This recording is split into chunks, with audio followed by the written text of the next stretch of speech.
Nightmare at 20,000 Feet, starring John Schneider with Stacy Keach as your narrator, was adapted for radio by Dennis Etchison and written for The Twilight Zone by Richard Matheson. Heard in the cast were Frenette Lebo, Ann Whitney, Richard Hensel, Meg Falcon, Amber Lake, Roderick Peoples, Roger Mueller, Doug James, Tom McElroy, Jen Patterson, Kurt Nabig, and Carl Amari.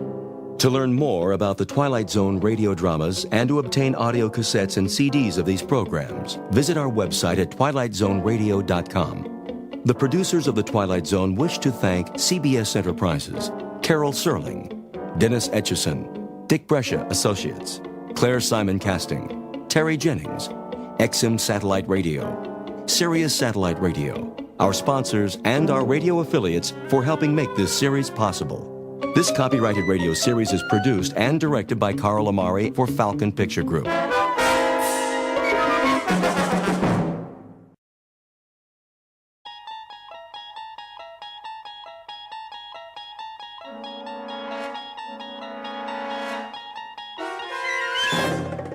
You unlock this door with the key of imagination.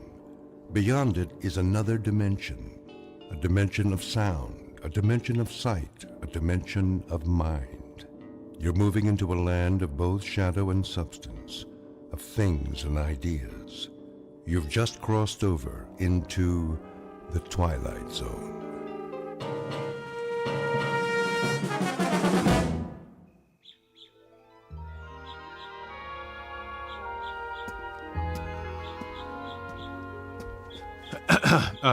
Nurse? There you are, Mr. Wilson. You ready for some lunch? Oh, no, thanks. I was just... Lovely morning, isn't it? Yes, it is. I thought I'd wait outside. I was wondering... You're getting some color in your face. I am? A picture of health. Your wife will be pleased. About my wife, do you know when she's arriving? When she's... To pick me up. Oh, this is the big day? It is, yes. You'll have to check with Dr. Martin, but I'm sure it won't be long. If you'd like to say your goodbyes to the others... I better pack first. Oh, naturally. It's good to see you doing so well. Thank you for everything. Not at all. Oh, and nurse... Yes? If my wife should get here in the next few minutes, tell her I'm in my room, would you, please? Of course. She's a lucky woman. You've done wonders for my self-esteem. I don't know what I'll do without you. You'll do fine, Mr. Wilson. Just fine.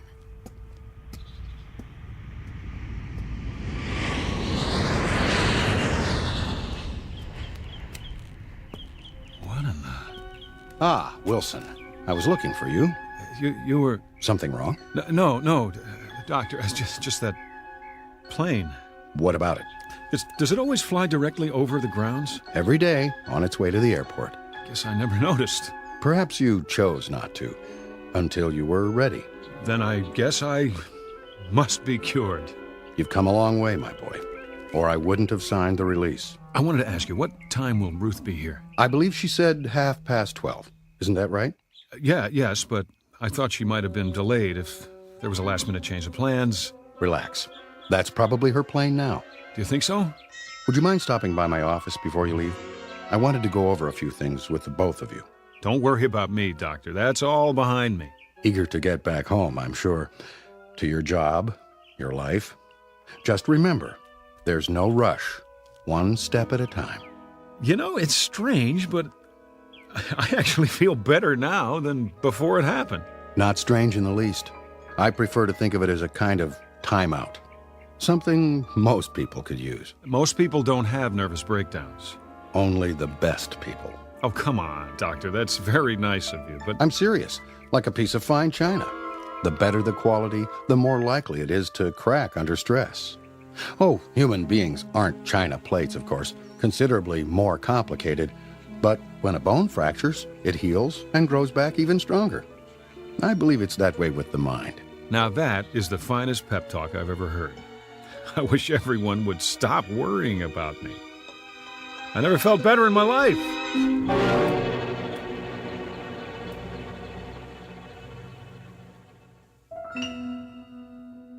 Portrait of a once frightened man. Mr. Robert Wilson, 37, husband, father, and salesman. Now on the road to recovery. Mr. Wilson is ready for discharge from a sanitarium where he has spent the last 6 months of his life. This is the result of a nervous breakdown, the onset of which took place on a day not dissimilar to this, and on an airliner very much like the one in which Mr. Wilson is about to fly home. The difference being that on that day, half a year ago, Mr. Wilson's flight was interrupted by the onslaught of mental illness. Tonight, however, he will make it all the way to his appointed destination, which, contrary to the flight plan, happens to be a landing strip in the Twilight Zone. And now, The Twilight Zone and our story, Nightmare at 20,000 Feet, starring John Schneider, with Stacy Keach as your narrator. Flight 713 now boarding at gate 12. All passengers for Flight 713, please have your boarding passes ready. That's us. Is it? I have the tickets right here. We're already checked in. All we have to do is get on the plane. Good. That's good. Do you suppose... What, darling? Do I have time for a drink of water? Of course. It's just down the hall. Are you feeling all right? I'm fine. I'm just thirsty. Wait, you're perspiring. It's warm in here. Aren't you warm? Bob, take it easy. Remember what the doctor said, one step at a time. I know. You've been on plenty of planes in your life. Well, haven't you? This one's no different. I take your arm and we walk on together. When we get to our seats, you'll take a nap, and when you wake up... I'm perfectly fine, really. I've got your pills. Good. They should help you sleep. Shall we?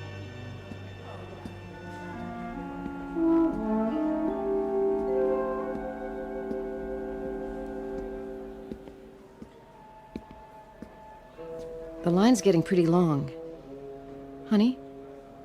I said... Does this airport have a smoking area? Bob, you quit years ago. I know. I just thought one might help settle my stomach. It's something I ate. Try a few deep breaths. It isn't that.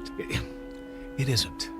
I haven't been anywhere but the sanitarium for so long. I'm not used to this. The noise, the crowds. It'll be much quieter on the plane. Come on. Hold my hand.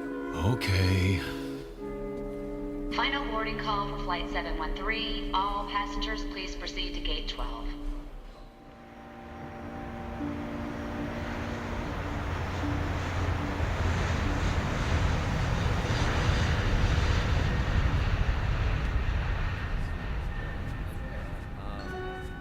Please keep the aisles clear. Stow all the carry-on luggage overhead or under the seat in front of you.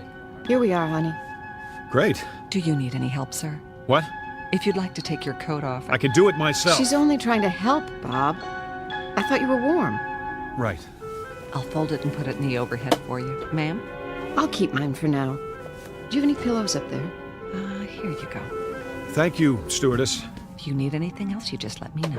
I could use, something to drink. Well, I'll bring the beverage cart as soon as we're underway. Great. Did you want the window seat? You can have it. Honestly, I don't care. It's almost dark out. Besides, if I'm on the aisle, I can get up without climbing over you. Are you sure? I'm sure. I mean, if you are. Doesn't make any difference. I shouldn't. Enough already. I'll take the window. Oh, I didn't notice. What's the matter? We're over the wing. Miss, Yes? this row, it's the emergency exit. Would you prefer to sit somewhere else? It's okay, really. I think we would, if you don't mind. Well, I'll see what I can do. The seat isn't the problem. It's... The fact that we're on an airplane? That shouldn't bother me either. Not if I'm a cured man. Honey. I don't act much like a cured man, do I? But you are. Would Dr. Martin let you fly if you weren't? I suppose not. Of course he wouldn't. If you weren't well, he'd never let you go home. It's as simple as that. Make it sound simple, anyway. Is, Bob. Just that simple. Yeah, look at me, hogging all the attention. You're the one who must be exhausted. I'm doing great. No lies, remember? Come here. Oh, Bob. I missed you, baby. All these months. Shh. It's over now. I'm taking you back where you belong. Must have been awful for you, the kids, all the responsibility. None the worse for wear. Everything's intact. Except me. Now, I am not going to let you talk. Excuse me? Yes? It looks like this is a full flight. I'm sorry, but I can't find any open seats. Do you mind terribly? No, not at all. We're fine here. Thank you for trying. I'll bring you that drink first chance I get. What would you like? Just water. For you, ma'am? Nothing yet. Very well.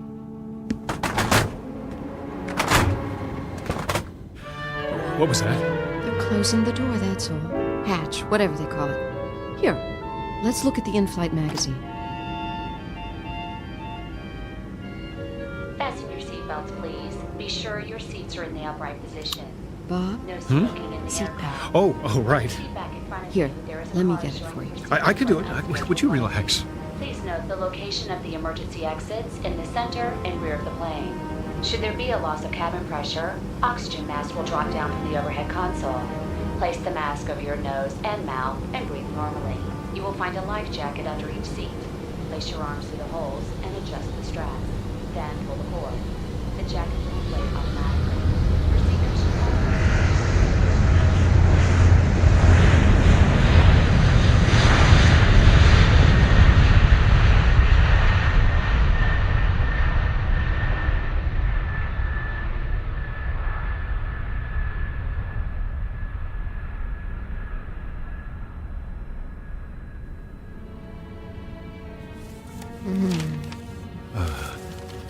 Go back to sleep. Bob, what are you doing? I'm sorry, honey. I found a newspaper under the seat. The light must be bothering you. Oh, I should stay awake. No, I don't want you to, sweetheart. Go to sleep now. Can't you sleep? I will. Promise. You worry too much. I can't help it. You shouldn't. Not anymore. Bob, do I what? are you comfortable talking about it?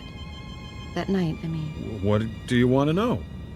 Well, Dr. Martin went over it, but I still don't understand. Well, neither do I, exactly, but I have a pretty good idea what caused it now. Do? Well, it's no great mystery. Overwork, nervous tension, a touch of blood pressure. But why that night on that particular plane? What set it off?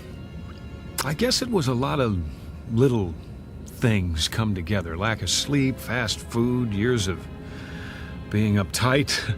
Oh, honey, you should have told me. I didn't know myself. I was holding everything in for the sake of the job, trying to think about nothing but facts and figures. There are other jobs. That's just it. There's nothing wrong with my job. I like it. Then why? Call it the perfect storm. When I wasn't working or home with you and the kids, I didn't know how to take it easy, so my imagination went on overtime. I looked out the window and I thought I saw, I don't know what, clouds that looked like snowfields, then someone skiing on that snow. Can you believe it? I just plain couldn't tell the difference anymore. It was a wake-up call, all right, in more ways than one. Thank God it's over, and we're going home. Oh, Bob. Bob. Could you move your legs to the side? What? Oh, just for a second. I have to get out. Let me call the stewardess. She'll bring I whatever. have to go to the restroom, Ruth. It's no big deal. Oh. I'll be right back. Promise.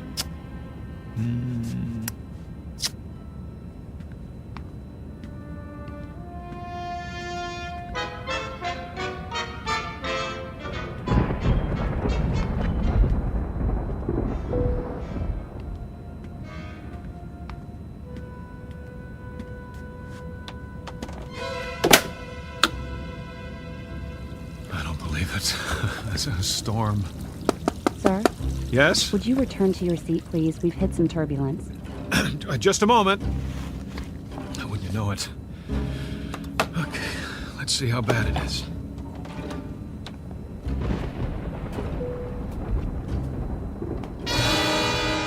Lord.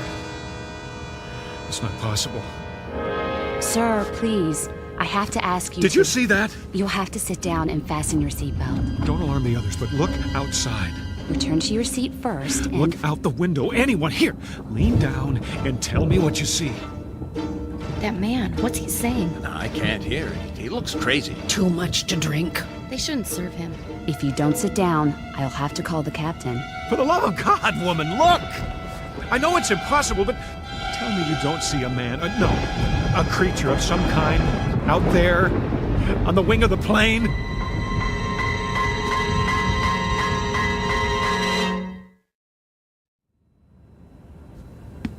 You saw what? Out there on the wing. See for yourself. Sir, I assure you. Open the curtain! What is it I'm supposed to see? There, in the lightning, he...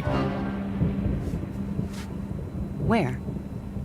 But he was there. I tell you, he floated down and landed on the wing. That's enough. Then he started walking toward the engine. Shh. There are children on board. I'm simply telling you what I saw. Need some help, Nancy? Would you show Mr. Wilson back to his seat? Certainly. I don't mean to upset anyone, but... This way, sir. All right. I'm sorry. It must have been a reflection. Yes, it must have been. If you'll just come with me. I made a mistake. I'm going to my seat now. See? Now, sir. I didn't mean any harm, I tell you.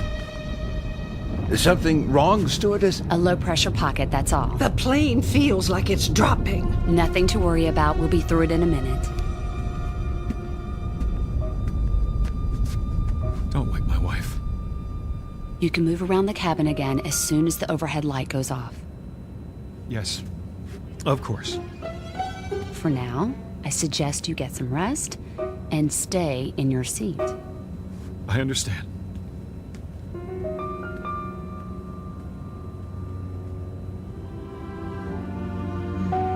Bob, Hi.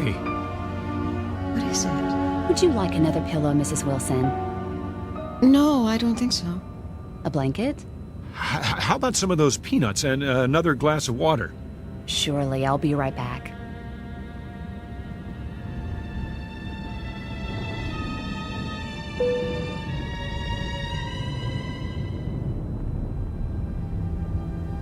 Did something happen? Started to rain.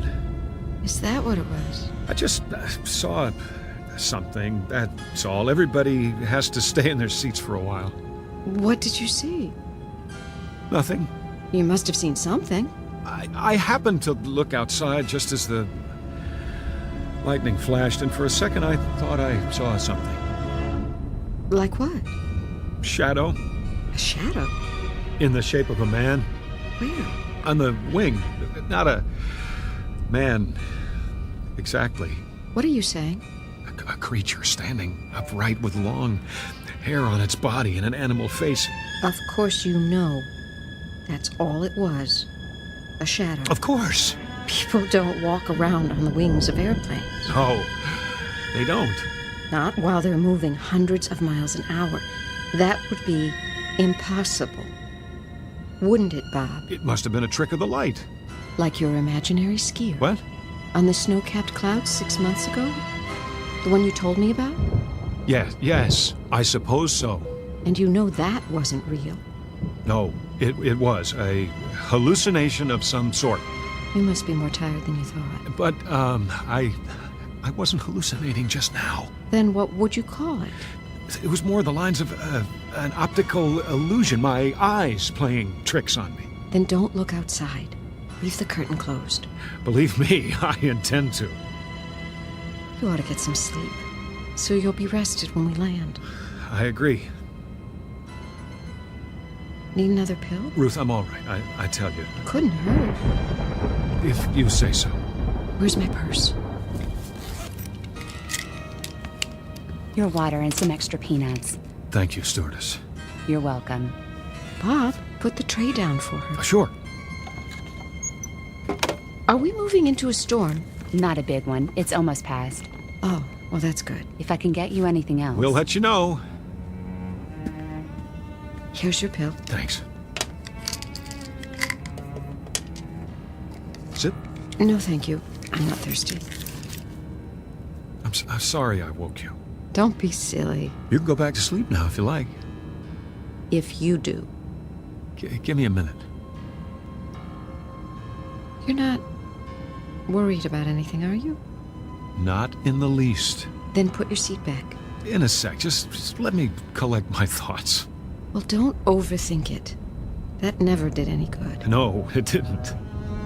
You're here with me, and we're going home together. That's the most fantastic part of all. Well, you'd better get used to the idea. All better now? Yes. Nudge me if you need me. And whatever you do, don't open the curtain.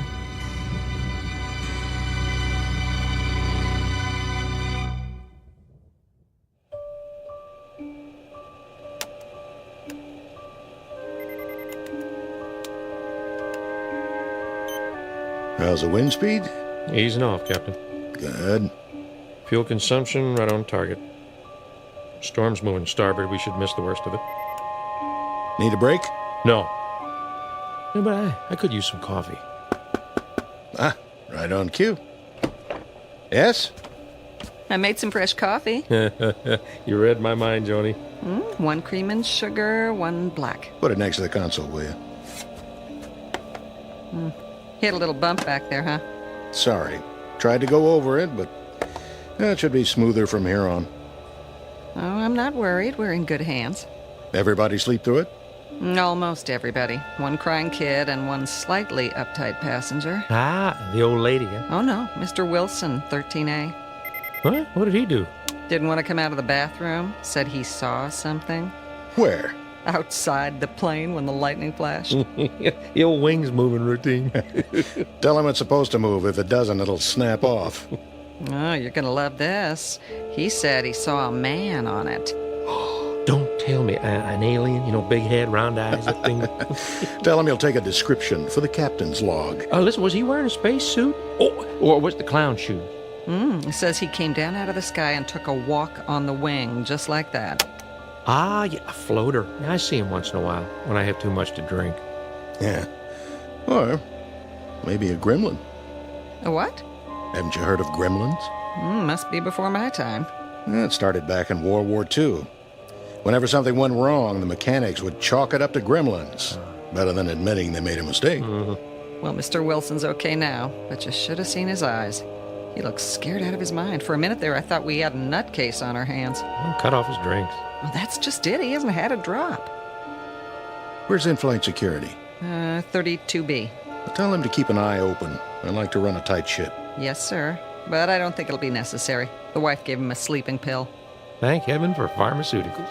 You fellas want some chow? We've got filet mignon in first class. No, thanks. You and Nancy relax for a while. Aye, aye, Captain. Listen, I can take over if you want to stretch your legs. You sure? Yeah, storm's thinning out, just some more rain clouds. Well, maybe for a minute.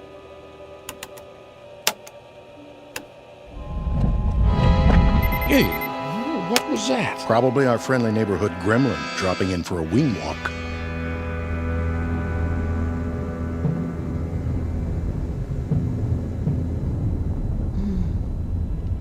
Bob?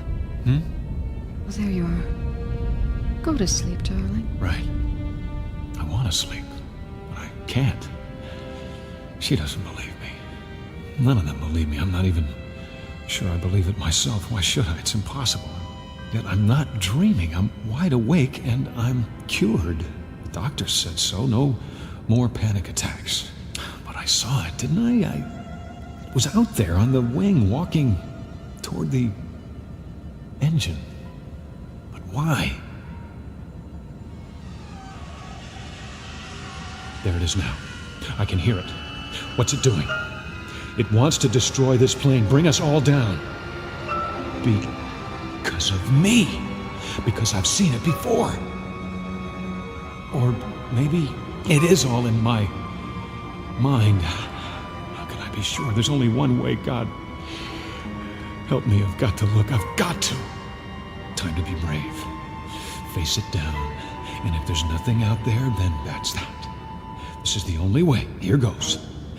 It's simple. I put my hand out. I pull the curtain aside, and I'll know. He'll either be there on the other side of the window looking in, or there'll be nothing but the darkness. One way or the other, I'll know. And put my hand out. Do it. Do it.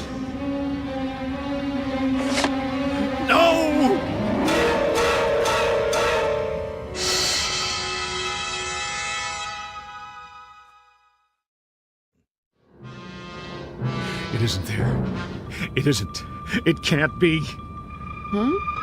Honey, wake up. Come on. Come on, someone's got to see this. It's right there on the other side of the window. Yes? Come here, quickly. What is it, Mr. Wilson? Look. Where? Outside the window. It's still there. Shh. I don't see anything. But... What, you mean the engines? They always spark at night. It means they're working. No, not that. You don't see anything else? No, just the running lights blinking on and off. All right, look again. See if she's telling the truth or if she's blind. You're right. I don't see anything now. Oh, it was probably the rain hitting the window. Yes. Believe me, we fly worse weather than this. It's nothing to worry about. If you'll just try to relax, we'll be landing in a couple of hours. There he is again. Like some kind of ape dropping down from a tree. What's he doing? No! He's peeling back the engine cover. What are you looking at? Ruth, thank God. Lean across me. Look out the window. Bob, does the storm bother? No. Just like that, it's gone.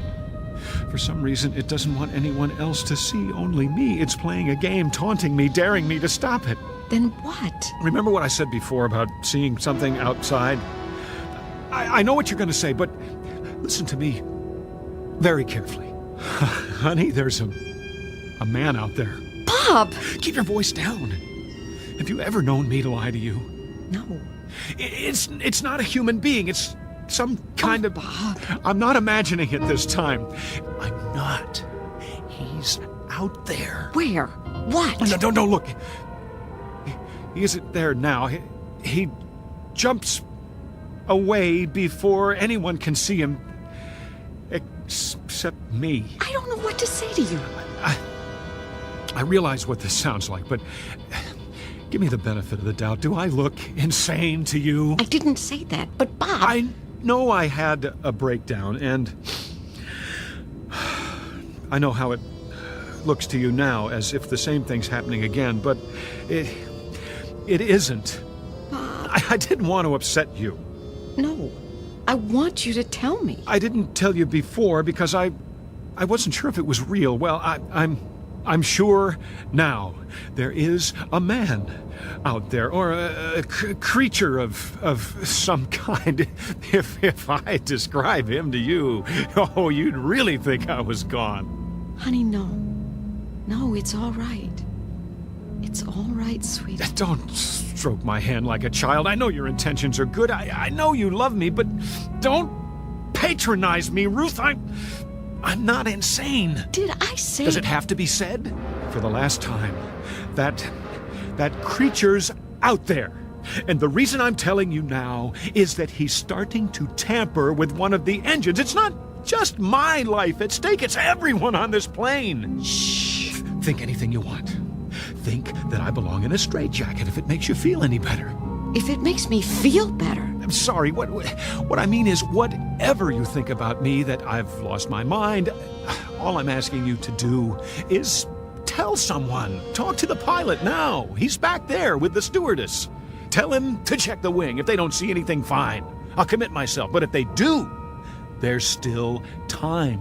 They can make a forced landing before something terrible happens. Won't you even allow the possibility? All right. I'll tell them. I know it seems a lot to ask. It's as if you're announcing that you're married to a lunatic, but... I said I'll tell them. If that's what you want. Stay here. She doesn't believe me. But that doesn't matter. If she can get them to see it, then I'm not too late. There he is. Hurry! Hurry, Ruth! Hurry! Look! What's wrong with that man? I don't know. Tell him to sit down. We're trying to sleep over here. Quickly! What's going on? He's pulled up one of the cowling plates. Didn't my wife... Take your seat, please. There's a man outside. He just... Mr. Wilson, keep your voice down. I'm sorry, I don't know what's going on here. Will you look? Mr. Wilson, I'm warning you. All right. I'm sitting. But will you look out the window? See for yourself. Take my wife's seat. What am I looking for? The plate. The hood over the engine with all the wiring underneath. He's bent it up so it's exposed. If you don't do something, there's going to be a short circuit, maybe an electrical fire. Well, there's nothing exposed now. What? Wait a minute.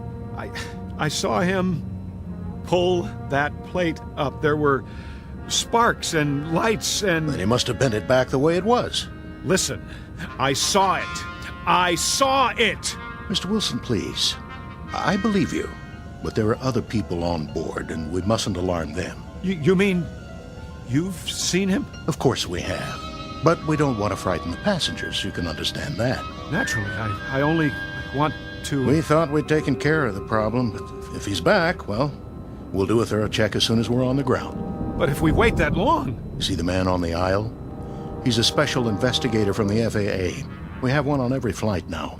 And he's armed. If anyone tries to do something to the plane, he can handle it. Oh. That's his job. He knows what he's doing. I understand.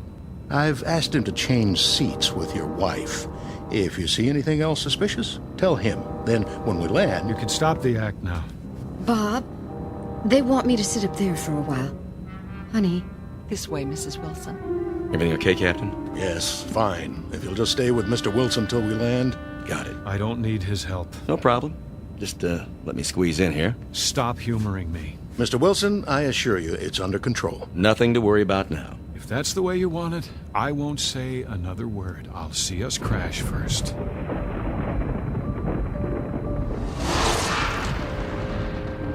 He's at it again. Peeling back the plate, putting his horrible, misshapen fingers into the wires. Did you feel that? Feel what? Nothing. No, go ahead. I'll put it in my report. I just thought we'd changed altitude for a moment. Pilot must have made an adjustment. Meant to stay above the storm. Yes, that must be it. I wonder if I can get some information from you. About what? May I see your ID? You have your wallet, don't you? Of course I do. Why wouldn't I? Here. Robert Jeffrey Wilson. Ever been arrested? Never. Why do you ask? Oh, just for the record. I'm a law-abiding citizen. I'm sure you are. What kind of gun do you carry? Pardon? The pilot said you were armed. Oh, standard issue 38. Never had to use it, though. Strictly a last resort. I thought guns weren't allowed on board. Well, they're not for the passengers. But with security so tight now, well, we don't like to advertise it. Then you should keep your coat buttoned. I can see the holster. Bob, how are you feeling? Great. How about you? I brought you some water and another pill, so you can sleep the rest of the way. That sounds fine. Go ahead, Mr. Wilson. Take it. Why not? I hope you're doing okay now, honey. Couldn't be better. I'll be just a few rows up if you need me. I don't need anything, Ruth. Get some rest. You too. I love you, you know. Same here. It won't be long now. For what? Until we sit down. You're lucky. Am I? You get to sleep through it. Let them think that. I didn't swallow the pill. How could I? What's going on out there? Somebody has to do something and we're all doomed.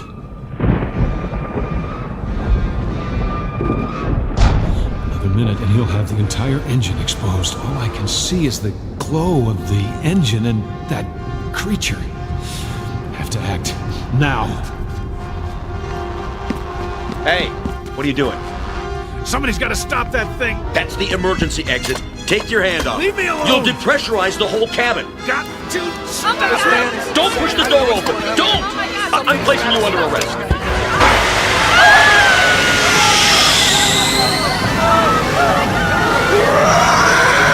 You! Out there! Get away from the engine! I can't hold him! You! Demon! I told you to get off the wing! Somebody grab his leg while I get the door closed. I'm trying! Give me your gun. Let go of it! You can't! You bet I can! Get away from this plane or I'll shoot!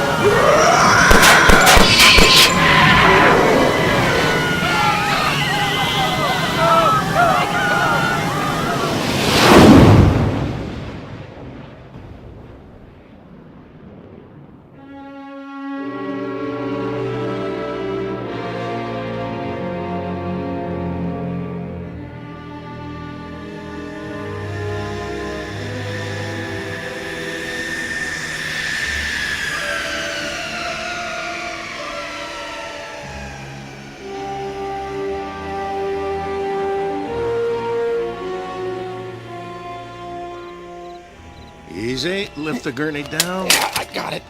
Here come the paramedics. Oh, good.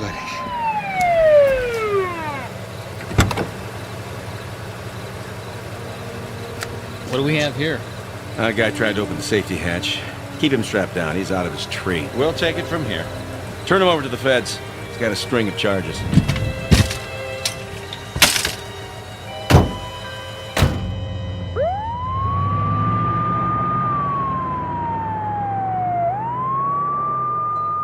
Bob, everything's going to be fine. Everything's gonna be fine. I know. But right now, I'm the only one who does.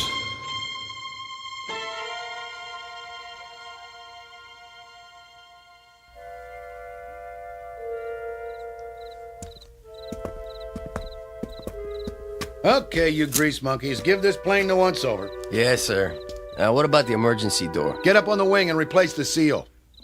Then do a pressure test. You got it. Nuttiest way I ever heard of trying to commit suicide. Yeah, it takes all kinds. Well, when you look at that. What happened? I don't know. But something sure did a job on engine number 2. Whole cover plate's bent back. What do you think could have bent it back like that? Beats me. Yeah, let's go to work.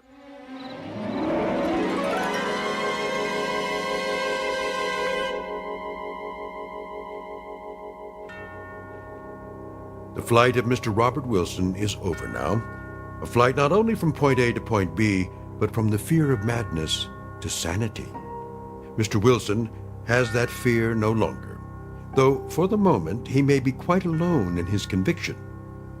Happily, that conviction will not remain private much longer. For this time, tangible evidence has been left behind, even from so intangible a region as the Twilight Zone. The Twilight Zone continues in just a moment. You are about to enter another dimension. A dimension not only of sight and sound, but of mind. A journey into a wondrous land of imagination. Next stop, the Twilight Zone. Hi, this is Stacy Keach. I'd like to take a moment to tell you about our Twilight Zone website at twilightzoneradio.com. At twilightzoneradio.com, you'll find the latest information on these Twilight Zone radio dramas, including behind-the-scenes photographs, plus the newest product releases, trivia contests, ways to contact us, other Twilight Zone-related info and merchandise, plus links to other fascinating websites. So make your next stop twilightzoneradio.com. Visit twilightzoneradio.com to purchase these Twilight Zone radio dramas on cassette and CD, or call toll-free 1-866-989-ZONE. That's 1-866-989-9663.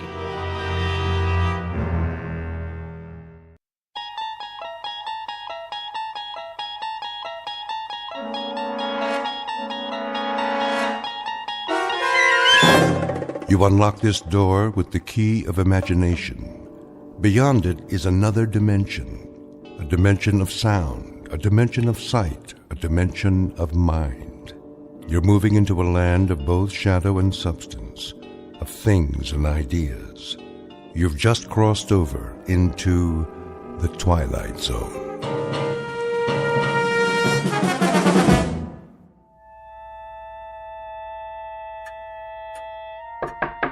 Grandpa, shall I keep your dinner warm for you? Grandpa? Yes, Marnie. Just let me lie down for a moment and rest my eyes. Now, why is that clock slowing down? I guess I better check it. Let's have a closer look, old friend. What time is it now? Well, 7:31 exactly by my pocket watch. But you say 7:25. Oh, no, that'll never do. And to think that I gave you an overhaul just last week. Now, where did I put my tools? First things first. Reset the hands. And there. and a drop of oil here, and one here.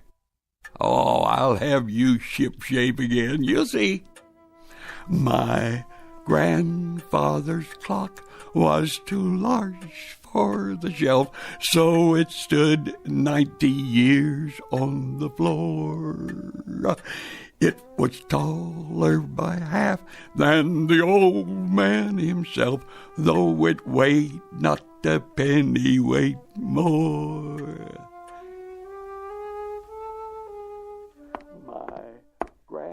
Oh, no. What's wrong? There he goes again. You noticed? I guess we should be thankful he has a hobby at his age. The clock or the song? Oh, Doug. Should I be worried? Honey, we've had this conversation before, remember? First it's the song. And always the same one. Then he forgets to come down for breakfast. Or lunch, or dinner. Do you realize he hasn't been out of his room all day? I know.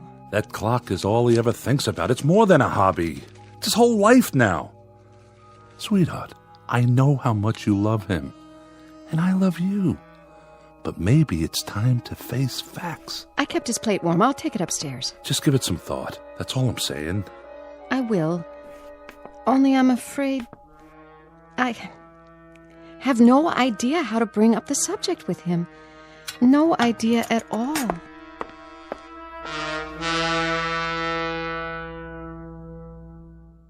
It is said that each man carefully measures his time, some with fear, some with hope, and some with joy.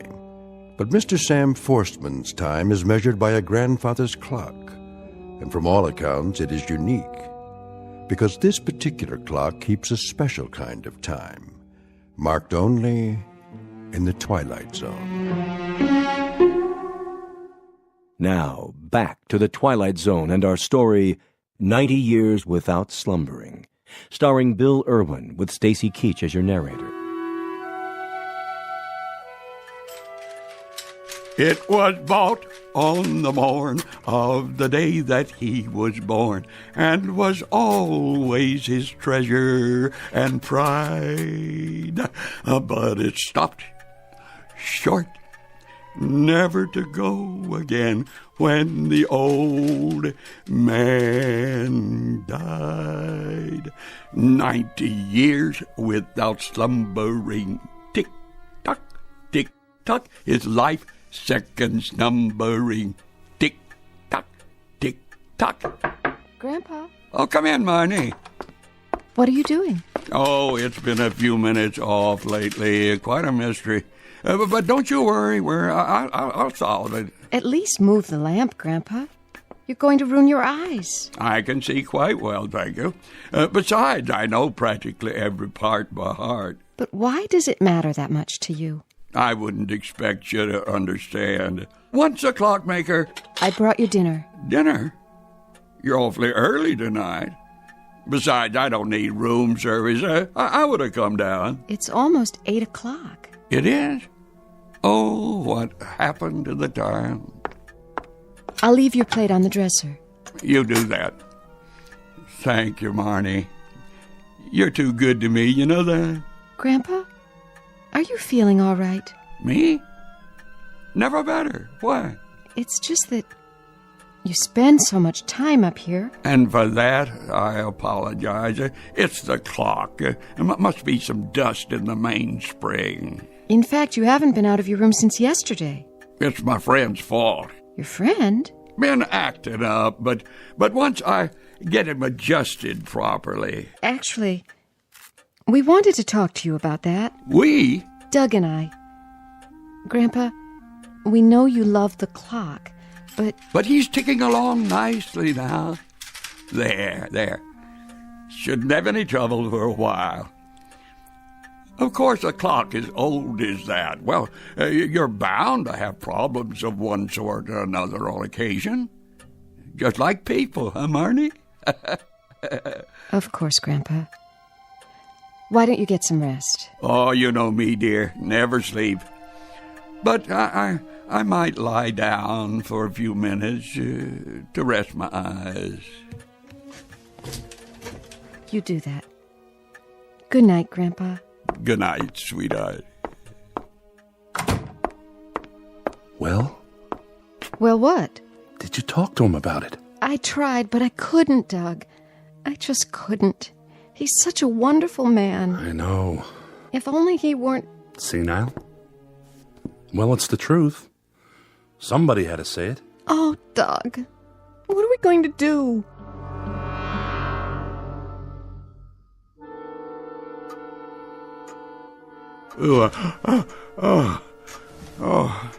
Now, what's wrong with you?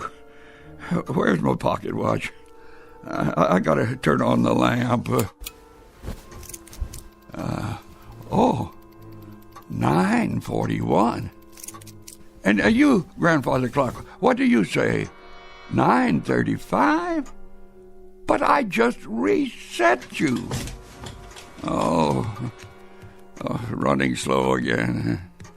Wait, I didn't wind it properly. That's it.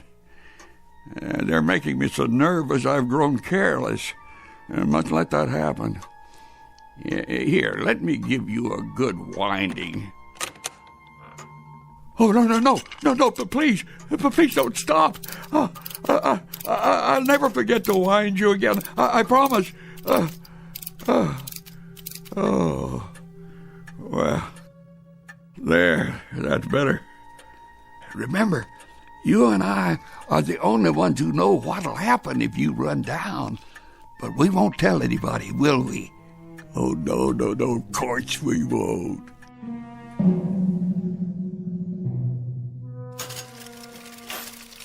Want some hash browns with your eggs, honey? No, thanks. Are you sure? Just the bacon is fine. I wonder if I should make some for Grandpa. Where is he this morning? Still sleeping, I guess. I'm not surprised. He must have fiddled with that darn clock till 4 a.m. I know. Did you hear him? I heard him. Is that all you're having? Coffee? I'm not very hungry. What about the baby? You're eating for 2 now. That's one thing you don't have to worry about, Doug. Marnie, What? let's not fight about this. I'm not. Honey, I only mean that you've got to accept the facts.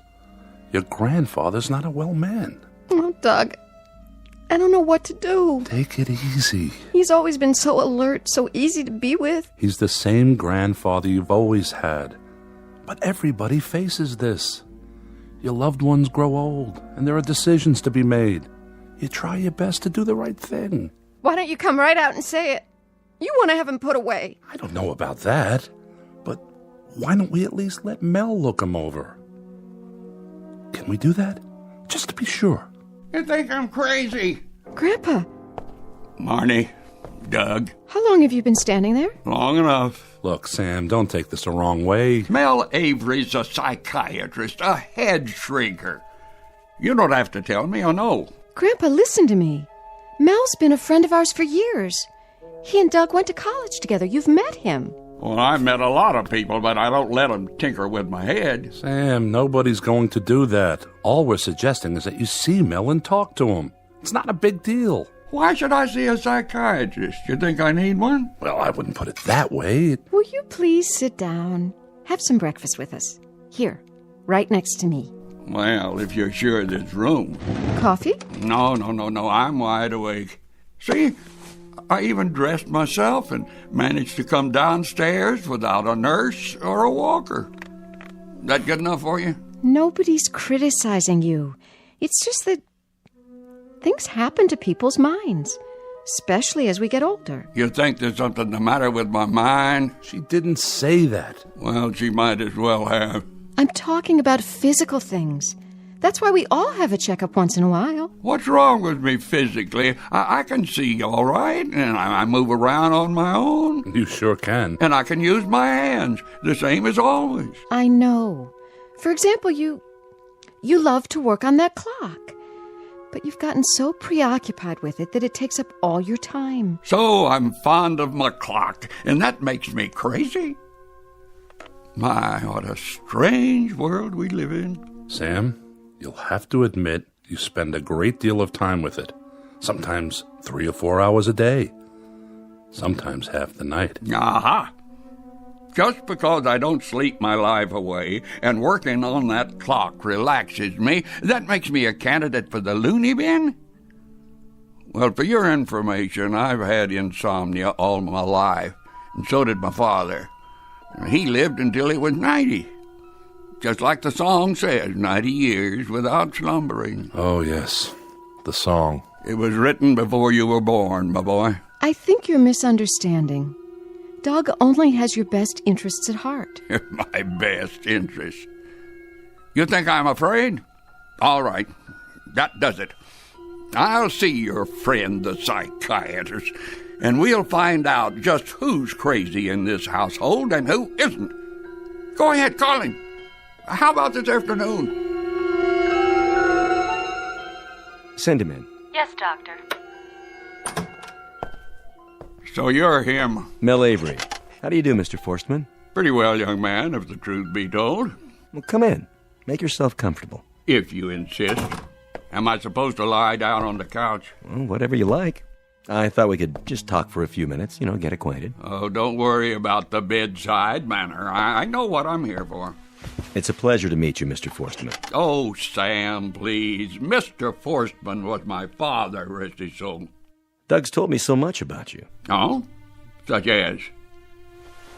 That I've got a screw loose somewhere, is that it? Not at all. Can I offer you anything? A glass of water? Let's get right to it, shall we? If you like. I jotted down a couple of things. Let's see here. I understand you were a clockmaker. That must have been interesting work. I am a clockmaker. Oh, I'm retired now, but it's in the blood, my life's work. You understand. Indeed I do. Doug says you have a particular clock you're fond of. A real antique. Must be worth a great deal. Oh, I'd never sell it. It was presented to me on the day of my birth. My father loved my mother very much, you see, and in those days it was fashionable for a husband and wife to love each other for their entire lives. And it's no longer fashionable? Well, if it were, the woods wouldn't be so full of marriage counselors these days. So the clock was a kind of symbol. You were born on the same day, so to speak. You want me to tell you I think the clock is alive, don't you? Like a real person. Well, I don't think that. It's a mechanism, nothing more, nothing less. Then why are you so concerned with keeping it in perfect condition? That clock is not only priceless, Doctor, it's a family heirloom. Wouldn't you want to maintain it as perfectly as possible? Well, yes, but... You aren't sure? Yes, I'm sure. But then we aren't talking about my clock. We're talking about your clock, aren't we? Oh, you have a grandfather's clock, Doctor? As a matter of fact, my wife bought one recently. She collects antiques. Tell me about it. Whatever comes to mind. Well, it's about 8 feet tall, hand-carved, built in Germany in 1874. But we're talking about you, Mr. Forstman. Sam. Oh, why, I thought we were talking about your clock. Oh, we were, but we've gotten off the track. Track? Are we going to talk about trains now? No. Well, if you've nothing more you want to discuss... I could talk about clocks for hours, Doctor, but your time is expensive. Mine's free. I think I'd better go now, for your sake. It's been a pleasure. There is one little thing. Yes? I know that when my clock stops ticking, so will I. Really? You believe you'll die on that day? Does that make me crazy? No. But it is rather unusual. How's your clock running, by the way? Why, I don't know. You might want to have it checked. If I had a clock like that... You'd what? I'd get rid of it. I'd have to. So, either I go or the clock goes. Is that what you're telling me? I didn't say that. Well, I didn't think you did. I mean, why would anybody say a thing like that? Why, I don't know. Such an idea would have no rational basis. It certainly wouldn't. Definitely. None at all. Indubitably. Then that should put your mind at ease. I hope I've been of service, Doctor. Have a nice day.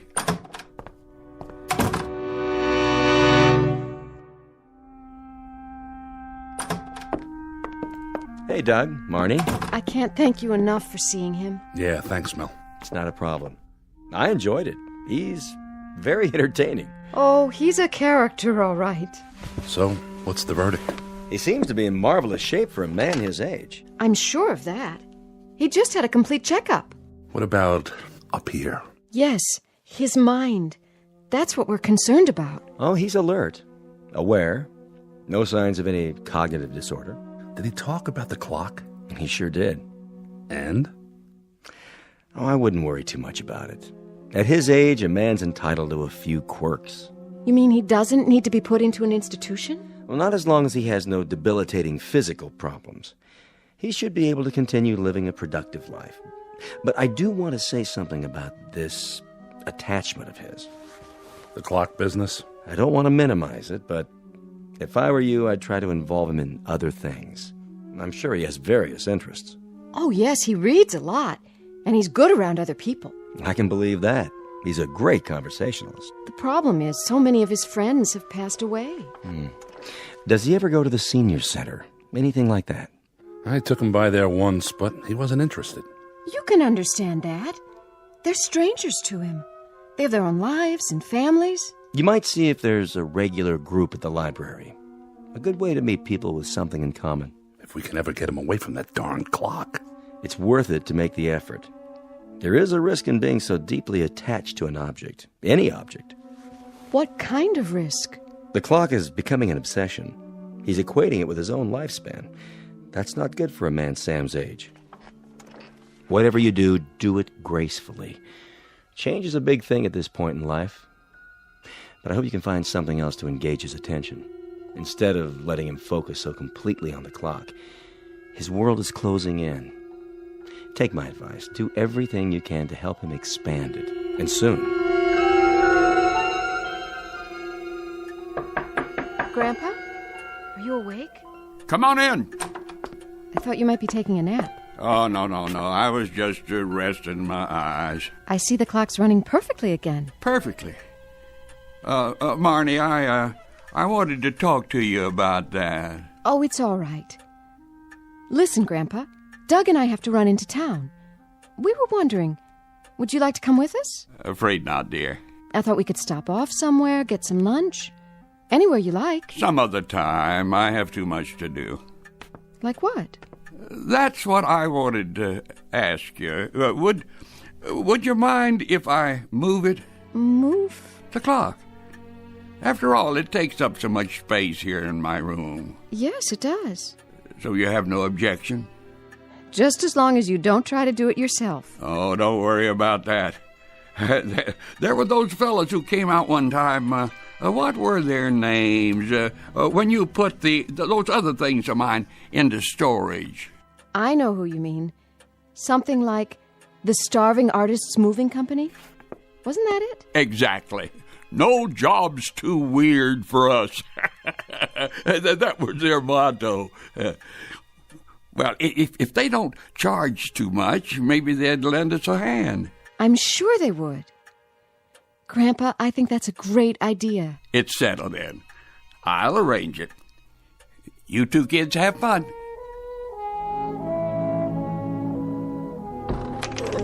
Watch your step. Yeah, the carpet, I see it. Set her down for a minute. Couldn't he just use a watch? Or a sundial. Never have to move one of those. Set it and forget it. How does that song go? My grandfather's clock was too large for the shelf. Something. So it stood 90 years on the floor. Yeah. Oh, okay. Oh, you must be very careful. Okay, let's up two. We got 2 more calls to make. All right, 1, 2, 3. Lift. Oh. Watch it. I got it. Careful, I said. The pendulum. Oh, if it stops. Not so fast. Okay, straighten her out. I can't. Watch it. Oh, watch it, please. Keep lifting. I'm losing my grip. Whoa. Sorry, Pops. That last step's a doozy. No damage done, huh? I'll start her running again. Yeah, you do that. He said he don't want it to stop, remember? No problem. I'll just open up the case and give it a push. That ought to get it, huh, Pops? Pops? What's the matter with him? I don't know. He just keeled over. Hey, Sal, feel for his pulse. Oh, I can't find it. Call 911. The old guy looks like he's dead. Okay, I'm calling an ambulance. Where's the phone? Hey, Pops, come on. You didn't croak on us, did you? Quit fooling now. Oh, phone's in the kitchen. I can see it. Gotta move the clock to get by. Hey, wait, he's breathing. Yes! Hey, you gave us a scare there. What happened? My clock. Easy now. I'm all right. Don't try to get up. Yeah, just stay where you are. Don't be silly. Still want a doctor? A doctor? I never wanted one in the first place. Okay, no doctor. Just let me give you a hand. Listen. What? My clock. It's still ticking. Yeah, sure. You had us worried there for a minute, you know. Don't do that, Pops. I guess it just wasn't my time. Not yet. Not quite yet.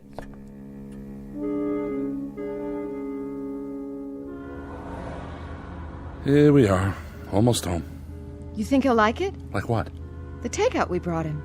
It used to be his favorite. Sure he will, honey. You think he's serious about the clock? That was what he said. He definitely wanted to move it. Will wonders never cease? I'll carry the food. I want him to have it before it gets cold. Go ahead, I'll catch up.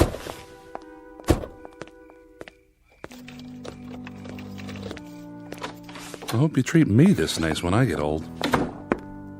Marnie? Oh, no. What's the matter? Oh, Doug. Look. Whoa. I didn't know he was going to move it today. Next to the bookcase? It's so huge. Maybe he's trying to make a statement. He's trying to make a compromise with us. Oh, you're back early, children. Hello, Grandpa. I thought we'd give it a try down here and just see how it looks. What do you think? Well, I don't know. You can see for yourself, can't you, Sam? Yes, I see. It sticks out like a sore thumb. Uh-huh. Are you sure? I think Doug's right. Well, when you put it that way... You seem a little shaky. Are you all right? Yes, of course. You didn't do any of the lifting yourself, did you? Oh, no. Some nice college boys. That's what artists look like nowadays, I suppose. You're awfully pale. Oh, stop fussing. I'm fine. You might as well be honest about all this. We talked to the doctor. You did? Well, what a coincidence. So did I. Well, he said... He said you're becoming obsessed with it. And that's not good for you. Senile. That's what he really said, isn't it? No, Grandpa, he didn't. Well, I'm not going to any loony bin. That's final. Nobody said anything about... But I'll tell you what I will do. I'll sell it. You heard me. Before that happens, I'll sell the clock once and for all and be done with it.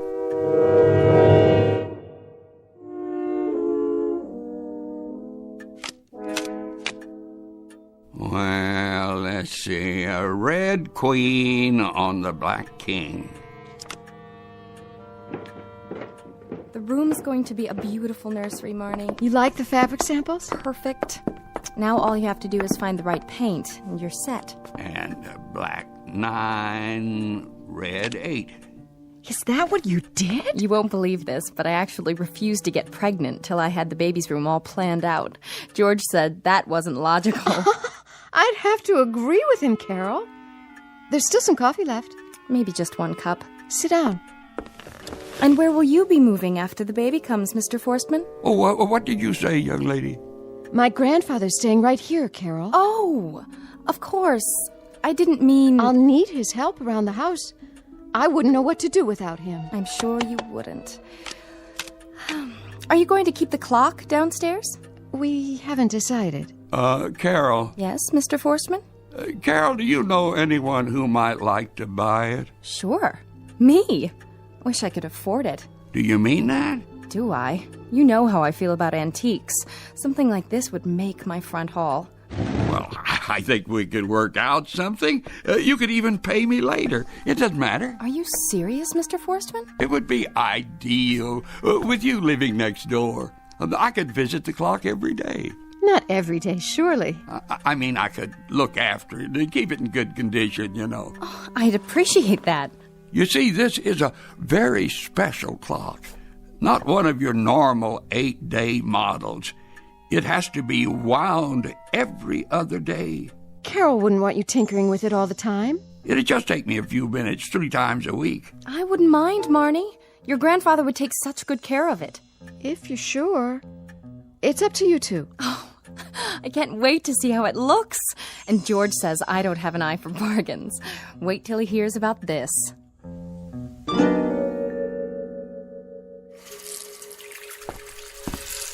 Good morning, my dear. Grandpa, up so early? Early to bed, early to rise. Ben Franklin said that, I believe. Or was it George Washington? Well, no matter. Time to wind the clock. Oh, that's why you have your toolkit. Every other morning for 2 weeks now. Don't you remember? Well, you could have slept in today. George and Carol are out of town. They are? Just for the weekend. The weekend? But it runs down after 48 hours. Grandpa, are we going to start that again? We've been so happy lately. Yes, we've been happy. 2 weeks of borrowed time. I should be grateful.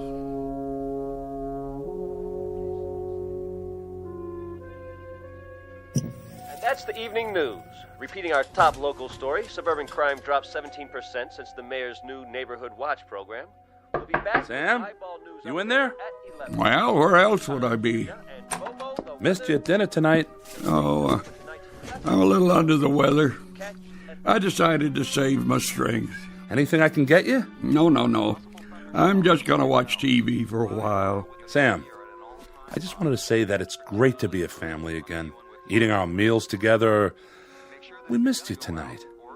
Just didn't feel the same. Thank you, Doug. And the same to Marnie. And now I think I'll lie down and rest my eyes before the movie starts. You do that, Sam.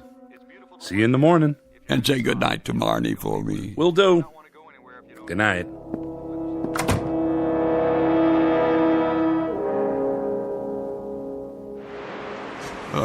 What?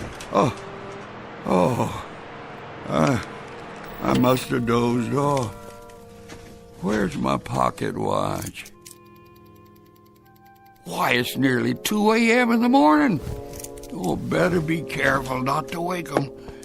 I'll just get my tools.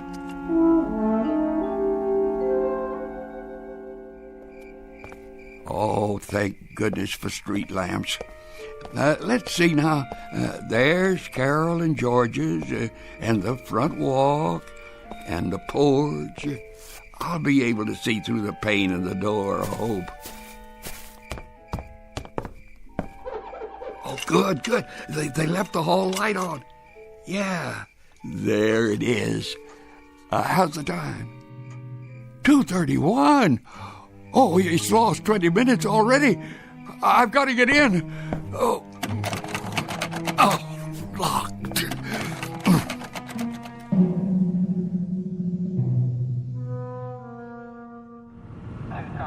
Pull over. I saw something. Where?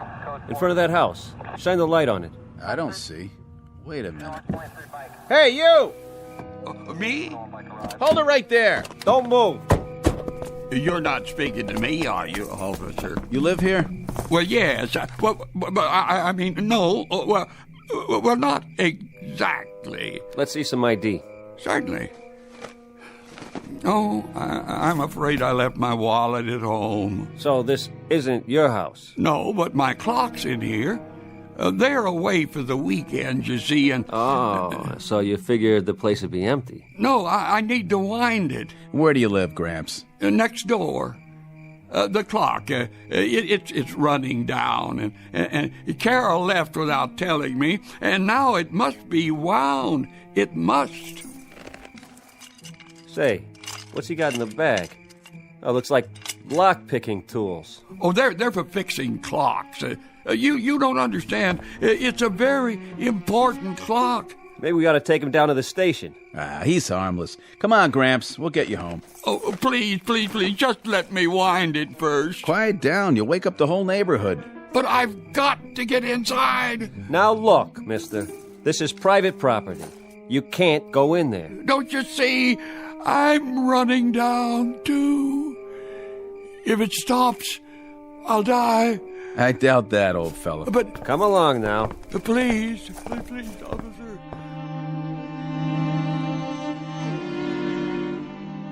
We're very sorry this happened.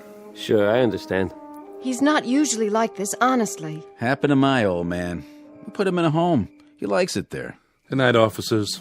We appreciate it. Good night, folks. Ma'am? Come on, Grandpa. Let's go upstairs. It's my fault, Barney. I shouldn't have expected anybody to believe me. Can I get you anything? No. I won't need a thing anymore. Why do you say that? Don't worry, dear. It's better this way. Better? Let me give you one last hug. Don't talk that way. We'll have breakfast in the morning. Good night, darling. Good night. It is better this way. It has to come sometime. I want it to come for me here.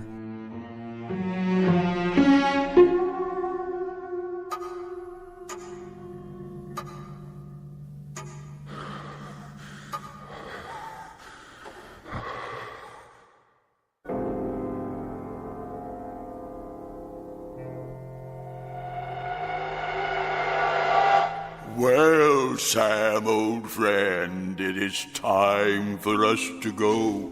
And just where are we going? Close your eyes, old friend, and lie back down. It's easier that way. In a pig's eye. What are you doing in my bedroom anyway? The face is familiar. It should be. But I don't think we've been formally introduced. I am your spirit. Our time has come, Sam. After all, you are 76. That's nothing. And don't give me that spirit of 76 stuff. Who says my time has come? Have you forgotten what your father told you? Not to mention your grandfather. About what? Didn't they always tell you that if ever the clock runs down, you'd die? Yeah. You know, I actually used to believe that stuff, but it's a lot of foolishness. I know, I've been to a psychiatrist. So what? So he didn't think I needed that clock. He didn't think I was crazy either. And you know what? He was right. All this time we were wrong. Sorry, Sam. I prefer to believe our grandfather. I never trusted head shrinkers myself. Now you listen to me. My father and grandfather were from another generation. I live in the present. Live, I said. Look at yourself. You're just a figment of my imagination. I can see right through you. You don't exist, but I do. And I'll tell you when it's time to go. Only don't hold your breath. I've got a great-grandson coming soon, and I plan to be around so that I can play with him and watch him grow and take him to school, maybe even college. I repeat, I don't believe in you. Therefore, you don't exist. Now I ask you, am I right or am I right? I can't argue with that logic, Sam. I have to admit you have a point. Let me know when it's time, Sam. Let me know.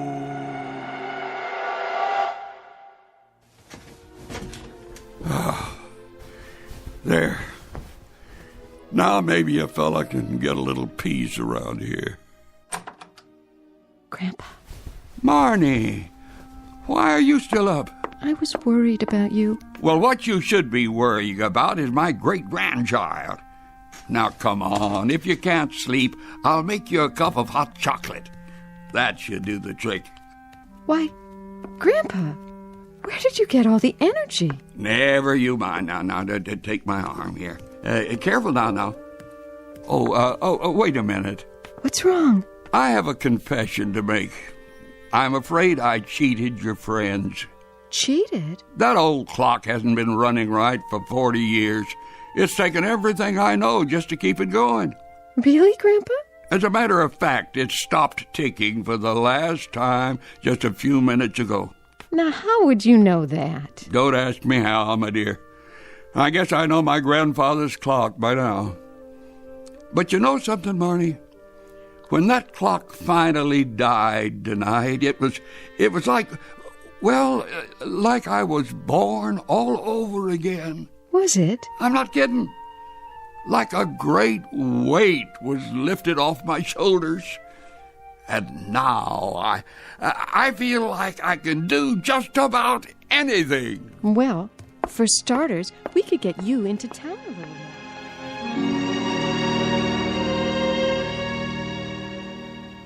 Clocks are made by men, but only God is responsible for time. No man can prolong his allotted hours, or cut them short for that matter. He can only live them to the fullest. That's our legacy in this world, as well as in the Twilight Zone.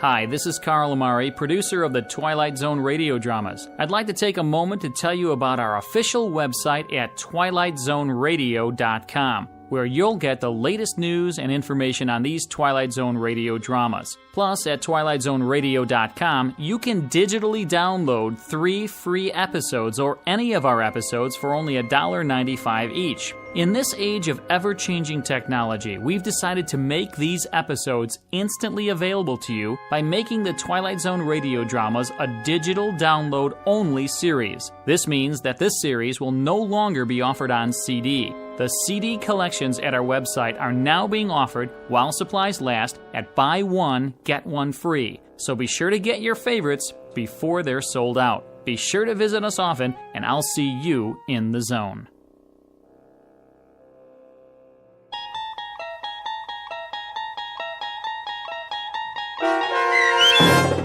90 Years Without Slumbering, starring Bill Irwin with Stacy Keach as your narrator, was adapted for radio by Dennis Etchison and written for The Twilight Zone by Rod Serling from a story by George Clayton Johnson. Heard in the cast were Mike Starr, Fernette Lebo, Doug James, Kurt Nabig, Rich Komanek, Sean Cross, Steve Key, and Jeff Lupetin. To learn more about the Twilight Zone radio dramas and to obtain audio cassettes and CDs of these programs, visit our website at twilightzoneradio.com. The producers of The Twilight Zone wish to thank CBS Enterprises, Carol Serling, Dennis Etchison, Dick Brescia Associates, Claire Simon Casting, Terry Jennings, XM Satellite Radio, Sirius Satellite Radio, our sponsors, and our radio affiliates for helping make this series possible. This copyrighted radio series is produced and directed by Carl Amari and Jason Mallow for Falcon Picture Group. Doug James speaking.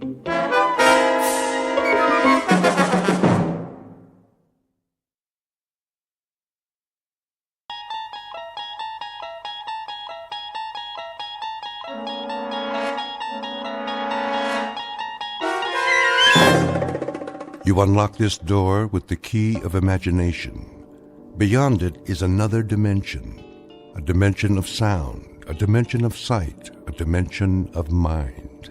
You're moving into a land of both shadow and substance, of things and ideas. You've just crossed over into the Twilight Zone.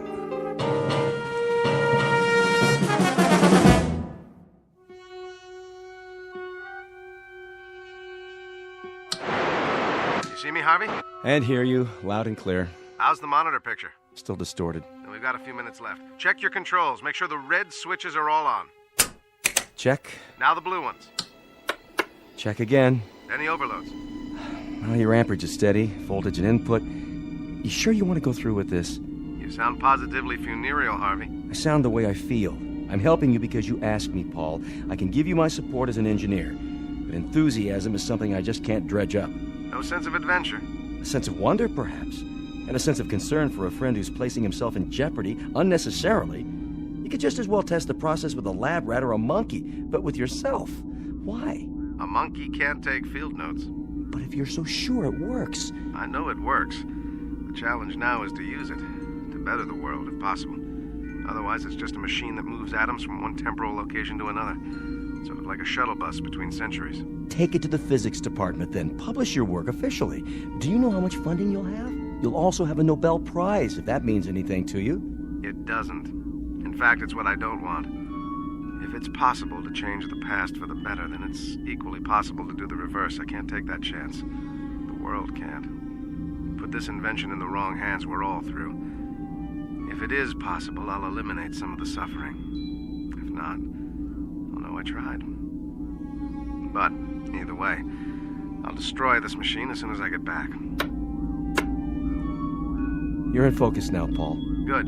That gives us 3 minutes to countdown. You've entered 3 sets of coordinates. Check.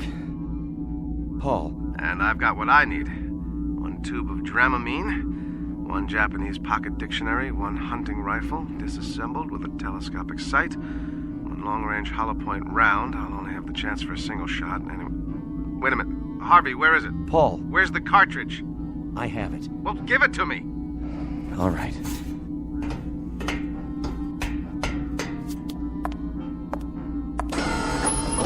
Cartridge, Harvey, now. I have a little over 2 minutes. Paul, this is crazy. It's too dangerous. Dangerous? Did you drink milk this morning, Harvey? What's that got to do with... What was the strontium-90 content in the glass? Did it occur to you that the things you've been eating and drinking might turn your bones to sawdust? Or guarantee that a child of yours might come into this world without arms or legs? But what you propose to do about it, to change history, is incredible. There is a logic and a paradox about time travel, you know. Haven't you read any science fiction? Granted, there's no guarantee, but if I fail, you simply cross off one insignificant human. One frail, protesting member of the race. Look at it this way. If I fail, if I wind up in hell, or limbo, or a cemetery, the responsibility is exclusively mine. Now do me one last favor, Harvey. Get back to the console and start the countdown. I should know better than to argue with you, Paul. I hope you make it. You know that. See you soon. Time will tell, Harvey. Time will tell.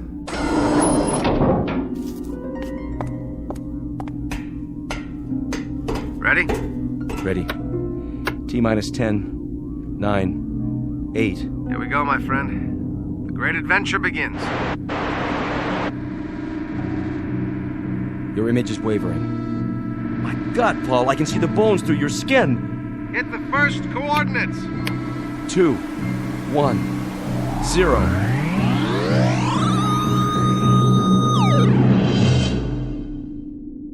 Godspeed, Paul. Godspeed.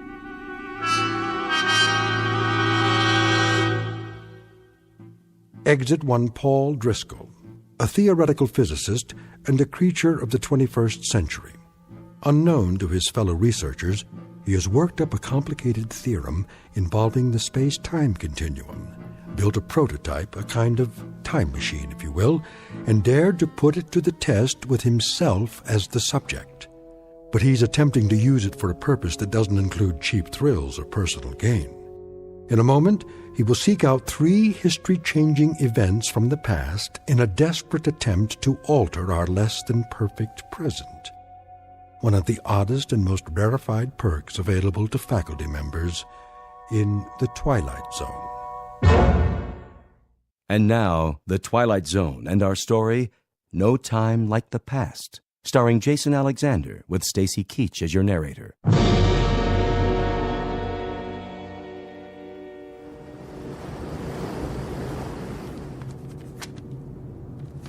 There, I've finished my captain's log for tonight. So, you said that this is a matter of some urgency, Mr. The name is Driscoll, but that's not important. Perhaps you will be good enough to tell me, sir, what this is about. I'm due on the bridge in a few minutes. Captain, Is there any possible way you can alter your course? I beg your pardon? The course the ship is taking, can it be changed? Since my country is a belligerent and these waters are a zone of combat, I would prefer to consult with higher authority before taking such a step. Suppose I were to tell you, sir, that if you hold your present course for 5 more minutes, this ship will go down. Just who are you, Mr. Driscoll? You won't find me on your passenger list, Captain. Oh? And you got on board how? That's not important. But I'm not sailing for my health this trip, Captain. You might say I'm sailing for your health, and that of the crew and all the passengers aboard. I happen to know that this ship is going to be torpedoed, right off the old head of Kinsale Island, May the 7th. That's today. How do you know this? If I were to tell you, you'd say I was a lunatic. I can't alter the course of the Lusitania simply on the word of one man. All right, Captain. Say I am a lunatic. Say that everything I'm telling you is just the product of a deranged mind. What would you lose by altering course now? How many minutes? That's not the point. That is the point, Captain. There'll be over 1,100 people drowned. That will be enough, Mr. Driscoll. And if you should be one of the fortunate few, Captain, remember when that court of inquiry convenes. I must ask you to leave, sir. I'm not asking you to scuttle this ship. All I'm suggesting is if you change course 1 degree, just 1 single degree. Steward, come in here. Yes, Captain. Escort Mr. Driscoll from my quarters. Yes, sir. Come along if you would, sir. Captain, there's still time. And still time to confine you to your cabin. Take him away. Sailor, take a look at the water off the bow. What do you see? Sir? Something under the water coming this way. Do you see it? Captain! Sound the alarm! You! How did you know?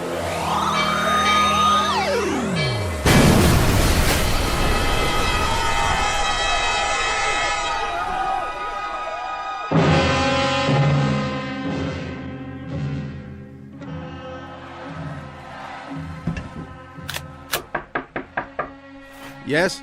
I am here to prepare your room, mein Herr. That won't be necessary. But I have clean towels, sir, and soap. Just a moment.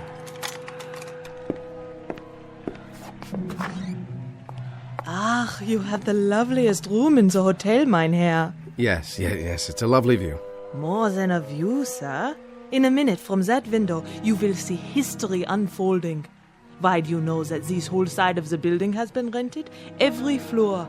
All because of the Führer, so they can see him. Down in the street is a madhouse. That's what I was told. You are not German? I'm an American. An American. And what do they think of our Führer and the new Germany in America? We're quite neutral. You say neutral, but you mean something else. No, I don't mean anything. You hear? That is the new Germany. Something you will never understand. That, madam, is the old Germany. Something you'll never understand. We will see.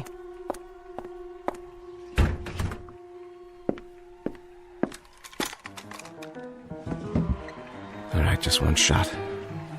Not Goering, only Hitler, right through the forehead. Come on, buddy. Step into the crosshairs.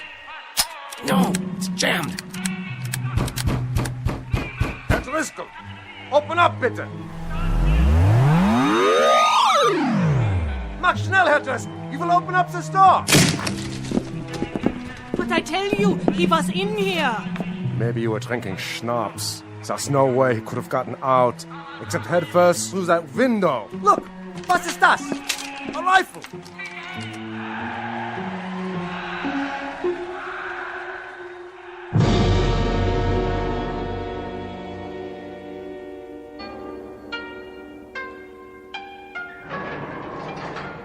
America, come.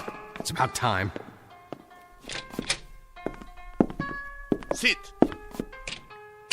You're the chief of police? I was told you speak English? I venture to say that I speak it better than you speak Japanese. I hardly speak any Japanese, but what I'm about to tell you is the most important English you've ever heard. Mr. Driscoll, is it? You happen to be an enemy alien, which is the reason... Which is the reason I've been kept in a cell for 6 hours, and the reason you may have cause to regret this particular arrest. Go on. What I tried to tell your guards is that inside of an hour, this city is going to be destroyed. and upwards of 100,000 human beings will be destroyed along with it. Indeed. You're about to be bombed out of existence, but there's something you can do. You can begin some kind of an evacuation of women and children. You can save a few thousand lives. By who say so, Mr. Driscoll? Who do you represent? I don't represent anyone. Only the voice of history. That's extremely poetic, Mr. Driscoll. But, most unfortunately, while I am sufficiently educated to appreciate lyricism, my official capacity makes me less prone to enjoy the subtleties and nuances of language for their own sake. All right, look. I'll give this to you very unsubtly, with no nuances at all. There is going to be a bomb dropped here, and you're going to know a nightmare beyond any imagining. Excuse me. Moshi. Hey. Wakarimashita. A single aircraft, Mr. Driscoll. One lone B-29. I rather think we can survive that. That picture on your desk. Your wife? And my 2 daughters, age 8 and 10. If you don't care about the city, do it for them. Look, this isn't just a request. It's in the nature of a prayer. Mr. Driscoll, I will make an assumption that you have some illness. I won't stand you against the wall and shoot you, even in wartime. I'll send you to the army headquarters, where you can be interrogated. You're an alien and by rights should be interned. However, if you'll keep this in mind when you get back to your country, the face of the enemy is not devoid of compassion. And you might recall this conversation. If you survive, remember that the same thing could be said of your enemy. He tried to save Hiroshima. God, hey, take this man away. Where? Where did he go? And what? What is the great flash of light outside?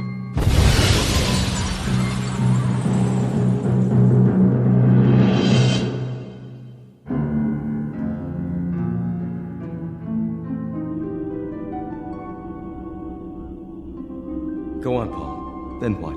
Then nothing. The SS Lusitania, 1915, one of the causes of the First World War. Attempt number 1. Failure number 1. Then August 1939, the Hotel Berlin. Another blow for law and order. Hitting nothing and accomplishing the same. Finally, Hiroshima, August 1945. 3 tries. 3 misses. Then you have to admit it now, Paul. The past is inviolate. What's happened must remain as it was. You can't change anything. Yes, I believe you. And so it follows that there isn't anything we can do about the present. See that small brown book on the shelf? Bring it over to me, Harv, would you? The Study of 19th Century Midwest America. This one of yours? Particular favorite. Open it up to page 14. Talks about a certain place, Harv, a place called Homeville, Indiana. There are pictures showing what it looked like in 1881. Charming. Parasols, bicycles, all very serene. Apropos of what? Apropos of the fact that I'm going back there. One last trip in the machine. I thought you were going to destroy it, whether you succeeded or not. I'm going back there not to change anything, but simply to become a part of that world. A world of band concerts and summer nights on front porches. A world that hasn't heard of atomic bombs or germ warfare or anything else. That's where I'm going, Harvey. I've already packed my bag. The only book I'm taking with me is this one. Of course you are. And there's no one who could hold you back. But remember this, everything is cause and effect. You go back in time to this Homeville, and you inadvertently change one event, alter it minutely. You might start a chain reaction beyond anything even you could imagine. I'm going back there to live, not to change what doesn't need to be changed. Now, Harvey. Here are the coordinates. How about it? All right. God help me, Paul. And God help you. Then let's do it.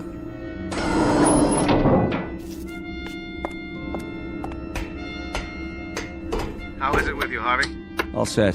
The mechanism's still charged. Enter the coordinates. Here we go, then. 5, 4, 3, 2, 1.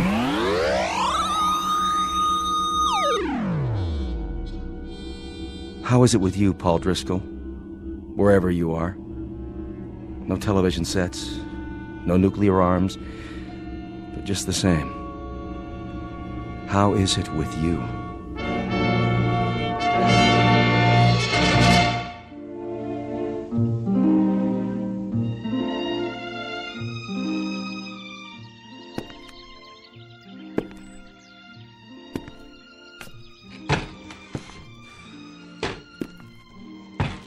What's yours, sir?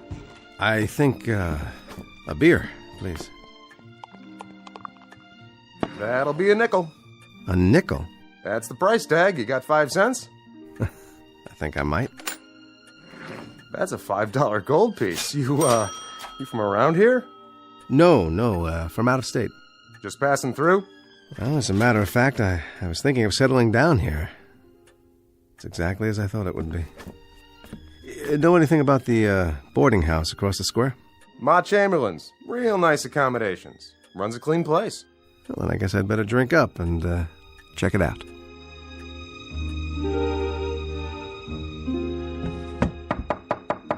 Come in.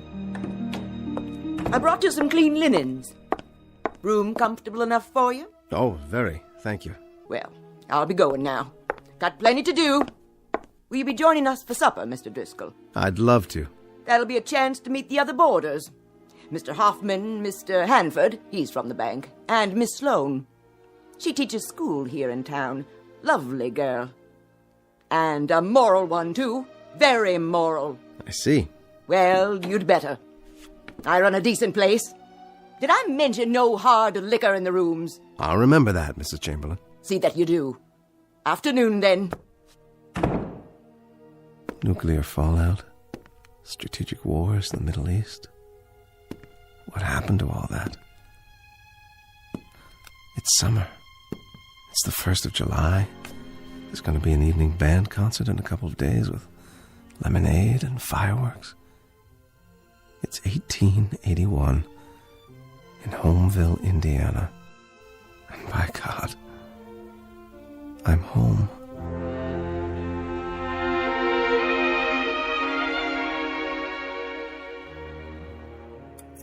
But I tell you, Mrs. Chamberlain, More apple pie, Mr. Hanford. until this government assumes its rightful place in the world, we will remain an isolated, provincial community of states. You know what we should do? Oh, no, Mrs. Chamberlain. I couldn't eat another bite. We should take the American fleet, send it over to the Orient, and plant the American flag.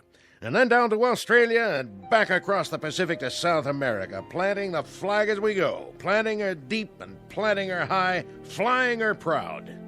You ought to run for office, Mr. Hanford. Believe me, Mr. Hoffman, I've thought of it. My friends have urged me to make my opinions known on some official plane, but finance comes first. It's the lifeblood of the nation.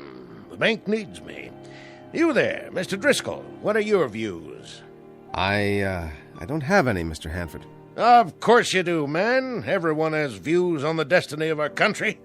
Now you take the case of the Indian Wars. All this nonsense about giving them land, as if savages could understand treaties.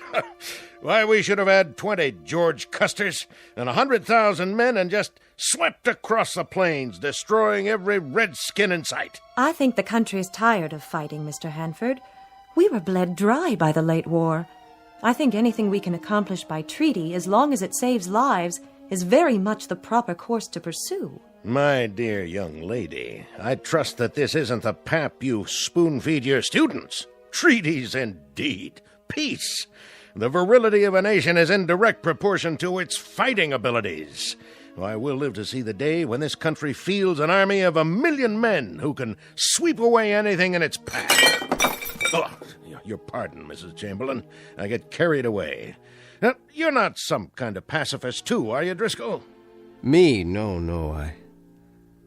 I guess I'm just a poor fool who's seen too many young men die because of too many old men. who fight their battles at dining room tables.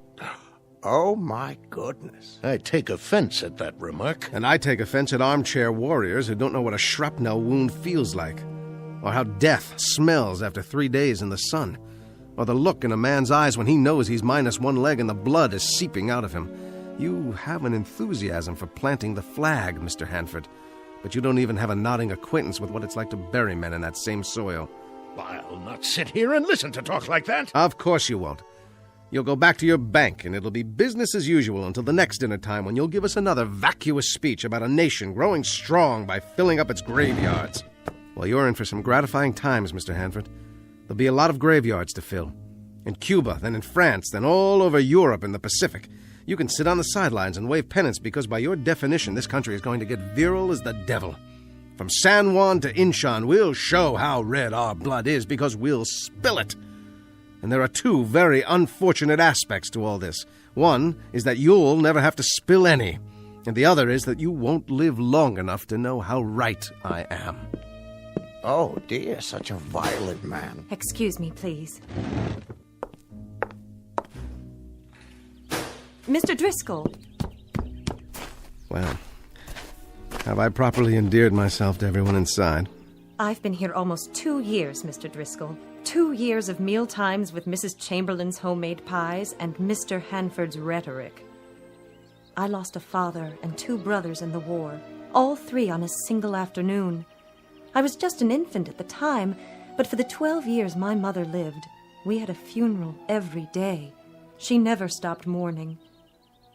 I think they died for something, Mr. Driscoll. But tonight, for the first time, somebody made a point that patriotism doesn't have to mean dying. Thank you for saying that, Miss Sloane. Call me Abby, Mr. Driscoll. Paul. Do you know something, Paul? You look like a man in love. Not with a woman, with a moment, a place. What did you mean when you said other graveyards, other wars? Those names, what are those places? It doesn't matter. Why do I get the feeling that you're standing outside looking in, that you're just passing by? I don't want to pass by, Abby. I want to come in. I wish I could. Why can't you? Everything is possible. Everything. Is it? I wish I could be sure. I believe I already am. Garfield's been shot! Quickly, what's the date? Why, the 2nd of July. Did he say the president's been shot? July 2nd, 1881, that's right. President James Abraham Garfield shot in a Washington railway station. But it just came over the telegraph. How do you know? How could you? You're wrong, Abby. Not everything is possible. Why, Paul? I can't tell you why. But it begins again. What do you mean? Nothing. So be it, then. So be it. It's late, Abby. Very, very late. It's time to go home.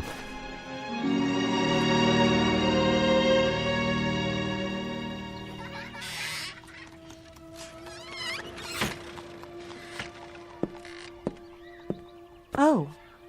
Good morning, Paul. Mr. Driscoll. We missed you at breakfast. Sorry, I must have overslept. Is that the morning paper? Yes. You may read it if you like. I'm finished. The president was badly wounded. So I see. But there's hope for his recovery.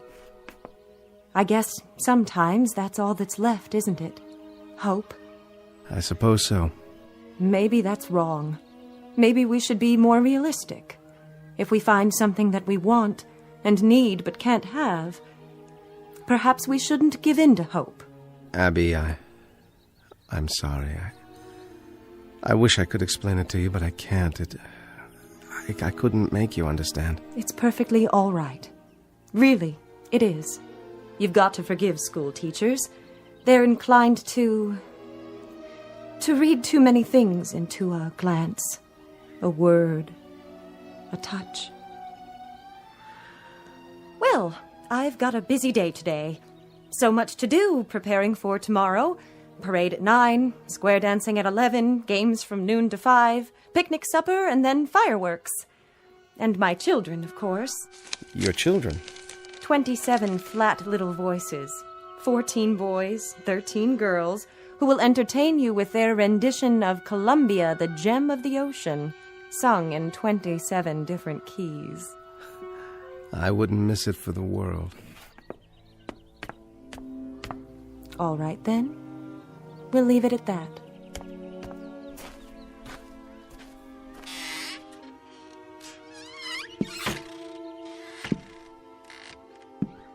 How do, Mr. Driscoll? Morning, Mr. Hoffman. She does an awful good job with those kids, Miss Sloane. So I've heard. Pretty, too, for a school mom. The ones I had when I was a kid, they looked like they came out of a pickle jar. Mine, too. You like this town? More than I can say. Well, you might make it here if you've got what it takes. And from what I've heard, I'd say you do. You want to be more careful with your words, though. Mostly Republicans. Still and all, a nice little town. Doesn't change. That schoolhouse, I'll bet she's 75 years old as she stands, and I expect she'll stand till somebody pulls her down. Well, morning to you, Mr. Driscoll. I'm off to work. God bless President Garfield. A school building. That's what I was trying to remember. Oh, my dear God. The site of the Homeville National Bank, formerly occupied by a school built in 1823 and gutted by fire July 3rd, 1881, injuring 12 children. The fire was caused by a kerosene lantern on a runaway wagon. And I can't do anything. I can't warn anyone. It has to happen the way it's supposed to, like the president. I'm sorry, Mr. Garfield. Recover you shall not. You're to die on September 19th of this year. And the schoolhouse you are to burn this afternoon. 12 children injured, and God help me, I have to stand by and let it happen.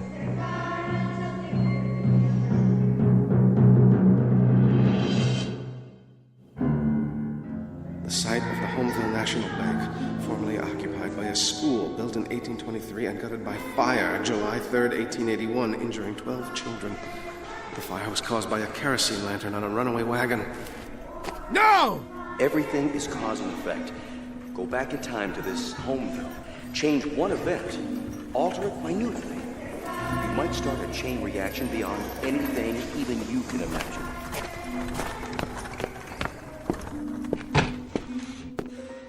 How are you today, Mr. Driscoll? Whiskey, please. Bother you, does it? What? Those kids trying to sing. Well, they won't be at it long. What's that? Hard to keep them in during the summer. But Abby's doing a good job of it. Give me another one, will you? Sure thing. Something wrong? I ain't trying to butt in on your personal affairs, but you drink like a troubled man. What time is it? 10 minutes or 2? I give him another 10 minutes or so. I've got to try. How's that? Why the devil doesn't she let them out of there? How's that? Nothing. Just a runaway wagon with a kerosene lantern. That's all it takes.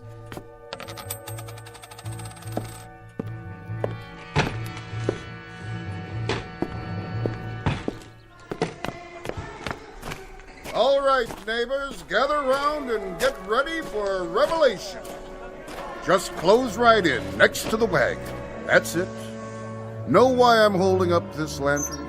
You're gonna tell us anyway, ain't you? Like Diogenes' good friends, I'm looking for an honest man.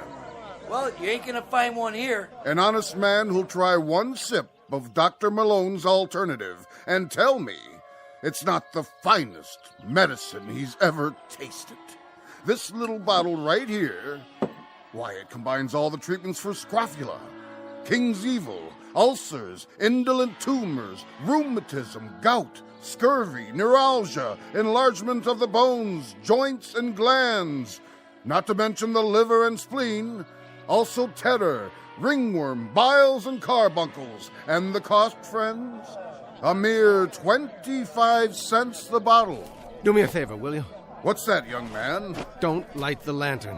Why, I have to light it, to shed light on the subject. Please, put it out! An incredible price, you say? I'm not in the business for profit. I travel the length and breadth of this glorious nation to cure the sufferings of mankind. The ridiculously low price barely covers the cost of ingredients, bottling, and my own primitively simple existence. How about you, madam?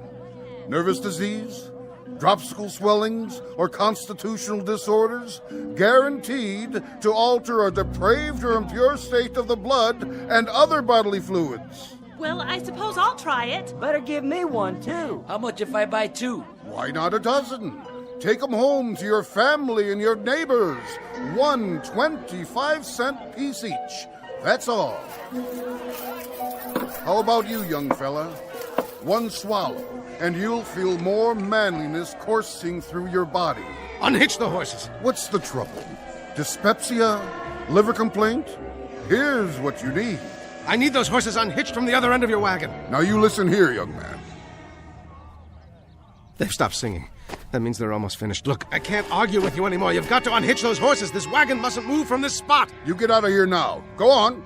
You hear me? All right, then. I'll do it myself. Get away from my horses!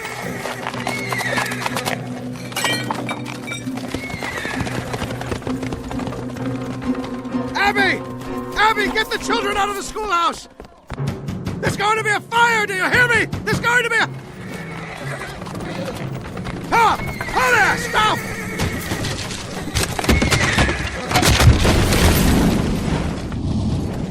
Look, it's the whole schoolhouse! Get the fire wagon! Oh my God, the children!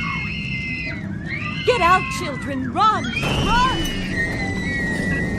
The children! Stay back! But I've got to get them out! Stop them! Hold them down! It's too late, mister! It's too late! Ugh. The children. We got them out. Only a few were injured, none badly. 12 children. How did you know? You did, didn't you? You knew it would happen. At 2 o'clock this afternoon. What I didn't know was that I would cause it. Who are you? It really doesn't matter. I shouldn't have come here. It can't work. I know too many things. Too many tomorrows. All the wars, all the catastrophes, all the tomorrows. How, Paul? How did you know? You're part of history, Abby. You and this town and the people in it, and I can't change you. I can't even touch you. Why not? Because the past is inviolate. It belongs to those who lived it. It's not for interlopers, for those who pass by and look in and wish they were a part of it. Goodbye, Abby. Stay well. Where are you going? Back to where I came from, where I belong. I wanted bandstands and summer nights, serenity. But the infinitely complicated mechanism of a human being. He can't live with the threat of a bomb, and he can't live with burned-out school buildings either. The finite or the infinite, it doesn't make any difference. He's always his brother's keeper. In a way, it was more than I expected because you were here, but I've overstayed my welcome.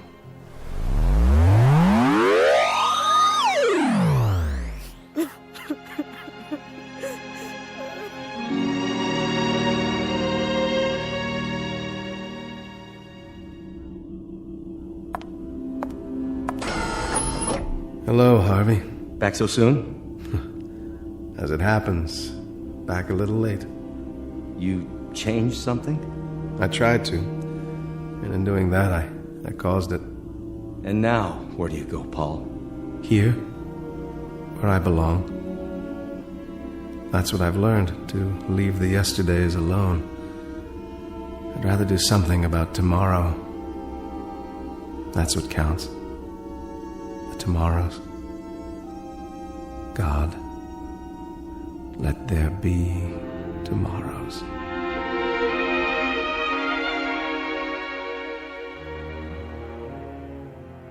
Incident on a July afternoon, 1881. A man named Driscoll who came and went, and in the process learned a simple lesson, perhaps best said by a poet named Lathbury, who wrote, "Children of yesterday, heirs of tomorrow, what are you weaving, labor and sorrow? Look to your looms again. Faster and faster fly the great shuttles prepared by the master. Life's in the loom, room for it, room. Our tale of clocks and calendars in the Twilight Zone.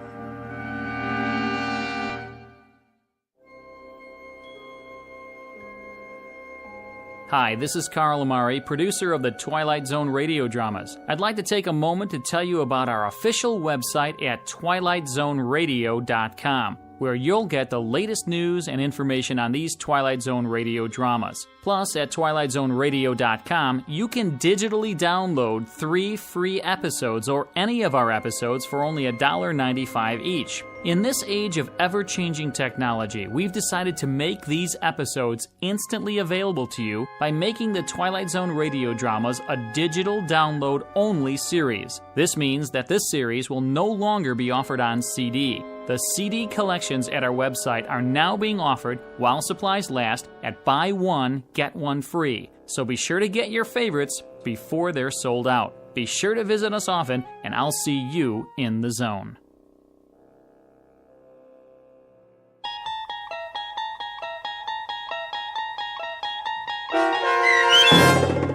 No Time Like the Past, starring Jason Alexander with Stacy Keach as your narrator, was adapted for radio by Dennis Etchison and based on a script by Rod Serling. Heard in the cast were Doug James, Michelle Graff, Nicholas Ruddle, Christian Stolte, Micah Jacoby, Owen Yen, Linda Ryder, Roderick Peoples, Rich Komanek, Carl Amari, Roger Wolski, Vince Amari, Paul Patch, and Richard Shavzin. To learn more about the Twilight Zone radio dramas and to obtain audio cassettes and CDs of these programs, visit our website at twilightzoneradio.com. This copyrighted radio series is produced and directed by Carl Amari and Roger Wolski for Falcon Picture Group. Doug James speaking.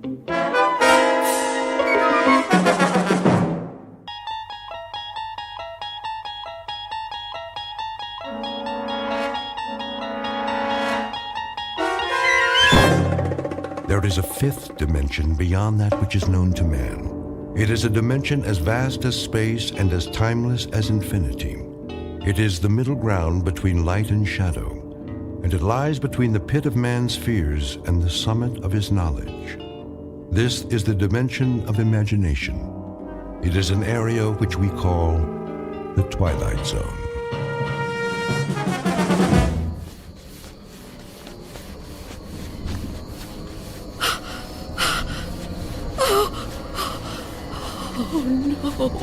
No, where am I? What am I doing outdoors? I don't remember leaving my... Oh, it's so dark. I don't live here. Or here. Which is my house. Oh, I must get home.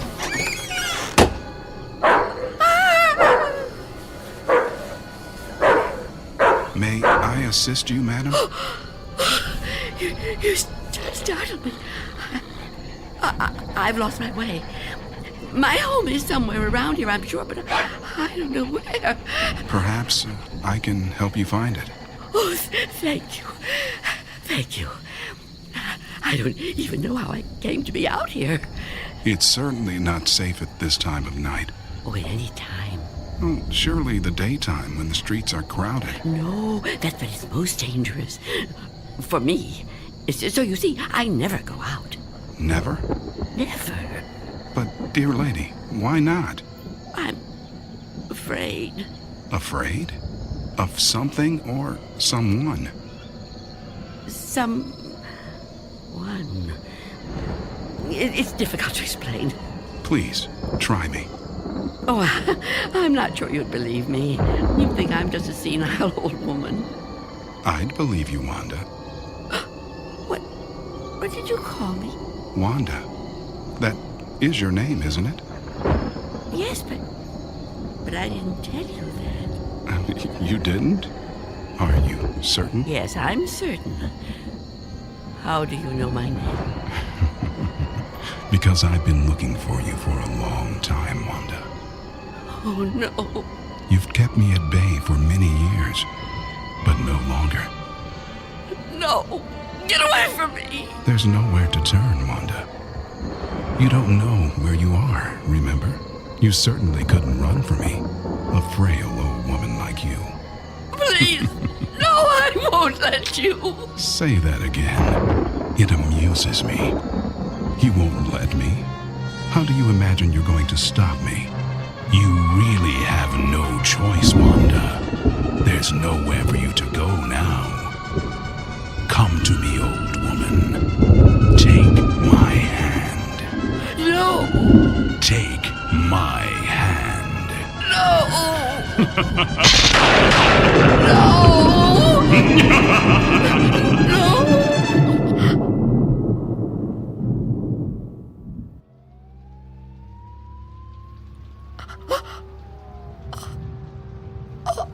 Oh, it was the dream. The dream again. I'm home. Of course I'm home. Where else would I be? But is it night or day? Oh, that's right. The clock is broken. It's been broken a long time. And I can't get it repaired, can I? Not without going. No, I can't. I mustn't. I have to resist every temptation. Oh, really, Wanda? How could you be so careless? How could you fall asleep before... I must check.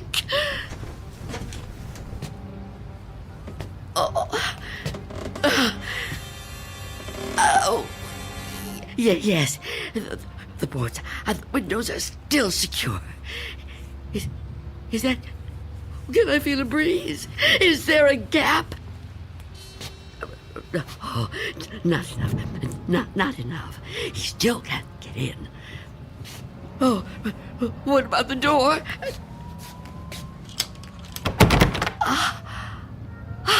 Chain is on. And the door is locked. Good. He can't come in that way either. Yes, I'm safe. Safe for another day. But I've been careless. Really, falling asleep before checking. I mustn't take chances. I can't take chances. Not while he's out there. And he's always out.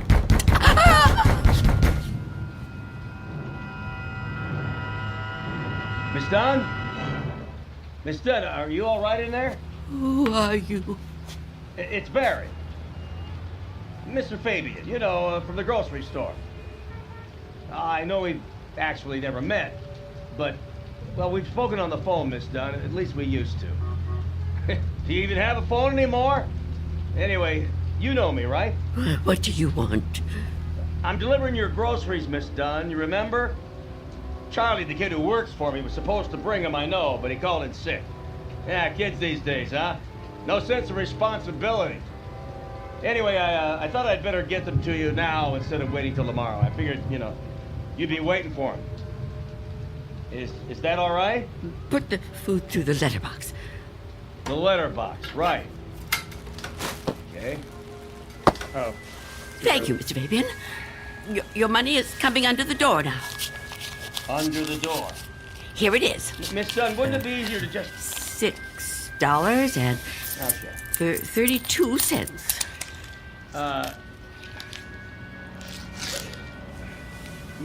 Many thanks, Miss Dunn, but, Good day to you, Mr. Fabian. Miss Dunn, are you still there? Yes? What is it? Well, I've been thinking. I just wonder, Miss Dunn, does anybody else bring you food? I really don't see what business of yours that is, Mr. Fabian. Well, no, it's nothing like that, I promise you. This isn't anything to do with business. I'm just concerned for your well-being. It seems to me a person can't live on food big enough to fit through a letterbox. I can assure you, Mr. Fabian, I'm in no danger of dying as long as I observe this strict regimen.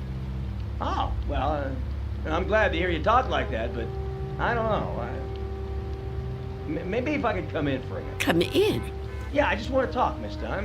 I can't do that so well out here. I really think you need to see a doctor. Out of the question. No one is coming in here, Miss Fabian. Not a doctor, and not you. Miss Dunn. Miss Dunn, could you open the door, please? Go away! Miss Dunn, I just want to help you.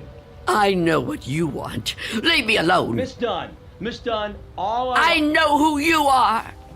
You do? Well, that's good. That's very good. Myself, I have a very bad memory. Every morning, my wife gives me a pen. Every day I lose it somewhere. So, will you let me in? Stop trying to get in here. You won't get me. Just go away and leave me alone. Come on, Miss Dunn. Look, I've got other deliveries to make. I just want to help you if I can. I think you could use a little help. Ah, the heck with it. Good luck living here in this neighborhood. What's left of it.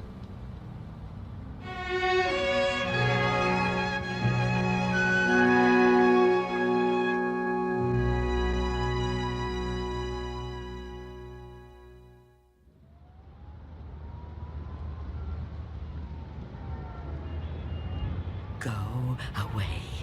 I won't let you in. I won't let you get me. Leave me alone. I don't want to die. I don't want to die. Please, freeze!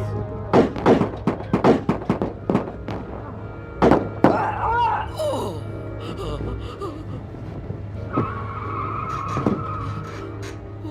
What's going on out there?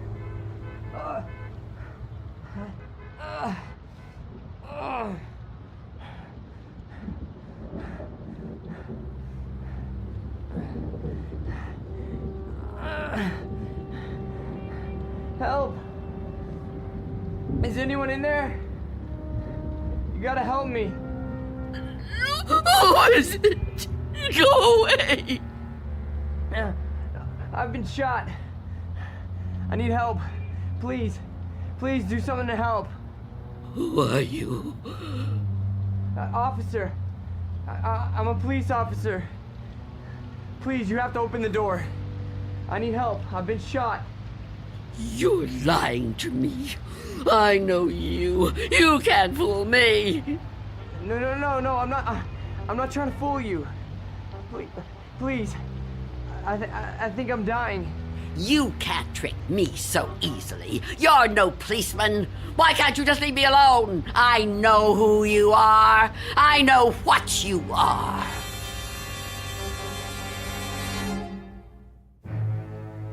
An old woman living in a waking nightmare. An old woman who has fought 1,000 battles with death and has always won. Now she's faced with a grim decision. A decision that might to others seem the simplest in the world. That of whether or not to open a door. And in some strange and frightening way, she knows that this seemingly ordinary door leads to the Twilight Zone.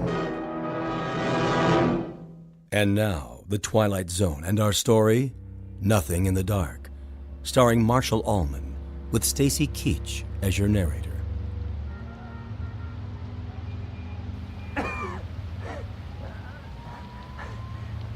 Please. Why won't you help me? Stop this! Why must you do this to me? I'm losing a lot of blood. It's so cold out here. Listen to me. I'm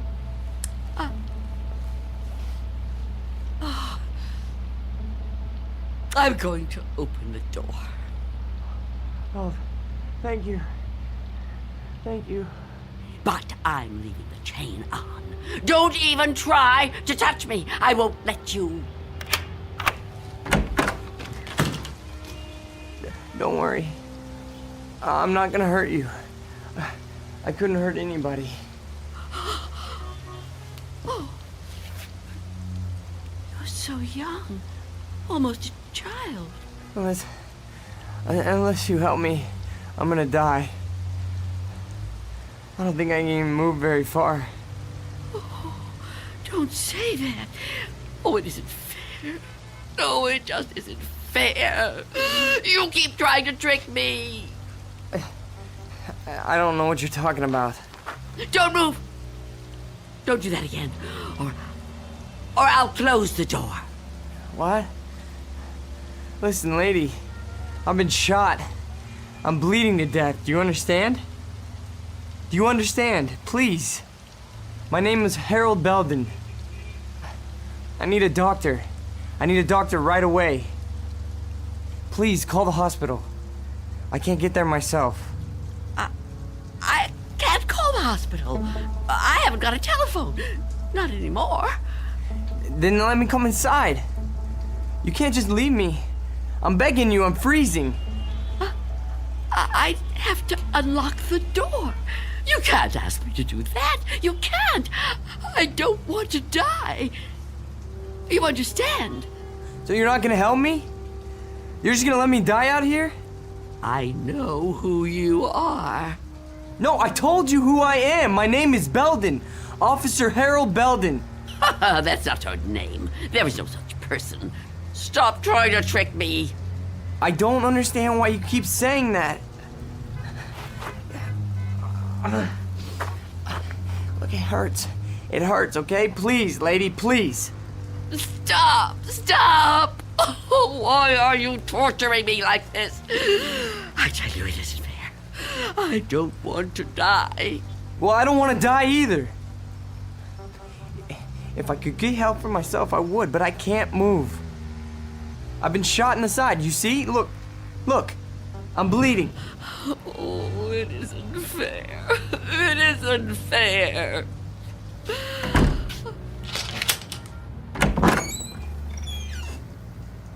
Will you help me? Yes. Yes, I'll help you. Thank you. Take my hand. What? Take my hand. Pull me inside. No, I won't. I mean, I can't. Oh, can't you? Can't you crawl in? Oh, I don't think so. Please try. Quickly. I don't want to leave the door open.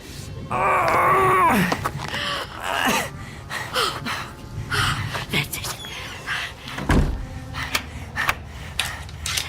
Come over here.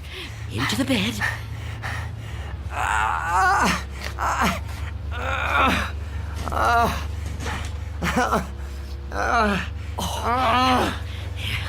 You just rest. Rest. Oh, what have I done? And what am I going to do?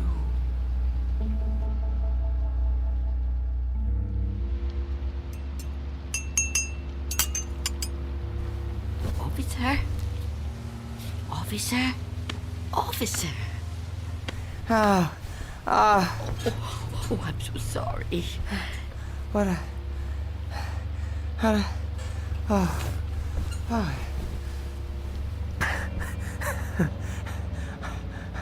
Oh, I'm alive. Yes. Yes, you are. Yeah, you're the lady that helped me. Yes. Eventually.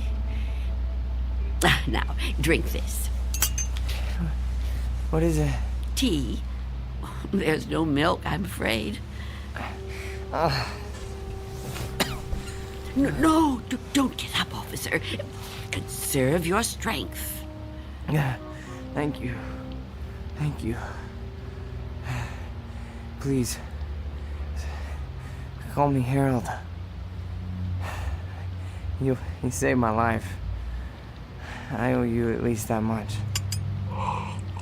Is it good? It's fine. Thank you. How long have I been out? Hours. What time is it? I'm not sure. Morning, I think. What do you think? I don't have a clock. I guess it is morning. It's hard to tell. What happened to your windows? Who boarded them up? Well, I did. A long time ago now. But they're still as strong as ever. What? Why would you do that? Oh, I have my reasons. Well, we all have our own reasons for doing things. Why would you want to be a policeman? to be in a job where people try to kill you. Well, why would you want to court death like that? Court death? I don't know that I'd put it that strongly. I do what I do because there's just some jobs that have to be done. You mean it's a sort of vocation? I guess you could say that. Listen, Mrs. It's Miss Dunn. Listen, Miss Dunn. You should try to get some rest yourself. You need it more than I do. No, really, I feel much better. When the doctor gets here, he'll take me off your hands for good. The doctor? Yeah, sure. He'll check my wound, take me to the hospital. You didn't call the doctor? No, I didn't. Why not? I told you last night. I haven't got a telephone. Don't you remember? No, I don't. I was kind of out of it last night, I guess. Oh, of course. Perhaps you could use your radio to ask someone to come get you. Oh, you could wait outside for them. No, I busted my radio when I fell on it. You see? Hello. And I don't think I got the shrink left to get up on my own. Look, couldn't you go to one of the neighbors? Oh, there aren't any. What are you talking about? There aren't any neighbors. There must be. Everyone has neighbors. Well, I don't. Not anymore. Why? What happened? They've all moved away. Not all of them. That's impossible. All of them! Trucks came and took away their furniture. First one, and then another. Is something happening to these buildings? I wouldn't know. I'm sorry to ask, but how can you not know something like that? I mean, if it was my home... I don't have a great deal of contact with the outside world. I haven't for quite some time. I couldn't even tell you who the president is. Wow. But there has to be somebody around who can help, you know? Or maybe a phone booth somewhere where you could call a doctor. Perhaps. I don't know. But even if I could call the doctor somehow, I couldn't take a chance and let him in. Why not? It's too dangerous. Dangerous for you? Yes. You let me in. Oh, I didn't have a choice. You were going to... I didn't know if I could trust you, but I'm still alive. Of course you're still alive. What do you think I was gonna do? I mean, but the doctor, he's not gonna be any harm to you. I keep telling you I can't let the doctor in. I can't let anyone else come in. Don't you see? It might be him. It might be him. Who? Him who? Mr. Death. Mr. Death? What? I know he's out there. He's trying to get in. He comes to the door and knocks. He begs me to let him in. Last week, he said he was from the gas company. The gas company? Oh, he's clever. After that, he claimed to be a contractor hired by the city. He said this building was condemned, that I'd have to leave.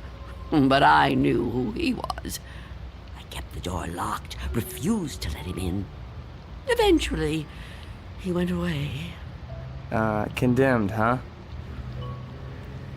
I mean, that explains why there's no one else in the neighborhood. No, he knows I'm on to him. Yesterday, he said he was Mr. Fabian from the store. But all he really wanted was to come in. That's all he ever wants. Wait a second. No, it's no use. You wouldn't understand. I knew you wouldn't. How could you? Well, I mean, wait. But I want to understand. I do. I mean, this man you're afraid of, you say he's Mr. Death. That's right. You don't mean just anybody, do you? You mean like Death, right? Death. That's right. So is this Mr. Death a person like you or me? I know it sounds crazy to someone like you, to anyone but me, but it's true. I know it's true. Okay, I understand what you're saying, but, I mean, people die all the time, all over the world.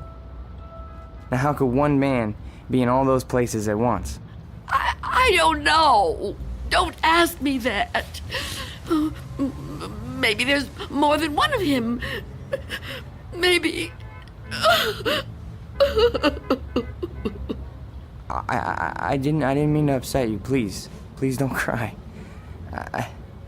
I'm not gonna hurt you. I'm sorry. Okay?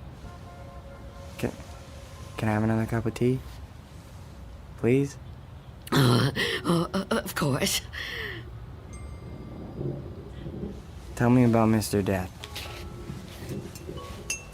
Your tea. Thanks. Please, Mr. Death. I would like to know about him. All right. At first, I couldn't be sure. It was a long time ago. Everything is. It's been so long since anything happened to me. But I was on a bus. There was an old woman sitting in front of me, knitting a scarf, I think. There was something about her face. I felt I knew her. Then a man got on the bus. He wasn't special in any way. Not short, not tall, not fat. Just a man. I remember that there were empty seats, but he sat down right next to the old woman. He didn't say anything to her, but I felt that his being there upset her in some way. I couldn't understand why. He seemed like such a nice man. When the old woman dropped her ball of yarn, he bent down and picked it up, right in front of me. He held it up to her. I saw their fingers touch. He stood up and got out the next stop. I couldn't move. It was as if I knew what had happened. But I couldn't do anything. I was just so frightened. When the bus finally reached the end of the line, the driver came over to the woman. He thought she was asleep, but I knew she was... What, dead? Dead. And right then and there, I knew it was his touch that killed her. Okay, but you said it yourself. She was an old woman. Okay, just because this man touched her... Mr. Death. Just because he touched her hand, it doesn't mean he killed her. Maybe what you saw was just what it looked like. A man trying to be helpful. I mean, the real cause of her death might have been, you know, a heart failure or a stroke or something. I don't know. No, he killed her. Okay, I'm a cop. I've seen dead bodies. I've seen people that were killed by guns, knives, but never by a touch, okay? The man being there when she died, that's just a coincidence. But I've seen him since then, several times. I've seen him in crowds. I've watched for him. Every time someone I knew died, he was there. He, the same man, the one on the bus. No. Once he was a young soldier, then a salesman, a taxi driver. Someone you wouldn't notice unless you were watching closely. But you could see him. Oh, yes. And I wondered why that should be. Why I could see him when no one else could. And then I knew. Why? It was because I was getting older, and my time was coming. I could see clearer than younger people like yourself. Now do you understand? Oh, I know you don't believe me. That would be too much to ask of anyone. But do you at least understand? Please, I have to know. All right. Maybe. Maybe, okay? But if there is some Mr. Death who's able to visit all the people in the world like Santa Claus... Don't mock me. I'm not meaning to mock you, okay? I would never do that. I swear. But if he's real... He is. If he's real, then I don't see what the problem is. You don't see what the problem is? Oh, you must be joking. No, I mean, if you know what he looks like, what have you got to be afraid of? If you're right, and you can see death, I'd say you're kind of fortunate. Fortunate? Sure, yeah. I mean, you'd be able to see him coming. You could just avoid him. Oh, didn't I tell you his face is always different? He's different sizes, different ages, different races.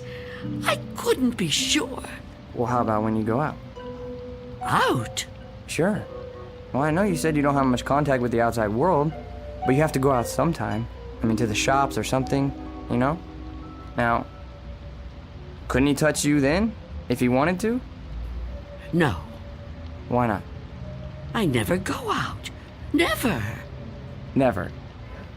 Oh, I haven't been out for years. I don't know how many. I don't keep count. That would be too depressing. But I suppose you can guess from the smell. You're too polite to mention it. But it must bother you as much as it bothers me. So what do you do about food? The boy at Mr. Fabian's store delivers it. But I never open the door to him. How can you live like this? Oh, don't think I enjoy it. So why do you do it? Because if I don't live like this, I won't live at all. If I don't watch out, if I let down my guard even for a moment, he'll get in. I know he will. I haven't always lived like this, you know. I was young once. People said I was pretty. I lived out in the sunlight. I hated to be inside, even for a minute. My mother always said I'd spoil my fine complexion, but I didn't care. I loved outdoor things. I lived out in the sunlight, so warm, so beautiful. Beautiful, like I once was. You're still beautiful. Oh, no, I'm not. I'm old and cold. I miss the warmth of the sun so much. See that patch of sunlight on the floor? Where's it coming from? I think it's coming in from between the cracks in the boards of the window over there. Oh, yes. It's so warm to the touch. You know, I've always hated the dark and the cold. And now I'm old. I've lived a long time, but I don't want to die.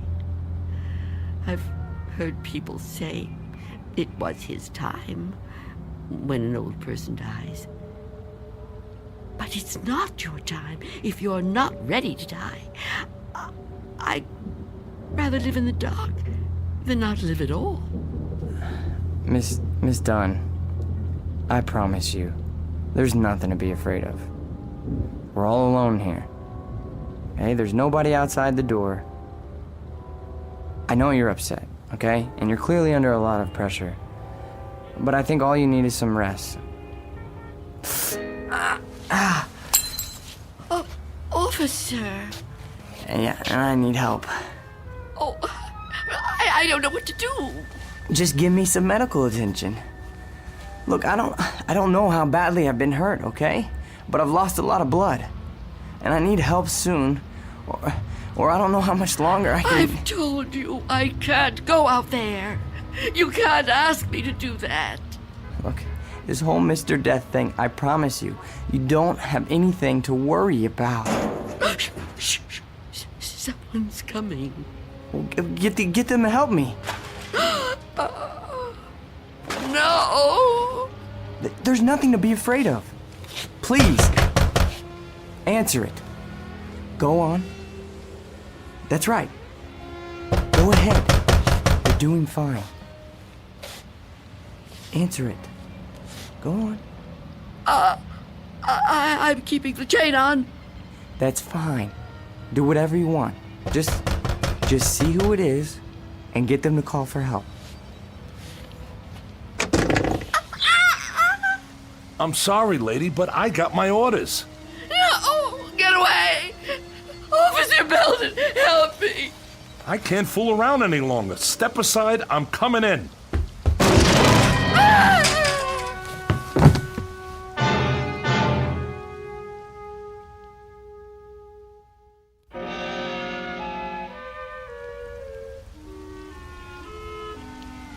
Take my hand.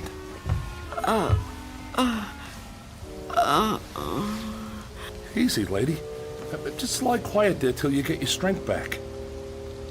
What? You gave me quite a scare there when you fainted like that. Sorry I pushed you when I put my shoulder to the door.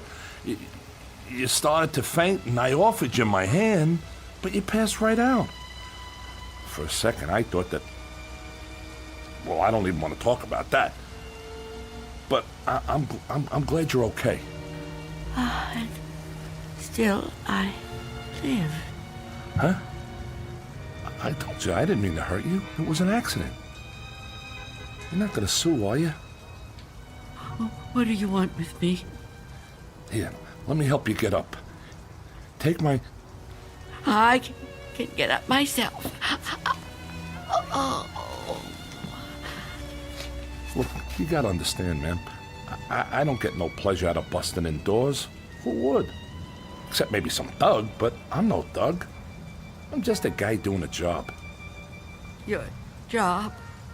Look, you don't seem to realize how important this is.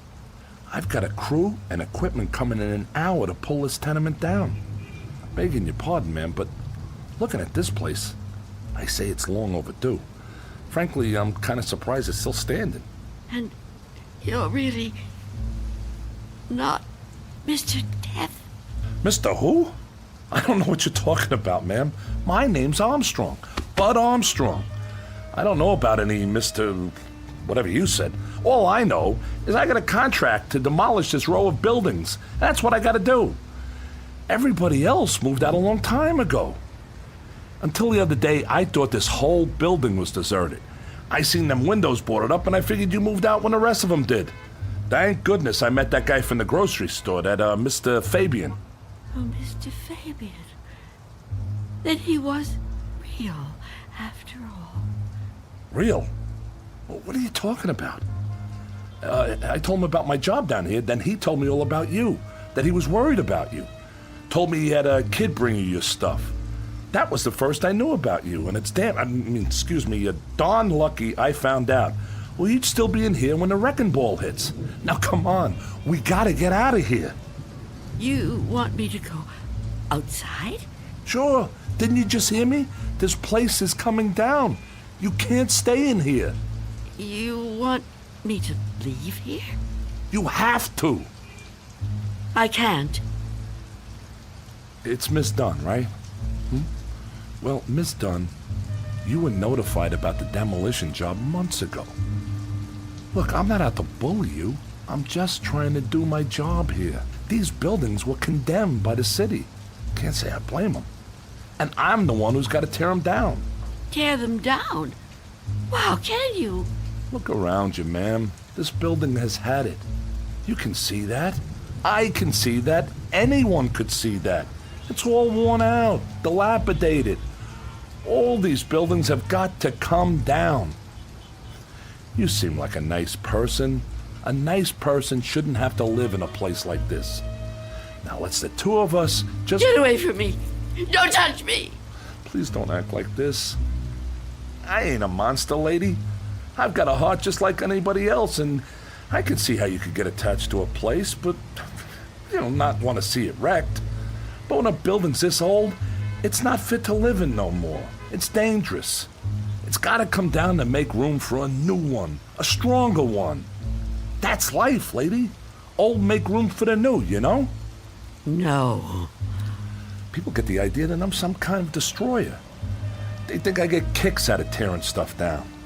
But that ain't the way it is. No, that ain't the way it is at all. I just clear the ground so other people can build on it. In a way, I guess I kind of help them to it. Can't have one without the other, am I right? Look around you. It's just the way things are, like when a big tree falls in the forest and a new one grows right out of the same ground. Old animals die and young ones take their places. It's just nature. That's how it is. Even people step aside when it's time. I won't. When I finally kick the bucket, or when I get too old to contribute, my son-in-law will probably take over The door! What about it? Oh, yeah. Sorry about that. I didn't realize the chain was on when I put my shoulder to it. Door's okay, but the chain's out. You left the door open! Hey, there's no need Get to... out of my way!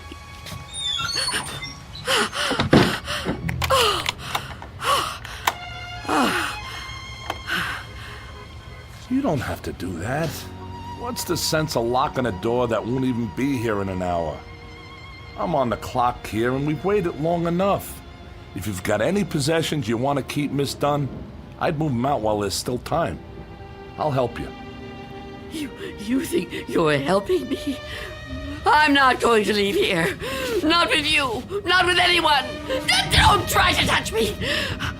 I don't want anyone near me. Now look, ma'am, I've been nice to you. I've been trying to go easy. I know this must be tough for you. Any kind of move is a big upset, especially to an older person like you. But if you insist on staying here, I'll have to call a cop. A cop? A police officer? It's just for your own good.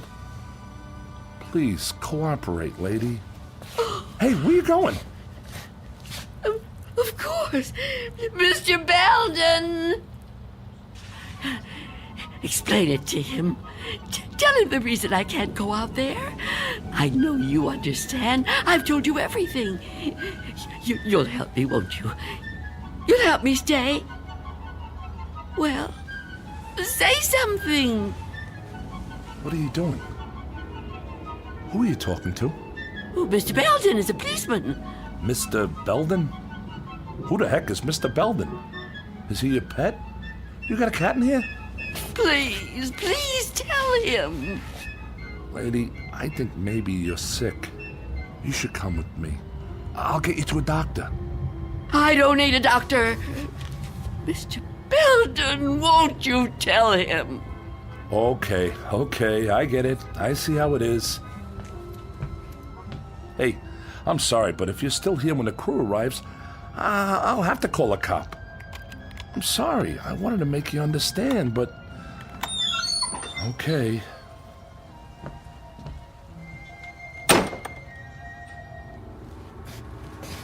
What's the matter with you? Why didn't you say something? Why didn't you help me? I thought you understood. I thought you'd help me. I think the question you should be asking yourself, Wanda, is how he looked straight at this bed and didn't see me. You called me Wanda, but I never told you my first name. Oh no. No. It's not true. It's not true. Yes, it is. The mirror, Wanda. Look in the mirror. What do you see? I can't. I won't. Look in the mirror, Wanda. What do you see? I see nothing. Nothing but an empty bed. Turn around. Now what do you see?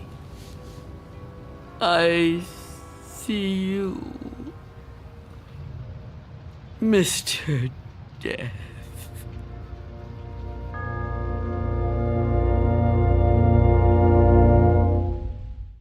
We'll be back to the Twilight Zone in just a moment.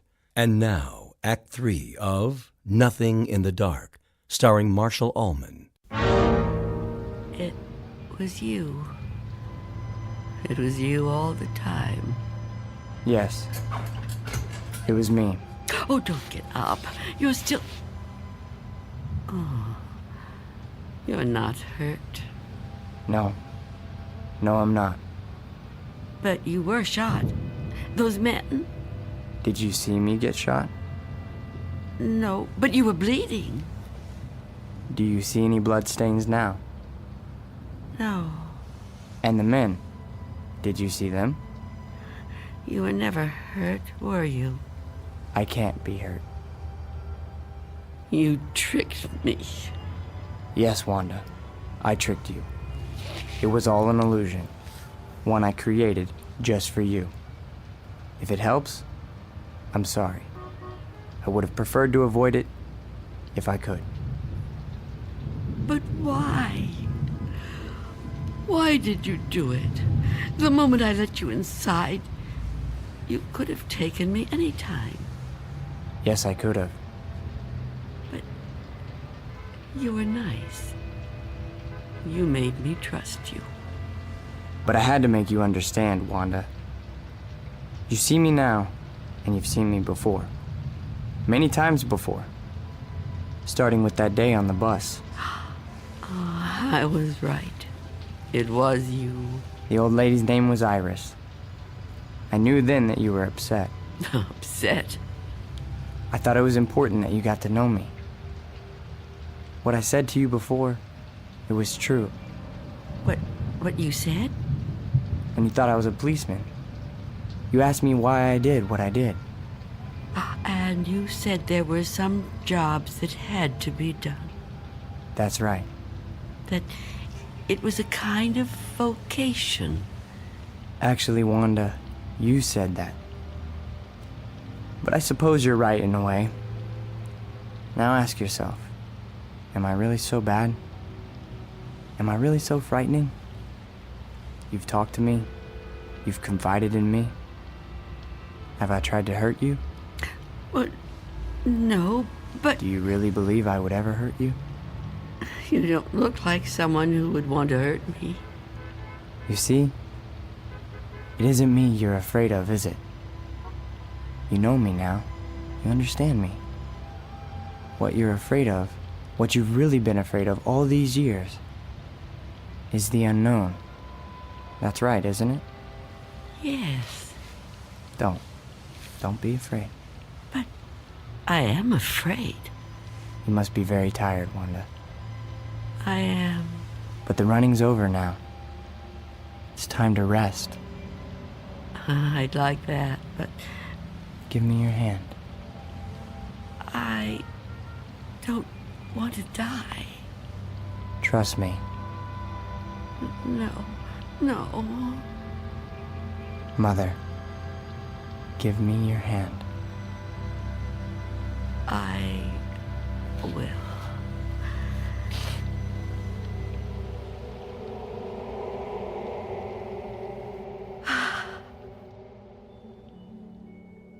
There. You see? See? See what? No shock, no engulfment, no loud thunder. What you feared would come like an explosion is like a whisper. What you thought was the end is the beginning.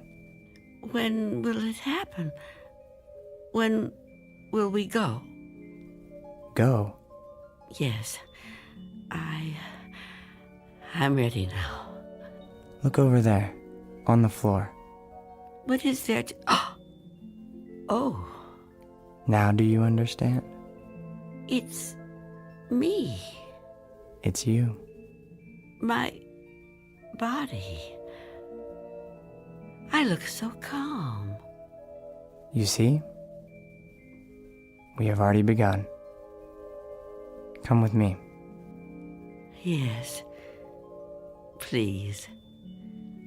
I'd like to.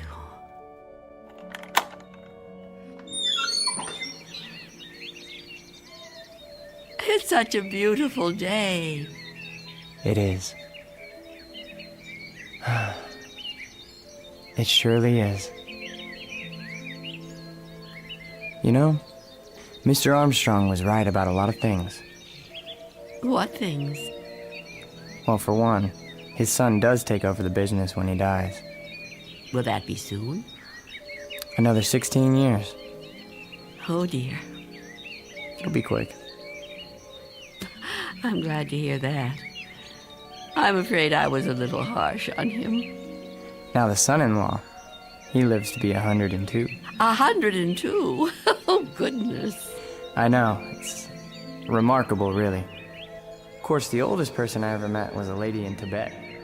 Well, how old was she? Take a guess. Oh, I know good at guessing. Come on, take a guess. You'll never believe it.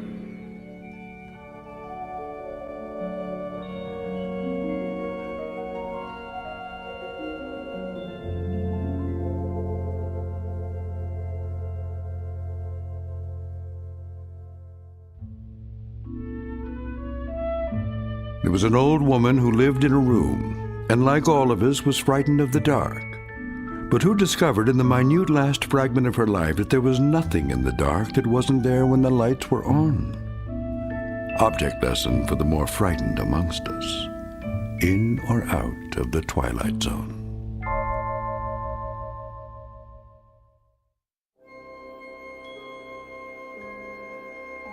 Hi, this is Carl Amari, producer of the Twilight Zone radio dramas. I'd like to take a moment to tell you about our official website at twilightzoneradio.com, where you'll get the latest news and information on these Twilight Zone radio dramas. Plus, at twilightzoneradio.com, you can digitally download 3 free episodes or any of our episodes for only $1.95 each. In this age of ever-changing technology, we've decided to make these episodes instantly available to you by making the Twilight Zone radio dramas a digital download-only series. This means that this series will no longer be offered on CD. The CD collections at our website are now being offered while supplies last at buy one, get one free. So be sure to get your favorites before they're sold out. Be sure to visit us often, and I'll see you in the zone.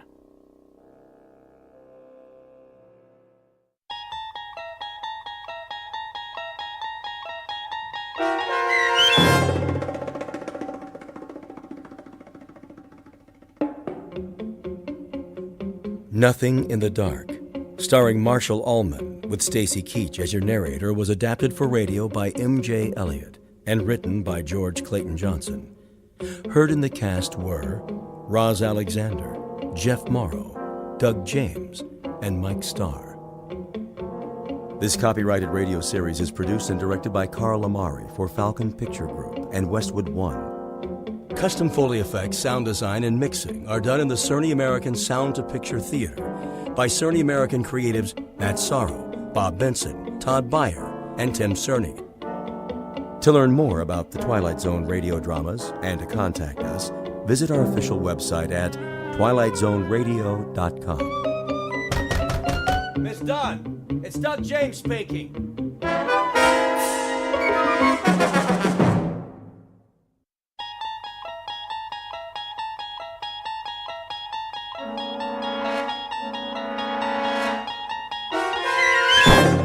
You're traveling through another dimension.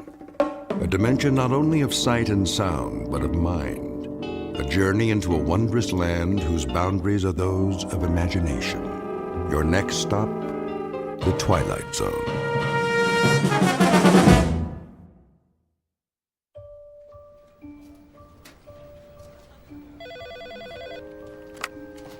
Lady Lynbrook Cosmetics. How may I make your world more beautiful? One moment. Lady Lynbrook. Oh, good morning, Tim. Yes, she's expecting your call. If you'll hold, please. Mrs. Lynbrook. Yes? Mr. Gunn on line 2. What's that? Shall I put him through? Speak up. I can't hear you. The Bravo account. Shall I put... I don't know any Mr. Bravo. It's Mr. Gunn.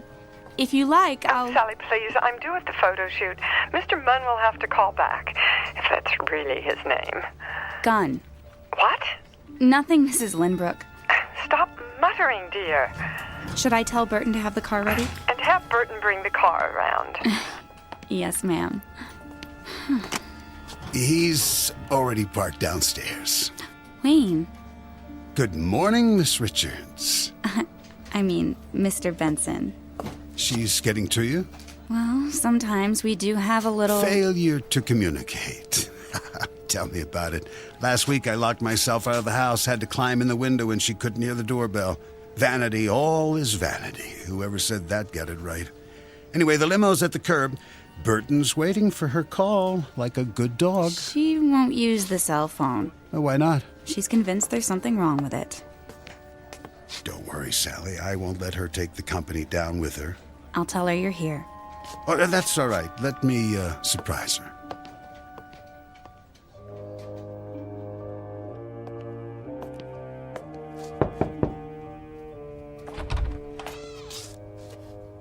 Mirror, mirror on the wall. Who? Gotcha. Wayne, darling, I didn't hear you come in. If I were a snake, I would have bitten you. Well, you shouldn't sneak up on me like that. I haven't finished my makeup. Be a dear and hand me the hairspray. You know they have makeup people at the shoot. What? I said you're beautiful as always. I have to be, in case my handsome husband drops by. Oh, afraid I'll divorce you if your lipstick's on crooked? Something wrong with my lipstick? We need to talk. Did you say something? My point exactly. Rose, I've been thinking. I have an idea. What would you say to a romantic weekend? Just the two of us. It's about the business. Of course, our first anniversary isn't till Valentine's Day, but we could get a head start. Actually, that's not a bad idea. The cabin in the mountains. I could join you later. Later? I don't understand. Not very long. A few days and... And what would I do in the meantime? A chance to rest. Clear your head. You work so hard. Who would run things here? Well, I could take the reins, temporarily, of course. But I enjoy my work. Now, don't be stubborn. It's for your own good. You think I can't handle it anymore? Just because this building has such dreadful acoustics. It's not the building. Admit it. If you weren't so... vain? That's not what I said. I've told you, I will not wear hearing aids. It has nothing to do with vanity. They hurt my ears. They distort everything. I wouldn't understand a word anyone says. All the more reason to take some time off. You'll see. You'll be able to run the business more efficiently, more profitably. I've done quite well until now, thank you. I think you hear what you want to hear. Whenever the word business comes up. My business, Wayne. The one I built from the ground up long before you came along. You are the most stubborn woman I've ever met. I only want what's best for you. You know that, don't you, darling? A company based on beauty, not on what a person can or can't hear.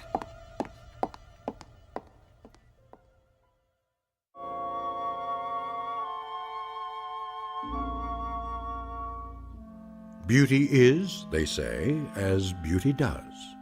And the CEO of Lady Lynbrook Cosmetics understands this, or thinks she does. But truth, that's something else. Like perfection, it may lie in the eye or the ear of the beholder. Rose Lynbrook is about to hear one very surprising truth, intended especially for her and broadcast directly from the Twilight Zone.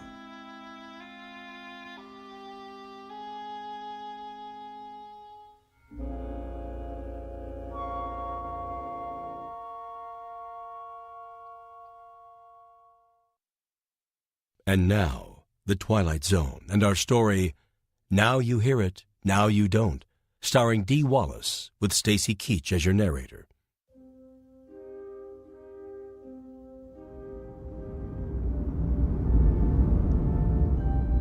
Here we are, ma'am. Burton, why are you stopping? I say we're at the studio, Mrs. Lindbrook. What time is it? We're right on schedule. Not late, are we? Not in the slightest. Speak up, will you? I'll get the door. Would you kindly help me with the door? Certainly. Where is my blusher? Ready, ma'am? Well, I guess this will have to do. Watch your step. The curb. Not that door, Burton. The other one. I can't slide over leather in this dress. I suggest the sidewalk side.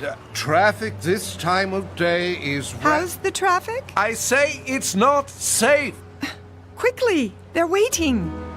I'll go around. Man would be late for his own funeral.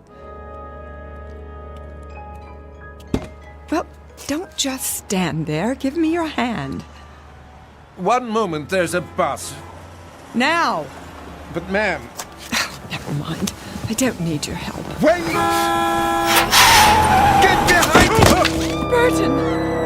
Burton! Ma'am, are you... Burton! Oh, did you see that? She stepped right out into the street. What's the matter? Didn't she hear the horn? Must be deaf. Oh, if it wasn't for that chauffeur, it would have hit her head on. The poor man. Hey, somebody! Call an ambulance!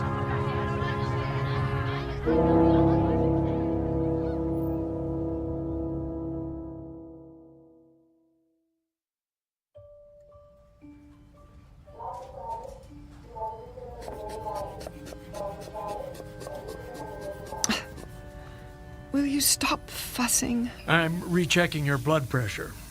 This dress is ruined. I consider it a small price to pay. I want to go home. Not so fast. Nothing's broken. You said so yourself. X-rays don't always tell the whole story. I'd like to hold you for observation. What? Our best private room, of course, unless you demand the entire floor. I can't hear a word you're saying. How convenient. This is Fashion Week. I have a contract with every designer on the runway. I'm sure your assistant... What's that? I say, let your assistant handle it. Sally? Her grandparents were hippies. Rose, how long have we known each other? What are you going on about? More years than either of us cares to remember. And at that time, I've seen you through, let's say, the vicissitudes of a life well lived. From the occasional nip and tuck to brow lifts, chemical peels, injections from the endangered species list. I've done everything you asked. You should. I pay you enough. But I've never lied to you. The issue is no longer appearance. It's a matter of communication. If you can't interact effectively with the world around you... Call Burton. What? Tell him I need him. I'll take that as a sign of short-term memory loss rather than a hardening of the heart. Would you not? I'm exercising due diligence. Let's have another look at those eyes. I've had enough of your pawing and probing. Why don't you tell me what you remember about the accident? This is the room. You can't go in there. Out of my way. Hey! Wayne! Stop. Get me my purse. I need a mirror. Rose, I got here as fast as I could. Sir, there's a waiting room. It's all right, nurse. This must be... My present husband. Wayne Benson. How do you do? Rose, thank God. And my assistant, Sally Richards. Mrs. Lindbrook, are you all right? Why is she here? Sally drove. As soon as we heard... What on earth happened? A chance encounter with a rather large bus. Apparently she didn't hear the horn. Isn't that so, Mrs. Lindbrook? What horn? Any broken bones? Only a few bruises. Her driver took the brunt of it. Where is Burton? In IC. See that he gets the best of care. We're doing everything we can. Will you please take me home? Darling, are you sure that's a good idea? At once. I'll make the medical decisions if you don't mind. You can't hold me here. Not without a lawsuit. On what grounds? Emotional distress. Confinement against my will.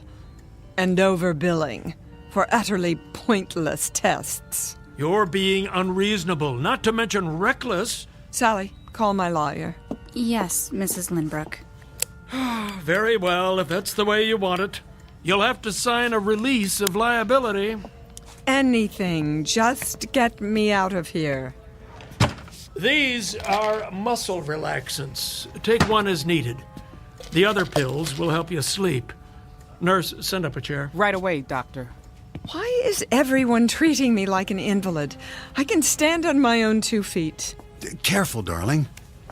The wheelchair's on its way. I wouldn't be caught dead in one of those contraptions. Hospital insurance requires it. But don't worry, someone can roll you to the exit with a bag over your head if you're afraid of being seen. I could park by the ramp and back. Would you mind, Sal? We'll meet you there. No problem. Mrs. Lynbrook, I just want to say how relieved we all are. What did she say? She said you look absolutely fabulous. Oh. What was that about Burton? Don't worry your pretty head. I'm sure he'll get the best care money can buy. And what is that monstrosity? One final indignity. A standard issue neck support. You can put your scarf over it, or I'll pull the fire alarm and clear the hall. I don't think that'll be necessary. Good. It would be a first in this wing. Mr. Lynbrook? Benson. Yes, the release form is at the front desk. Be sure she initials the waiver. Oh, Wayne, do be a dear. Oh, right. Scamper, darling. And this little box is for you, too. What is it? A special gift. I don't like surprises. Go ahead. Open it. No. Absolutely not. Give it a chance. That's all I ask. I've made myself perfectly clear. This is a prototype. A real advance, I'm told. They call it the H100. I will not wear a hearing aid. An entirely new technology. The research lab needs someone to field test it. Who knows? You might be written up in the scientific journals. I don't want that kind of publicity. Think of what it might mean for others. Let them get their own hearing aids. I tell you, you're the perfect subject. Oh, then I shouldn't need it. Rose, be honest with yourself this once. Anyone else would have heard that bus. It came out of nowhere. With 100 decibel horn blasting away? Face it, you have degenerative hearing loss, and it's only going to get worse. Look, it's no larger than a pencil eraser. An experimental microcircuit with full frequency range. And this is the wireless control unit, the size of a lipstick. At least try it. I couldn't possibly. Then I can't possibly release you. If I add borderline concussion to your chart, the decision will be out of my hands. You wouldn't. What's more important? Your vanity or your life?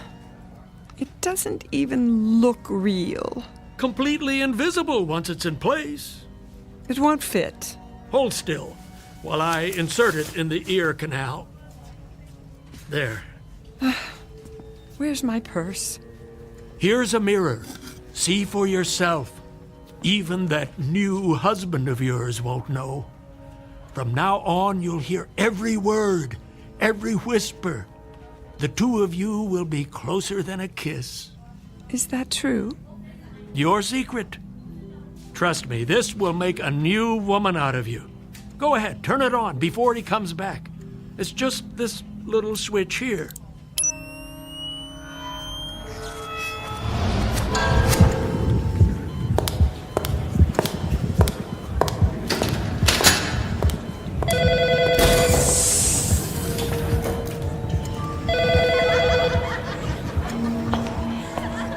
Where does she sign? Here. Witness it on the line below.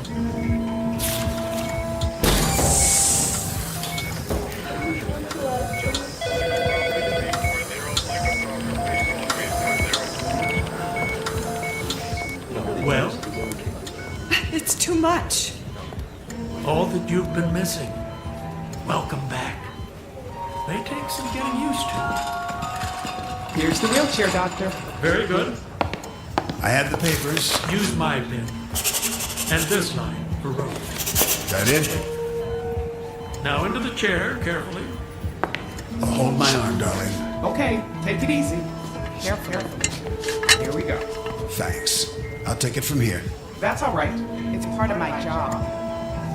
Get some sleep, Rose. I'll stop by and see how you're doing. Nurse! Nurse! Where's my medication? Why won't she come?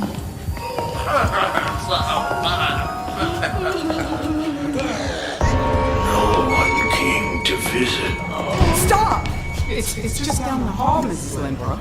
The rear entrance, darling. Don't you hear that? Hear what? It's too much, I tell you. Hang on, we're almost there. Help! Mrs. Lindbrook. Who's that?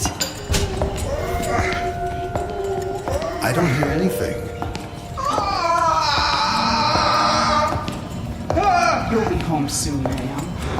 Don't leave me, Mrs. Lindbrook. I did my best. I swear. Burton? Don't leave me here to die. Please, ma'am. I beg you. Don't. No. No!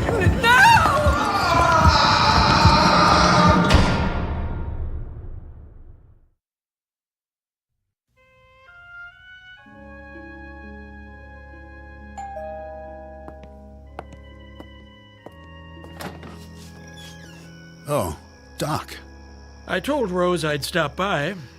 You didn't need to do that. How is she? About the same. Up and around yet? She doesn't do well out of bed. No? Still pretty shook up. The pills don't help? Not much. Do you have anything stronger? I don't know if that's wise. Drink? Oh, you go ahead. I've tried to keep the pressure off, but without the business to worry about, well, she's lost. Really? I guess it's all she knows. She just can't cut it anymore. She doesn't even want to try. That doesn't sound like the Rose I know. The accident really did a number on her. She needs more downtime. It's possible, I suppose. Or maybe she's had too much. I'm thinking of moving her to a place in the country until she gets her strength back. Oh, I don't know about that. There's nothing wrong with her body. Of course, if it's emotional, I could refer her to a specialist. A shrink? She wouldn't hear of it. Well, then let's try this. A couple of days a week back in her old office, for starters. She's not ready. She can sign letters, make some calls the way she used to. See how it goes. Not a good idea, Doc. Well, it might do her a world of good. I couldn't allow it. Allow? Well, she hasn't been declared incompetent yet. No, but that's... Let me have a look at her. This isn't a good time. Well, she's awake, isn't she? I'll check. Don't trouble yourself. I think I remember the way. First door at the top of the stairs, isn't it?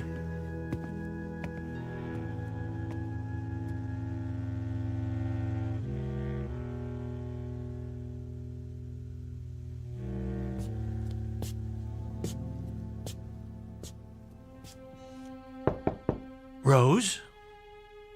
Come in, Doctor. How did you know? I heard you. All the way downstairs? Before that, when you turned the corner and drove up. Really? That hearing aid must be more sensitive than I thought. Oh, it is. Imagination was always one of your strong points. You're looking well. I look a fright. Not at all. Mind if I give you the once-over? I'm glad you're here. Why, I'm positively flattered. Pulse normal. Eyes a little bloodshot. A lovely green, as ever. Hazel, I thought you'd never come. Something on your mind? You can always call. He took my phone away. Wayne? He said it was broken. Then I'm sure he'll get you a new one. Don't bet on it. Now. Let's check that blood pressure. He wants to put me in a sanitarium. Have you been taking the pills? I only pretend to swallow, in case he switches them. So you haven't been sleeping. That can make the world seem a very different place. Lie still for a moment.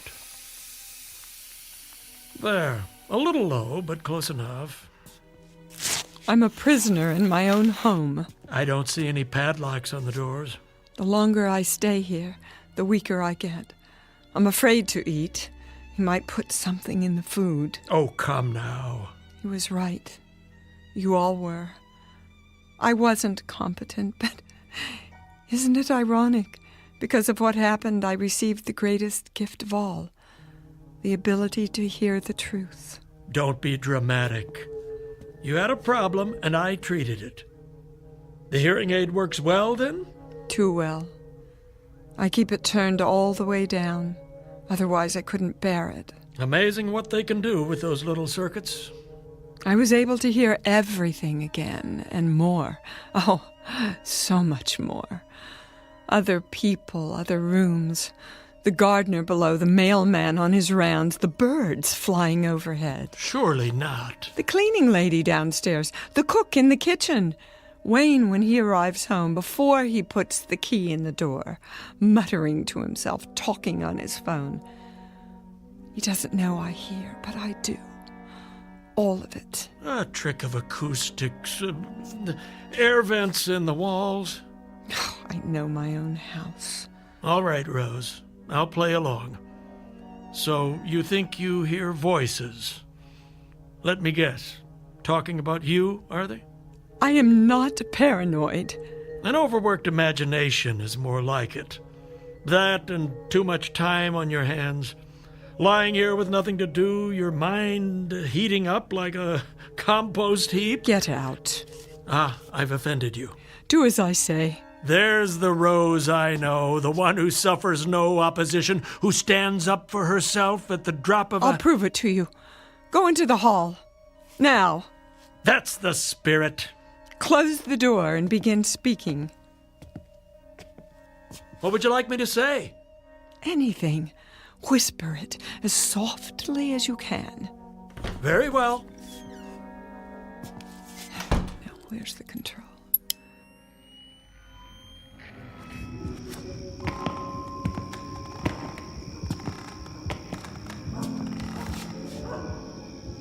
Testing 1, 2, 3.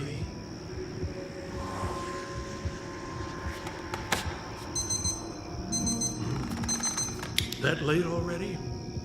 Traffic will be a nightmare. That should do. You can come back now. Well, what card did I pick? You took exactly 7 steps to the end of the hall. Very good. A security camera? Oh, of course, the floorboards do creak. The alarm on your wristwatch. It beeped 3 times before you turned it off. Now that is a neat trick. Where's the hidden microphone? And feel free to bill me, Doctor, for the inconvenience of rush hour traffic. How did you know that? You spoke it under your breath. Did I? Yes, I must have. Either that or I'd have to conclude your little hearing aid picks up people's thoughts. And I'm afraid I don't believe in magic. Believe what you like. Occam's razor is good enough for me. A scientific principle I learned in medical school. It says, begin with the simplest explanation. Anything else is merely spinning our wheels. I know what I hear. Do you? I'm nobody's fool. No, you're not. You're a stubborn, hard-headed businesswoman. One who learned how to think for herself. I had a good teacher. That you did. Your first husband, Jake, rest his soul. I remember when he founded the company. And you, Listen to me, you had the courage to take it to the next level. By thinking pragmatically, not by worrying over imaginary enemies. Yes, I did that, didn't I? On my own, using the tools he gave me. So if I have to deal with this on my own... But you're not alone. Do you know how lucky you are? There's a man downstairs who only wants what's best for you. He'd do anything to make you happy. But I heard him talking to that girl, hatching some sort of plan. Snap out of it. No one's trying to hurt you. Can't you see what's happened? You suffered a shock and a delayed reaction, what they call post-traumatic stress. And now your thoughts are trapped in a tape loop, playing the fear over and over again. That's not something you're used to, is it? Learning to rely on others. Learning to trust yourself again. No. Wake up, Rose. You are not a victim. Never have been and never will be. It's time to start thinking again about what's best for you, for the business. You make it sound so easy. What do people do when they fall off a horse, You know the answer as well as I do. Get right back in the game. But first things first. Start with some real rest. Sleep that knits up the raveled sleeve of care. But I do hear things. So you told me. You know what that is? Your own insecurities talking. Not hard to understand, considering that you've been running on empty. I'm going to give you an injection, and tomorrow everything will seem 100 times clearer. I promise. I wish I could believe you. Give me your arm. There. I'll schedule you for a physical in a couple of days. Afterwards, you might want to stop by the Lynbrook building. I bet they've missed you. They should. I am Lady Lynbrook. Hold that thought, Rose. Never, ever forget who you are. Doctor? Yes? I meant to ask you about Burton. Your driver? Nobody's told me anything. But I know he has family. I want to continue his salary with full benefits. That would be very decent of you. His injuries must have been quite serious. I heard him, you know. When? On my way out of the hospital. He was in the last room at the end of the hall in severe pain. I told the nurse, but she acted as if she didn't know what I was talking about. You really should do something about your help.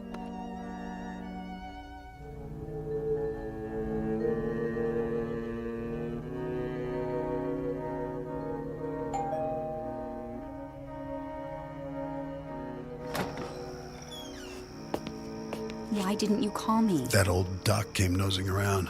I waited all day. Keep your voice down. Dr. Wrightson. Miss Richards, isn't it? Nice to see you again. Miss Richards stopped by to get some papers. She was just leaving, weren't you, Sally? Miss Richards. Yes. Yes, I was. How's Rose?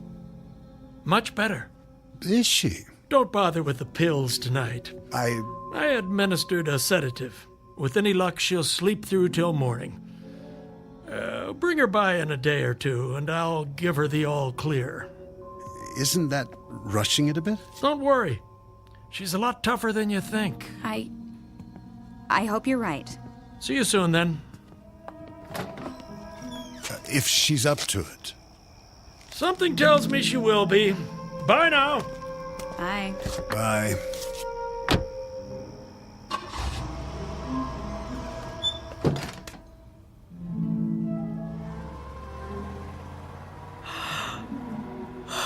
Goodbye, Doctor. Is that Sally? Why is she here? What are they saying? He's on to us. Relax. I can't take much more of this waiting. It won't be long. When? At the cabin in the mountains. Tonight. Doctor, come back. I was right. I need you now.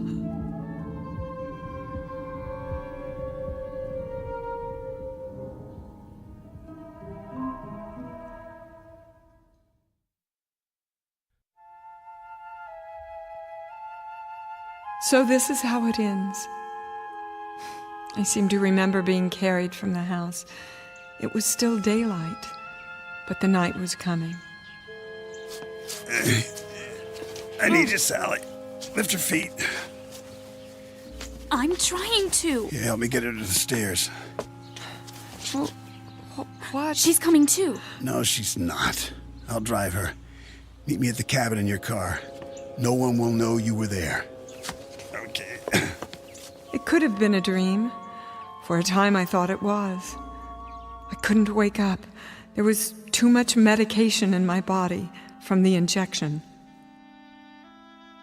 But it was all too real. The lake, the cabin, the one Jake built for me. Only this time I wasn't here with Jake. I heard Wayne in the room below the loft. I tried to sit up.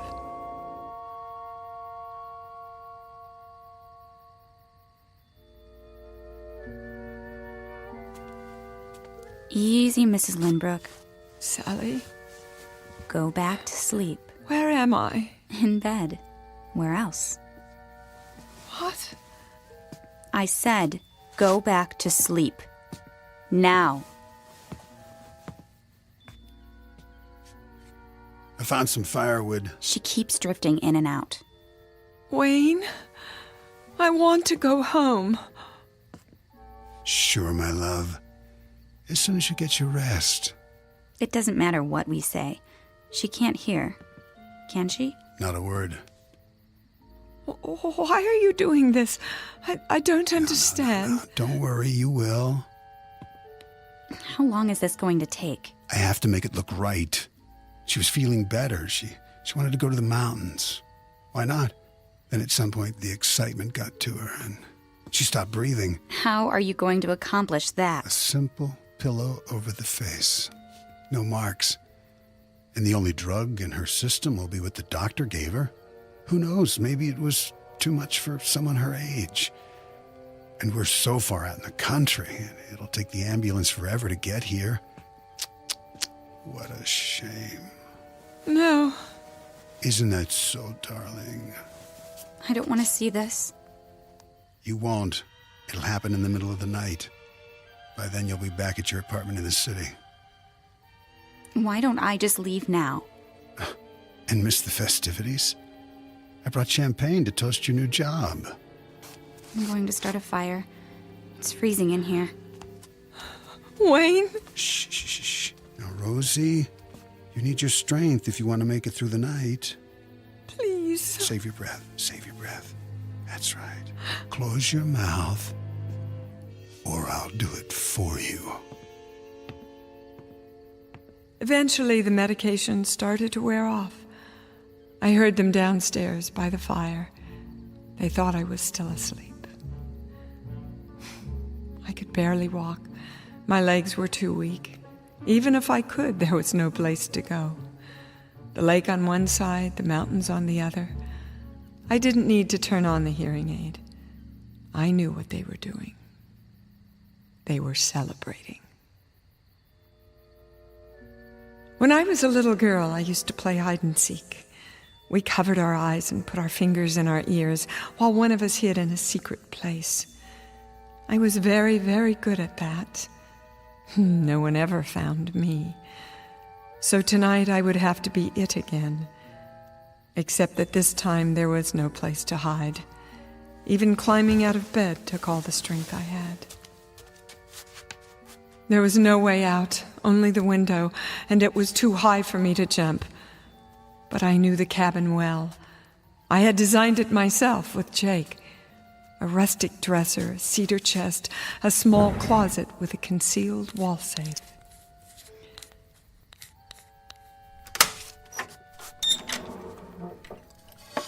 The only thing left was to listen. more closely than I'd ever listened in my life, so I'd know when he came for me. I turned up the hearing aid as high as it would go and waited. I willed myself to stay awake, curled up in bed like a child, afraid of the boogeyman. But I was not a child anymore. You let me fall asleep. Where are you going? It's time. Now? Yes, now.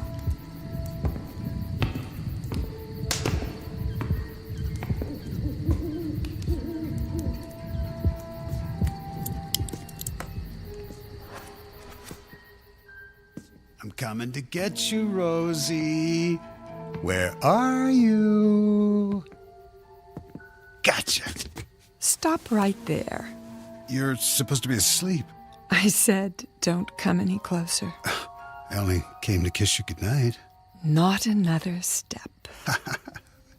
What have you got there? A .38 caliber Smith & Wesson. What does it look like? Careful now. You might hurt yourself. Stand back. Where did you get it? My first husband kept it in the safe. Ah, you didn't know about that, did you? Rose. I remembered the combination. Put the gun down. One of the things he left me. Come on. The tools I needed to survive. Come on.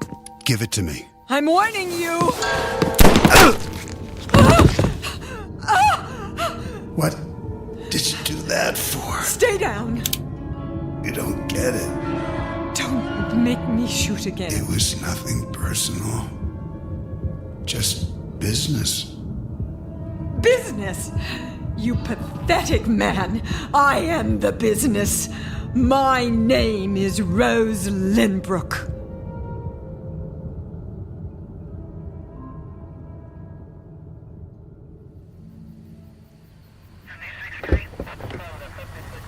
Anything else, Lieutenant? We'll need a copy of the autopsy. Of course. I'll send it over this afternoon. We have it listed as a gunshot wound in the chest. That's right. A single shot to the heart.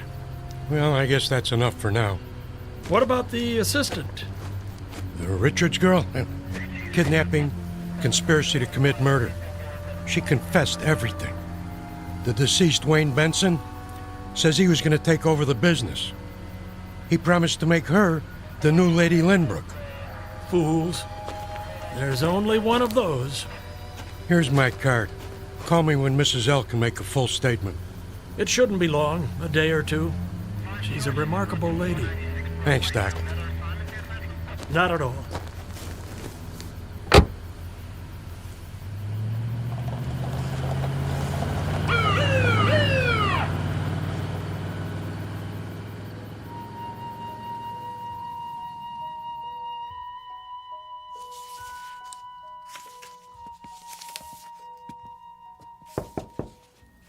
Yes, nurse.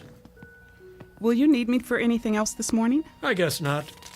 I was just going over the test results from R&D. The hearing aid? What did they say? Looks like she was right. About what? It wasn't calibrated correctly. The gain was boosted way too high. So, I guess that explains it. I'm not sure I follow. She could have heard voices at a distance. From another room, say.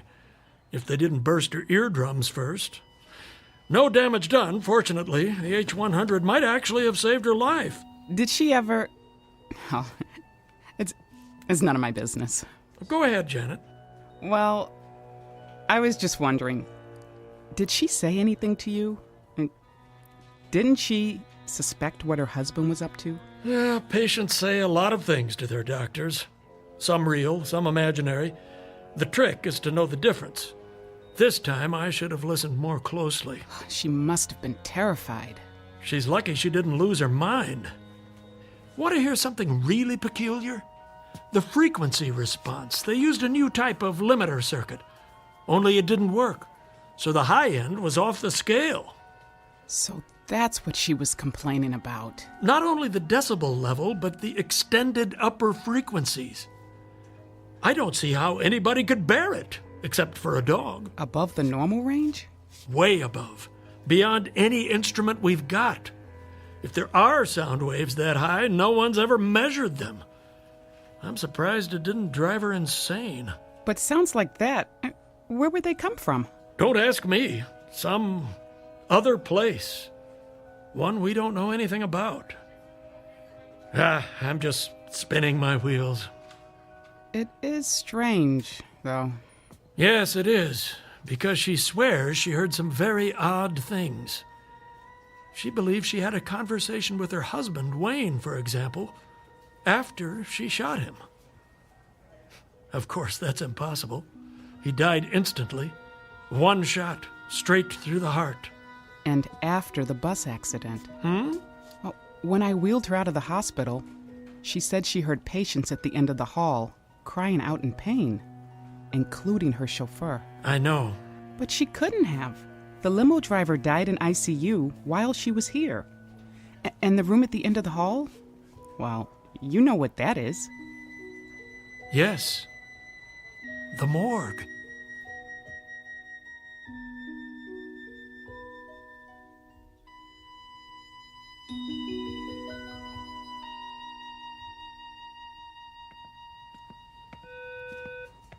Paging Dr. Stateman. Dr. Stateman, please. Hey there, Janet. Hi, Mimi. Going to lunch? I'll meet you in the cafeteria, right after I drop this off. Okay, great. Mrs. Lynbrook. Mrs. Lynbrook. Sorry. How are you feeling? What?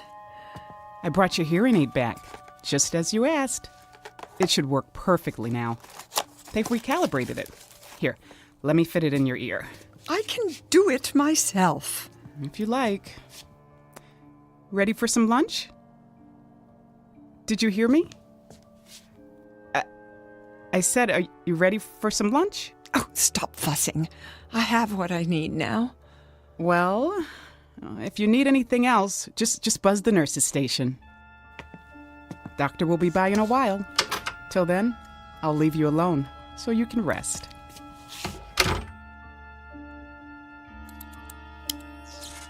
Oh, but I'm not alone now.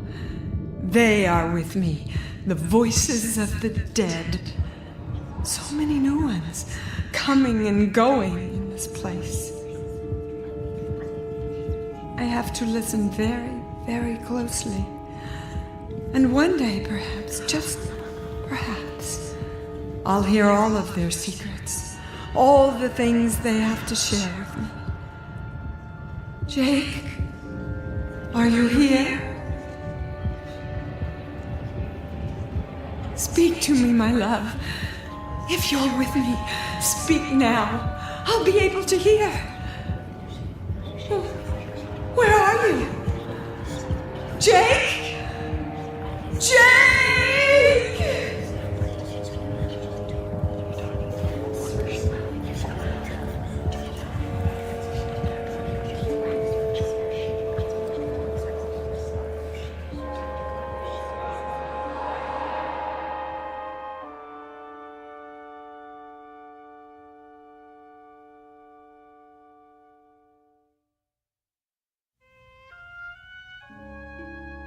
Beauty is as beauty does, and love, like real beauty, never dies.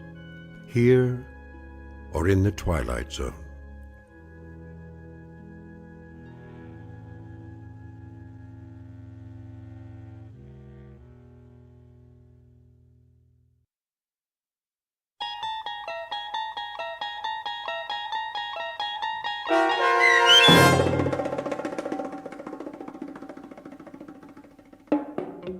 Now You Hear It, Now You Don't, starring Dee Wallace, with Stacy Keach as your narrator, was written for The Twilight Zone by Dennis Etchison from a story by Carl Amari. Heard in the cast were Norm Woodell, Rob Riley, Jim McCants, Jennifer Joy, Sia Moody, Mimi Ayers, Joby Cerny, and Alex Sopner. The producers of The Twilight Zone wish to thank CBS Enterprises and the Rod Serling Estate for making this series possible. This copyrighted radio series is produced by Carl Amari and directed by Joby Cerny for Falcon Picture Group. Sound design, custom Foley effects, recording, and editing are done in the Cerny American Sound to Picture Theater by sound designers Craig Lee, Bob Benson, Todd Beyer, and Tim Cerny.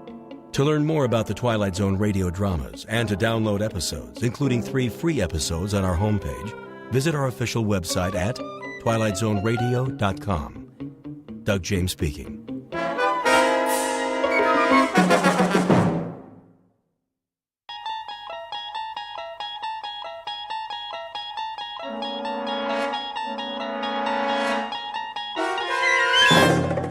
You unlock this door with the key of imagination. Beyond it is another dimension, a dimension of sound, a dimension of sight, a dimension of mind. You're moving into a land of both shadow and substance, of things and ideas. You've just crossed over into the Twilight Zone.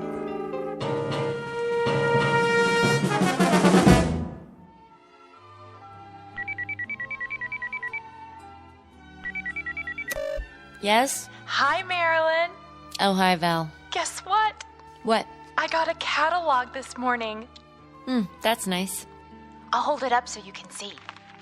Didn't you hear me? I said I got What's so special about a catalog? You get a lot of them, don't you? Yes, but this one is from the Bureau. Oh. Well, isn't that simply the greatest? I suppose so. You suppose? Wait till you see it. It's beautiful. I know. You think you do, but you can't. Not until you've seen it for yourself. I got one, too. You did? Why didn't you call me? I was going to. Honest. Isn't it wonderful? Oh, I can hardly wait. How long does it take, do you think? I don't know. A few days. But the transformation prom's next week. They have to give us time to decide. I don't need time. I've already made up my mind. You have? Number 12. They're so beautiful, with perfect blonde hair and those little noses that turn up at the end. My mother's a number 12. I know, and she looks so fabulous. Don't you think she looks fabulous? My mother's a number 14, but I always thought your mother looks so much better. Who wants to be a brunette? Nobody has dark hair nowadays. There's this one girl at school, that senior Jennifer. Well, she picked number 14. What a mistake. Nobody liked it. She tried to dye her hair last week and it came out all red and springy looking. Now she wears extra makeup. She thinks we won't notice, but her hair doesn't go with anything else. And... I have red hair. Oh, I know. Do you think there's something wrong with red hair? No, honest. It's great, really. But when you think about what you'll look like after the transformation, isn't it dreamy? Maybe I'll pick number 15. They have such nice long legs. Of course, number 11 does too, just like a dancer. Not as slim as number 12, but... I gotta go. To look at your catalog, I bet. Hold it up to the phone so I can see. It's not here. Well, where is it? You didn't lose it, did you? Better check, because if you did... My mother's got it. Oh, good. I mean, I want to ask her a question. Do you think she's happy being a number 12? If she could give me her opinion before... Yeah, I'll tell her. Bye, Val.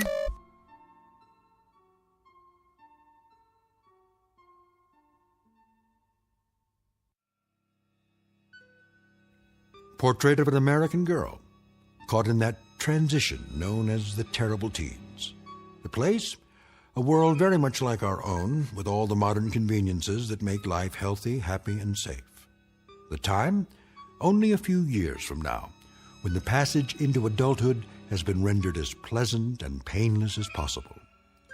The answer is technology, and the guarantee that beauty is available not only to the lucky few, but to all, equally and without prejudice. Call it the American dream. For what young girl would not want to be beautiful? Given the chance, what girl will not happily exchange a plain face for a pretty one, an overweight body for a slender one, a lonely adolescence for popularity? It's a dream that might happen tomorrow. But as we're about to see, it's already happening in the Twilight Zone. And now, The Twilight Zone and our story, Number 12 Looks Just Like You, starring Bonnie Somerville and Charles Shaughnessy, with Stacy Keach as your narrator. What are you doing, honey? I'm looking at the scrapbook. My old scrapbook? Oh, dear. How embarrassing. I think it's nice. You should be looking at your new catalog. Here, I brought it back. That's all right. They all look so pretty, don't they? I can't decide. The 17 reminds me of your father. His features, I mean. But I think the 12 might suit you better. Mm-hmm. What do you think? I don't know. I thought we should look at it together, all right? If you say so. Of course, you can't see the details clearly. The holograms are so small. Just the basic faces and figures and how they look wearing different outfits. But you get the idea. What's the matter? Nothing.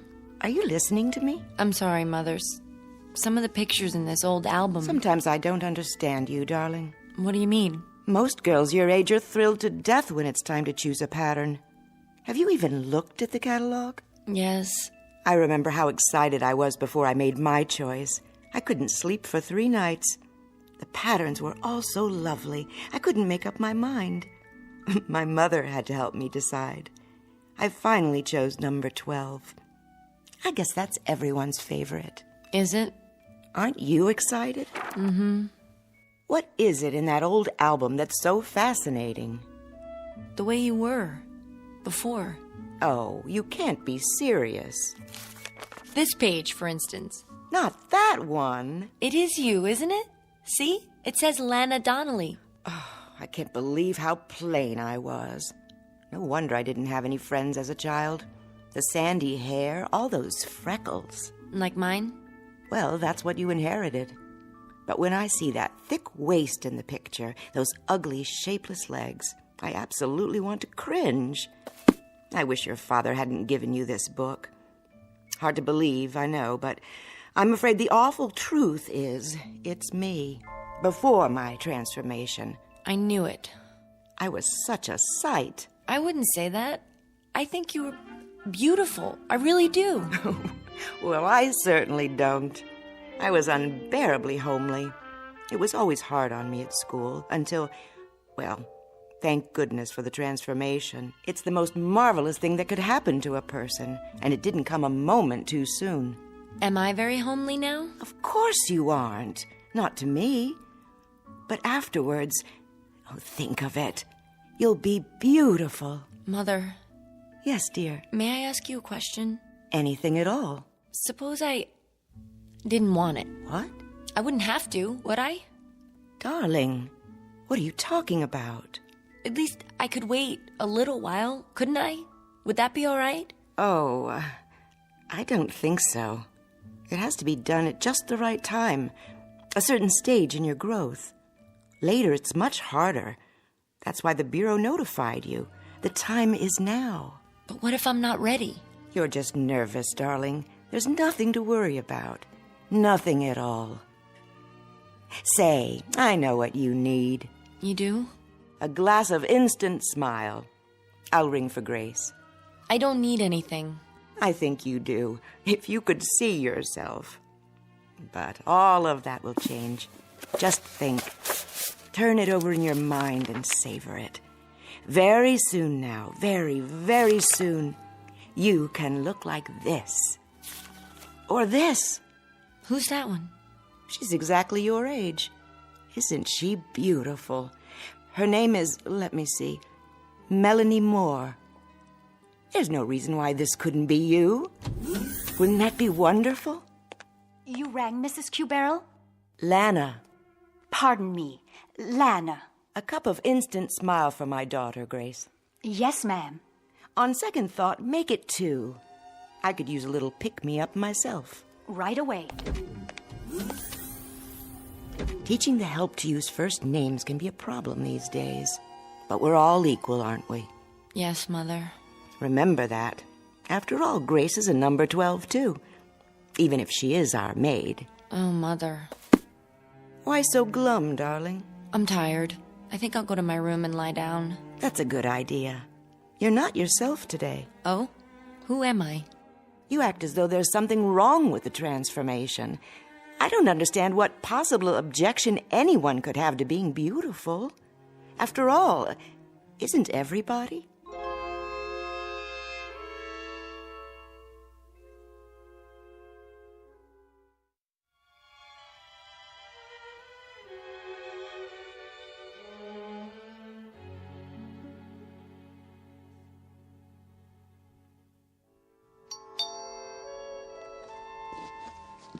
Someone's at the front door, Grace. Yes, Lana. Be right there. Never mind, I'll get it.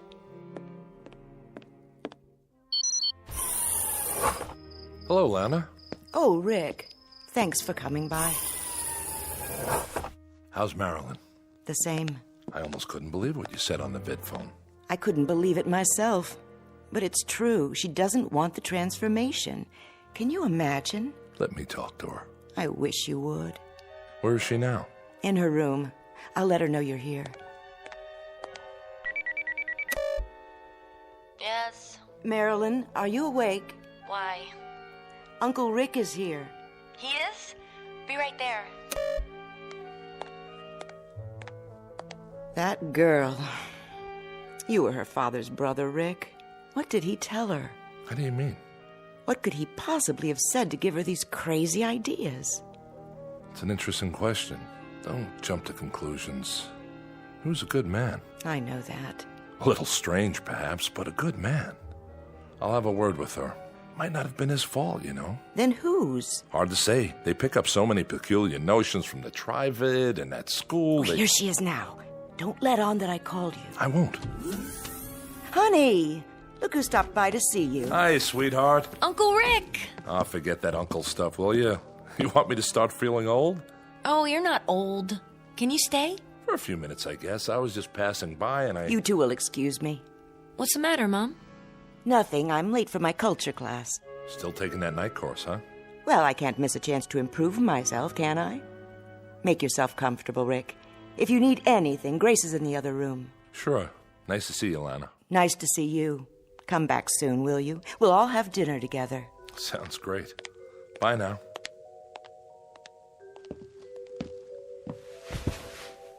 Now then, what's all this about? What's what about? Well, I gather your mother is worried.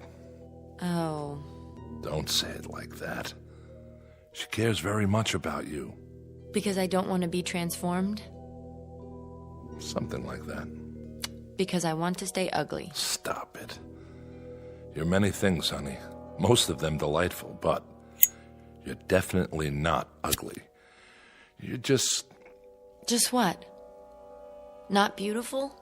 Some people might say so. What would you say? You're different looking. Different good or different bad? Doesn't matter. The point is, people choose transformation when the opportunity comes along. I guess I'm not like other people. Your father chose it. I know. He was a number 17 just like you. Well, yes. 17 is the favorite for men these days. Has been for the past 20 years.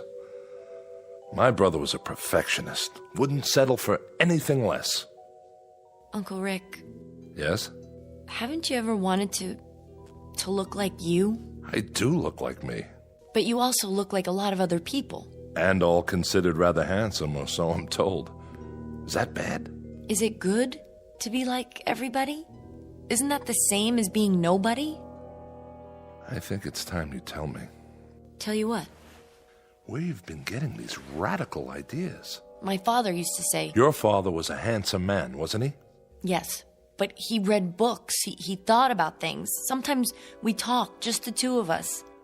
Everybody talks. I mean about real things, not just electronic baseball or the super soccer team or where to buy a dress or fix your hair. Is there something wrong with sports, Marilyn, or buying new dresses? Think of all the businesses that would close down if nobody thought about them. But if you make that all there is in life... Sorry, sweetie, I have to be going.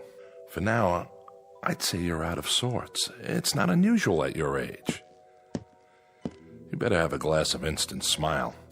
Ask Grace to bring one in. I've had a glass of instant smile. I've had glass after glass after glass. And you know something? It doesn't do any good. Take it easy. I don't feel like smiling. I feel like frowning. In fact, I want to cry. I'm unhappy, and I don't know why. Do you understand? I'm just not happy. I'll tell you what you are. I don't know how it happened, but I'd say you're a very sick young lady. Why? Because I don't want to be like everyone else? I'll tell your mother to make an appointment with the doctor tomorrow. Till then, take care of yourself, sweetie, and try not to worry. It'll all be better very soon. You'll see. What's wrong with me? Somebody please tell me. What's wrong with me?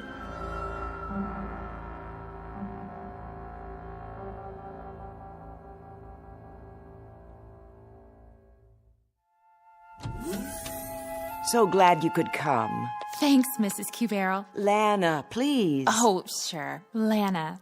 We haven't seen much of you lately. I know. Marilyn, look who dropped by. Who? Hi, Marilyn. Val? Yes, it's me. Oh, I didn't recognize you. Doesn't she look fabulous? I feel fabulous. Number 12 has always been my favorite, ever since I was a little girl. Well, it was worth the wait, wasn't it? You bet. Are you two going out tonight? I don't think so, but if Marilyn wants to. I can't. I have to do my online homework. Just a visit, then. I'll leave you alone. I know you have a lot to talk about. Remember, Val, you're always welcome here. Thanks, Lana. If you need anything... We're fine, Mother. Don't be such a stranger, Val. I promise. See you soon. She told you, didn't she? Well, yes. And that's why you're here. Really, Marilyn, don't you think you're being silly about the whole thing? I think it's my own business. Well, of course it is. But I don't understand. Nobody does. I just don't see why I have to make up my mind right now. There's no law, is there? But everyone has it done. Fine. They're not me. It doesn't hurt or anything if that's what you're worried about. When they did mine, I didn't feel a thing. I'm sure it didn't. Well, what then? You like the way I look, don't you? Sure. You look just like my mother now. Oh, excuse me. Like Lana. What's wrong with that? Nothing, Val. But I like you. Of course you do. We're friends. We'd be friends even if you didn't have the transformation. Don't you know that? That's not the important thing. What is important, Val? It's like getting a new dress or a new hairstyle. You just look better. You want to look as nice as you can, don't you? If I do it, I'll look like one of those holograms in the catalog. That's right, you will. And they're all beautiful, aren't they? What's wrong with that? I don't know. But somehow I have this feeling that it's wrong. Why? How will you know me afterwards? How will anyone know me? That doesn't make sense.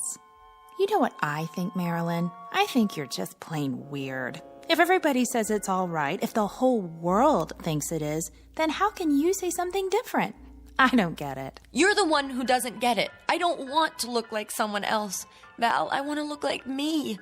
I won't let them change me into something else. I won't let them. Help me, please, Val. I don't have anyone else who'll listen. Please help me.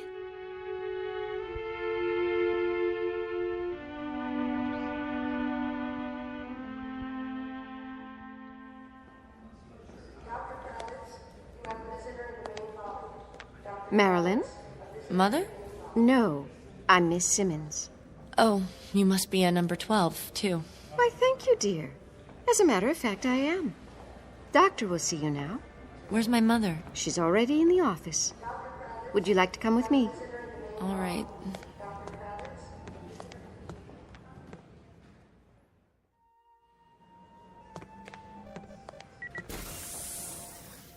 Dr. Hortel? Yes, nurse? Miss Q-Barrel is here. Thank you, Eva. Hello, Marilyn, darling. The doctor and I were just having a talk.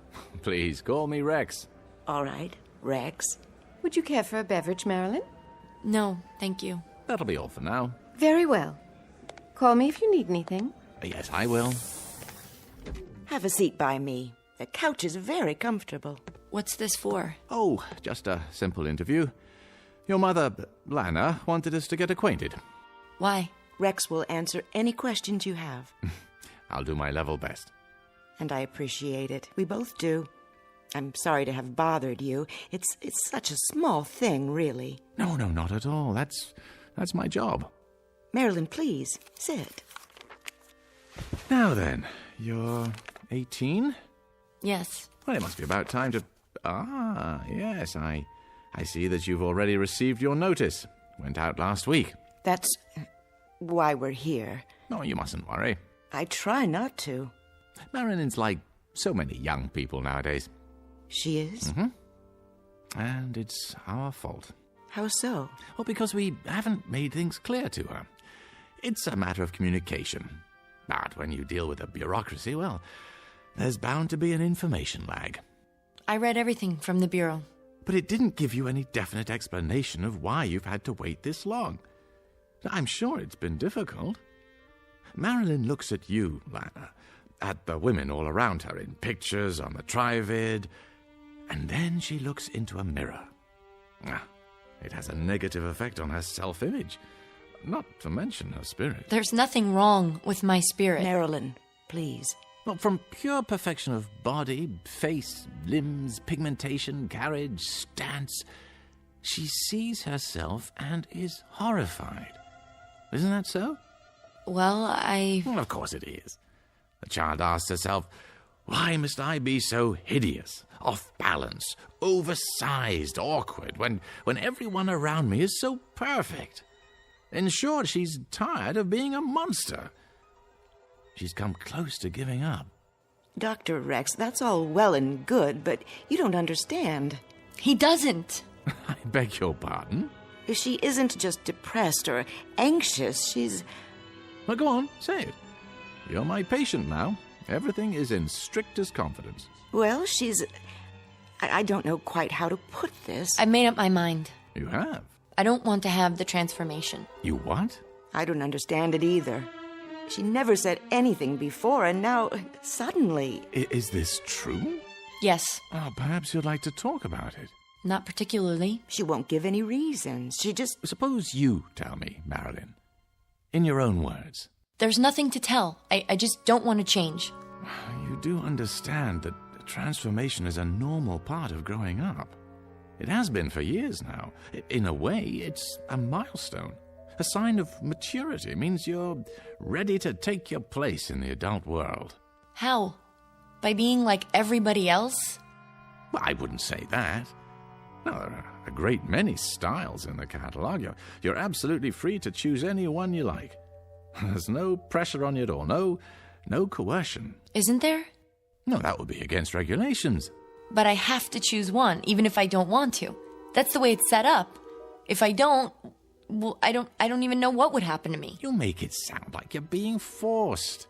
No, that would be contrary to free will. And if there's one thing this country guarantees... But what would happen if I don't?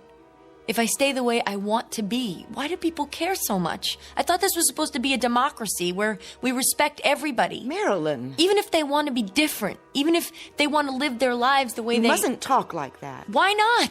You've been given every advantage, every privilege. We're talking about a chance to develop your full potential. Would you mind if I conduct a test? What kind of test? A personality profile. For my records. I don't see why not. Do you, Marilyn? Come over here, please. What's that machine? Oh, it simply scans your mental activity, then prints it out on a strip of paper. The whole process takes a few seconds. It's quite painless, I assure you. All you need to do is sit in this chair. It's all right, darling. I promise. What are you putting on my head? A cranial recorder.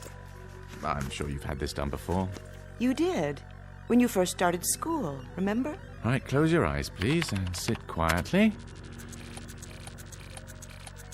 Now, you must understand, the transformation is desirable not only from an aesthetic point of view. It plays an important role in one's psychological adjustment. According to scientific research, it's absolutely vital. There, that's all there is to it. What does it say?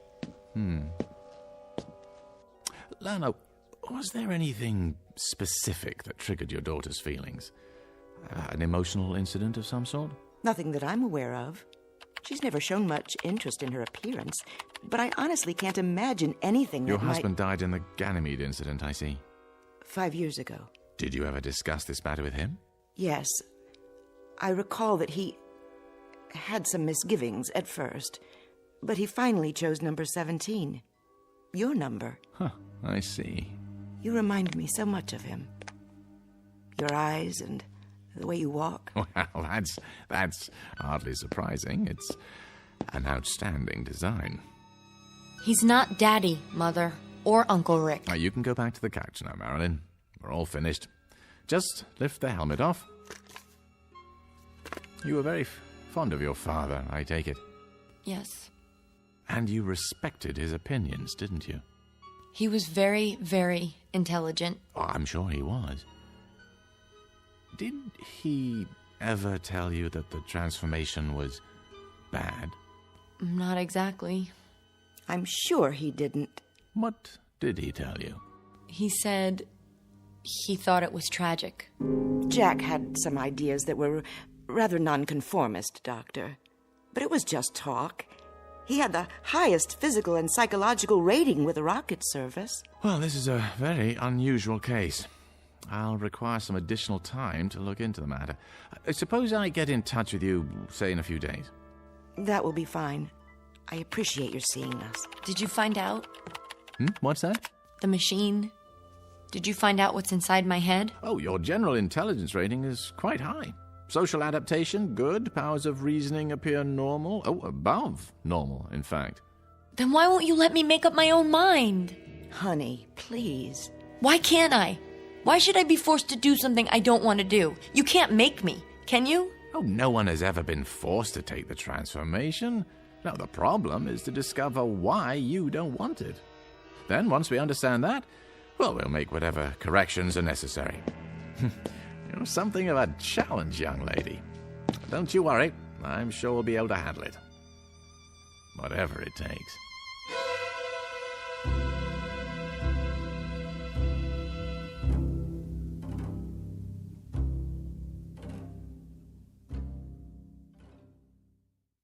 Dr. Forrest, dial 118, please. Where are we going? This way, please. It's just at the end of the hall. What part of the hospital is this? They have the private offices down here. I thought Dr. Hortel was going to meet me. You mean Dr. Rex? He'll be along later. Miss Marilyn Cubero. Come in, Marilyn. Sit down. It's too dark. I can't see anything. Walk toward the desk. Wait. See the chair? Yes, but I can't see you. Sorry, the lamp must be right in your eyes. Let me adjust it. Who are you? I am Professor Friend, Sigmund Friend. You must call me Sig. Dr. Rex has told me about you. I'm here to help. Sit, please. Help me? Help rid you of your fears of this necessary and important... No, that isn't true. It's not necessary. This very necessary, very important step in your life. But why? Why does everyone want to force me to do something I don't want to do? Why else but for your own good? That doesn't make sense. Why else would the state go to so much trouble and expense? Many, many years ago, wiser men than I decided to eliminate injustice and inequality from this world. They saw in physical unattractiveness one of the factors that make men hate. And so they charged the finest scientific minds with the task of eliminating, or at least minimizing, ugliness everywhere. But I'm not ugly. I'm not pretty, but I'm not ugly either. To others, you may be. Not to those who love me. There's more to it than that. As we learn to reshape the features, remold the body, we also learn to eliminate most causes of illness, and thereby prolong life. Before the transformation, you might have expected to live 70, 80, perhaps 90 years. Now you may live twice that long, even 3 times. These are good things, don't you agree? Genuine advances for humankind. Yes? Your mother. She's lovely, is she not? At one time, her face and body would already have begun to show the marks of age, of decay. You would not deny her youth and beauty, would you? But you could do that part without changing me, couldn't you? I wouldn't mind just that. Someday you might. And then it would be too late for the transformation. No, I'll never change my mind. I've thought about it, and I'm positive. Why? Did you ever read Shakespeare? Or Shelley? Or Keats? Those books were banned many years ago. Where did you find them? My father gave them to me. And dozens more. Aristotle, Socrates, Dostoevsky. Did you know Dostoevsky was an epileptic? Ugly, deformed, but he wrote about beauty. Real beauty. Marilyn, I warn you. This sort of subversive talk... Those men wrote about life, about the dignity of the human spirit, about love. I've heard enough. Interjecting smut into this interview is not going to help your case, not at all. Then may I go now? I've arranged a room for you. You'll be quite comfortable. But I don't want to stay here. I want to go home. It's only temporary. Your mother will be informed, and you'll be allowed visitors. Mother, did you hear what he said? They want I'm not your mother, dear, but I am a number 12. This way. No, you can't make me stay here. I'm afraid you must let me decide what is best for you. This way. No, please. We're not going to hurt you. We're going to help you. Let me go! Let me go!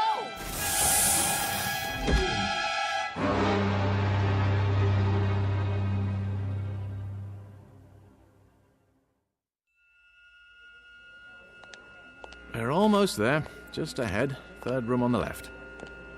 And you're sure she's all right? Oh, absolutely. I'm so glad. Did you know, Doctor, we've been best friends since preschool? Well, she's lucky to have a friend like you. And a mother who cares so much. Like you, Lana. I hope she's awake.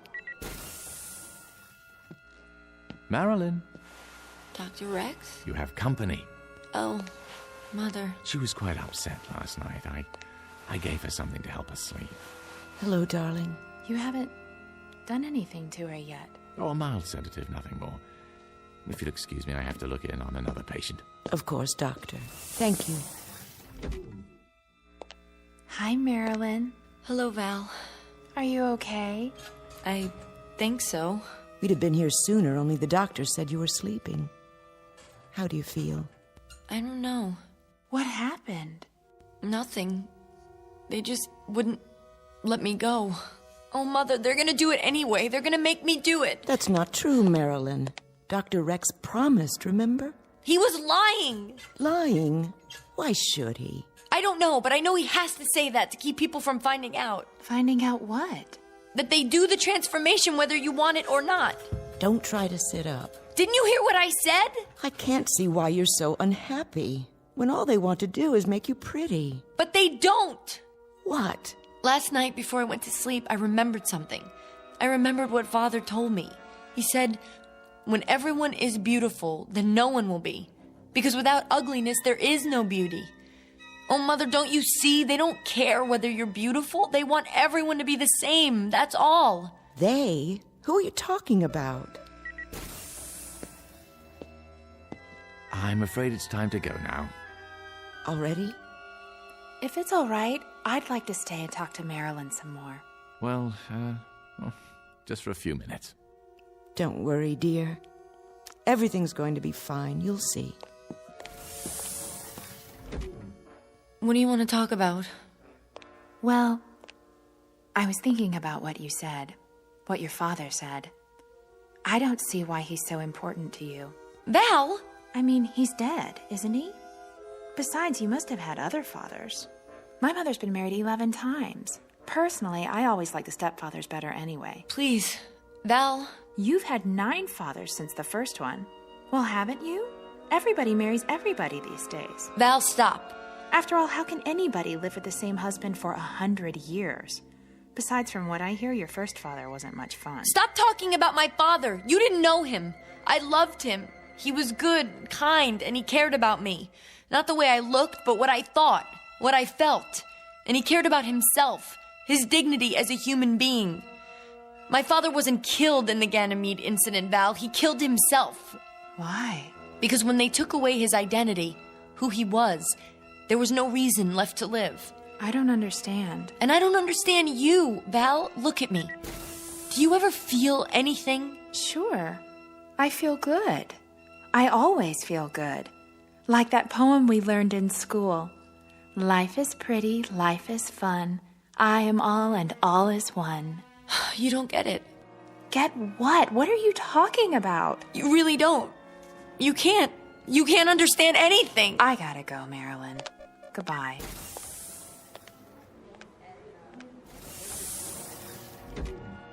I have to get out of here.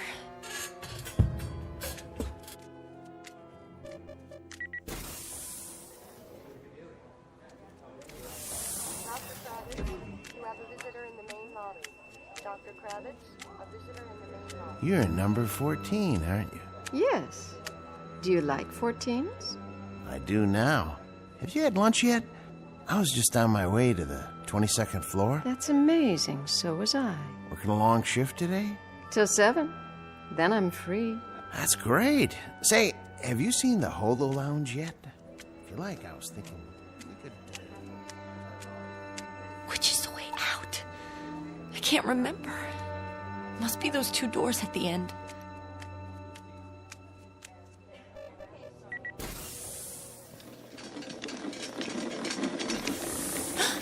Mother? What's that? Is that my mother on the gurney? Is your mother pregnant? No. Then your mother must be at number 12. Are you all right? Yes, I'm fine. What are you doing in your hospital gown? I was just looking for the nurse. You better stay in your room. Push the button by the bed. The nurse will be along. Okay, I'll do that. Thank you.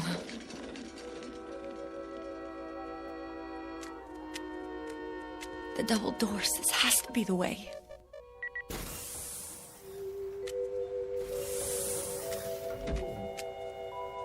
Hello? What is this place? Somebody? Hello, my dear. We've been expecting you. Dr. Rex? Where am I? What? This is an operating room. No! No need to run. Sooner or later, everyone decides to be beautiful. What number have you chosen? No, please, please!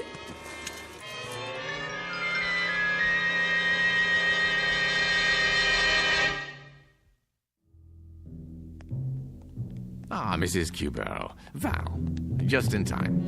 Is it all over, Doctor? All over. Is she okay? She's fine. You'll see for yourself. I've been so worried the last few days. She seemed in such a state. It's as I told you. Occasionally, a young person has difficulty adjusting to the idea. It always works out fine in the end. It never fails. A complete self-contained procedure. Mother! Val! You see? What did I tell you? Look at me, Mother. Look at me. Marilyn? Well, what do you think? You're beautiful. Simply beautiful. Wow, I love your long legs. And the nicest part of all, Val, now I look just like you and Mother. Turn around so I can see you. Do you like my makeup? They even gave me some high heels. Of course, I'll need a new dress to go with my new look. Yes, yes you will. Come along, Marilyn. We'll do some shopping on the way home. Then we'll have a party, and all your friends can come over. You're going to have so many new friends from now on. I know. Isn't it exciting?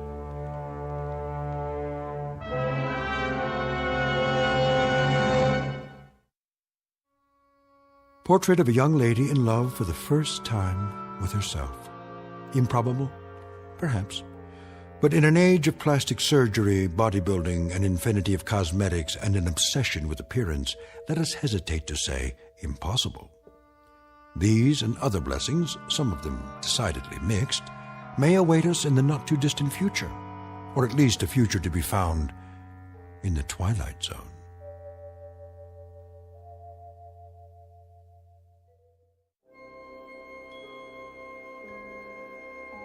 Hi, this is Carl Amari, producer of the Twilight Zone radio dramas. I'd like to take a moment to tell you about our official website at twilightzoneradio.com, where you'll get the latest news and information on these Twilight Zone radio dramas. Plus, at twilightzoneradio.com, you can digitally download 3 free episodes or any of our episodes for only $1.95 each. In this age of ever-changing technology, we've decided to make these episodes instantly available to you by making the Twilight Zone radio dramas a digital download-only series. This means that this series will no longer be offered on CD. The CD collections at our website are now being offered while supplies last at buy one, get one free. So be sure to get your favorites before they're sold out. Be sure to visit us often, and I'll see you in the zone.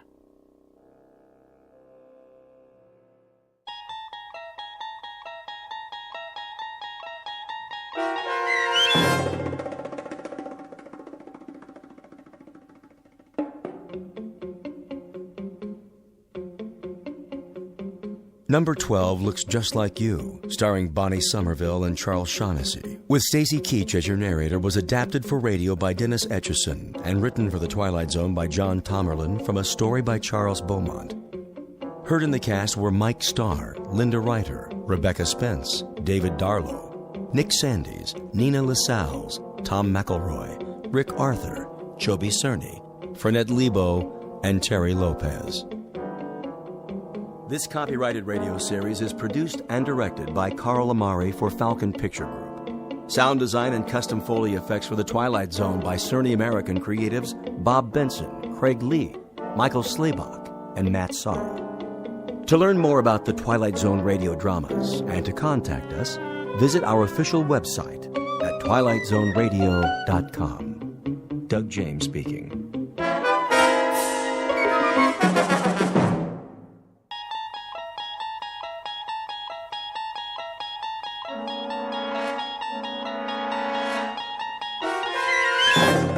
You unlock this door with the key of imagination. Beyond it is another dimension, a dimension of sound, a dimension of sight, a dimension of mind. You're moving into a land of both shadow and substance, of things and ideas. You've just crossed over into the Twilight Zone.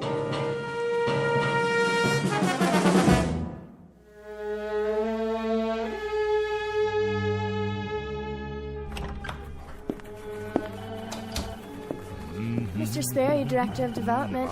Please hold. Good morning, sir. Yes, this is market research. Mr. Abercrombie is still at Mr. Jameson's office, personnel. I asked Mr. Sterling to return your call.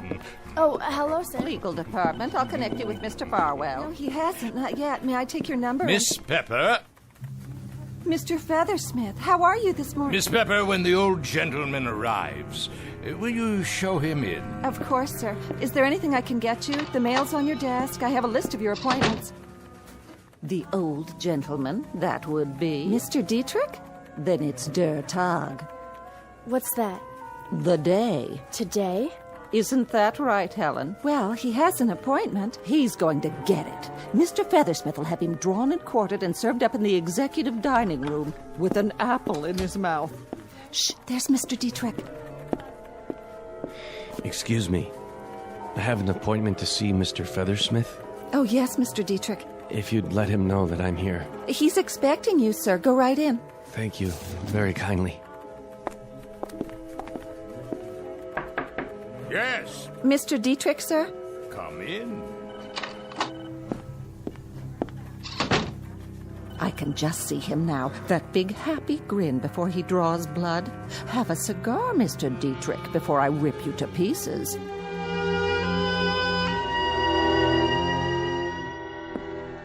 A cigar, Mr. Dietrich?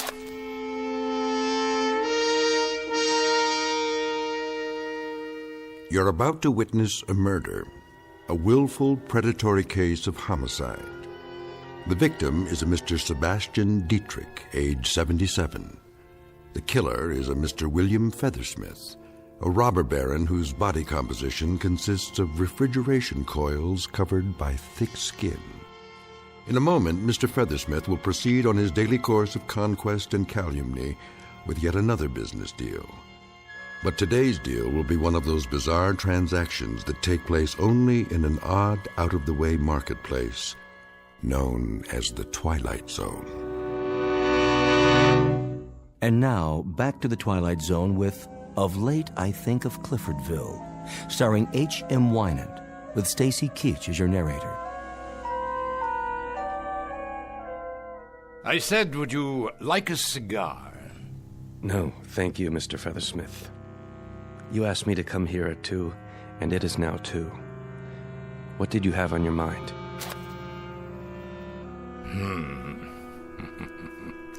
You've never cared much for my personal habits, have you, Dietrich? Smoking, for example. Whether I do or don't is really not at issue, Mr. Feathersmith, but the extent of time that you keep me here is, on the other hand, of considerable import. I'm a busy man. I'd like to get on with it. Oh, by all means. We've gone a pretty far route, the two of us. Have we? I owe you a great deal, Mr. Diedrich. I remember vividly the afternoon many, many years ago, back in Cliffordville. You called me into your office. You ran a rinky-dink, nickel-and-dime little tool shop. And you said, Bill Feathersmith, I like your style, boy. I want you in with me. Do you remember that afternoon? I shall never forget that afternoon, Mr. Feathersmith. I've thought about it a good deal in the ensuing years, and I've never ceased to regret it. You never did like me. I wouldn't say that. I have disliked and detested you with great cordiality. I have found you to be, as of the day you walked into my office, a predatory, grasping, covetous, acquisitive animal. Without heart, without conscience, without compassion, and without even a subtle hint of the most commonplace decency. Does that answer your question? I give you this, Diedrich. You never were a man to toady around with a lot of phony euphemisms. You always did speak your mind. And you, Mr. Feathersmith, mark you, this is perhaps the singular compliment I can dredge up, have always been a man to speak yours, so why don't you? All right, then. I'll do precisely that. See this map? It's my empire. Mining over here, electronics here, here and here, lumber, railroads, minerals, an industrial complex I built up step by step, piece by piece, and in which I take pardonable pride. Yet there's a piece missing. Go on. Well, that is to say, there was a piece missing. The Diedrich Tool and Die plant. Was? A good, substantial plant employing 13,000 people, some 40 years in operation, not always perfectly managed. But sufficiently well to make you move heaven and earth to try to buy it. Thank God I won't live to see the day when you get your greasy hands on it. Of course, as a matter of your financial problems, I happen to know, Mr. Diedrich, that you secured a loan of $13 million. This is the note here. Isn't it? How do you... I bought the note, Mr. Diedrich. I paid an exorbitant amount of money, far more than it was worth, but it was, let's say, an exceptional opportunity for our lives to crisscross again. What is your point? The point is right here on the note. It says payable on demand. So, on demand it is. I want it paid, not tomorrow. Now, this moment, I want your personal check in the amount of $13 million, or I'm very much afraid I'll have to send out the painters to the Diedrich Tool and Die Works and cross your name off the sign. Feathersmith, if you call in that note, you'll ruin me. You'll put me into bankruptcy. You'll kill off everything I have, everything I own. You're a most discerning man. Here it is only 6 minutes past 2. 6 minutes! That's all the time it's taken for you to comprehend that I've managed to kill you off.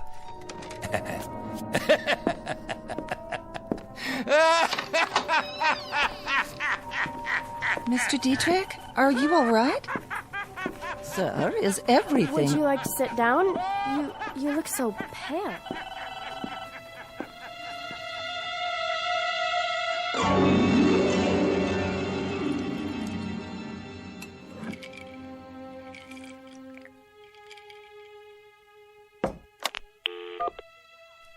Miss Pepper?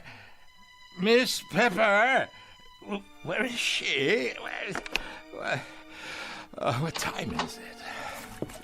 Oh, excuse me, sir. I didn't know you were still here.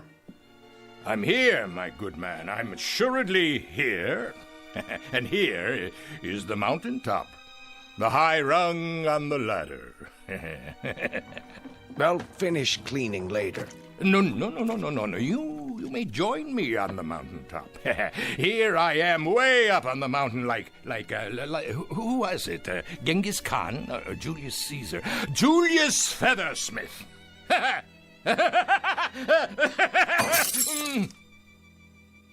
Don't worry, sir. I'll clean it up.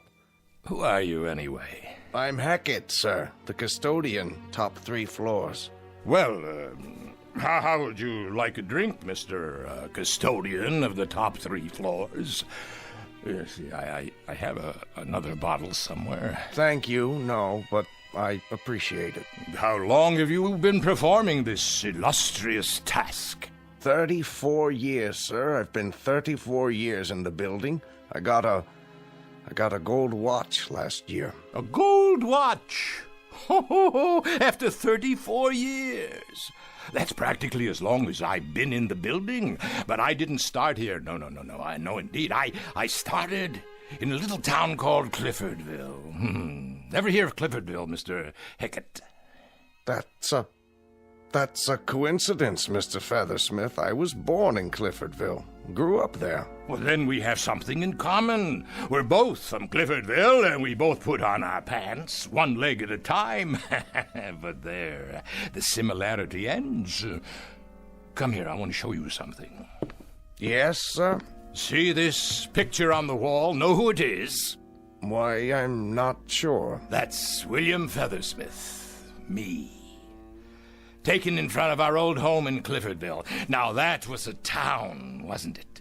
That was a real place. Stately trees, gracious homes, beautiful sprawling park, and real people who knew the value of a buck, people who worked hard to get it. There was none of this crazy stuff about unions, retirement benefits, or antitrust suits, or any of that claptrap. Those were the real times, when a man could go up to the stars if he had a mind to, and the legs to carry him, and the fingers to reach out and grasp. Not like now. Nah, not like now at all. I reckon so. I'm going home now, Mr. Hackett. May as well. No place else to go. Yes, sir. I've been sitting here for 3 hours, all by myself, thinking about Cliffordville. About how I wished it was that way again. I had an old man here today, Dietrich. He gave me my first real job. Well, I fixed his wagon. He never liked me, I never liked him. We both used each other, and I got the most use out of it. I broke him to pieces today, just like he would have done to me if he could. And he's tried, Mr. Hackett, let me tell you. He's tried. Good night, then, Mr. Feathersmith. William Feathersmith, what a crock. Alexander Feathersmith is more like it. Alexander the Great Feathersmith. I've got everything there is to get. But I'm still hungry. Understand? I'm hungry. A 20-course meal.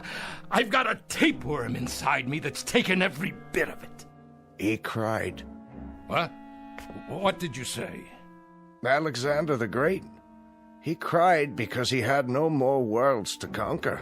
I guess maybe he was kind of like you, Mr. Feathersmith. You know what I wish? I wish I could go back to Cliffordville. Back 50 years ago and start all over. Because getting it all, that was the kick. Not having it, getting it.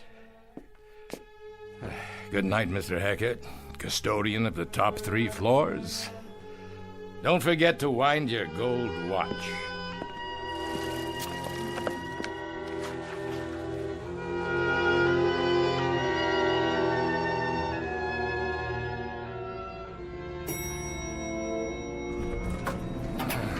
Oh, at last. Hold on. This isn't the lobby. Hey, wait! I said wait! Where? 13th floor. Oh, great. But well, this building doesn't have a 13th floor. Hello? Who's there? Hello? Oh, I'm glad you're still here. The elevator let me off at the wrong floor. Oh, how do you do, sir? I was just about to close up. Who are you?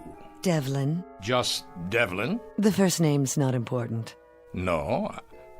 I own this building. I'm aware of that, Mr. Feathersmith. What I'm not aware of is you're having an office here, whoever you are. Oh, I've just opened it, Mr. Feathersmith. Devlin's Travel Service. As a matter of fact, I opened it for your convenience. Mine? Would you care to come in? Why? Why, because, Mr. Feathersmith, We've got some business to transact, you and I. Please, have a seat. There's no reason why we shouldn't be comfortable, is there? I must have missed something. We have business? What sort of business? Travel, of course. I've been expecting you. You have? Sit, please. Now, isn't there anywhere you'd like to go? Your heart's desire? Well, there was this town. Of course there was. The name of the town was Cliffordville. Ah, yes, Cliffordville. And it was a pleasant town?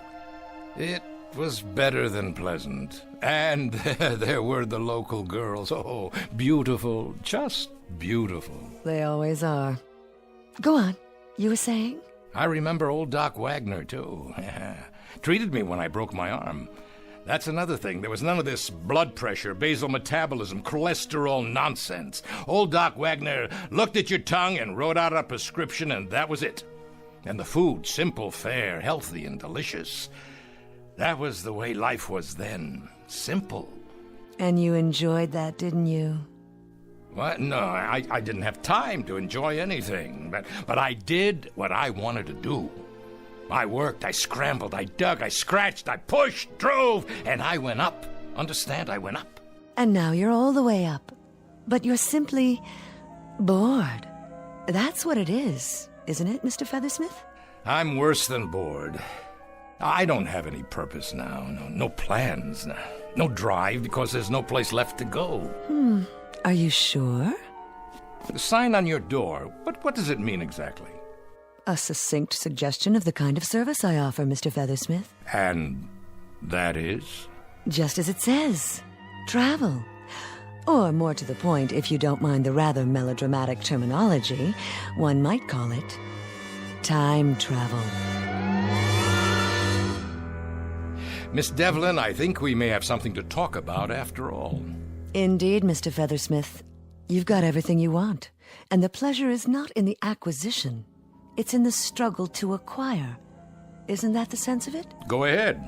So, let's do this. Let's send you back to Cliffordville. The Cliffordville of 50 years ago. And you can start fresh. Acquire. Build. Consolidate. Do it all over again. How does that sound? You're not dealing with a bumpkin, Miss Devlin. This isn't one of those sell your soul for a nickel country boys. Try this. You send me back in time to Cliffordville, but I want to look like I looked 50 years ago. Agreed. Number 2, I want to keep my memory, everything that's happened since, not impaired one bit. Check again. And I want the town to be exactly as it was, the same people. All very easily arranged. Now for the price. I suppose the standard payment is, well, what you call a soul. On occasion, that is part of the transaction, but in your case, I believe we got a hold of your soul some time ago. Let me check.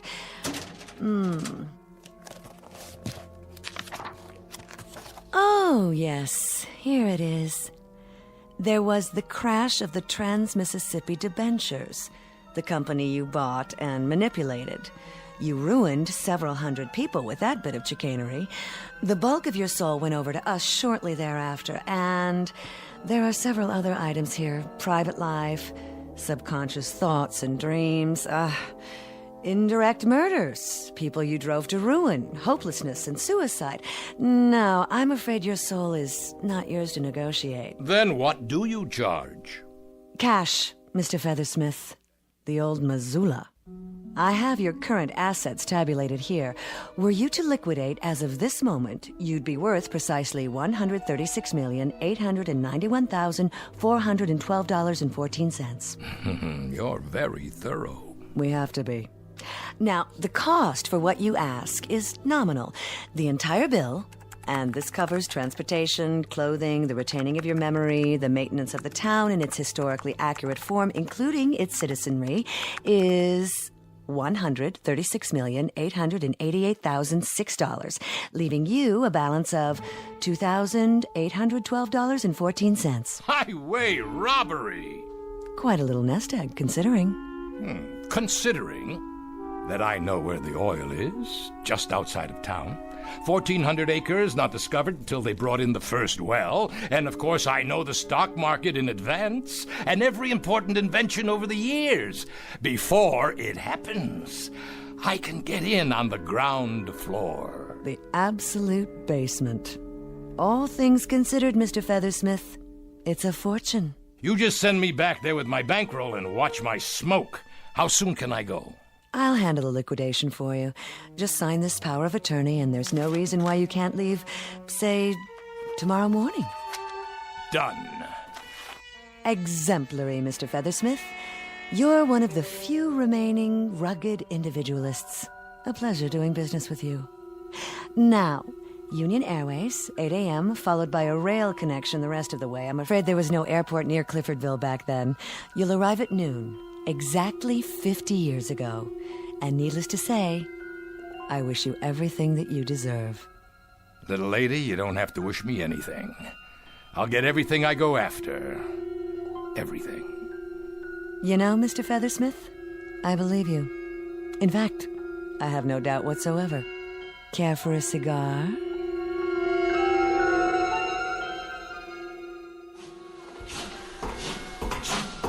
Here's your stop, sir. Are you sure? Yeah, this is it. Yes, there's the town square. You need a hand with your bags? I don't have any bags, and I don't need a hand from anybody. Then good day to you, sir. Enjoy your stay in Cliffordville. All aboard! Cliffordville. The devil, you say?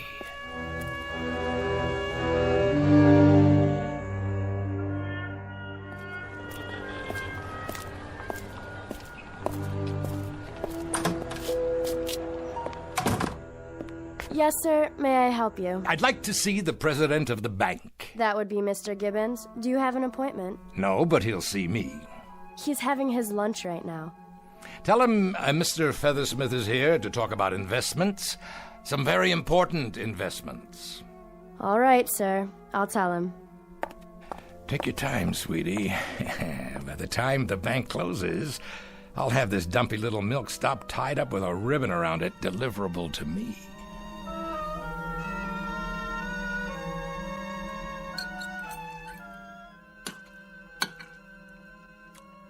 I'll only be a moment, sir. I don't normally let business interfere with pleasure. I never allow pleasure to interfere with business.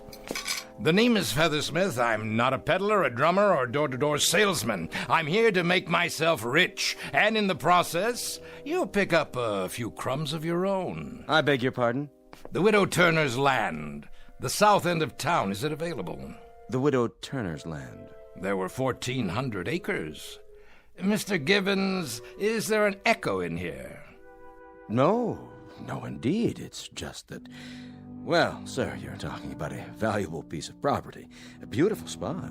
Singing birds and constant sunshine. A Garden of Eden for a man with vision. The potential is unlimited. It's a swamp for mosquitoes, and the potential's malaria. I just want you to tell me who owns it and how much they want for it. As a matter of fact, it was purchased from the late Mrs. Turner's estate by yours truly, in partnership with a Mr. Sebastian Diedrich. Diedrich, huh? What do you know? Well, do you suppose you and Mr. Diedrich could be persuaded to part with your land, assuming the price is right? As valuable as it is, well, sir, everything has its price. How does $8 an acre sound? Lovely. Good.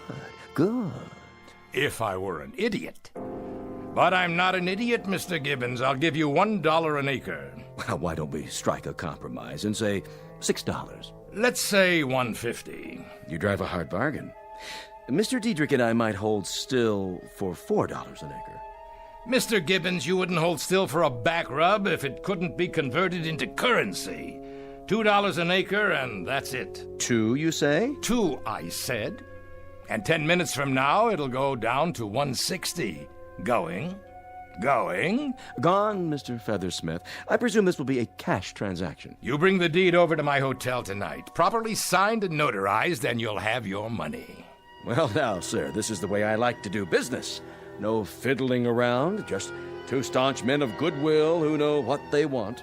Wouldn't you agree, Mr. Feathersmith? I'll agree with you all the way down the line, Mr. Gibbons, as long as you keep both hands on the table.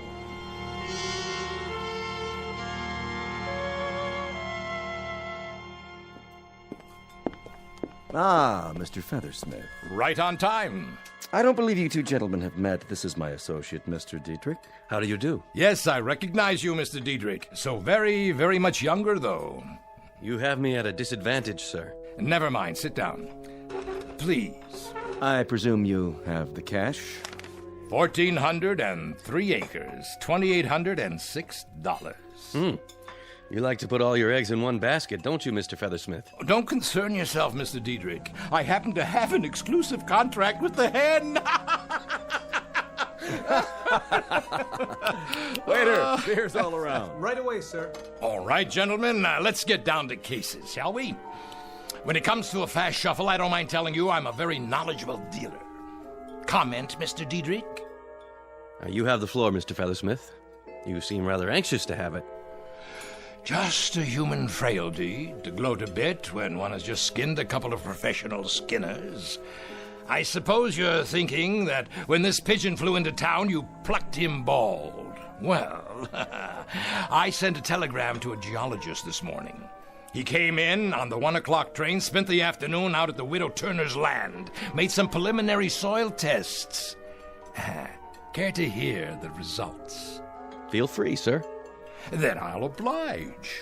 That crummy swampland you sold for $2 an acre is worth 1,000,000 times that. There's oil in that ground. Oil, understand? Black gold, enough to produce 500 barrels a day for the next 1,000 years. Oh, I swear I can almost feel sorry for you. Maybe you didn't hear me. Oh, we heard you. Oil. How's that for a shocker? Well, at the time, it did make us gulp. At the time? 4 years ago, when the first geological tests were done. Well, there was no doubt then that the land had oil under it, 6,000 feet under it. Which means that it might just as well be on the moon. There's no way that oil can be taken out.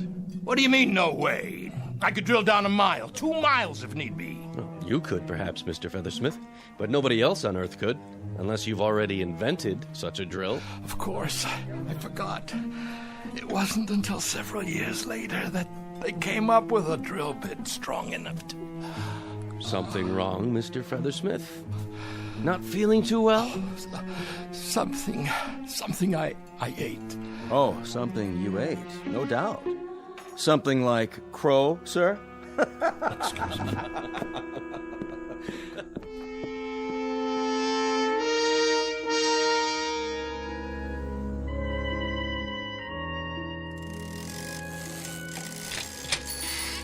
Mr. Kronk, this here is Mr.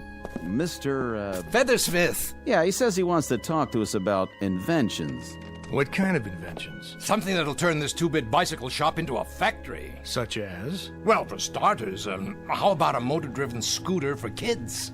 You want to enlarge upon that, Mr. Feathersmith? What do you mean enlarge upon it? It's a gadget that gets kids around town. Teenagers, too, even businessmen. What's it used for? It's used to make about $200 million. That's what it's used for. Lightweight aluminum with wheels and an electric motor. What's wrong with foot power? Everyone's going to want these. Kids will be begging Santa Claus for them. Look, I'm handing you the whole thing on a platter. All you have to do is build it. Well, I'll tell you what. You draw me a blueprint and some specifications, and Mr. Clark and I will give it a try. I'm no crummy draftsman. I've given you the principle. All you have to do is manufacture it. Not without a blueprint and specs and some backing. You have any money? I can get it. Anyone with a little imagination could see. Well, only place that makes loans around here is the bank. That'd be Mr. Gibbons. You better talk to him first, with your blueprints, of course. I don't need you. What other machine shops are there in this hick town? Well, you might try Otis over at the gas station. He's got all kinds of tools. Of course, he's pretty busy regrooving people's tires. See you in the funny papers, boys. You'll live to regret this. Mark my words. What was his name again? Featherhead?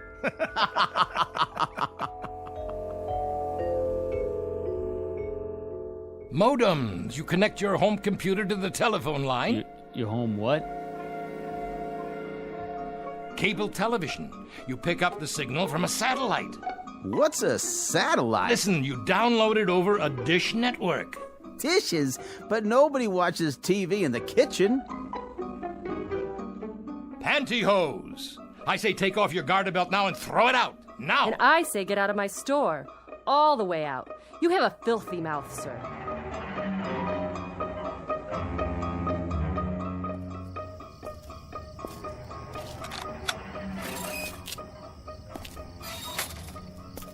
Diedrich!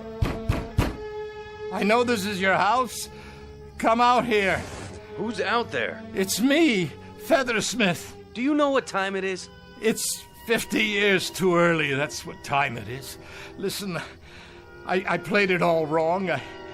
I should have had it done the way it happened in the first place. I'll start in the morning, just like I did before. What are you talking about? You said I had get up and go. You said I had drive. Then I went to work for you and I moved up from there. You want to do what again? I want to go to work for you. I wouldn't hire you if you were the last man on Earth. You're a loudmouth clod born to get suckered out of his last quarter. Now let me have my sleep. I got to rest. Oh, this pain in my chest.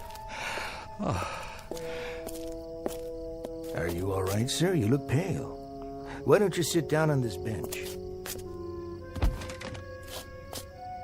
Doc Wagner? Is that you? Now, you must be the new fella in town. Nothing but idiots in this place. Now, take it easy. That's not a very good pulse. Not good at all. Never mind that. How do I get through to these village idiots here? They're peddling their lives away on bicycles, and I'm trying to give them the space age. I don't know much about that. But I can tell a bad pulse when I feel one, and yours feels like the heart of a 75-year-old man. You sure don't take care of yourself. What did you say? The pulse of a what? A man in his 70s. If I've said it before, I've said it 100 times. Modern man drives himself to an early grave just trying to keep up with the pace of life nowadays. Why, that dirty, cheap little thief.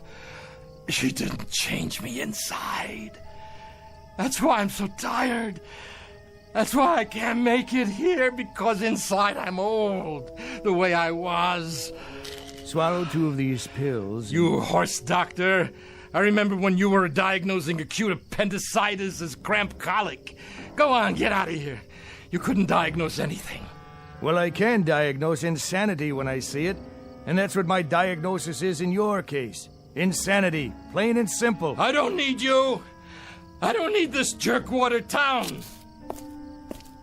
If I were you, I'd check myself in for observation. At a mental hospital. Well, you're not me. It was that Devlin dame. That dirty, two-timing little hustler. Why, Mr. Feathersmith, everything all right? You look a bit queasy. You miserable. Now, let's be fair. Nothing was said about changing your chronological age. You wanted to look 30. And you do. We said nothing about your insides. Your heart, veins, kidneys. What about this town? You wanted it as it was. The contract was very specific. It's really not my fault that your memory is so imperfect. And as to the possibility of investments, your problem was that you leapt before you looked. But everything else is wrong, too. I mean, the deals, the inventions. They've never heard of space shuttles or microchips or... Of course they haven't. And you, Mr. Feathersmith, because you're a wheeler-dealer, a raider, because you're a taker instead of a bringer, you are now what is commonly referred to as behind the old 8-ball. Look, I don't want much. I swear to you. Make it the way it was, that's all. Get me back with Dietrich. Let me start out there, that's all I ask. I think we might be able to arrange that. Mind you, purely as a gesture of sympathy. though it hurts me to mouth the word. Frankly, you are so unhappy, so totally abject a creature that I cannot find it in my... well, in the place where you'd normally find a heart, to leave you here. There's a train out at midnight. A special train. Bless you, Miss Devlin. Please. I won't forget this. There is a small surcharge for the service. How much? $40. Things do cost, Mr. Feathersmith. I don't have $40. I don't have 10. I don't have... What's this in your pocket? Well, how about that? This is your night. You have one negotiable item left. The deed. All you need to do is liquidate it. But who'd buy it? That I wouldn't know. What do I do? You've got a few seconds. Find yourself a customer. It's as simple as that. But where? There's a young fellow over there on his way home. You could ask him. It's bargain night, right here. Huh? 1,400 acres of singing birds, constant sunshine, all for $40. Here, please. Well, for $40, I might be able to... All aboard! Please hurry. There. You won't be sorry. You'll be rich. Hey, what's your name, young fella? Hackett, sir. Bill Hackett.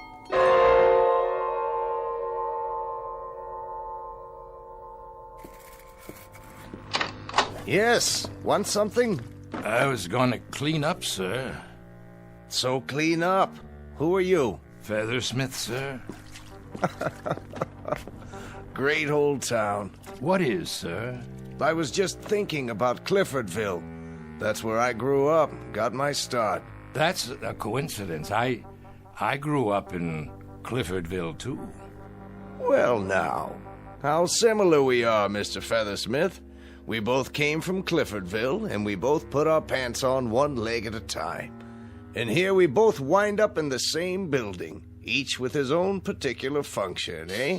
Yes, sir, our own particular function. They gave me a gold watch 4 years ago. My 40th year as custodian. Well, now, maybe for your next 40 years, if you really apply yourself, Featherstone, I'll get you a box of these imported Cuban cigars. What do you think of that? That sounds great, Mr. Hackett, sir. Have one now, why don't you? On me.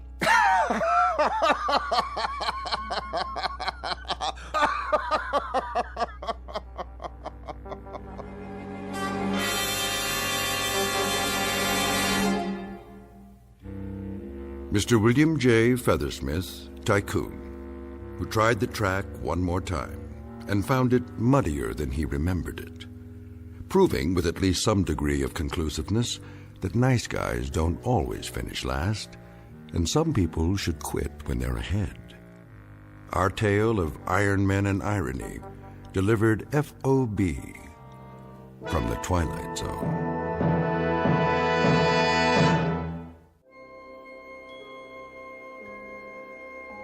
Hi, this is Carl Amari, producer of the Twilight Zone radio dramas. I'd like to take a moment to tell you about our official website at twilightzoneradio.com, where you'll get the latest news and information on these Twilight Zone radio dramas. Plus, at twilightzoneradio.com, you can digitally download 3 free episodes or any of our episodes for only $1.95 each. In this age of ever-changing technology, we've decided to make these episodes instantly available to you by making the Twilight Zone radio dramas a digital download-only series. This means that this series will no longer be offered on CD. The CD collections at our website are now being offered while supplies last at buy one, get one free. So be sure to get your favorites before they're sold out. Be sure to visit us often, and I'll see you in the zone.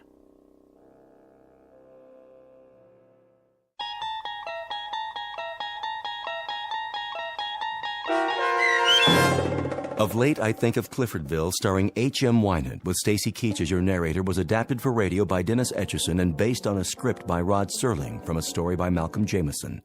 Heard in the cast were Susan Hart, Joe Forbrick, Doug James, Christian Stolte, Mike Baccarella, Jeff Lupetin, Meg Thalken, Jessica Schramm, Lynn Foley, Carl Amari, and Christy Schramm. To learn more about the Twilight Zone radio dramas and to obtain audio cassettes and CDs of these programs, visit our website at twilightzoneradio.com. This copyrighted radio series is produced and directed by Carl Amari and Roger Wolski for Falcon Picture Group. Doug James speaking.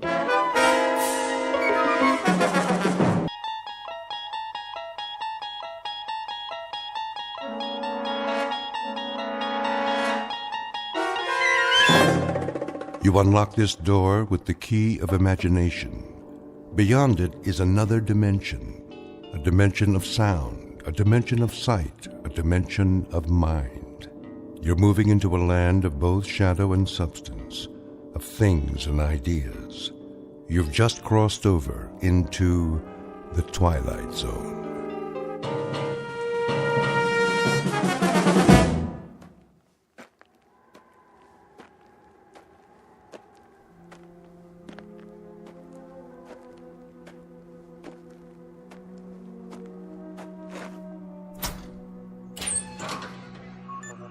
Hank?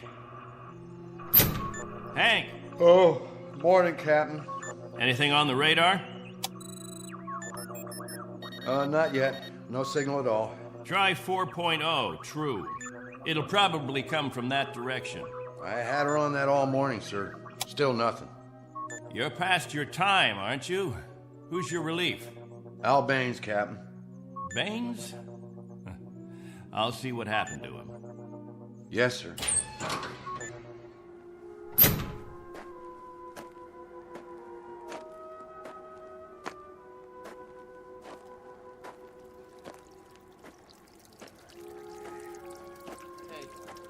Morning, all. Anything yet? Afraid not. They lost, you figure? There's no telling. Okay if we fill our containers now? Go ahead, as long as the water supply holds out. Be a while till the next batch is ready. Julie, where's your husband? He was sleeping, Captain. Get him, Julie. Is something wrong? There's something wrong. Yes, sir. How does it taste today, Henry? Same as always, hot, flat, and unforgettable. But wet. Suffer it a little bit more. 6 months from now, you'll be drinking chocolate ice cream sodas.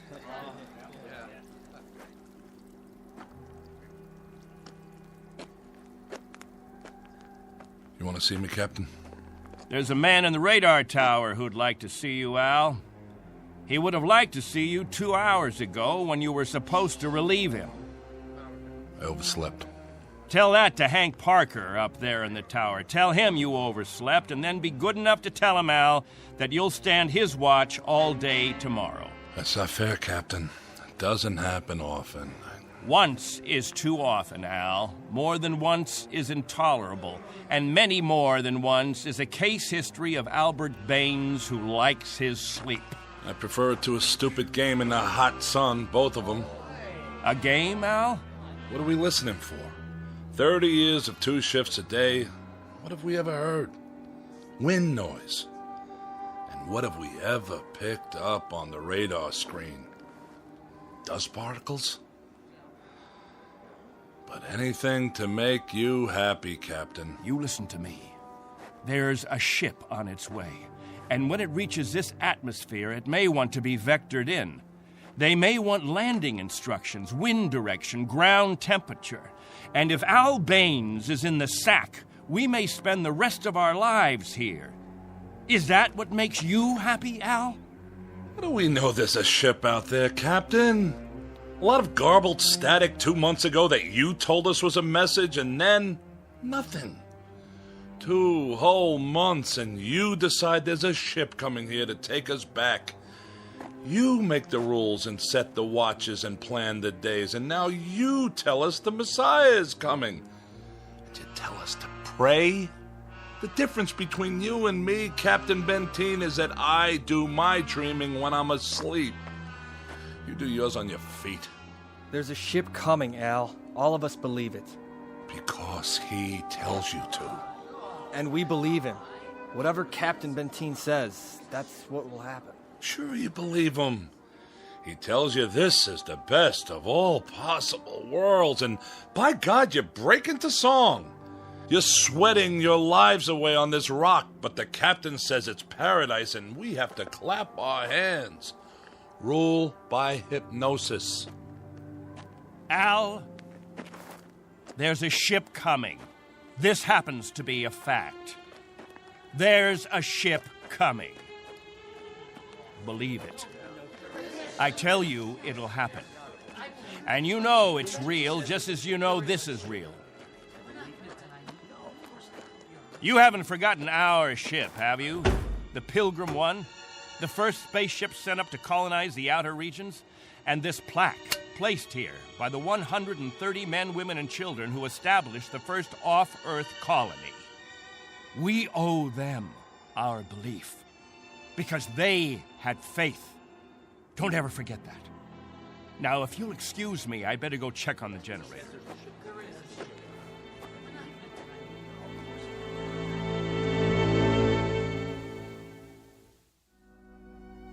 This is William Benteen, who officiates on a small outpost in space. An outpost slowly disintegrating under the heat of two suns, with the holes, the cracks, the fissures that are the residue of despair.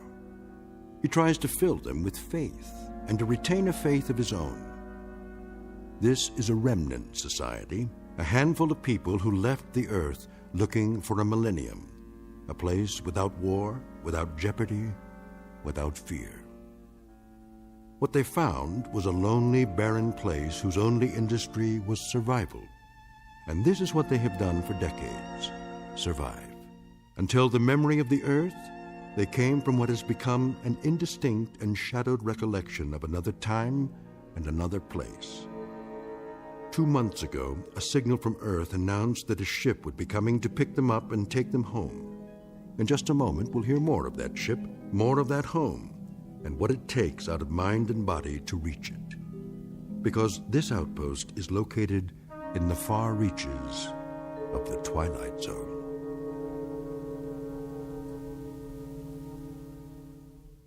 And now, The Twilight Zone and our story, On Thursday We Leave for Home, starring Barry Bostwick with Stacy Keach as your narrator.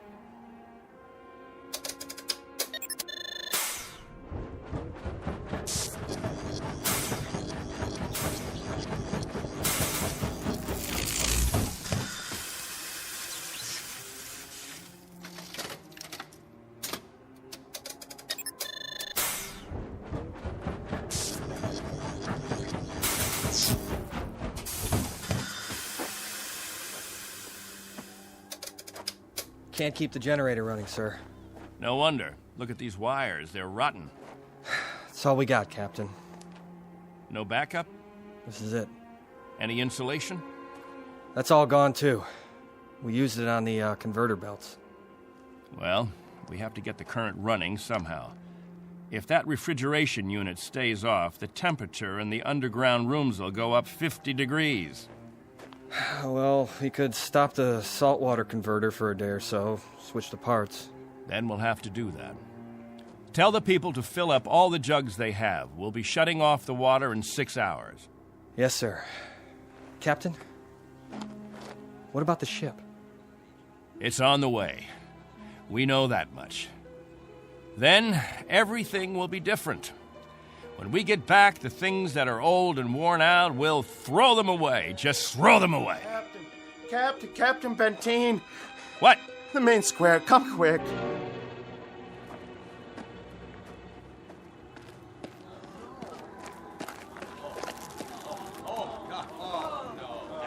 It's Mrs. Rodale. She's hanged herself. Cut her down.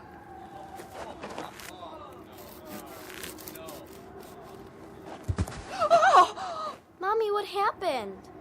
Is that lady all right? Get them out of here. Come, children.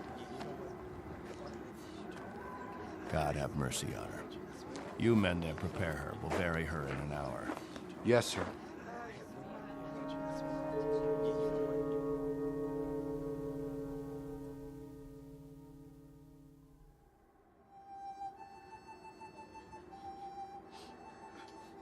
We now consign to this planet the remains of Mary Rodale. We ask God in his infinite mercy to give her the serenity and joy that she sought while she was with us. And we ask his forgiveness for her sin. Amen. Amen. We ask that this good woman be allowed to rejoin her beloved husband who preceded her in death 11 years ago. Bid your farewells now. Forgive her, Lord. Have mercy on her, Lord, for what she's done. A terrible thing. She didn't know what she was doing. She knew what she was doing. Better and clearer than the rest of us.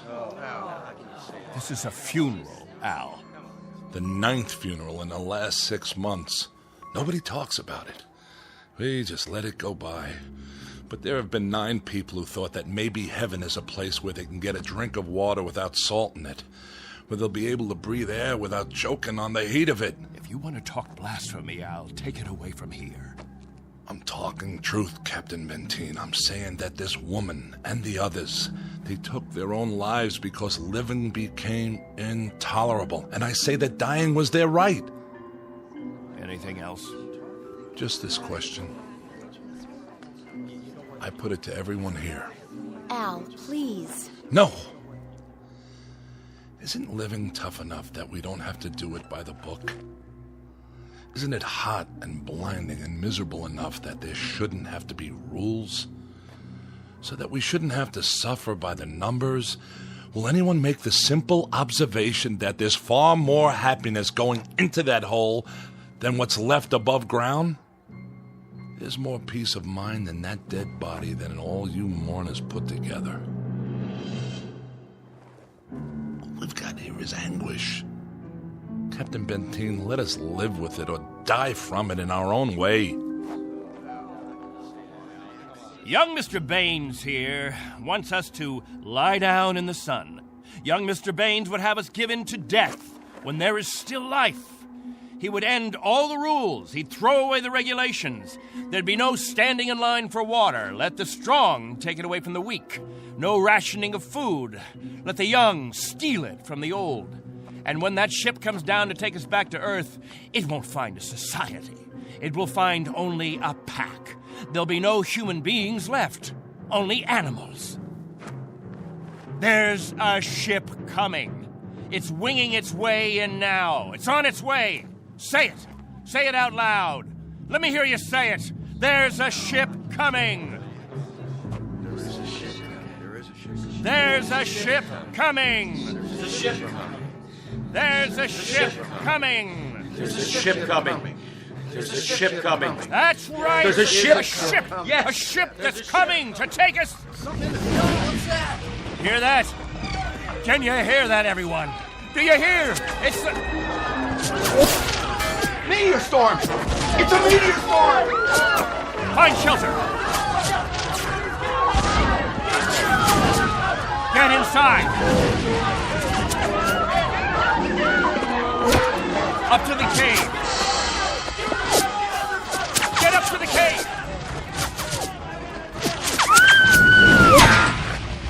Julie! It's Julie. She's bleeding. Quickly, we have to move. I can't. Something hit my arm. I think it's broken. Stand aside, I'll carry it.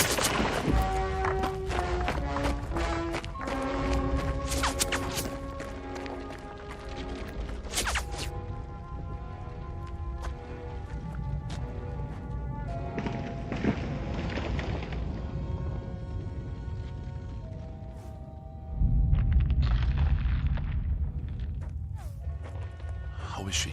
It's just a cut to the forehead, not very deep. But keep this bandage on it. Julie? Julie, honey? Can you hear me? Al? Don't let her move just yet. She may have a concussion. How's your arm? It's not broken. Must have been a rock that hit it. Captain, thank you. For a little first aid. No thanks necessary. I deliver babies, too. you might want to keep that in mind. Now, I'd better go see to the others.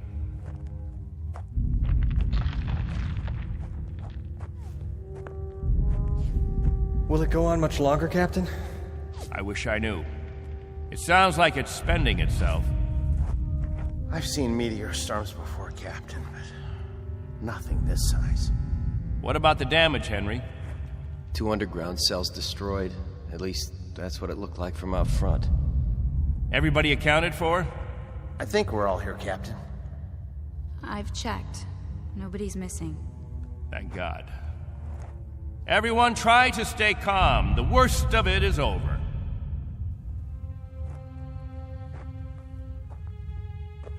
Jojo? Yeah, Captain? You're not scared, are you? Well, kinda.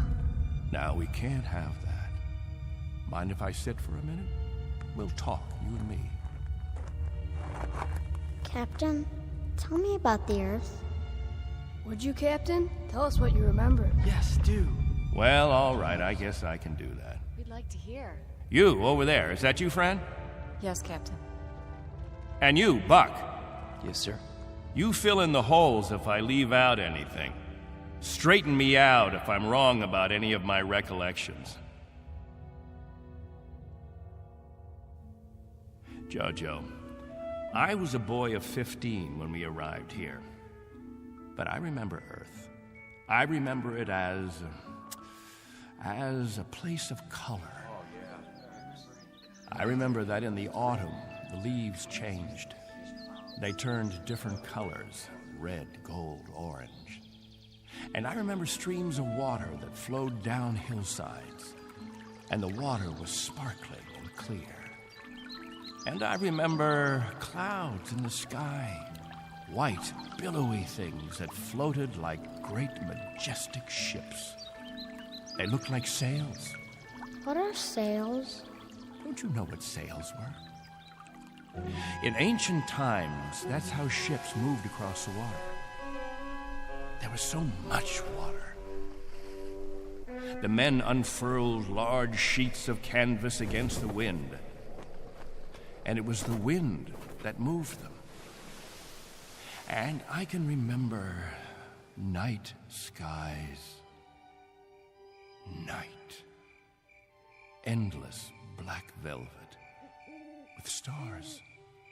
And sometimes a moon that seemed to hang there as big as the face of an old man, looking down on us all. Captain, what's night? Why, that was the quiet time, Jojo. Night was when the earth went to sleep. It was the cover it pulled over itself. Not like here, with 2 suns always shining, always burning. It was a darkness that felt like a cool hand brushing over tired eyes. And there was snow on winter nights. Gossamer things that drifted down and turned the earth all white. And we could build snowmen the next morning and see our breath in the air. And it was good then. It was right. So, why did you leave there? Oh, we thought we could find another Earth, Jojo. Then we found this. We thought we could escape war. We thought we could build an even better place. And it took us 20 years to find out that we had left our home 1 billion miles away, only to be stranded, like visitors, transients, that no roots could take hold in this ground. But it was too late. So we spend the next 30 years watching a clock and a calendar and waiting. But we can't wait any longer. Not a day, not an hour. We have to get back home. There's no more time. I'll go outside and survey the damage.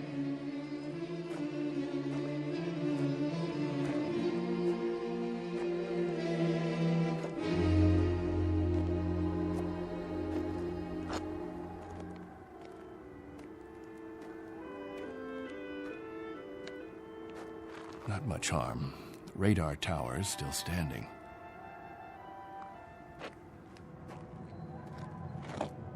What? Why, it's... Al! Al Baines, do you hear that noise? All of you, come out here. Do you hear it? What is that?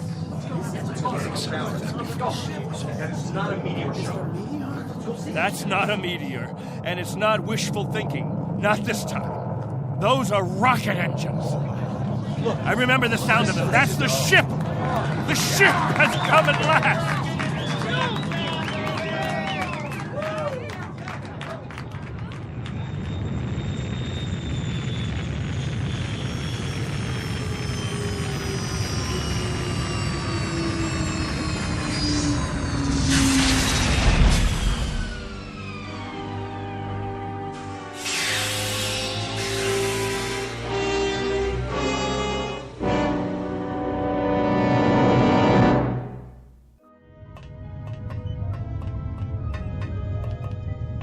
Wow, what a ship. How fast can it go? Oh, pretty fast. Watch your step. Looks like you got plenty of room for everybody. Do you have any water? Clean water?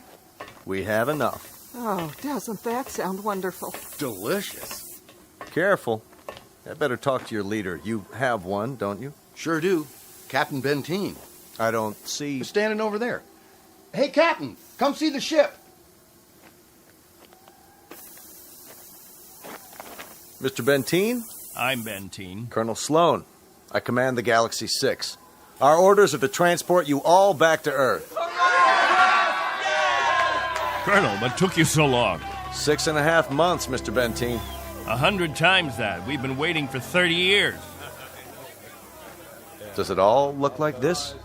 Salt flats and scrubby mountains. 2 suns, hot and perpetual. 30 years of it. 30 years. The children have never seen Earth, and some of the older ones don't even remember it. They'll see it now. Our orders are to get you aboard as soon as possible. We figured that we should be able to lift off on Thursday. Are you still using Earth time? Of course. Good. That'll give you 3 days to prepare. Unfortunately, your people will only be able to take what they can carry. Over 200, aren't there? 187 men, women, and children. It may be a little crowded, but we'll fit you all in. You've been used to a lot of space, Mr. Benteen, haven't you? Space?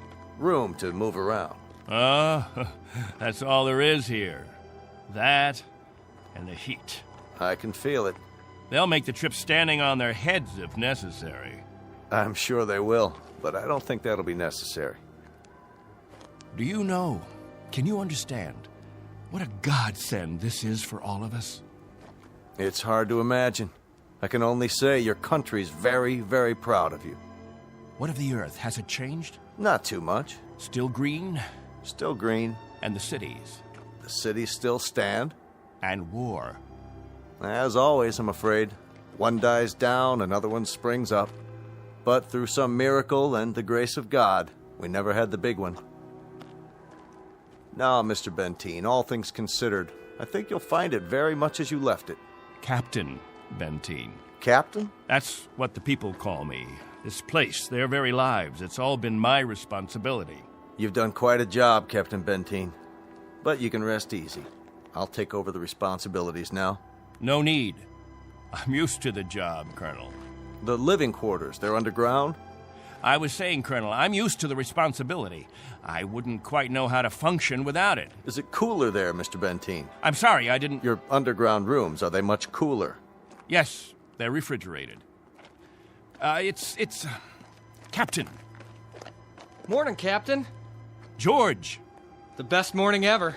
We just wanted to say thank you, Captain. Why? For what? For keeping us alive all these years. That's right.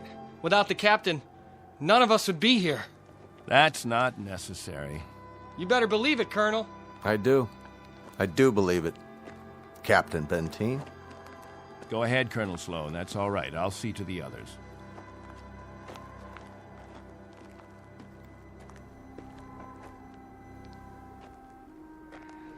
You know, I don't need this. I'm not gonna take this.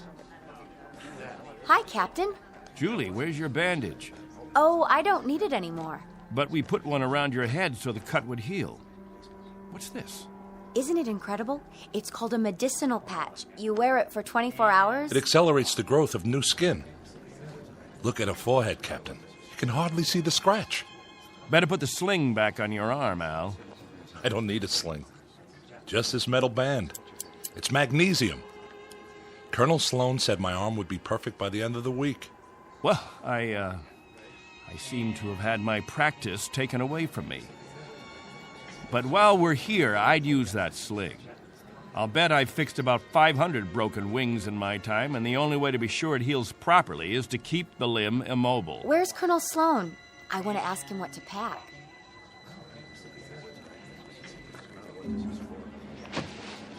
Eleanor, let me help you with that bundle of clothing. Thank you kindly, Captain. I'll carry it for you. No, thank you, crewman. I've got it. Here you go, ma'am. I don't know how to thank you. Are all the crew as strong as you? That's our job, ma'am. Nothing to it.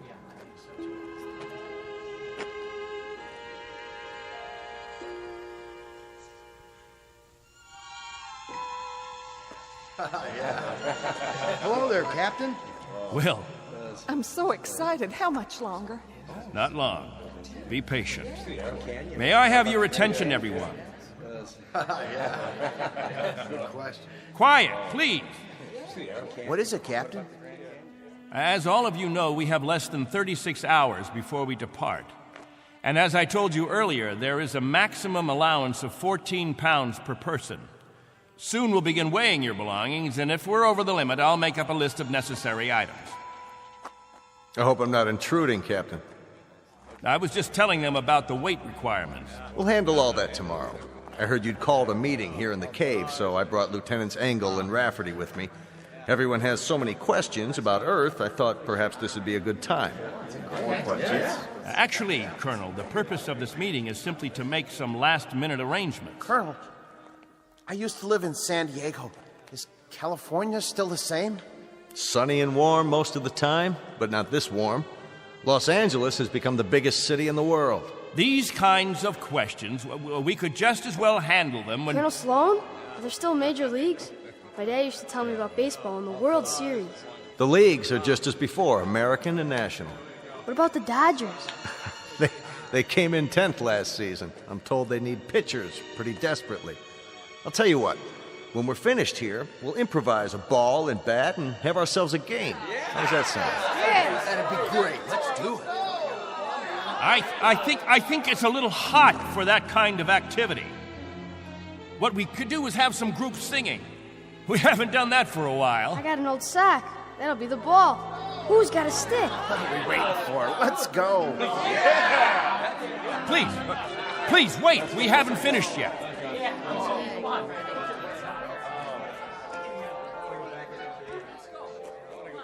Jojo, I haven't told you a story in a long time.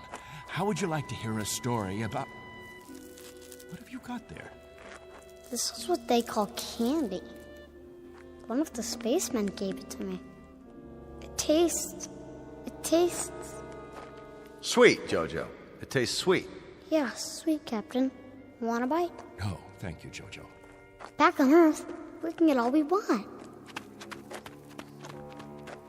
Something, Captain? I'm not sure. I'm not at all sure. You've promised them all candy. You've made it sound as if that was what the Earth is made of. Sugar and spice and everything nice. Maybe they ought to be told the truth.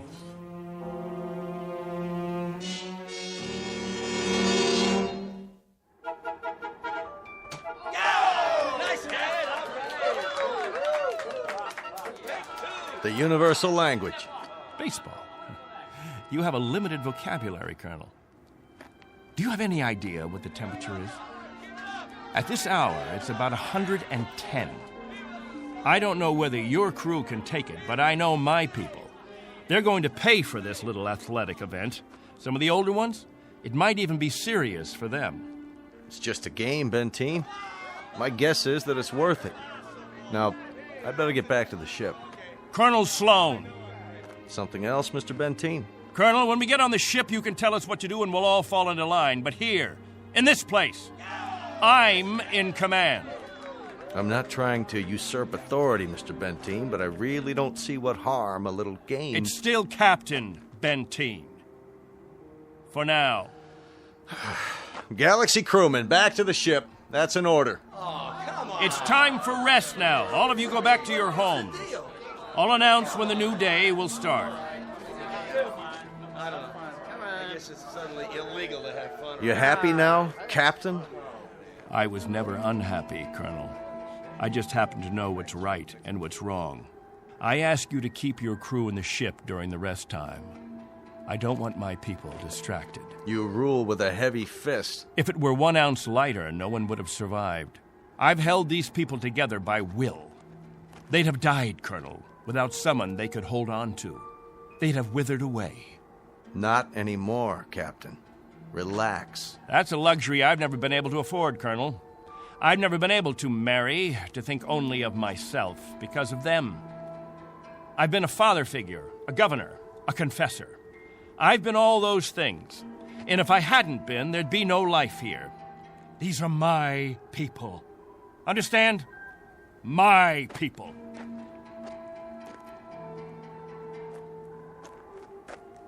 What's with him, Colonel? I'll bear with him a little bit longer, fellas. He's really quite a man. He's got just one minor aberration. And what's that? He believes he's God. As far as he's concerned, we're booting him out of heaven.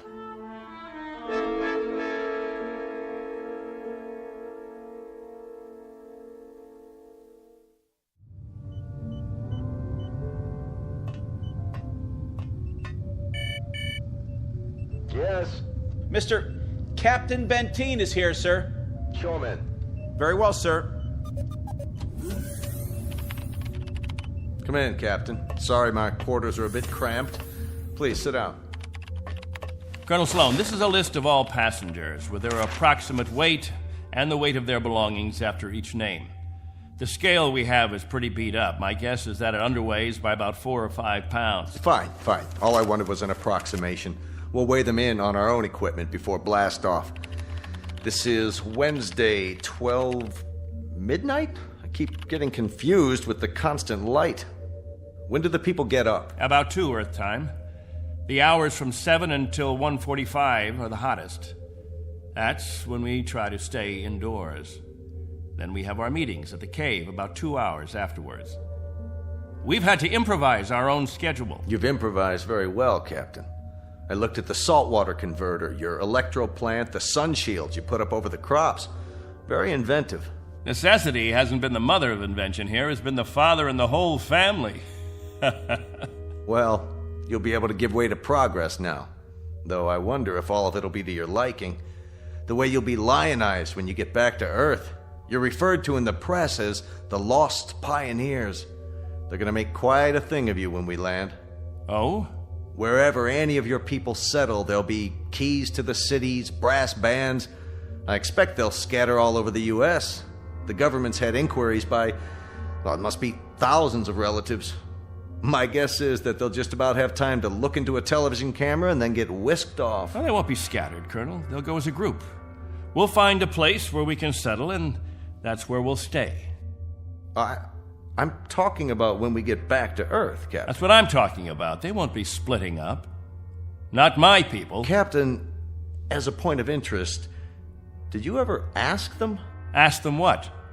Whether they'd want to stay together. That would be a ridiculous question, like asking a child if he wants some more ice cream. They're children, you see, Colonel. Oh, chronologically, they range from 6 months to 60-odd years, but socially, psychologically, they're children. I've kept them alive and functioning all this time. Once we're back on Earth, I'll simply continue the process. Captain Benteen, Have you told them that? Have you told them that after 30 years of waiting, 30 years of living in a compound, they're going to travel 1 billion miles just to walk into another one? Have you? There's no need. They wouldn't have it any other way. To leave them to their own devices, that would be an act of cruelty. Captain, do me one favor. Just ask them.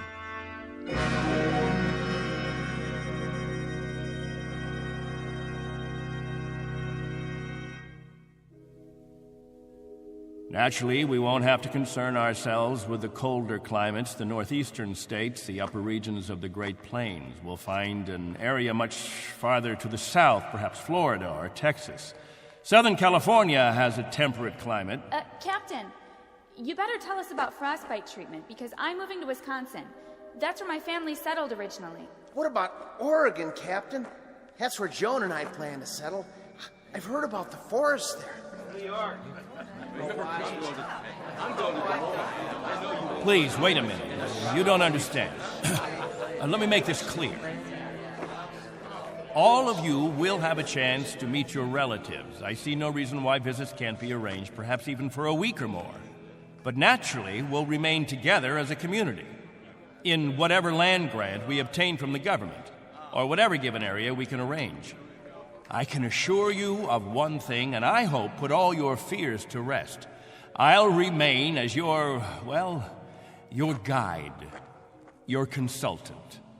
And I guarantee that no one will lack for my help or my advice. Captain, Julie and I were thinking of farming. Why, that's a fine idea, Al. We'll farm just as we have farmed, but much more easily. The rainfall back on Earth is so plentiful. And as I told you, there's only one sun, so you won't have to shield the crops. Of course we'll farm. Certainly, we'll farm. Julie's got relatives in the state of Washington. You couldn't take the cold. None of you could. But I guarantee that wherever we settle, the farming will be good. I'll see to that. What's the matter? Don't you understand? We don't plan to stay together. You don't understand, Al. You've never understood much of anything.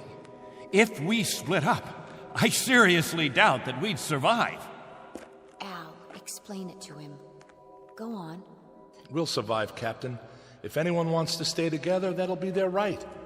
But if they want to go their own way, that'll be their right too. Am I wrong, Colonel? You're not wrong. We're to take you back as a group. Once on Earth, you can do as you please. Colonel, let us settle our differences in our own way. There are no differences, Captain. There are differences. There are. Changes that have taken place on Earth. Things we aren't prepared for.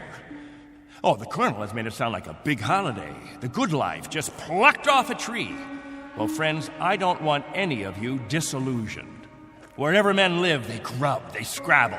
They have to dig to stay alive. It's a fact. But together, that's the word, together. We've got to stay together. Think of that word now. Let's say it out loud. Everybody, now. Together. Together. Together. Together. Together. Looks like the congregation isn't with you anymore, Captain. What's the matter with all of you people? Wait.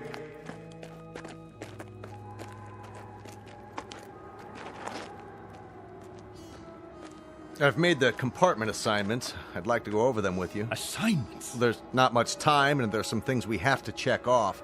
There's a decompression problem that we've got to tell them about, and a moment of weightlessness shortly after we leave the atmosphere that I want to explain to the children. Do you know what we called you while we waited for you to come?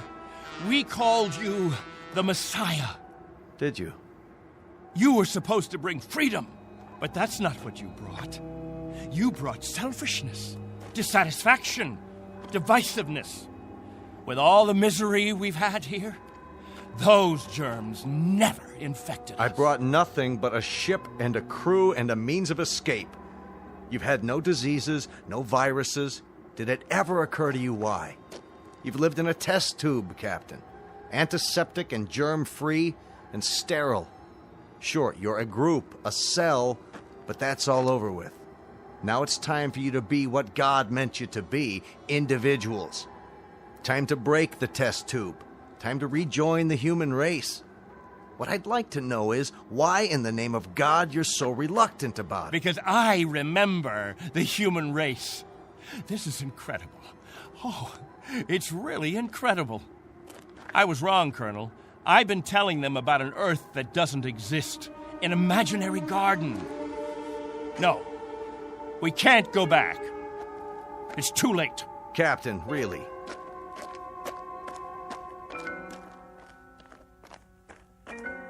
Everybody, gather around.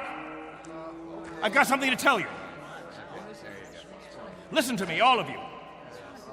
I want to tell you all.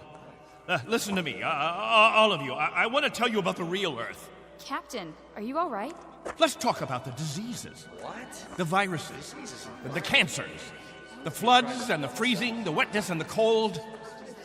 And there are other miseries, worse than anything we've experienced. Hatred, jealousy, violence. Listen to me. It's an Earth we don't know. We can't leave here. We'd be committing suicide. We'd die of things we've never been exposed to before. We'd die of the loneliness that animals get in a zoo. Because we don't belong. We don't belong to his kind. Do you understand me? We don't belong there. Captain Benteen, why don't you let your children vote on it? Only if they know what's waiting for them. Only if they understand that Earth isn't any garden. It's never been, and it never will be. That's fair enough. I'll tell you what Earth is. The same as it's always been. It's a race struggling to survive, just as you have survived. Captain Benteen is right when he tells you that it isn't all a place of beauty. There may still be wars and prejudice and strife. I suppose there will always be jealous men and angry men and unforgiving men. But it has one thing you don't have. Every man is his own master. There won't be anyone telling you when to eat and when to sleep and when to meet, what to sing and how to play. Instead of heat, you may feel cold, and instead of thirst, you may feel hunger. But you'll be men and women. You won't be sheep. You won't be a kindergarten. And when you pray to God, his name won't be Benteen.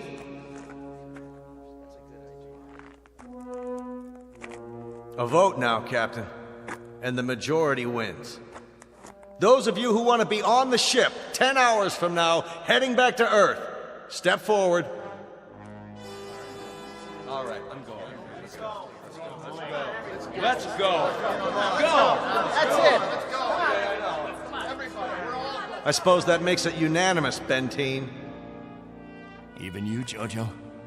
Well, I want to go with the Colonel.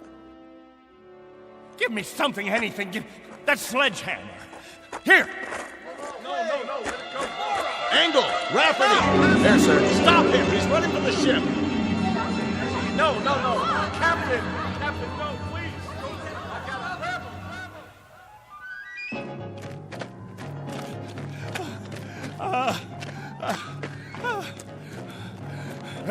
We'll see how far you get. Without a tail fin. Put it down!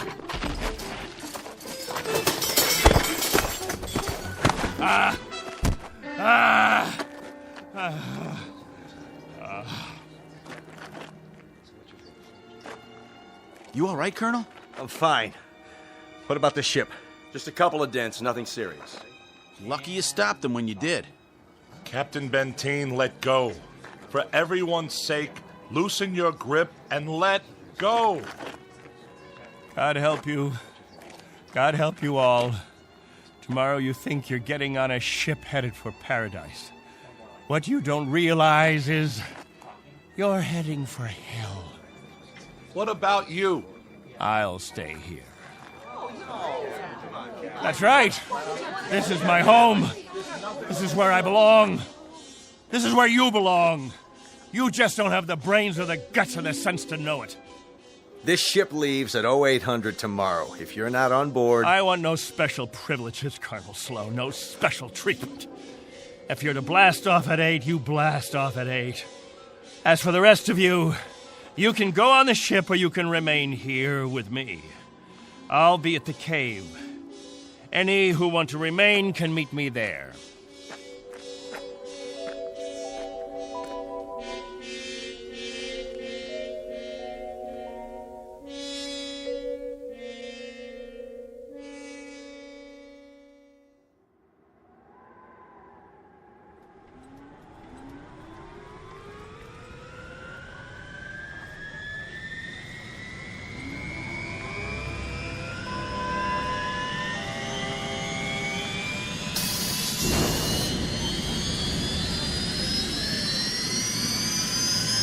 That's it, folks. The rocket's fired up. Everybody on board, single file. What about the captain? I'll give it one last try. Lieutenant Engel, see to the passengers. I'll be right back. Yes, sir. Where are you going, sir? To the cave.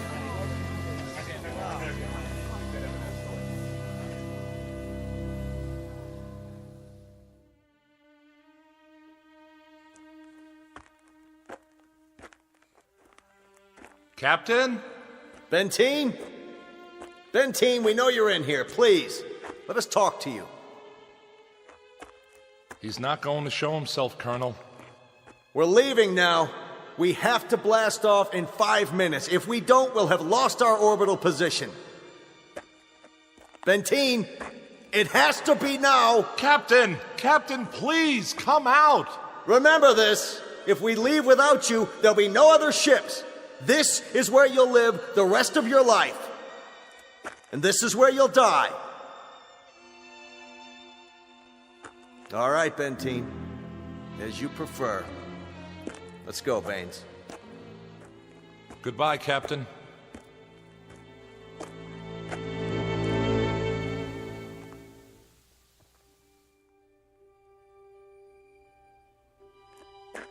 Hello, friends, all together at the meeting place. Any new business today? No? Jojo, I'll bet you want to hear about Earth. About the rivers and the seas, the blue skies, or the night, the stars and the moon. Which do you want to hear about this time? There's color on Earth, the change of seasons. And the wind brings the smell of the ground, the plants, the seeds, the roots, flower petals, sap from the trees, and the smell of the weather, the rain or the mist or the fog. And on the earth, there's green, the color green, the feeling green. There's something fresh about it, something living. Earth. It's called Earth. Don't leave me. Please. Oh, don't leave me.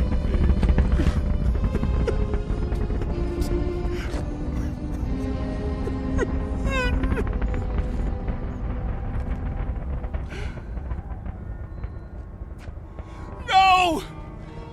Don't leave me behind! Don't leave me.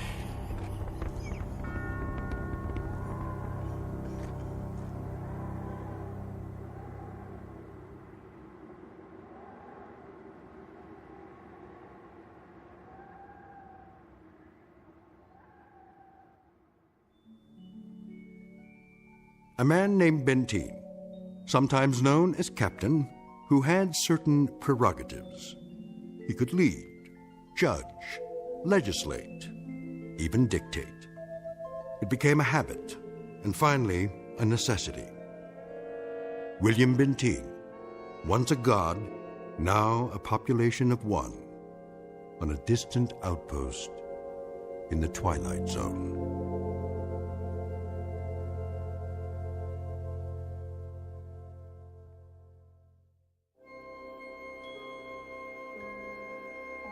Hi, this is Carl Amari, producer of the Twilight Zone radio dramas. I'd like to take a moment to tell you about our official website at twilightzoneradio.com, where you'll get the latest news and information on these Twilight Zone radio dramas. Plus, at twilightzoneradio.com, you can digitally download 3 free episodes or any of our episodes for only $1.95 each. In this age of ever-changing technology, we've decided to make these episodes instantly available to you by making the Twilight Zone radio dramas a digital download-only series. This means that this series will no longer be offered on CD. The CD collections at our website are now being offered while supplies last at buy one, get one free. So be sure to get your favorites before they're sold out. Be sure to visit us often, and I'll see you in the zone.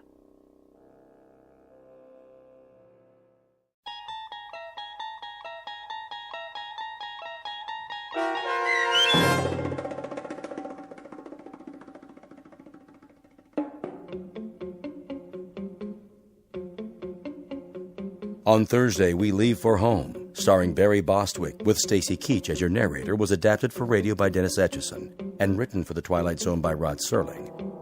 Heard in the cast were Mike Starr, Christian Stolte, Elizabeth Lido, C.J. Amari, Richard Hensel, Justin Kaufman, Kurt Nabig, Joby Cerny, Jennifer Joy, Meg Thalken, Tracy Hernandez, Jake Salins, Doug James, Jeff Lupetin, and Amanda Amari. The producers of The Twilight Zone wish to thank CBS Enterprises and the Rod Serling Estate for making this series possible. This copyrighted radio series is produced and directed by Carl Amari for Falcon Picture Group. Sound design and custom Foley effects for The Twilight Zone by Cerny American Creatives Bob Benson, Craig Lee, Michael Slaybach, and Matt Sorrow. To learn more about the Twilight Zone radio dramas and to contact us, visit our official website at twilightzoneradio.com. Doug James speaking.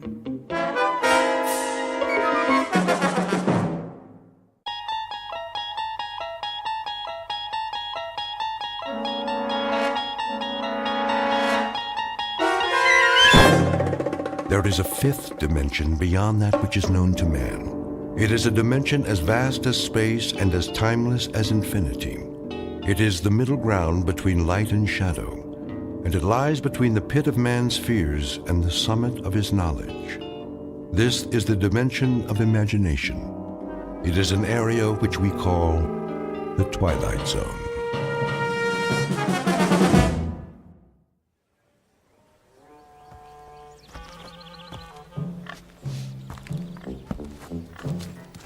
Out of my way, you vermin! What are pigs doing out on the street anyway? It's not sanitary. You should be in a sty or a sandwich. Good morning, friend Woodrow. What's so good about it? Oh, that's the spirit. Keep your chin up.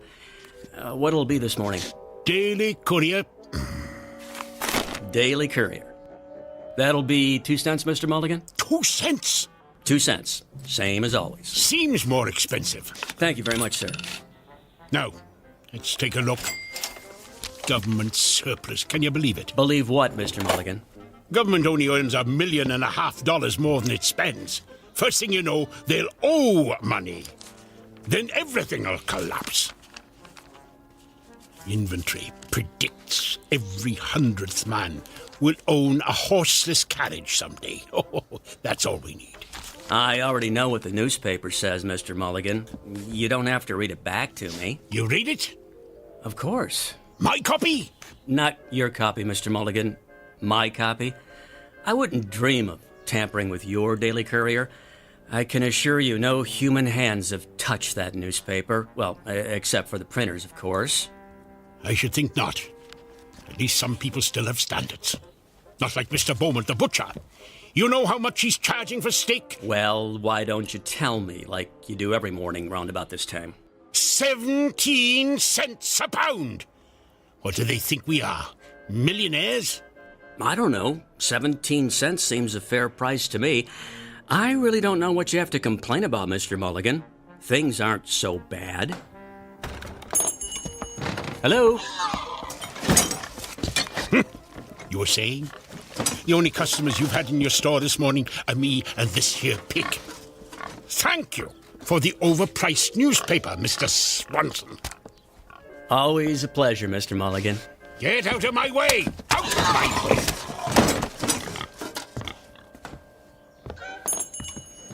What is this country coming to? It's a madhouse, I say. Hey! Something the matter, officer? Something's the matter, all right. Don't you ever look where you cross the road, Mulligan? Look! What are you talking about? Can't you see that horse and carriage coming? Where? There! Oh, yes, I see it. Dang nuisance if you ask me. Well, I didn't ask you. No one's asking you. I ought to run you into the station house. That's what I ought to do. What did I ever do to you, O'Flanagan? It's Officer O'Flanagan. And why don't we start with causing a public nuisance by standing in the middle of the street waiting to frighten the horses? Just watch your step, Mulligan. You watch your step.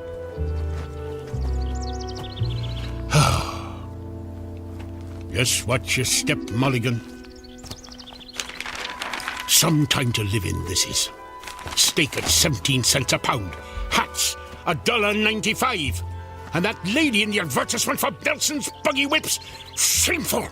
You can see her ankle. Her whole ankle. Hey! Better move, mister! Whoa! Hey, get off the street! You're gonna get run over! You wanna get yourself killed? You crazy fool! Don't you know the speed limit's 8 miles an hour?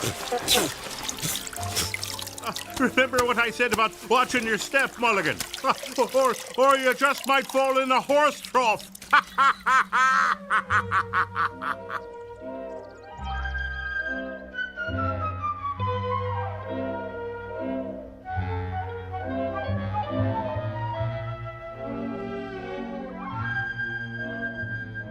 Or you might just fall in a horse trough. Well, howdy, ha ha ha. Look at me. I'm a working man, an honest man, a prideful man. And here I am working as a janitor for some crank of a professor and drying out my soaking pants in a wringer. Where's the dignity? Whole world's going to the dogs. That's where it's going. Nothing but trouble everywhere you look. Chickens and pigs walking in the streets like people. Crazy bicycle riders who don't watch where they're going. Government spending money like a drunken man. Racing bicycles on the streets at cost of living. And noise. What the Sam Hill? Never heard a ringer make that noise before. Why is it doing that? Wait a second, that's not the ringer. Something in my pants pocket. What is that? Oh, it's me harmonica. Oh, that's just swell. Just my luck. Ruined. Better hang it up to dry next to my pants, I suppose. I guess I should run the newspaper through the ringer too. Might be able to save it. Not that there's ever any news worth reading, but 2 cents is 2 cents. There you have it. Hot off the press. It's down here, Fenwick. I want you to be the first to see this. Professor Gilbert? Oh, can't let him see me without my pants on. Here it is, Fenwick. Well, what do you think? Why, it's astonishing, Professor Gilbert. I've never seen anything quite like it. Me either. What the heck is that thing anyway? So this is it, Professor. Yes, Fenwick. I call it the Helmet of Tomorrow. Well, that's a stupid name. If this invention's any good, why not call it the Helmet of Today? Very interesting. Just think of it, Fenwick. You put this helmet on your head. Twist this dial.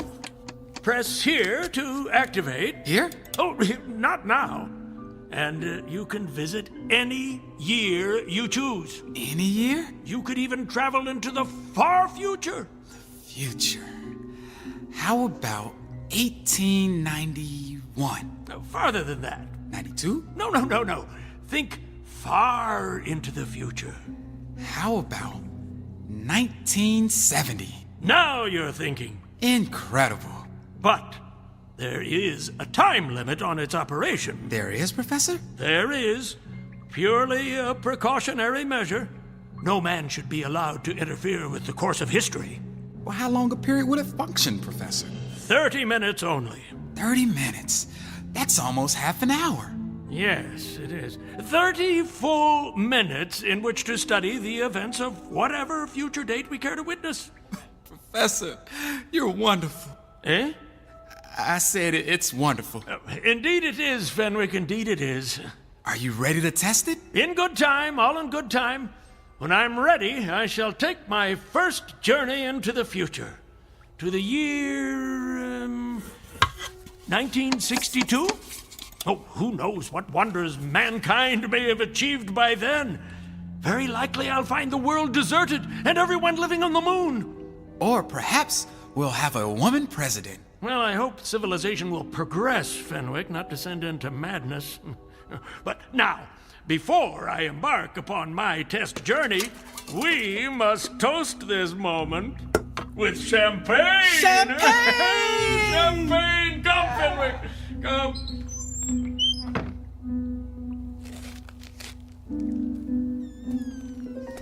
A time helmet. Now that makes sense. A device that gives you a chance to find a time where there's a little peace and quiet. Oh, let's take a look at this thing. How did the professor set the date? This dial thingamajig here.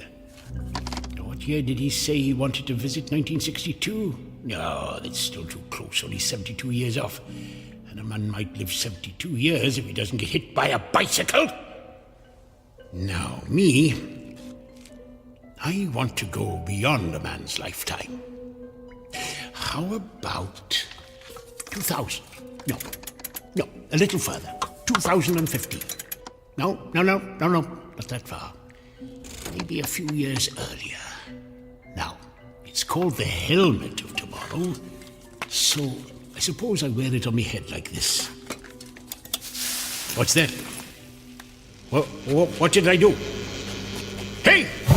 What the heck? I'm on fire! I'm on fire! Water! Got to find some water! Help! Water! Water! Help! Water! Help! Help! Mulligan? Mulligan? In the name of all that's decent, put some pants on! Help! Help! Help! Mulligan? Mulligan? Hey, where'd he go?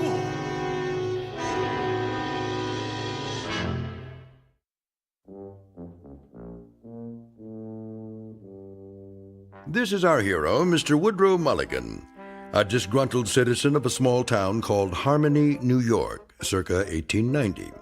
Complete with the high cost of living, bicycles that exceed the speed limit, and horses pulling carriages with reckless abandon, not to mention an oink-oink here and a cluck-cluck there.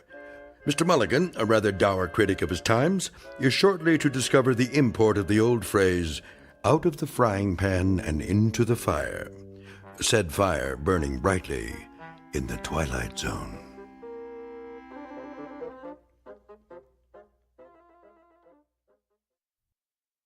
And now, The Twilight Zone and our story, Once Upon a Time, starring John Rhys Davies, with Stacy Keach as your narrator.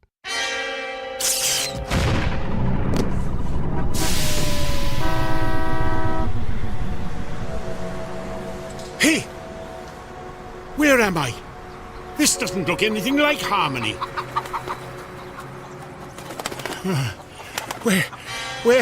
Where the heck am I? Oh, well, wait a minute. It must have worked.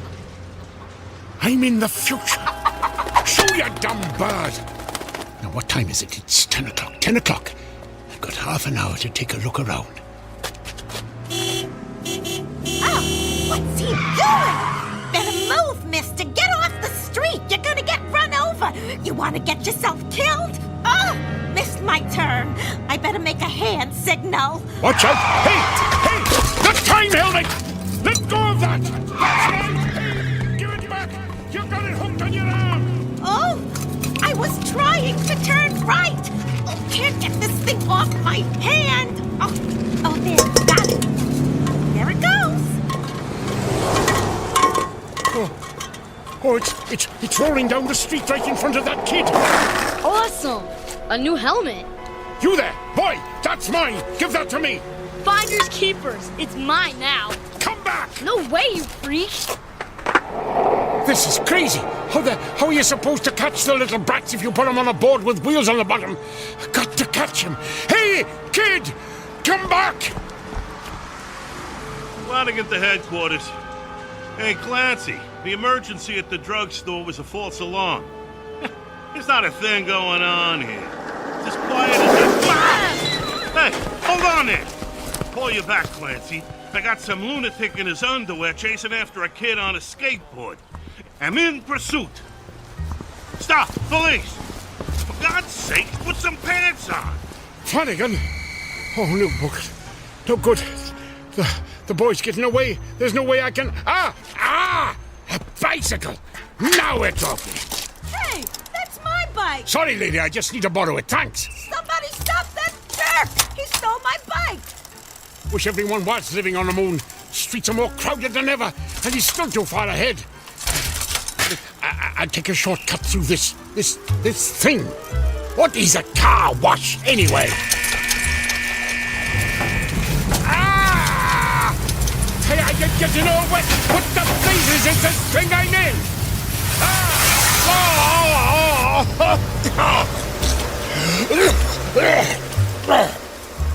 What kind of infernal contraption was that? Come out of there! Oh, not again. That's the boy. He's going inside that store. At least the sign says it's a store. It's more like a palace than any store I ever saw. Oh, look out, you people! Here I come! Hey, watch out!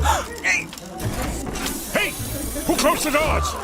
Somebody help! I'm gonna crash! I'm gonna crash! I got through. Do they have invisible doormen in this century or something? Hey, kid, give me that helmet back, you little thief! Take it. It's stupid anyway. Catch. Whoa! Oh, I got it. And it's not damaged. I can go home. I can go home again.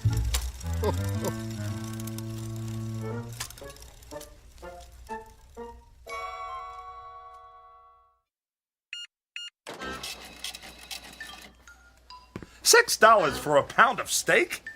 Madam, do I look to you like a millionaire? Look out! Look out!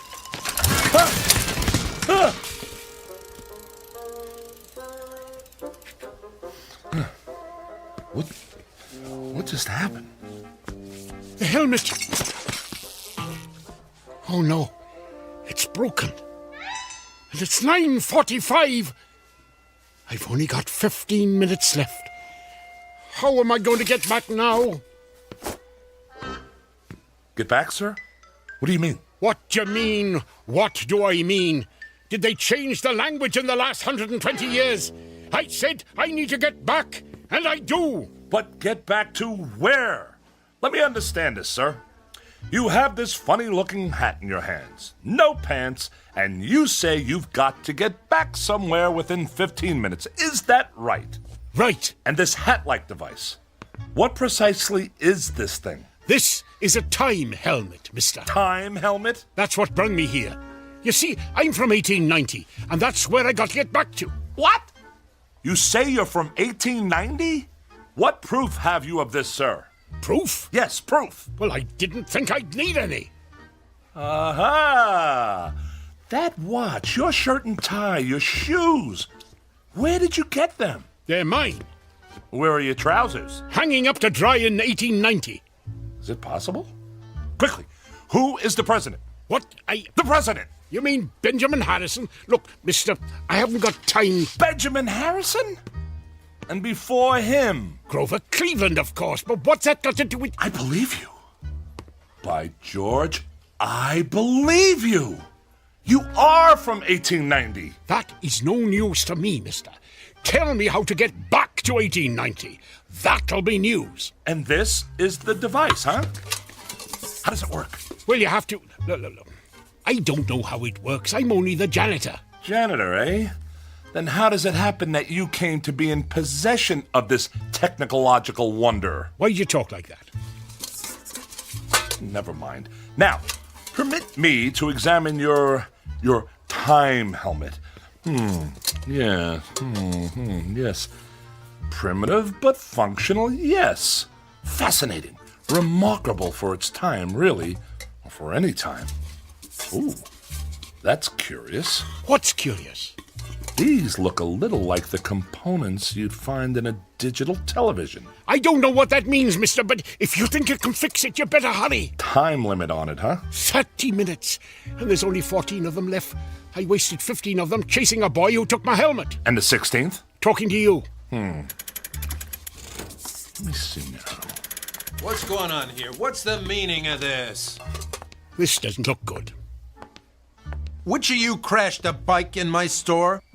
Who are you, sir? I'm the manager.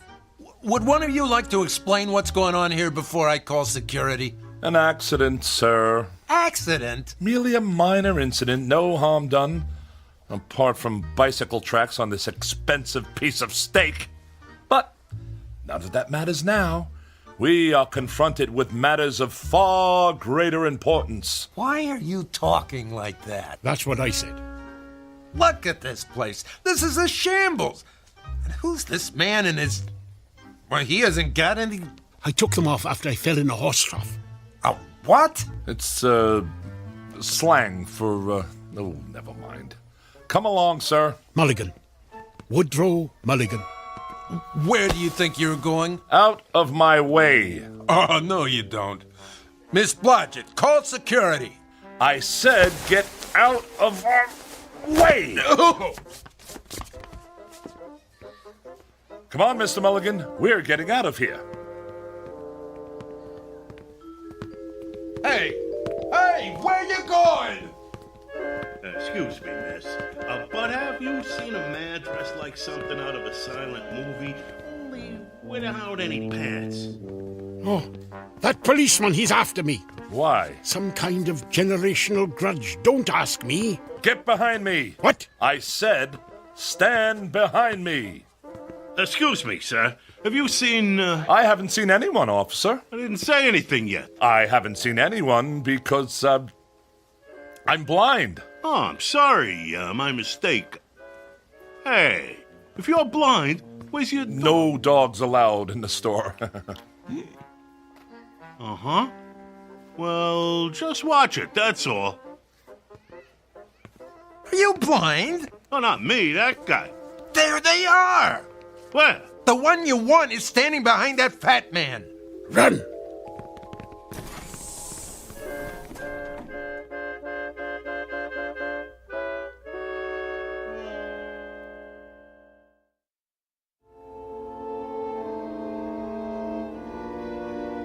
What's the time, Rollo.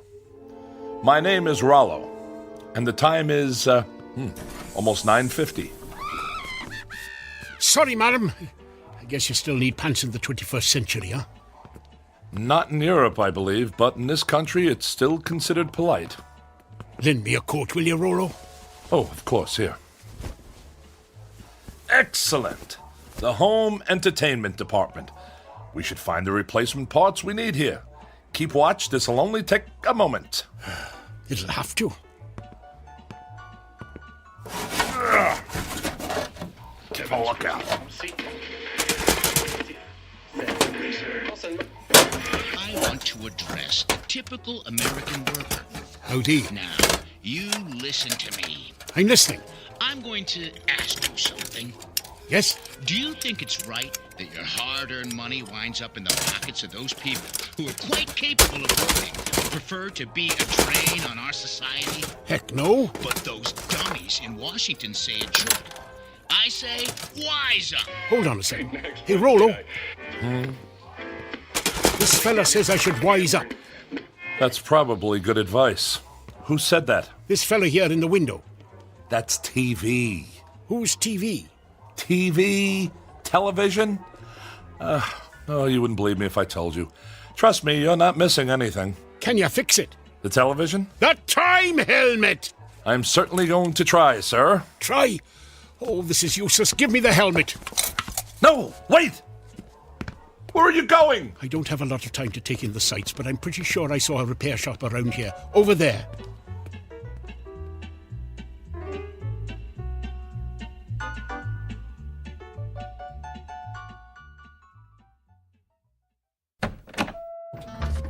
Proprietor! Yeah! Swanson? Logan Swanson? Is that you? Swanson's my name, buddy. Jack Swanson. What can I do for you? Would you come here for a moment, please? Whatever. I have something that needs your urgent attention. And these are the components you should need. Can you fix it? I can fix anything. Good. Leave it with me. Come back Thursday about 2 o'clock. Oh, very kind. Yes, we'll be back on Thursday?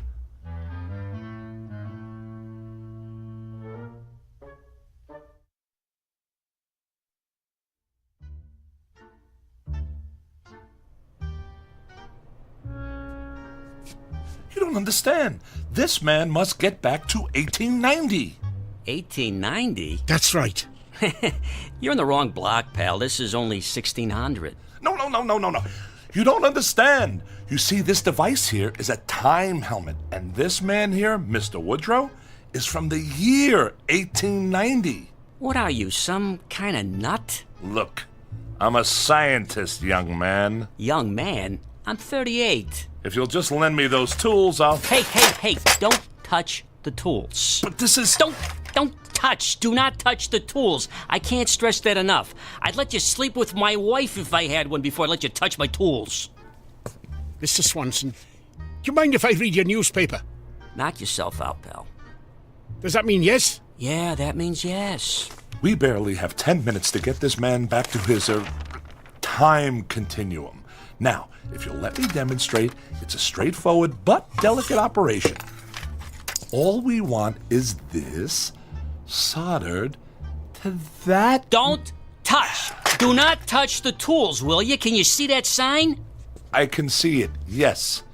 It says we do not accept checks. Yeah, well, I'm going to replace it with another sign that says, Don't touch the tools. Right. Excuse me. What? Who is this? That's the president. This is the president? Uh-huh. Of America? That's right. I have been away for a long time. Can we return to the subject at hand? You don't seem to understand, sir. What I'm trying to say is... Sorry, are you deaf? This is the last time I'm going to say it politely. Don't touch my tools, if you don't mind. Allow me to show this to you. Don't touch the tools! What in the world is this contraption?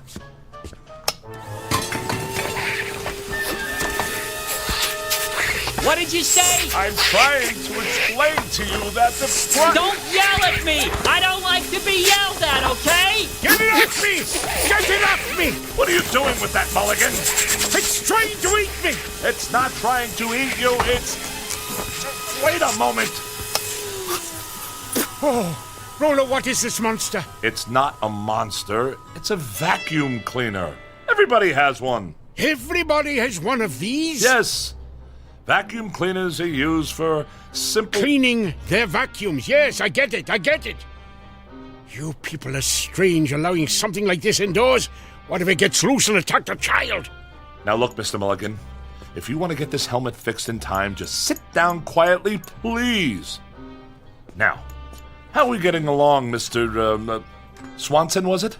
Not too good. I'm not sure what I'm looking at here. You're sure this isn't for making those fancy European coffees? No, sir. This is a very scientific piece of equipment. What we're trying to do here is help... I don't understand. What is that little thing in there? Oh, well, that is a transition... Where did he go? Mr. Mulligan!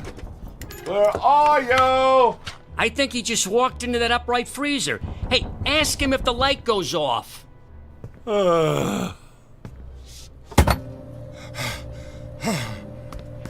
What on earth were you doing in there? Don't you know how dangerous that is? I thought it was another room. It's not another room. Just stay away from everything. Sit down if you must, but everything else is out of bounds. Now, sir, where were we? Beats me. Yes, and I wanted to draw your attention to this node over here.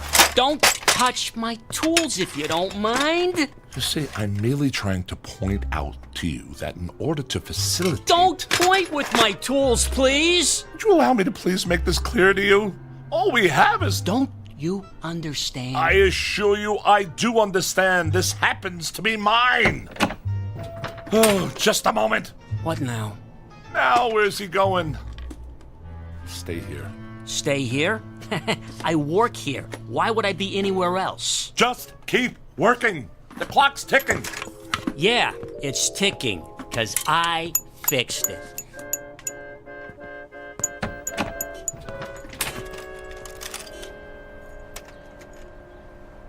Mulligan, what are you doing out here? I thought you said time was of the essence. It is. But I don't want to go back to 1890 without any pants, so I thought I'd take a look at 21st century fashions. Have you seen these prices? Is this what you pay these days? I have to pay slightly more. It seems that the hefty gentleman must be continually punished by our judgmental society. Now, come on, back inside before someone sees you. Well, is it ready? Pretty much, I think. A couple of small, minor adjustments, and you'll be all set. Good. Finally, I can go home, and not a minute too soon. No offense. None taken, I assure you. In fact, I would go so far as to say that I envy you your trip, sir. You sure he's the one from 1890? Well? Because you sound like Masterpiece Theater here. Keep working. Yes, 1890 is a wonderful period, Mr. Mulligan. I never used to think so till now. A time of simple, practical values. No traffic snarls, no income tax, no terrorists, no computer viruses. Only peace and quiet. Time to contemplate. Income tax. I am a scholar of that period, sir. That is why I've cultivated this mode of speech, appropriate to that time. Huh? The 19th century has a charm, nay, a fascination for me. The very thought of having lived in those halcyon days. I'll sure to be glad to get back there, Rollo. If I ever do. How much time is there left? We've got less than 5 minutes. 5 minutes will be more than adequate. Tell me about your town, Mr. Mulligan. Where, for instance, might a scientist find employment? You are a scientist? Yes. Are there any in your town? Well, the only one I know is Professor Gilbert. I work for him. Oh. There you go, guys, all fixed. It works? Sure. Why not? Good. Well, what do we do now? Pay me. I was talking to Mr. Mulligan. I know. That's why I said it. I didn't want you to forget. Pay the man, Mr. Mulligan. Pay the man. With what? I don't carry any money in my shorts. Oh, very well. Here's a 50. Thank you. Now, Mr. Mulligan, the time helmet. How does it work? I already told you, I don't know. The year. How do you program in the year? I don't know what program means, but if you're asking me what I think you're asking me, you just twist this dial, see? 1890. Good. And if I'm correct, and I usually am, to activate the device, you just have to... Good. Give it here. Not so fast, sir. Hey, what you doing? Don't put it on! I intend to use it myself in exactly 3 minutes. What? Well, you can't do that. Well, I am doing it, sir. I'm returning to that time of bliss and simple pleasures. And you're just going to leave me here? Your fate is unimportant, sir. You are only a janitor. I am a scientist. Why, I... Stand back! In less than 3 minutes, I shall have escaped this age of madness. Wait, look, Rollo, I just thought of something. Well, congratulations. Look, I brought a chicken with me, all the way from 1890, and all I did was hold it. We can go back together. You're lying, sir. I am not. Oh, no, the copper. Ha! Now I gotcha. What's the idea of running around the street with no pants on? Rollo, take me with you. Get off me. Too late. 1890, here I come. You're under arrest. Aw, shoot.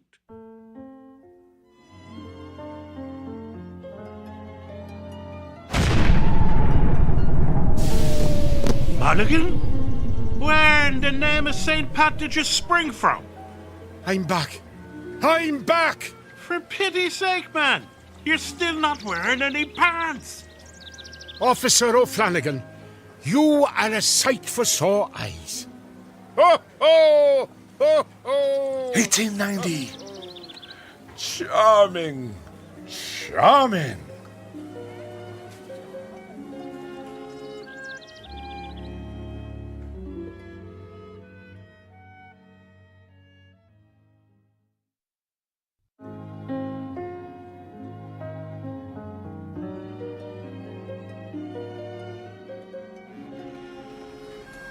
Good morning, Fred and Rollo.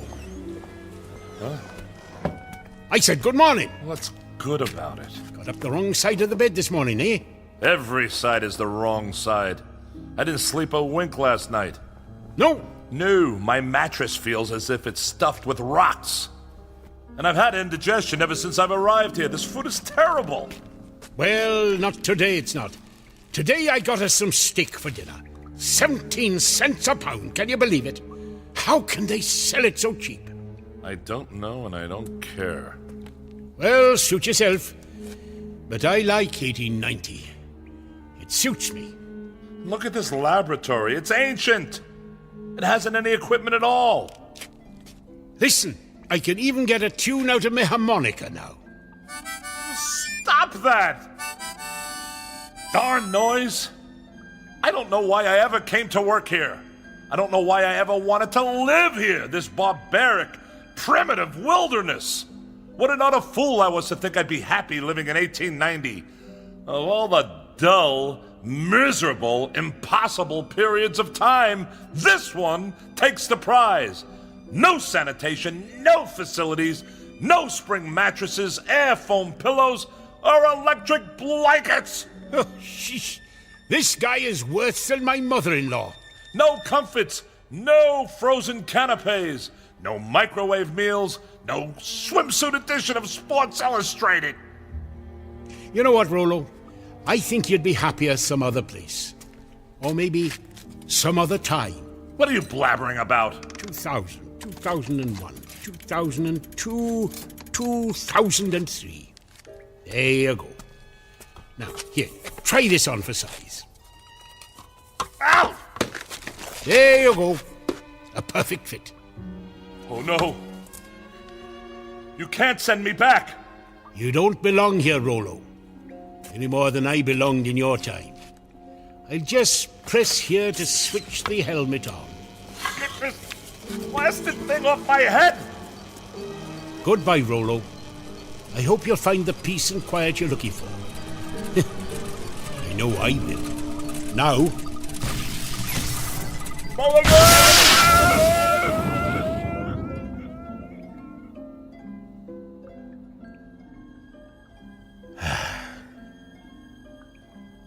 Silence.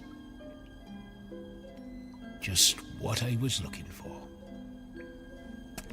Well, this laboratory won't clean itself, unless Professor Gilbert invents something.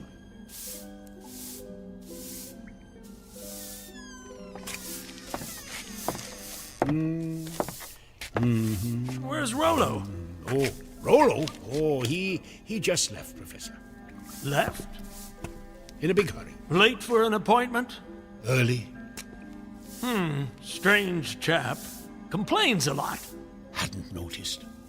Talks a lot of nonsense, too. Keeps saying he needs a computer, whatever one of those is. Fancy word for an abacus, I reckon. Mulligan, have you seen my time helmet? Mulligan?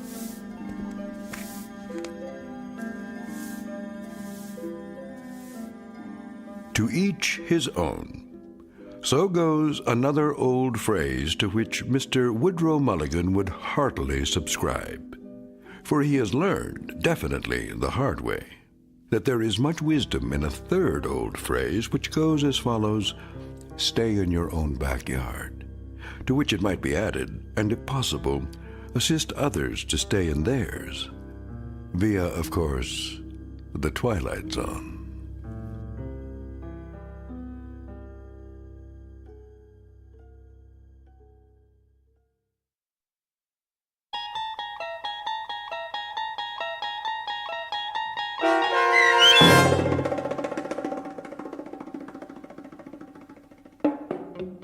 Once Upon a Time, starring John Rhys Davies with Stacy Keach as your narrator, was written for The Twilight Zone by Richard Matheson and adapted for radio by M.J. Elliott.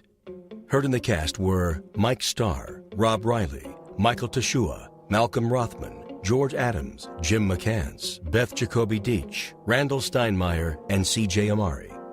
The producers of The Twilight Zone wish to thank CBS Enterprises and the Rod Serling Estate for making this series possible. This copyrighted radio series is produced by Carl Amari and directed by Joby Cerny for Falcon Picture Group.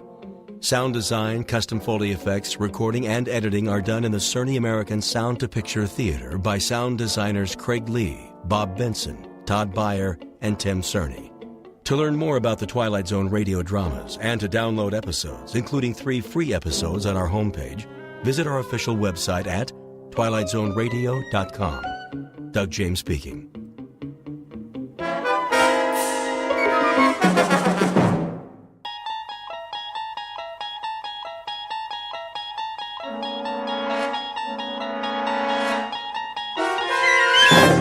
There is a fifth dimension beyond that which is known to man.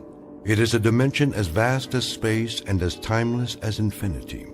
It is the middle ground between light and shadow, and it lies between the pit of man's fears and the summit of his knowledge. This is the dimension of imagination. It is an area which we call the Twilight Zone.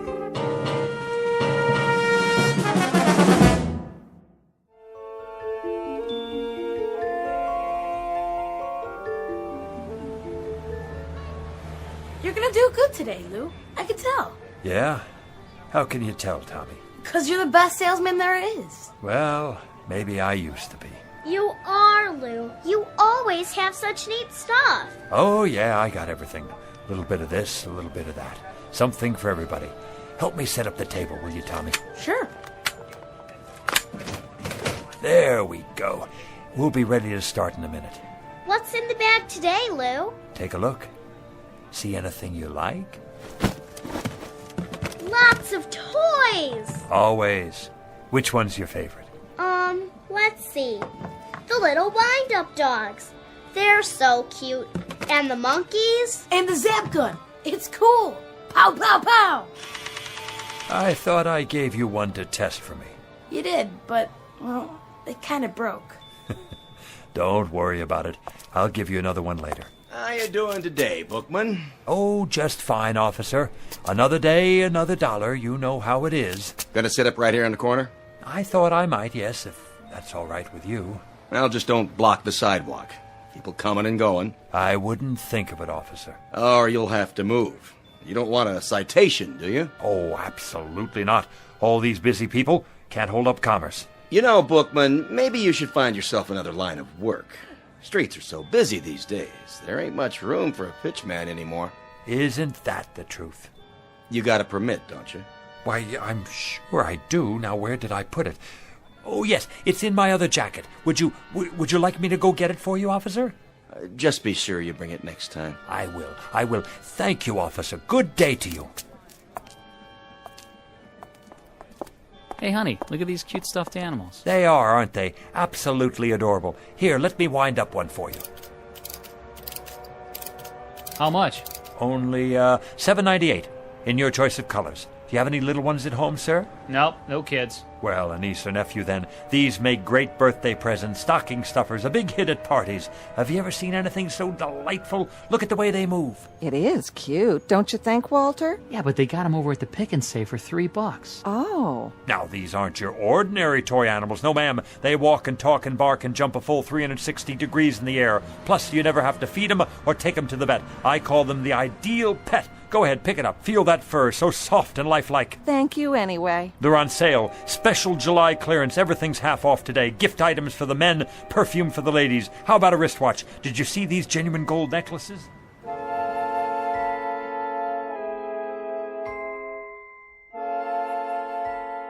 Street scene. Summer. The present. Man on a sidewalk. Age 60-ish. Occupation pitchman. Name Lou Bookman. A regular fixture for the summer, the kind you pass by every day and don't pay much attention to anymore. A rather minor component to a hot July in the city.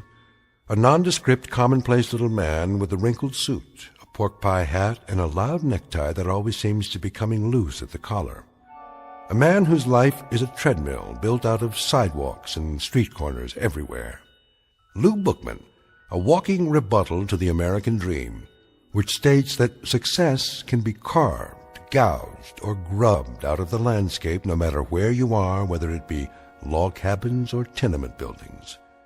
Because Lou Bookman has not even a nodding acquaintance with success, and his dreams only extend from the curb to where the sidewalk ends. But in just a moment, Lou Bookman will have something to occupy his time which transcends both success and failure. He'll have to concern himself with survival.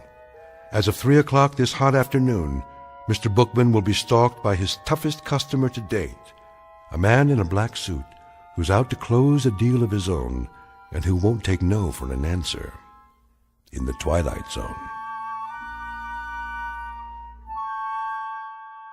And now, back to our story from the Twilight Zone. One for the Angels, starring Ed Begley Jr., with Stacy Keach as your narrator.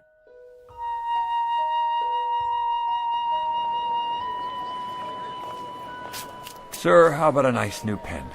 Guaranteed to write upside down, underwater, in zero gravity. Ma'am, let me give you a free sample of my new perfume. It's called Scent of Mystery, and I promise it will bring you all the love and romance you ever dreamed of. How about you, sir? Nothing for me. No? You sure? I'm just observing. The reason I ask is you've been standing there for quite a while. Are you quite sure I can't show you anything? What about a new digital watch? Comes in a gift box. Not today, Mr. Bookman. Oh, you know my name. Have I seen you before? You look... Who are you talking to, Lou? What? Oh, that man there in the black suit. Which man? The one standing by the... Well, I don't see him now. He must have moved on. Strange, don't you think? To be wearing a black suit on a day like this. It's getting awful late. Is it really? I gotta get home before my mom gets mad. You run along then, Tommy. You absolutely positively can't be late for dinner. You gonna have dinner now, too? Sure, Maggie, sure. Guess it's about that time. What are you gonna have? Oh, a lovely repast, no doubt.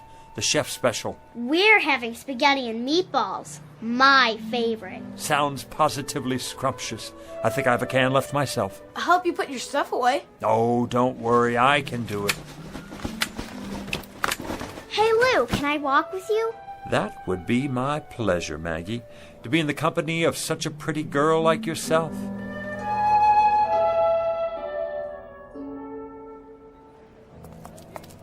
Hey, Lou! Hey, it's Lou! What's going on, Lou? Hey, wanna play with us, Mr. Bookman? Come on! I'd love to, children, but I must get home to my plants. Delicate creatures, you know. Your plants? My wisterias. They've been cooped up in this heat all day. Oh, so what? Show us some toys. And magic tricks. I don't have much magic left. And the zip gun. I want to see the fuzzy doggies. Carrie, is that a new bathing suit? Yeah. Well, don't you look nice? And Bobby, where have you been? I haven't seen you all week. I was sick. Then you shouldn't play in the water like that. I'm all better now. Let me feel your forehead. Why, what's this? A quarter stuck behind your ear. No wonder you were sick. Wow! Oh, me, come on. Me. Come on, me. I don't think anybody else has a temperature, but maybe you could test these. Let me see. These rings, to be sure they're okay. Yes, toys, yes. Oh, they may look like toys, but they're not toys you can buy at the 5 and dime. Anybody can sell toys, but these, my young friends, are very, very special. Did you know they're among the wonders of the world? Go ahead, Lou. Give him the pitch. Young ladies and gentlemen, the rings you now have on your fingers come from a remote corner of the Tibetan mountain country. Do you know where that is? No. Well, it's where the wisest people in the world live. The jewels are patterned, shaped, and forged by strange little men who work underground, far from the light of day. Some folks call them... The Moly Men. Right, Bobby, the Moly Men. They use magic words and incantations to produce what look like toys. But each and every one they make has extraordinary powers. What kind of powers? The power to keep a person young forever. Science can't explain it. Your teacher wouldn't believe it. Your mother and father either. But it's true. And when the Moly Men are finished, they say the magic words. Mini tekel. Words that hold a strange power from another world. The power of the life force. Watch the jewel in the ring. When it changes color, something is about to happen. You'll get your wish. So remember, be careful what you wish for tonight, children, because it's absolutely, positively going to come true. You know what, Mr. Bookman? You're my best friend. No, he's not, Bobby. He's my best friend. See you later, children, for the Bookman ice cream cone and social hour after dinner. Same time, same place. Don't forget now. We won't. Come on, Lou. I gotta go home.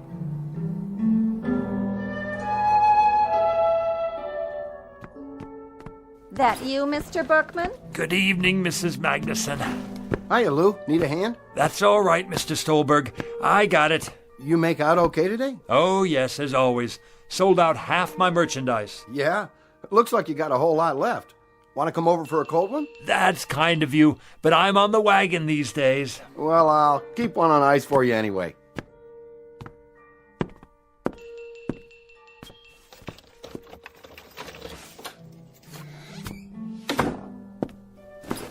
Hello, my beautiful wisterias, and how have all you been today?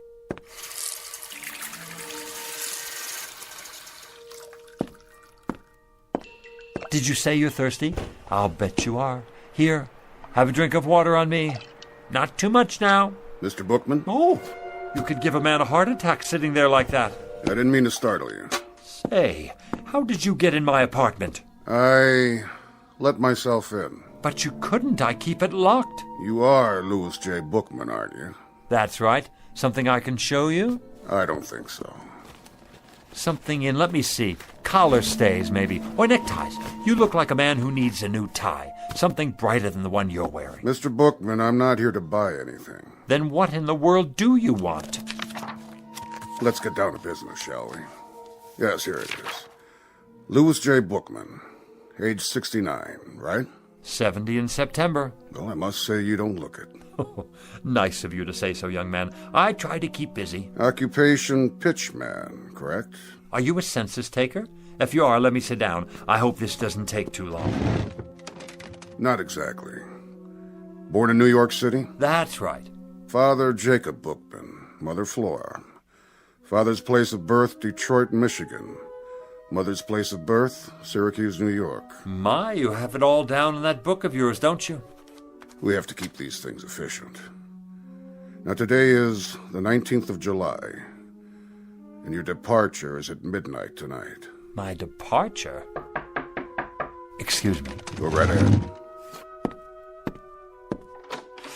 Hi, Maggie, darling. My doggies broke, Lou. Let me see. Oh, here's your trouble right here. See this little cogwheel?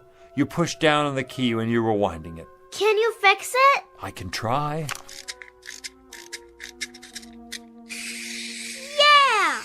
Oh, Lou, you're so smart. You can do anything. Hear that, mister? Mm-hmm. I'd introduce you to, but I don't know your name. No need. I think I got it now, Lou. Thanks. You're very welcome. Oh, this gentleman has come here to ask me a lot of questions. You're not the police, are you? Hardly. Oh, kind of gave me a turn. Huh? I'm glad he's not the police. I've got my vendor's license here somewhere. I thought maybe I forgot to renew it or something. Who's the police, Lou? This gentleman here. What gentleman? That one in the other chair. Which chair? Mr. Bookman, she can't see me or hear me. Why not? Why not what, Lou? Why can't you see him or hear him? See who? It works great now, Lou. Thanks a lot. See you after supper, huh? Wait a minute. What about our manners? Aren't you going to say goodbye? Oh, yeah. Goodbye, Lou. Thanks. I mean to the gentleman. Oh, it's a game. I get it. The Invisible Man. Goodbye, Mr. Invisible Man. See you, Lou. I can see you, yet she can't. Only those who are to accompany me can see me. Understand my words, Mr. Bookman? Only those who are to accompany me. I'm still not sure Now then, don't you think you'd better start making your arrangements? Arrangements for what? For your departure. My departure where? You still don't get it. I just never understand you people. You get this idiotic notion that life goes on forever, and of course it doesn't. Everyone has to go sometime. Go? You don't mean... That's right. No, that's ridiculous. I don't have time. I'm a busy man, a very busy man. Let me make you a cup of tea before you go. No, thank you. Take a look around. You can see how busy I am. My flowers, for example. I have a green thumb. Whatever I touch, well, it grows, if I do say so myself. I won second prize last year at the YMHA Flower Show. See the plaque on the wall? Wisteria, open class. Oh, nice. Nice? Is that all you can say? Look at them, will you? You've never seen flowers like these. And what I further don't understand is how little you appreciate the nature of your departure. I thought we were finished with that subject. Think of the poor souls who go in violent accidents. These are the non-precognition victims. We're not permitted to forewarn them. You, on the other hand, Mr. Bookman, fall under the category of natural causes. Natural causes? What's natural about it? As opposed to accidents, car crashes, things like that. You know, I find you a devious sort of fellow. Very devious. Not to say dishonest. In what way? I can see it in your eyes. You don't want to look at me. To tell the truth, I'm not sure I like you very much. Why don't you just come out with it and say what's on your mind? Mr. Bookman, I have done everything but phone your own undertaker. How much clearer do you want it? If you still don't know who I am... Don't touch my flowers. If you need an illustration... I told you, don't touch them. I thought this might erase any doubts. You touched one and it wilted and died right there on the spot. Sorry. That was unavoidable. It actually turned black. Do you mean your death? Exactly, Mr. Bookman. Now, shall we get down to business?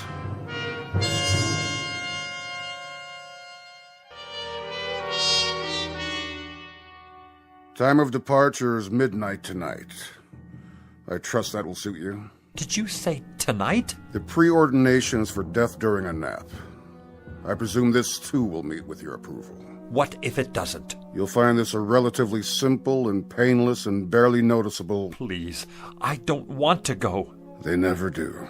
But I can't go yet. For one thing, there's nothing wrong with me. I'm a healthy man. Outside of a cold last winter and an infected splinter, I don't think I've been sick a day in the past 20 years. Be that as it may.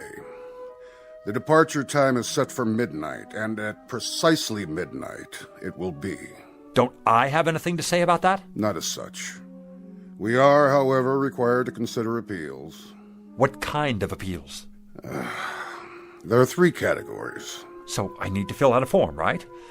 Give me one and I'll start right in on it. No forms. We listen to what you have to say up to a point, but frankly... What are the categories again? Frankly, Mr. Bookman, I must tell you that I see very little here in the way of an extenuating circumstance. In any event, there are 3 major categories of appeals. One is hardship cases. What kind of hardship? Do you have a wife or family who might suffer your demise beyond a reasonable degree? No. No family. Second category is priority cases. Statesmen or scientists, primarily. Men on the verge of discoveries. I take it you're not working on any major scientific pursuit at the moment. No, I'm not. What about the third category? Well, Mr. Bookman, that would be unfinished business of a major nature. I don't know how major this would seem to anyone else. Go on. But I've never made a truly successful pitch. A sales pitch? Well, surely you must have many times over if that's your profession. Yes, it's what I do, and I've managed to get by after a fashion. But I never hit it just right, you know? I'm not sure The man I learned from back in the Carney, he had it. He could sell igloos to the Eskimos. But what I'm talking is a big pitch. One where it finally all comes together and the words just flow off my tongue. Not just any words either. Something I believe in. Something so good that people won't have a choice. They'll have to listen. A pitch so big the sky will open up. A pitch for the angels. I guess that wouldn't mean much to you. But it would mean a great deal to me. It would mean that I could have one moment in my whole life when I was successful at something. Just one moment when the children would be able to be proud of me. The children? I've always had rather a fondness for children. That's in the record. Then you know how I feel. Not precisely, but... The problem here, Mr. Bookman, is that you'd require a delay until... Until I could make a pitch. The kind of pitch I told you about. One for the angels. That's right. I'm terribly sorry, Mr. Bookman. You see, these categories are fairly specific and... I see. And when reference is made to unfinished business of a major nature, well, the only interpretation to be made here is simply that... That my business isn't major enough. That's not quite the way we look at it. That I'm not, then. What other way is there to look at it? What I mean is that, unfortunately, Mr. Bookman, the ability to achieve success in a given professional venture is hardly of a significant...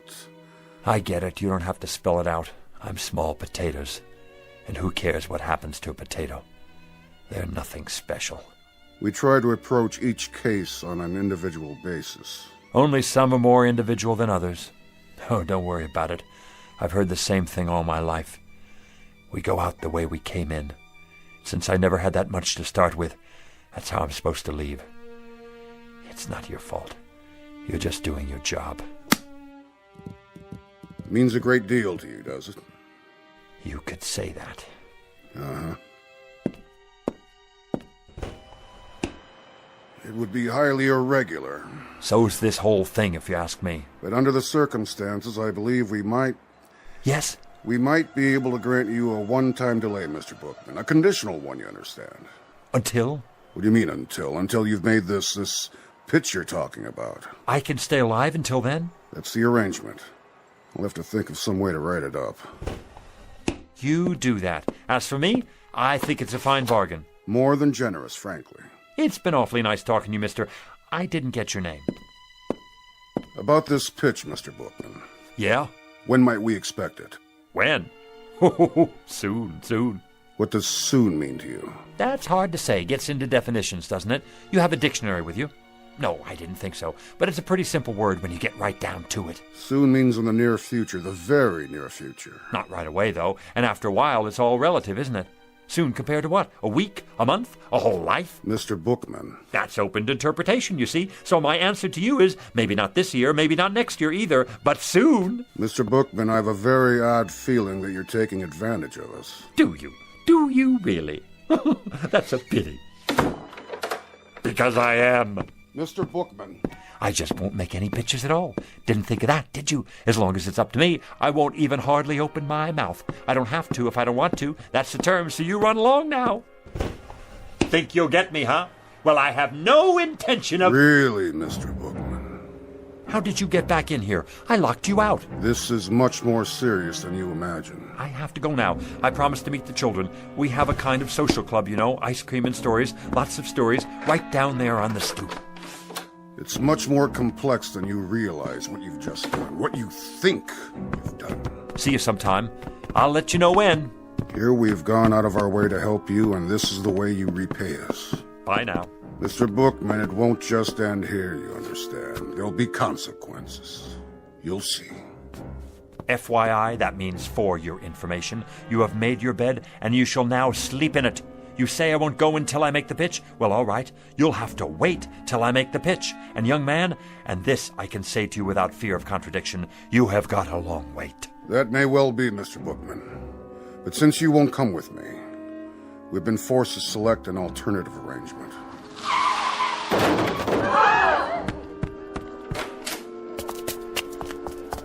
What happened? He didn't even stop. Ran right out. Not his fault. I swear I didn't even see her. She just jumped off the curb. I didn't have a chance to hit the brakes. Has someone called a doctor? Who got... Oh, no! Maggie! I swear to you, I never had a chance to stop. Call an ambulance. You're gonna be all right, Maggie, darling. Oh, my little Maggie. Hi, Lou. See? You're gonna be just fine. Lou? Who's that man? What man? Where? I told you, Mr. Bookman. Consequences. You can't take her. No, siree, you can't take her. I'll go. I'll go as planned. Never mind the pitch. I don't even want to wait. I want to go right away. Go where? Who's he talking to? What man? He's out of his head. Mr. Death! Mr. Death, come back! You mustn't take the little girl. I'll go, please, please, Mr. Death, you will. I'll go with you. Right here. Right now.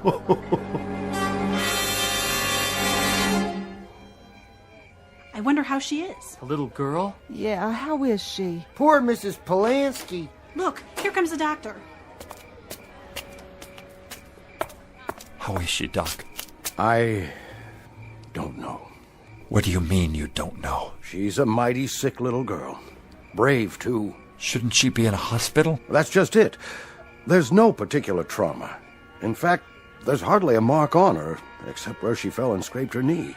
Then what is it? Something's going on with her fighting spirit, as it were.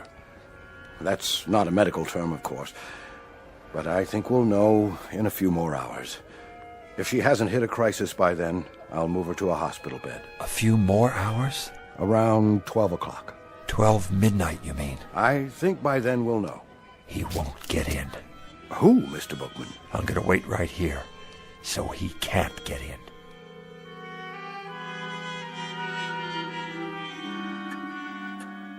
Come to bed, Mrs. Polanski. I can't.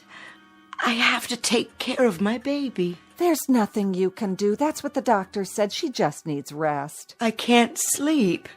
How could I? Lou? Where are you, Lou? Is that Mr. Bookman she's dreaming about? Such a nice man. He's like a grandfather to her. But he can't help her now. My precious little Maggie. Lou? Help me, please.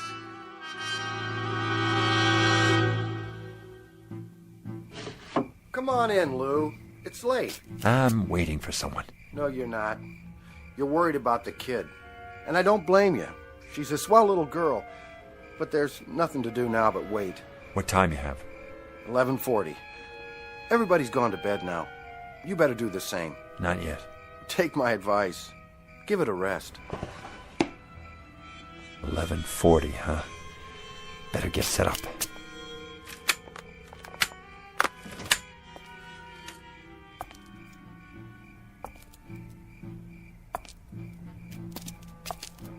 Who's there? Good evening, Mr. Bookman. Thought I'd see you again. You got business inside? I most certainly do. It's 11:45. In 15 minutes it will be midnight, the time of my appointment. Mr. Death, the little girl's only 6 years old. Please, you don't have to do it. I'm ready. I'm sorry, Mr. Bookman. But I'm ready now. We had to make another arrangement. It's impossible to change at this point. She's to come with me. So you see, I must be in there at midnight. And if you're not in there by midnight? That would be pretty much unheard of. If I didn't get there at precisely 12 a.m., then the whole timetable would be upset. Oh, I know. It's unheard of. Nice pocket watch you have there. But have you thought about digital technology? A wristwatch? It's more efficient. If you ever need a good one. What are you doing, Mr. Bookman? What am I doing? Oh, nothing. Just setting up a pitch is all. At this time of night? Oh, I very often have a late night sale. Very often. Not many customers out and about. They come, they show up. You're here, aren't you? Oh, yes, I'm here. But I'm afraid I'm not much of a customer. How do you know? Have you ever seen my stock? Now you take a tie like this one right here. Like what? Like this tie. Looks like a toy dog to me. Oh, excuse me. Here, this is what I meant. Now you take this tie. I already have several. Go on. What's it look like to you? It looks like a tie. Feel it. Mm-hmm. So? If you'll feast your eyes, my good man, on what is probably one of the most exciting inventions since atomic energy, a simulated silk so fabulous as to mystify even the ancient Chinese masters, not to mention the silkworms, a perfection of detail, an awesome attention to fit and finish, a piquant interweaving of gossamer softness, absolutely and positively the smoothest substance ever to embrace the human neck. If it's a synthetic, as you say... Come closer, I can't hear you. How did the manufacturer get it so soft? It's the thread, of course. The thread? I'll answer all your questions in just a moment, but first let me explain the applications of this magnificent invention.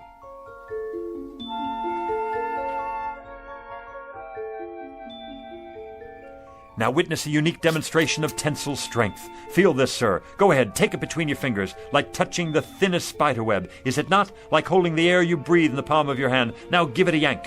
If you wish. There, you can't break it. As strong as steel, and yet as delicate as shantung silk. No mere synthetic substance, but a molecular blend of atoms the like of which has never been seen. Actually, it is surprisingly strong. Where did you say this was made? Let me answer your question, sir.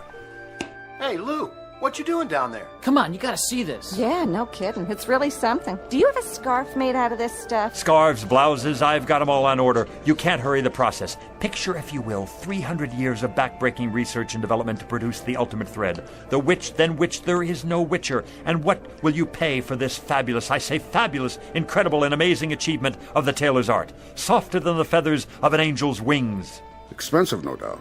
$20? Too rich for my blood. $10. $5. You might indeed pay that much and more. If you were to purchase this at a retail store, consider the markups, import fees, but this exquisite thread is not available in any store. How did you get it then?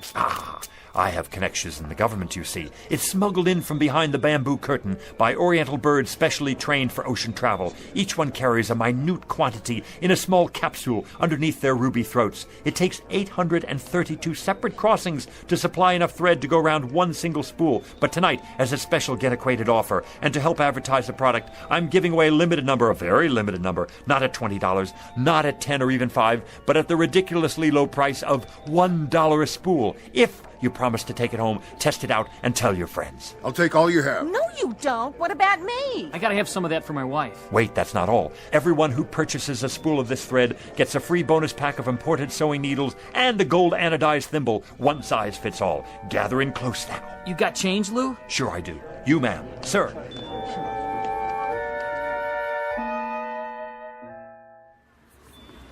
Yarn, simulated cashmere socks, the most marvelous plastic shoelaces that never wear out, a genuine static electricity filter, fits any car radio. I gotta go. No more cash. Me too, if I can carry all this stuff. Suntan oil, nose hair clippers, eczema powder, athlete's foot eradicator. I'm getting sleepy, Mr. Bookman. Good night, and thanks. Wait till I show my daughter what I got. How about you, sir? I have so many things now. I don't know how I'm going to bring it all back. One last item, especially for you, the pièce de résistance, an item never before offered in this or any other country. I can't imagine what else you could possibly show me. One live, guaranteed, genuine human manservant. How's that? For what I ask of you, sir, you receive a willing, capable, worldly, highly sophisticated, wonderfully loyal right-hand man to be used in any capacity you see fit. Say again? I don't... Louis J. Bookman at your service. The last model of his kind. He comes to you with an absolute guarantee. All parts interchangeable. A certificate of extended warranty. Eats little, sleeps little, rests only a fraction of the time. And there he is at your elbow, ready to do your bidding, at your beck and call whenever needed. Mr. Bookman, you are a persuasive man. I challenge any other store, industry or wholesale house to even come close to matching what I offer you here. Because, my dear man, I am offering you...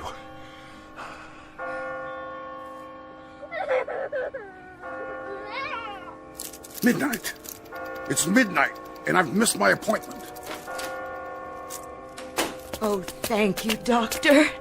It's a miracle. Just give her the sedatives every 3 hours, Mrs. Polanski. All she needs now is rest. But she's going to be all right.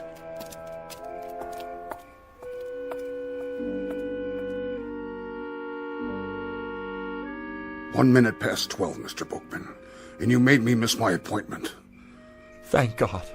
A most persuasive pitch, Mr. Bookman. An excellent pitch. It had to be to make me lose track like that. The best I've ever done. The kind of pitch I've always wanted to make. A big one. So big the sky would open up. A pitch for the angels. That's right. A pitch for the angels.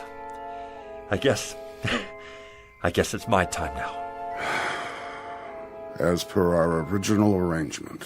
Well, I'm ready. After you, Mr. Bookman. What is it? You'll excuse me for a minute. I forgot something. My folding table. You never know who might need something up there. It is up there. Up there, Mr. Bookman. No need to worry about that. You made it.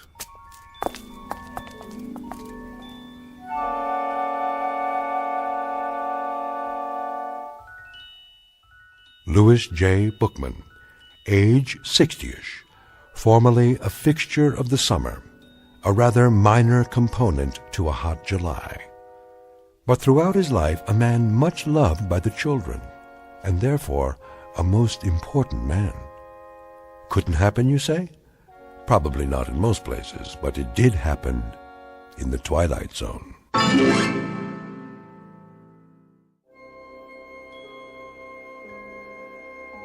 Hi, this is Carl Amari, producer of the Twilight Zone radio dramas. I'd like to take a moment to tell you about our official website at twilightzoneradio.com, where you'll get the latest news and information on these Twilight Zone radio dramas. Plus, at twilightzoneradio.com, you can digitally download 3 free episodes or any of our episodes for only $1.95 each. In this age of ever-changing technology, we've decided to make these episodes instantly available to you by making the Twilight Zone radio dramas a digital download-only series. This means that this series will no longer be offered on CD. The CD collections at our website are now being offered, while supplies last, at buy one, get one free. So be sure to get your favorites before they're sold out. Be sure to visit us often, and I'll see you in the zone.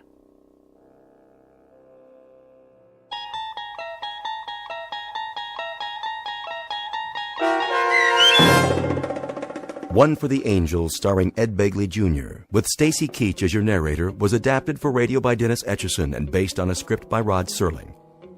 Heard in the cast were Rich Kominick, Lauren Patton, Linda Ryder, Richard Hensel, Doug James, Adam Tangway, Martin Hughes, Meg Thalken, Roger Wolski, Carl Amari, and Irene Olsen. To learn more about the Twilight Zone radio dramas and to obtain audio cassettes and CDs of these programs, visit our website at twilightzoneradio.com. This copyrighted radio series is produced and directed by Carl Amari and Roger Wolski for Falcon Picture Group. Doug James speaking.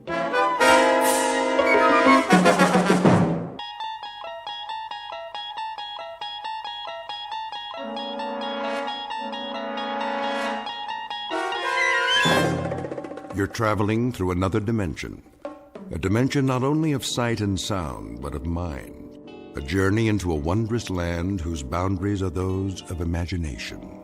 Your next stop, the Twilight Zone.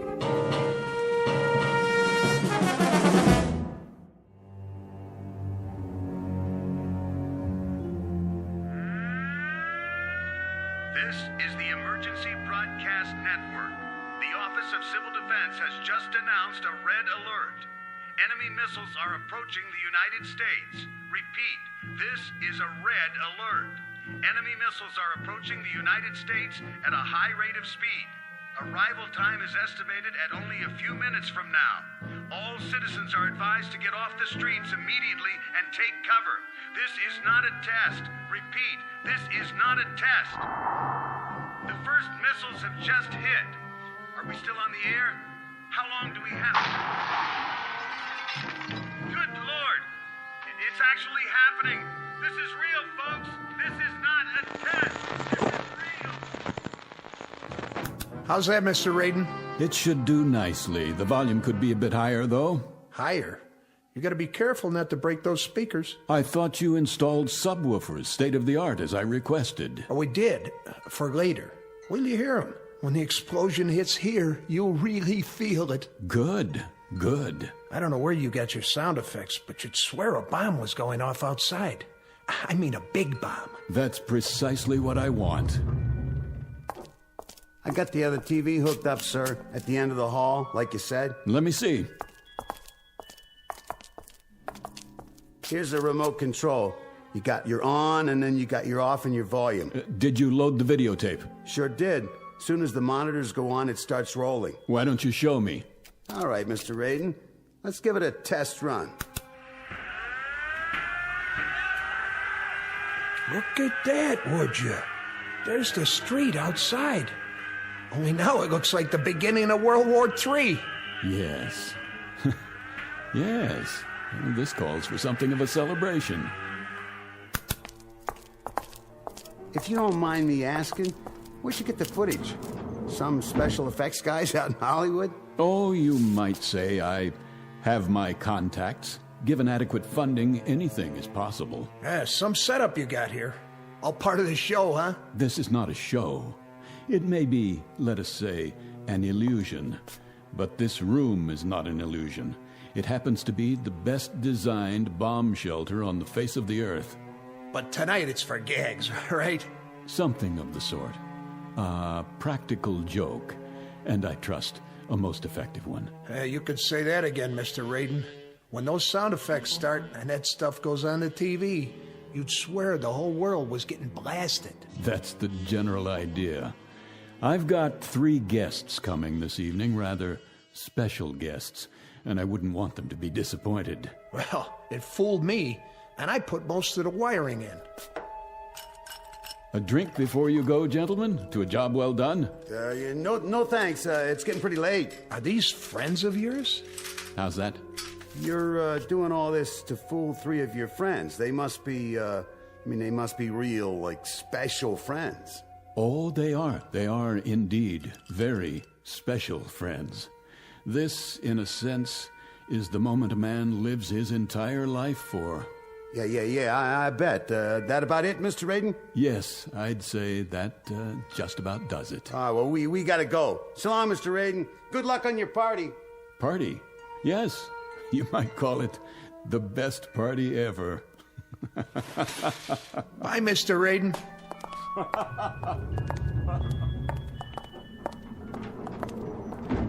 That guy gives me the heebie-jeebies. I know what you mean. This has got to be the #1 kook in the whole country. I mean, can you imagine a guy spending that kind of a bundle just to set up a phony atom bomb explosion? And the whole thing's set to go off at 11:45. Some kind of fanatic is he, huh? What's his angle? Practical joke, maybe, like he said. Yeah, the $500,000, that's some joke. Hey, hit the button, will you? Yeah, sure. It's a funny thing. What? If they was to drop a bomb, if the whole world was to go up for real, it'd be kind of a pity if the one guy left alive was somebody like him. Wow, no kidding. Well, hey, here comes the elevator. Live and let live. That's what I always say. Yeah, you got that right. Let's get out of here and grab some chow. Now you're talking. Going up? Oh, yeah. Hard to get used to, ain't it?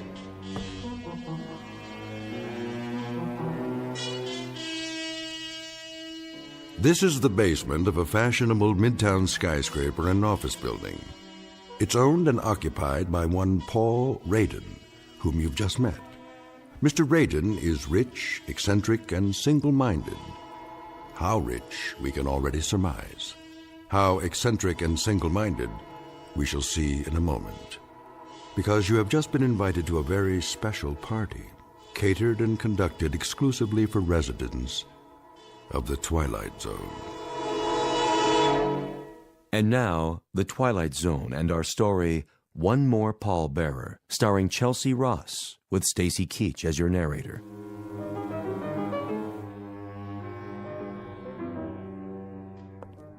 And here's the main course, dear. Baked fish, just the way you like it. Splendid. Would you care for some more milk? Not just yet, Mary. Sit down, please. Oh, who could that be? I'll get it. No, you won't. I hope it's not one of the parishioners. Wait here. But you've been on your feet all day. Dinner will keep. Nonsense. I'll see to it, dear.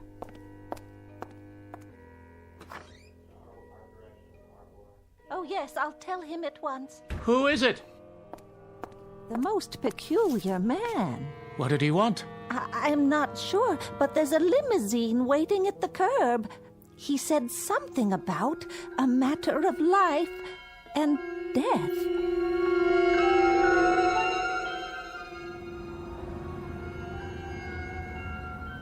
Odd, isn't it? He said exactly the same thing to me. And beyond that, Colonel, you've been told nothing. Hardly a word. The driver appeared at the club, something about an old acquaintance. And you, madam? I'm as much in the dark as you are. I was busy grading papers when that very strange man in the front seat came to my door. It sounded terribly urgent. I'll have a word with him. Driver! Yes, sir. Where, may I ask, are you taking us? Be there soon, sir. Yes, but where? Who do you work for? My employer wishes to remain anonymous. Well, isn't this mysterious? Like an Agatha Christie novel. But surely you can tell us if there's a life in the balance.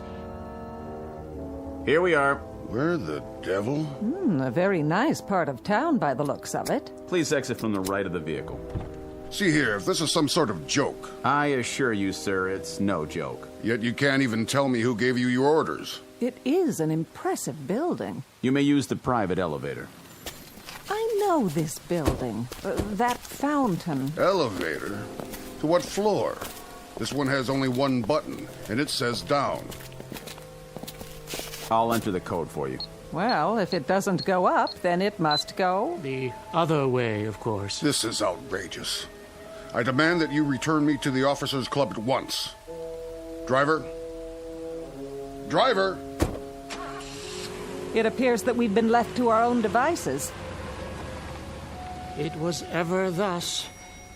After you, madam.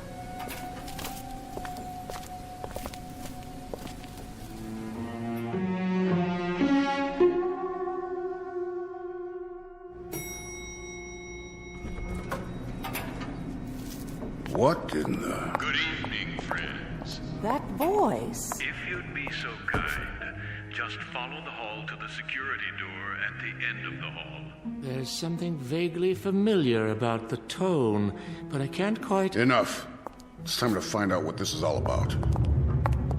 That's right. Just come in, if you will. See here. Do sit down and make yourselves comfortable. Wait, I remember now. Yes. The accommodations are a bit Spartan, but I trust you'll find them adequate for your needs. How good of you to come. Colonel Hawthorne, Reverend Hughes, and of course, Mrs. Langsford. I'm delighted to see you all. What? Such blank faces? Don't tell me you've forgotten. It's Raiden, isn't it? Aren't you Paul Raiden? You have an excellent memory, Reverend.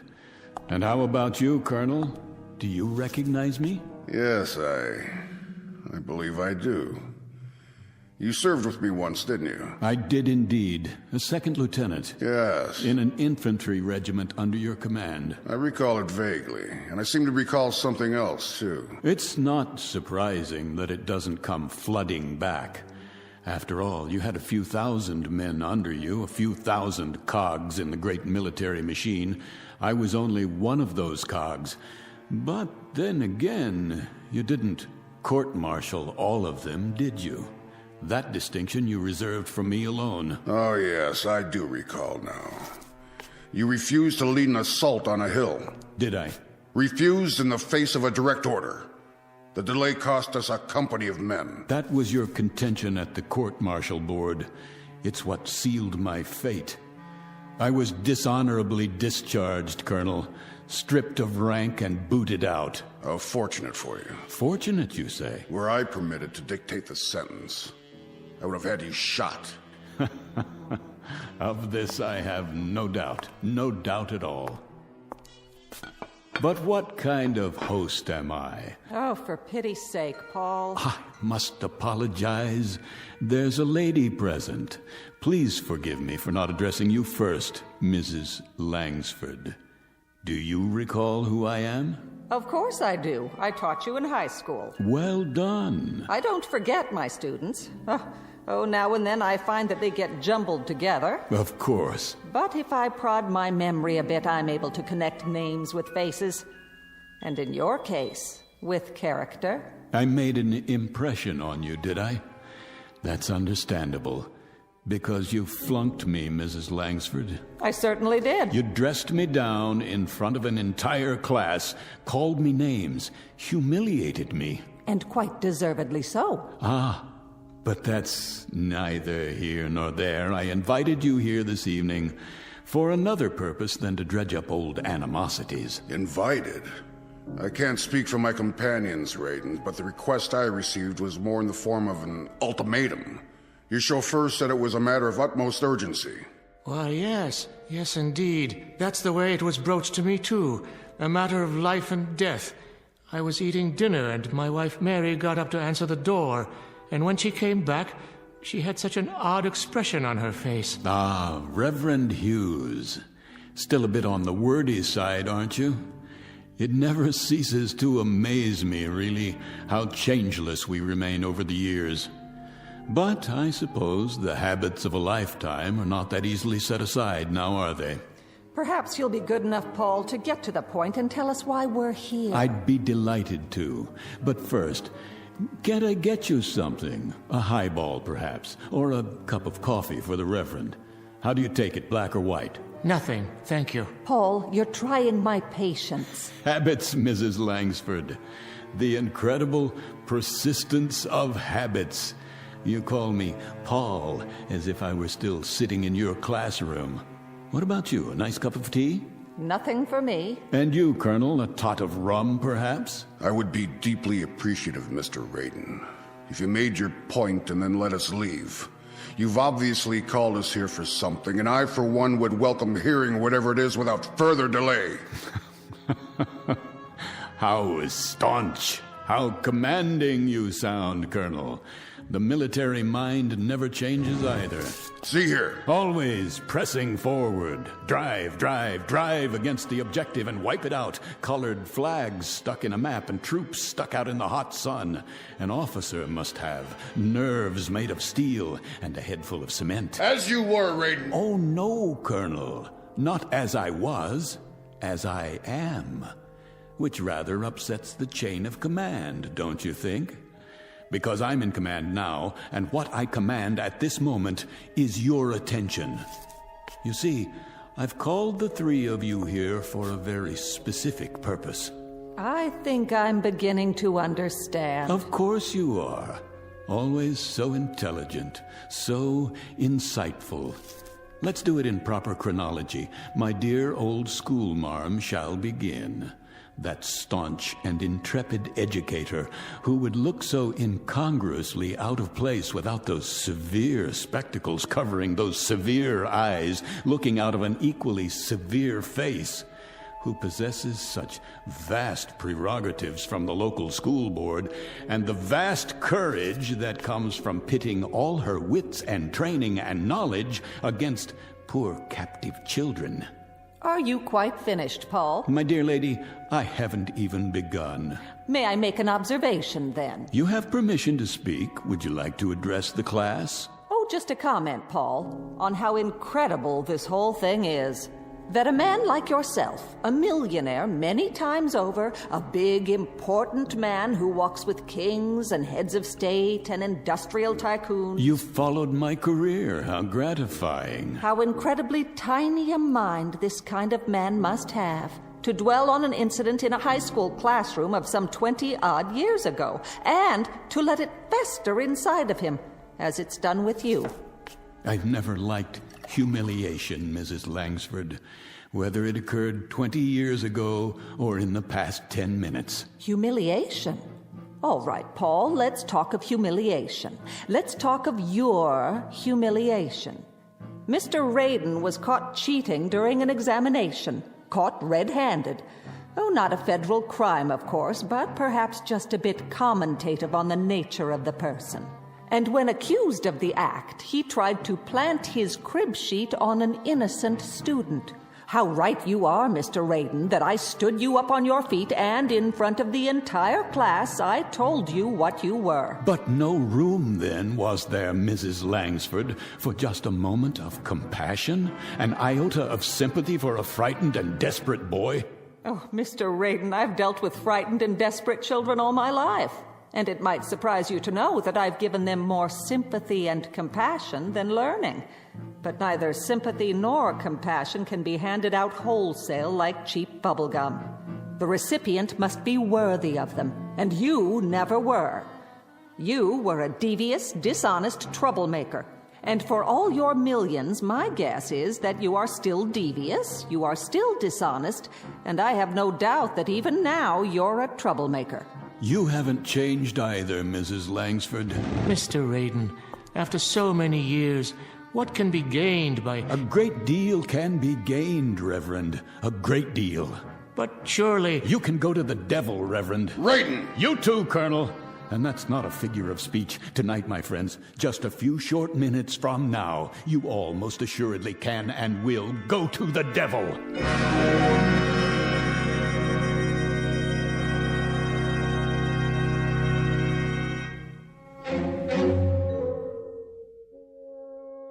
Mr. Raiden, obviously years have passed between now and whenever it was you felt you suffered various indignities at our hands. Felt? How conveniently you forget the extent of my suffering.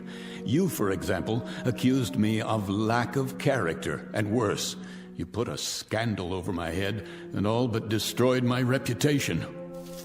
I do remember now. A young girl whom you drove to suicide, because even at that early stage you were not a man to hold honor in very high regard. So merciless and so judgmental. What of her responsibility, her character? You're far from consistent in your dispensation of forgiveness. No, the robes of a man of God never became you, Reverend. For all your pious pronouncements, they never quite fit. Enough of this. I'm getting out of here, now. You can try, Colonel. This is outrageous. Save your strength. You're going to need it. Open this door at once. The doors don't answer to your command, only to mine. They're made of solid steel. The walls are 18 inches of reinforced concrete sheathed in 6 inches of lead. I have my own generator plant, my own air system, and at the other end of the hall, a storeroom the size of a warehouse stocked with food and supplies. But in God's name, why? What are you afraid of? Afraid? Hardly. Prudent might be a more accurate word. Remember the story of the 3 little pigs, houses of straw and so forth, and only one built to withstand the blast. Blast? What blast? Colonel, you of all people should understand logistics. Does it occur to you why a man would go to all this trouble and expense? You've built what amounts to be a bunker. So I have. But we're not at war. Not at this precise moment. You're insane. Am I? This is the middle of the city. Ah, now you're getting warm, closer to the point. What are you talking about? About beginning a vigil, my friends. The long wait and the countdown to oblivion. Will you start making sense? I taught you better than this gibberish. You are correct, Mrs. Langsford, about several things. I've walked with kings and tycoons, as you so rightly perceived. I've walked with them, and more importantly, I've listened to them, to the things they have to say, the special knowledge they are able to impart because of their positions of privilege. As a result, I manage to keep abreast of the times and usually well ahead of them. The point. Patience, Reverend. I'm coming to it. You see, I know things that are going to happen. I pay informants, couriers, high-level attachés and the like for a service. Information. And I pay them quite handsomely, I might add. What sort of information? Oh, the inner workings of certain, let us say, diplomatic agencies, military installations, information that's beyond top secret, but available if the price is right. You're engaged in espionage. Hear me out. 48 hours ago, I received a most interesting bit of news, or rather, several bits, meaningless in themselves, that together form one unavoidable conclusion, something that is known to perhaps only 6 men in the world. If you're trying to frighten us, it isn't working. Then let me give it a somewhat finer edge. This evening, this very evening, the world is coming to an end. Why, of all the... At 11:45, there will be no more city. No more country. Rubbish. Oh, it was inevitable, don't you think? After so many years, so many weapons stockpiled, someone somewhere was bound to become impatient, to finally push the button that brings us to the reward we so justly deserve. And make no mistake about it, we all do. It began when we were born into this cesspool called life. The original fall from grace, from which there is no escape. The earth is an empty graveyard waiting to be filled, and tonight it will be. What a cynical, depraved view of humanity. By 30 minutes after midnight, there will be no more humanity. It's too late to stop. Pandora's box has been opened. There's no turning back. They are going to bomb us, and we are going to bomb them. By dawn, there will be nothing left but rubble and bodies. And now, within a few moments, it begins. You'll be hearing the sirens very shortly. That's the red alert. It means their missiles are on the way. Ours will follow soon after with proper military efficiency. And you are to survive, Mr. Raiden. Is that the idea? I am to survive. As long as I stay here 300 feet under the ground. Already buried, one might say. How about you, Reverend Hughes? Or the rest of you? Would you care to survive too? Or shall I be the only pallbearer? What? It can't be. Don't panic. This whole thing may be a hoax. Please remain seated. If you require proof, I'll turn on the radio. Broadcast Network. The Office of Civil Defense has just announced a red alert. Enemy missiles are approaching the United States. Repeat, this is a red alert. Enemy missiles are approaching the United States at a high rate of speed. Arrival time is estimated at only a few minutes from now. All citizens are advised to get off the streets immediately and take cover. This is not a test. Repeat, this is not a test. The first missiles have just hit. Are we still on the air? How long do we have? Good Lord! It's actually happening. This is real, folks. This is not a test. This is real. Comments? Perhaps a little military sophistry now, Colonel. A quote from General Grant or Lee or Patton. And you, Reverend, something enriching from the gospel? Oh, my, such silence, Mrs. Langford. Nothing in that vast reservoir, that Pilgrim's Progress mind of yours to fit this situation? No mental eraser you can use to wipe out reality? I've got to get to my wife. Oh, by all means, Reverend. Certainly, get to your wife. Hold hands and die together. Take your hands off me. You turn my stomach, Reverend Hughes. You know that.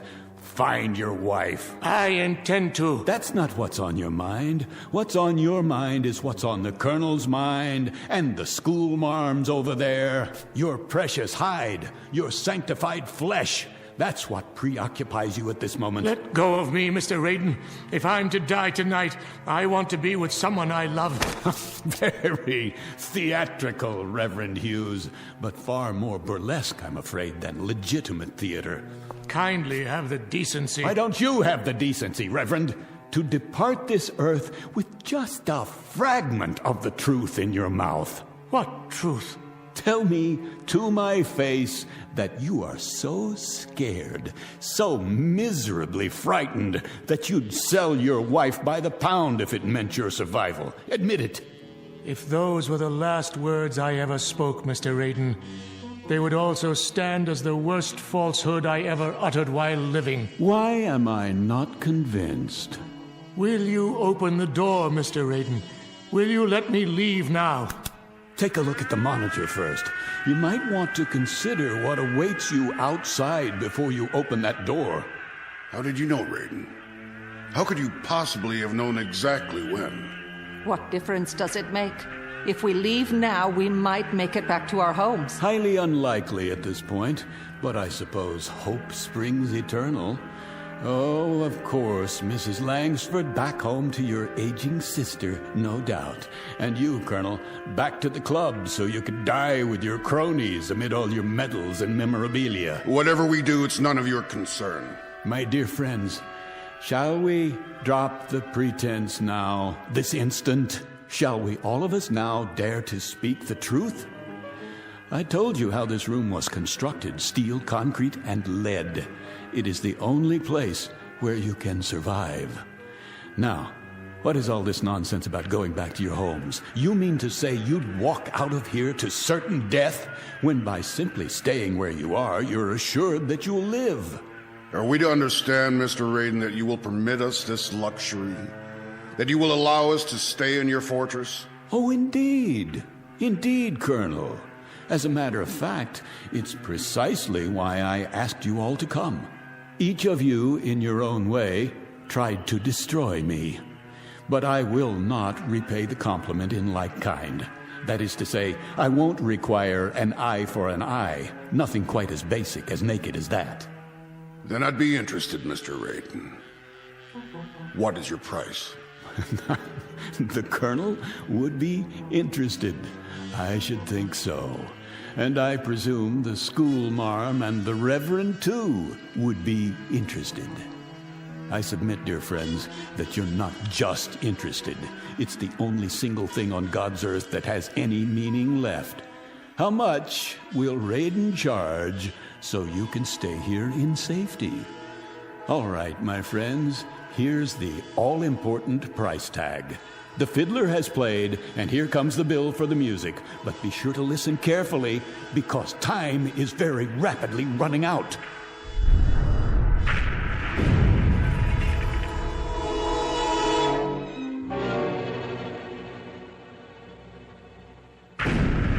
Say it, man. What is your price? You will, each of you, each one of you in turn, beg my pardon, ask my forgiveness. And if need be, you'll get down on your hands and knees to perform that function. Is that all? That's all. Our Father who art in heaven. I suggest you prepare your requests without delay. The first bombs have just exploded somewhere near the city. I assure you, the next ones won't miss. Did you hear what I said? I need your decisions now.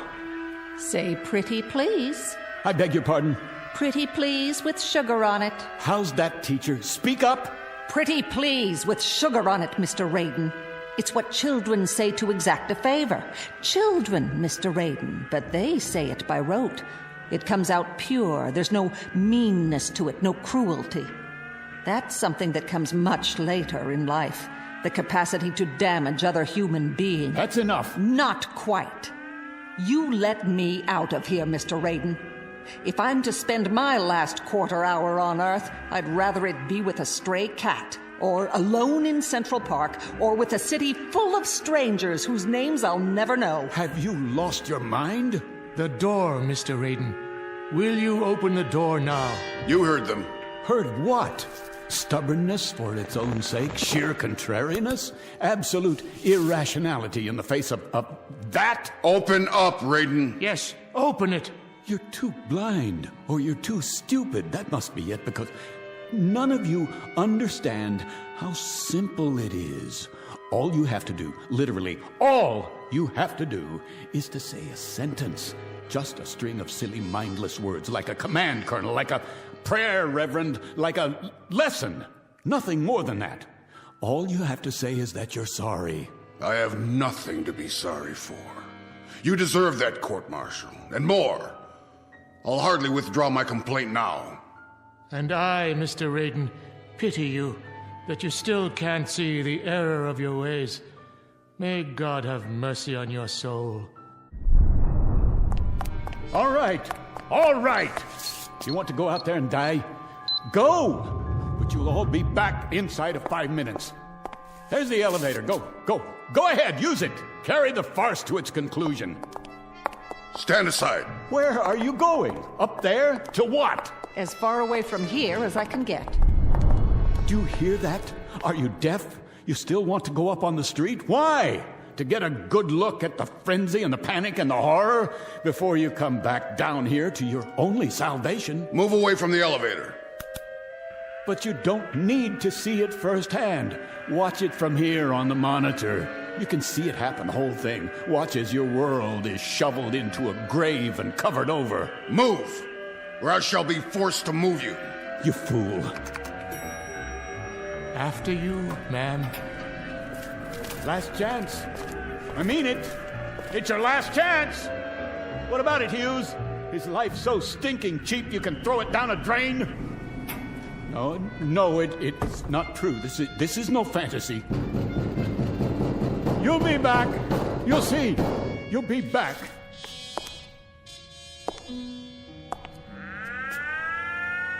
This is the Emergency Broadcast Network. The Office of Civil Defense has issued a red alert. The United States is under enemy attack. The first wave of bombers and long-range missiles slipped through our defenses by unknown means and are on the approach now. Evacuation procedures are underway in all major cities. The President will make an announcement as soon as this is real, ladies and gentlemen. This is not a drill. This is not a test. This is an actual emergency. What?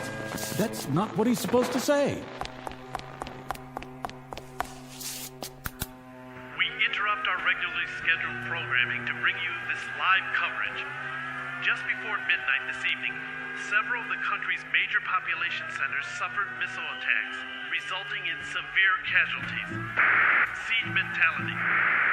Unconfirmed report of nuclear detonations. The White House, the Midwest, the coast. We will remain on the air for as long as... What's wrong with this? Off! I want this tape off!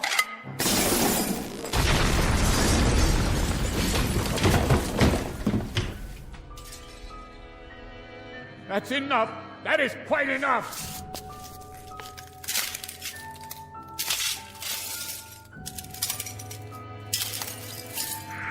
Ladies and gentlemen, this is my last assignment as a broadcaster. I can see the bombs going off. And now they're streaking down, lighting up the sky, heading directly for us. A great wind from the firestorm. If you can hear me, I want my wife and daughter to know that I love them very much. No!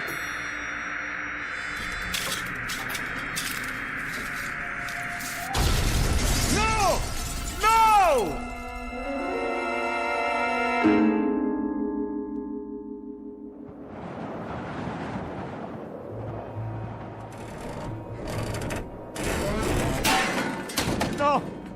No, please. I didn't mean for it to actually happen. There's nothing left. Nothing. The city is gone. Is there no one else alive? Somebody?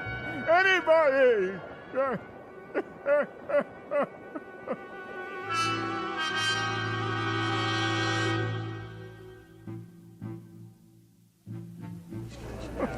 What's wrong with him? Must be drunk. Poor man, he looks crazy. Yeah, look at his eyes. What's he crying?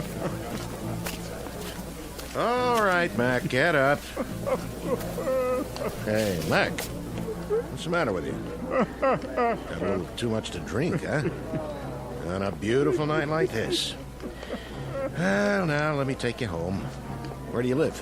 Can you tell me that? I didn't want it this way. Won't somebody listen to me? Isn't there anyone left in the world who can hear me? Someone! Someone! This is Saunders. I'm in front of the Raiden building. I want to send a car over here right away. Some poor devil's lying on the ground off his rocker. No ID. Yeah, it could be anybody. Yeah, okay. It's okay, Mac. Help's on the way. Now, why don't you come on over here and sit down by the fountain? That's right, in front of this nice building. You weren't gonna try taking a bath in it, were you? No. Because then I'd have to arrest you, and I wouldn't want to do that. Can you hear me? Can't you even tell me where you live? You know where you are? Anything around here look familiar at all? What happened to him? Another nutcase. Never saw him before. Is he deaf or blind? Okay, folks, let's move along. Move right along. Give the poor fella some breathing space till the ambulance gets here. Easy, Mac. Take it easy. You're gonna be okay. No. Somebody. Anybody. Is anybody left alive in all this rubble? Not another human being anywhere in all the world. Please. Oh, please, God, oh, please.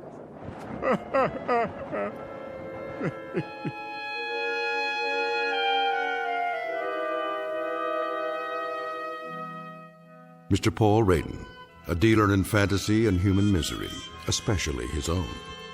Trapped in the graveyard of his mind, and now, as it has always been for him, the only person in the world.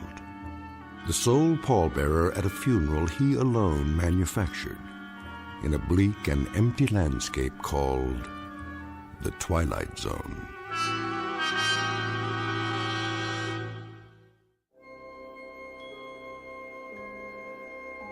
Hi, this is Carl Amari, producer of the Twilight Zone radio dramas. I'd like to take a moment to tell you about our official website at twilightzoneradio.com, where you'll get the latest news and information on these Twilight Zone radio dramas. Plus, at twilightzoneradio.com, you can digitally download 3 free episodes or any of our episodes for only $1.95 each. In this age of ever-changing technology, we've decided to make these episodes instantly available to you by making the Twilight Zone radio dramas a digital download-only series. This means that this series will no longer be offered on CD. The CD collections at our website are now being offered while supplies last at buy one, get one free. So be sure to get your favorites before they're sold out. Be sure to visit us often, and I'll see you in the zone.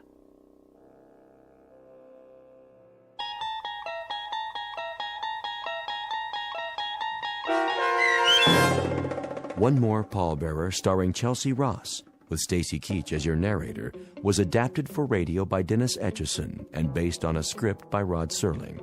Heard in the cast were David Darlow, Meg Thalken, Rich Komanik, Turk Muller, Norm Woodell, Jeff Lupiton, Roderick Peoples, and Lawrence Nepidal.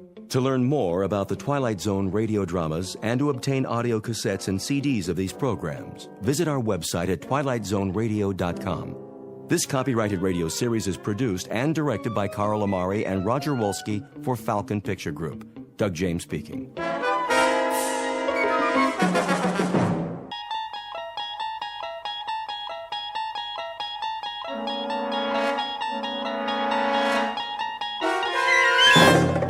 You unlock this door with the key of imagination. Beyond it is another dimension, a dimension of sound, a dimension of sight, a dimension of mind. You're moving into a land of both shadow and substance, of things and ideas. You've just crossed over into the Twilight Zone.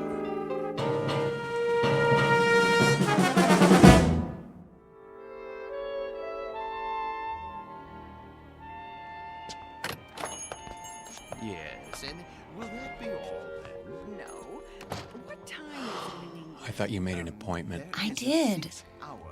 Oh, come on, honey. You're not in that much of a hurry, are you? Yes.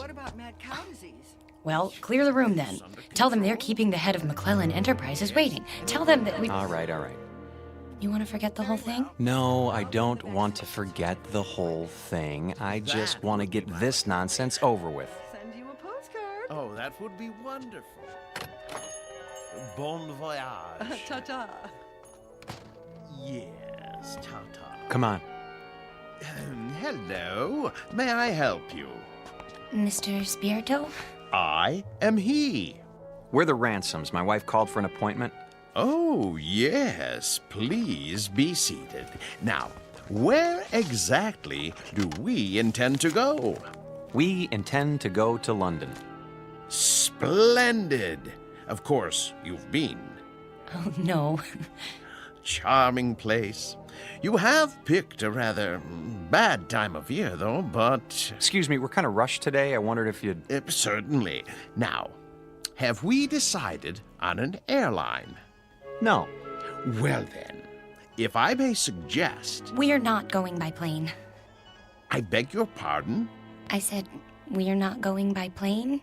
Ooh, but you must, unless you're planning this for some time in the future. No, it has to be right away. Oh, then I'm afraid a ship would be out of the question. You see, it's the off-season, and the liners have all been booked up, or put on short runs. All of them? All the acceptable ones, yes. I hope you won't mind my saying this, Mrs. Ransom, but, you know, airplanes are perfectly safe nowadays. I realize that some people feel a certain trepidation, but there's absolutely no reason... Eileen, if it's the only way... May we see a list of boats that are running? If you wish. You promised. I know. It's important, Alan. We agreed on that. I'm afraid these are the only passenger-carrying vessels bound for England in the next 30 days. Some are freighters, but it's sometimes possible... What about this one? The Lady Anne? I don't think so. Why not? Well, it's very nearly the oldest ship in the water, and the slowest. 13 days to Le Havre. Another half day to Southampton. Forget it. No. Wait. This says it leaves on Thursday. We'll take it. Please, Mrs. Ransom, the Lady Anne is a veritable antique. Listen to the man, Eileen. We can relax when we get there if that's what you want. Don't make such a big deal out of it. It is a big deal to me, Alan. A very big deal. Give us 2 tickets. For this relic? Yes, that's right. The Lady Anne. Oh, very well. A few extra days won't matter, will they? I don't have anything better to do. Check okay? Of course, sir. But, Mrs. Ransom, the Caravan Travel Agency takes pride in its service. I beg you not to do this. Well, it isn't going to sink, is it? With a ship that old, you can't tell what might happen. Oh, give me that check. Here. We'll pick up the tickets. Come on, Alan. You can go back to work now. Thanks for your help, Mr. Spirito. Very well. Bon voyage.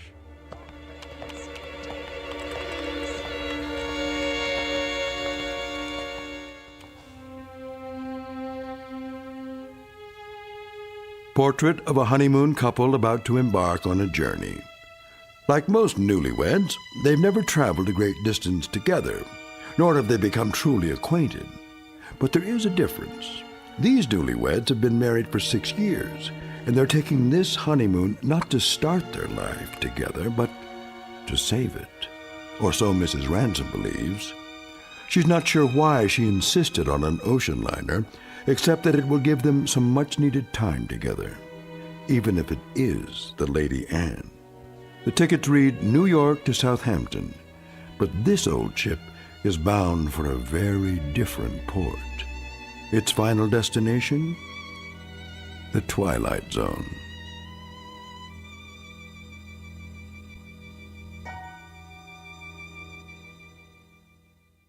And now, The Twilight Zone and our story, Passage on the Lady Anne, starring Martin Jarvis and Rosalind Ayers with Stacy Keach as your narrator.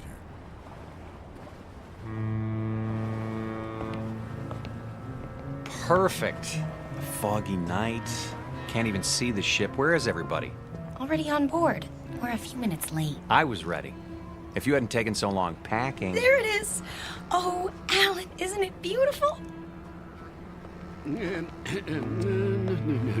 No, not it. She. The ship happens to be a lady. Sorry. She's beautiful. Indeed she is. Oh, yes. There's the gangplank, is that what they call it?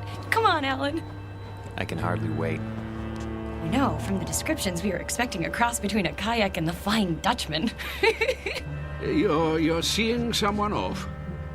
No, we're passengers. What? How's that? Passengers. Oh, no. No. I hardly think so. No, you see, this is the Lady Anne. Toby, please. You have no right to badger them. Yeah, be quiet, woman. Well... Now, young fellow. Look here, if you'll consult your tickets, I think you'll find there's been a mistake. I repeat, this ship is the Lady Anne. And I repeat, there's no mistake. Show me your tickets. Why should I do that? Call it curiosity. Do you mind? Go ahead, Alan. Oh, all right. Let's see. Mr. and Mrs. Alan Ransom, New York to Southampton. You're not going to read the fine print, too, are you? Well, they seem to be in order. Thank you. It's good to know that. Well, there must be an error. This is a private passage, you might say. A mistake in booking. No, it's a terrible mistake. Come along, dear. But, Millie, I don't understand. I really don't. I said come along,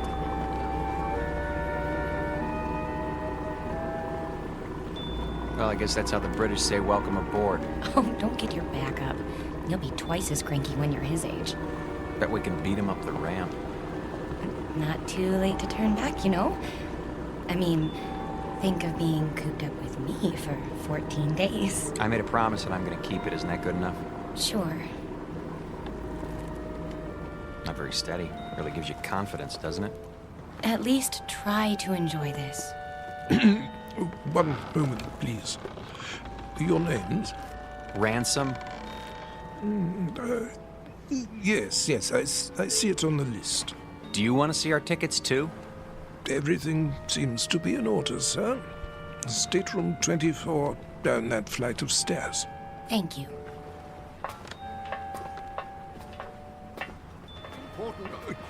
Oh, here we are. Yes, here we are.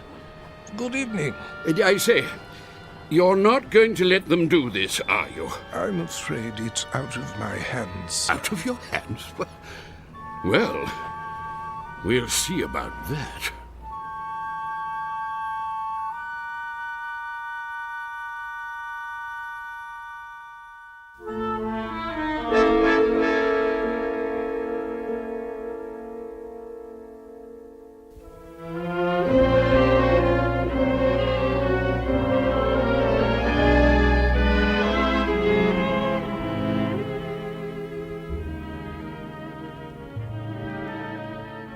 I hope they got the luggage on board. It'll be waiting in our room. You'll see. It better be. We're due to take off in 10 minutes. Take off? Sail. Disimport. I think it's disembark. Right. Alan, you have to admit, it's a real showpiece. Did you notice this carpeting? And the oil paintings? And brass everywhere. Great. Where's the bar? I could use a drink. Number 24. This is it. What in the... Alan, look! It's like an old-fashioned drawing room with a tapestry and gold everything. Pigeon's blood vases. I don't believe it. Are those plaster cupids on the ceiling? Oh, it's marvelous! And the canopy bed. Shaped like a swan. It's got a goose feather mattress. Oh, Alan, isn't this fabulous? It's probably the most ridiculous room in the entire world. You realize that? Probably. It is. And you actually like it. Don't you? Look at this chest. It must be 100 years old. A bowl of fresh flowers on top. And even a box of candy, shaped like a heart. At least the luggage is here. No kidding. You think we can take it for 2 weeks? I mean, with all this... There's the whistle. Come on, let's go up on deck. Why? Why? That's what you do. Haven't you seen any movies? Hurry.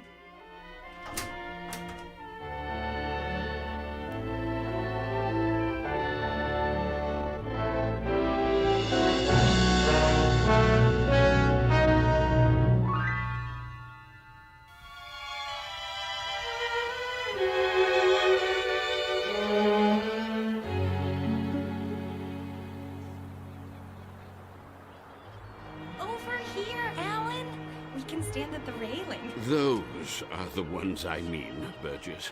Not the ones going with us. Yes, I tell you. Nonsense. Obviously a silly blunder. No. They have tickets. Calm yourself, Mackenzie. This needs to be settled at once. Very well. Here they come. Hello. Hello. How do you do? Oh, very well, thank you. Now then, no doubt you young people aren't aware that this is a rather, well, how shall I say, private sort of cruise, you see. Very tight. Dear me, yes, unquestionably a slip-up on the part of the, Look, mister, we're getting a little tired of this routine. Try to understand. There hasn't been any slip-up. This is our ship, and we are sailing to England on it. Her. What did I tell you? They're determined. This is bad news, very bad indeed. Oh, really? For you or for us? Don't argue with them, Alan. See here, please, this may seem odd to you, but we are actually trying to be of help. Yes, exactly so. You see, there are things you don't know about this ship. Yes. But what does that mean? Well, for example, it isn't common knowledge that... Burgess. No, Mackenzie. We've got to tell them. But... this vessel is over 50 years old. We knew that. Oh, but there are other things you couldn't possibly know, because you haven't had time to look. Such as? Well, she's falling apart everywhere. The deck chairs wouldn't support the weight of a baby. Yes, that's true.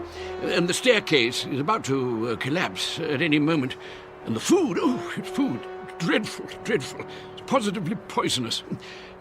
Ptomaine, you know. Yes. But the worst of it is the danger at sea. Those boilers, not to be trusted. They've been ready to burst for years. Oh, yes, for years. So you can see how impractical the whole idea is. There's just one thing. Yes? If it's such an awful, dangerous ship, what are you doing on it? What? Well, we're old and eccentric. Well, yes. Well, we're young and eccentric. We like impractical things, the challenge and all. Besides, we think it's an absolutely charming boat. Last warning. They'll be pulling away the gangplank at any moment. Look, you'll be quite bored. We never get bored. Do we, Alan? Nope, not at our age. You're sick, then. Yes, you'll get sick. No stabilizers. She rides like a washing machine, I can tell you. Sounds like fun. I think I've heard about enough. Wait. I have my checkbook. What's that for? I am prepared to pay you double the amount of your tickets. This is ridiculous. No, I want to hear it. Pay us to do what? If you will abandon your plans, I'm sure you'll find another booking, something more suitable. That's a very generous offer. Yes, very much more suitable. Alan, you're not considering it, are you? Well, what do you say? Not a chance. Triple the amount, then. Yes, triple. No. Very well. I am forced to extremes. Sir, madam, if you will leave the Lady Anne at once, I will give you the equivalent of, let me see, 50,000 American dollars. 50,000 American dollars. Yes, which I will match. Well, I haven't got it all on me, but making it a total of 100,000. Yes, 100,000. Well. You're talking my language now, gentlemen. Alan? Let's say pounds sterling, shall we? In pounds? Or better yet, an even $250,000 U.S. currency will be fine. No, that amount is completely unreasonable. I'm sorry. No. In that case... But... Sorry. Let's go, honey. You must reconsider. You don't understand the implications. Look, fella. Ever since we picked this tub, people have been doing their best to discourage us. I don't know why, and I don't care. But if you're worried about brash Americans crashing your cozy little tea party... No, it isn't that at all. Forget it. From now on, leave us alone. I'm proud of you. Thought I'd take the money, didn't you? Well, for a minute there, I didn't know. Oh, look! We're moving! Off to a great start. I could use that drink now. Me too.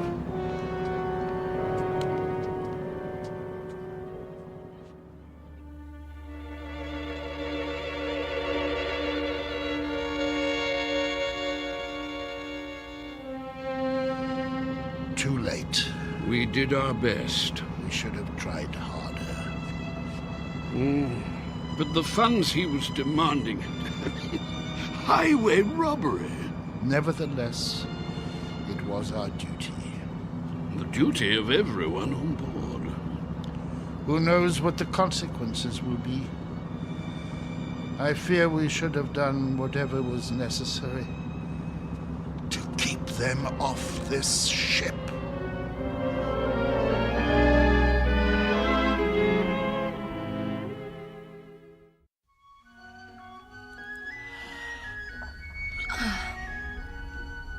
Alan?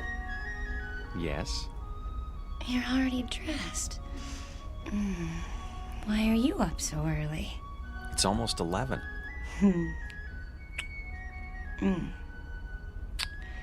Don't tell me you're nervous. We're not going to let two cranky old men spoil our second honeymoon, are we? A lot more than 2. Better get dressed. Fire drill's in 15 minutes. What?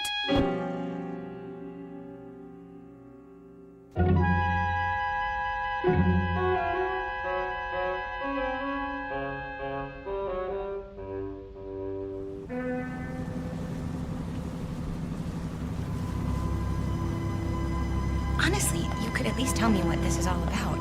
You act as if we're going to an execution. There. See for yourself. Look at all of them. And all wearing their life preservers. Oh no. Alan, some of them are even on crutches. And wheelchairs. Pretty hard to stand for inspection. Is that what they're doing? Apparently it's a safety requirement. Well, there was the Titanic. I picked up a few more names. The Mackenzies, of course, and Mr. Burgess. How could I forget? The one on the end is named Van Vlyman. Next to him is Mr. Bristow. Queen! Hello there. Care to join us? Yes, do join us. Hello. In a moment, Mrs. Mackenzie. You don't suppose that everyone else on this ship is... Everyone. I checked this morning. The youngest person I saw was 70. Oh, but that's silly. It must just be the first class section. There aren't any other sections. The entire ship is first class. You mean they're all? Show some respect. This group alone represents several thousand years. All for fire drill practice. Remember, Eileen, getting there is half the fun. Chin up. Your life jackets. Oh, thank you. Now then, as soon as you're all ready. I think the straps go over your shoulders. Like this? That doesn't look right. Psst. Do you need help, dear? Good morning, Mrs. Mackenzie. As a matter of fact... You should put your arms through the hole. No. Let them learn for themselves, dear. I was just trying to make it easier. See you later, then. Yes. Do the best you can.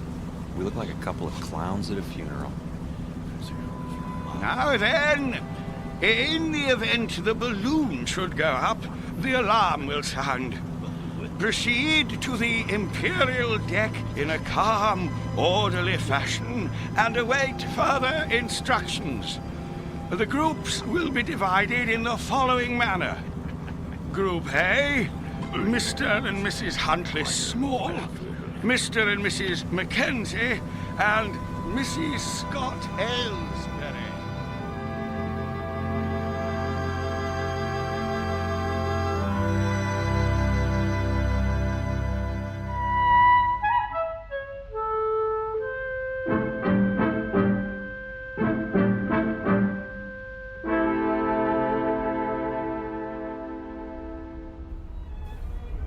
Here we are. The Imperial Lounge. Looks like we're in time for the noon orgy. Alan, I think it's elegant. Like a private club. That's the problem. We're not members. This isn't a ship. It's a floating rest home. Shh. You wish something from the bar? Do you suppose you could fix us up with 2 double martinis? Very dry? Yes, sir. Alan, I'm sorry. I didn't know it would be like this. But it doesn't matter that much, does it? We didn't want to mix with other people anyway. We wanted to... Stop saying we. If you'd listened to me, we'd be in London by now. And you'd be in a business meeting. Not necessarily. Yes. And it would be the same the next day and the next and... Oh, Alan, that's what this is all about. Don't you see? Your drinks. Thank you. Look, I know you've been unhappy, but do you think I enjoy working 28 hours a day? It comes down to the same thing, doesn't it? We never see each other. We never talk, or... I told you, after I close this deal, I'm going to start taking it easy. Which is what you said 2 years ago. You closed that deal, but it didn't make any difference. There were more deals. There'll always be more deals. Because that's all that matters to you now, isn't it? Bartender, another. Yes, ma'am. Try to control yourself. I have been controlling myself for 6 years, and I'm tired of it. I am tired of begging for little bits of your time. You're not interested in me anyway. You're interested in success. Fight your way to the top and then fight to stay there. Stop making a scene. Why? Does it take your mind off mergers and board meetings? No, it takes my mind off the fact that we're supposed to be on a trip together. Come off it, Alan. You're going to England on business. I happen to be along. That's all. Why? Because I insisted. If I hadn't, you'd have gone alone. Isn't that true? Admit it. I can't talk to you when you're like this. You made me like this. Because the truth is, you don't care anymore. I was stupid to think that a few days together would make a difference. You're a flaming success now.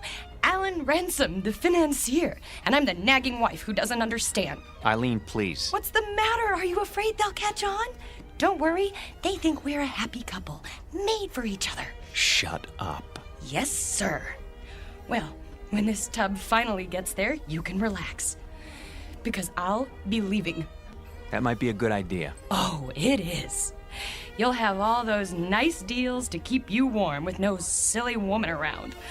It should be marvelous. It will be. For now, I'll be on deck reading the Financial Times. Here's for the drinks.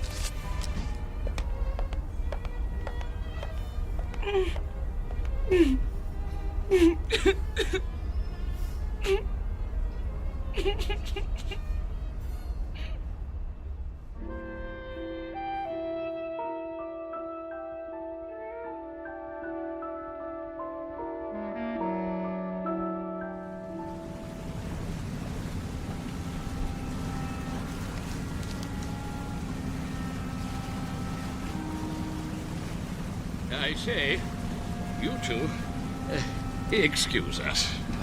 Not you again. Well, yes. Not really. How do you do, dear? Nice to see you, Mrs. Mackenzie. If you don't mind, I'm trying to read the paper. My wife, Millie, yes. I say my wife, I mean we would very much like you to join us for tea, if you'd be so kind. Because I'm wearing my tweed jacket? No.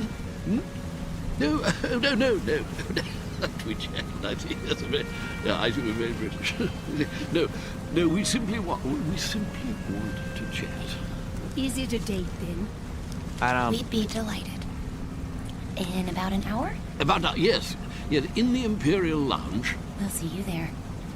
And thank you. Not at all. An hour, then.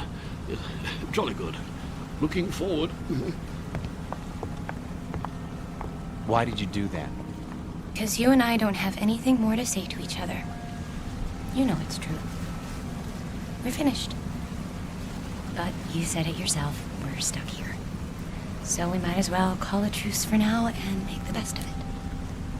Agreed.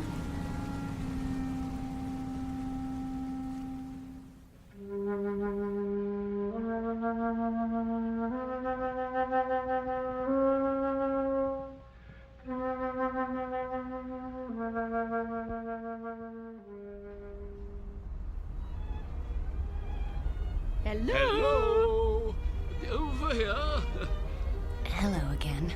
My dear. So glad you could make it. Charmed, I'm sure. Do sit down. Do sit down. Not at all. Nasty day. What? Now look. The reason for this meeting, apart from the pleasure of your company, is Go ahead, Toby. Yes, thank you. Millie, my wife, Millie pointed out that we've all been, something less than hospitable to you, if not rude. And so I expect I ought to apologize. And do you? Oh, yes, most sincerely. But you see, there is something more important. Good news, in fact. Yes, we've been talking the whole thing over, and we've decided that you won't have to leave the ship after all. We won't? Say, that is good news. We were afraid we were going to have to swim back, and it's had us sick with worry. Really?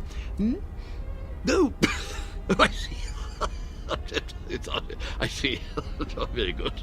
No, I'm sorry about that, my boy. But we were quite concerned, all of us, as I dare say you gathered. You see, it simply hadn't occurred to us that an outsider would ever want to travel on the Lady.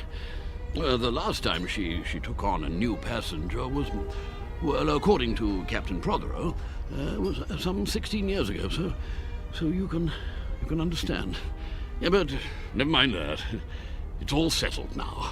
What's all settled, Mr. Mackenzie? Oh, no, we'll get to that in good time. You simply must forgive us.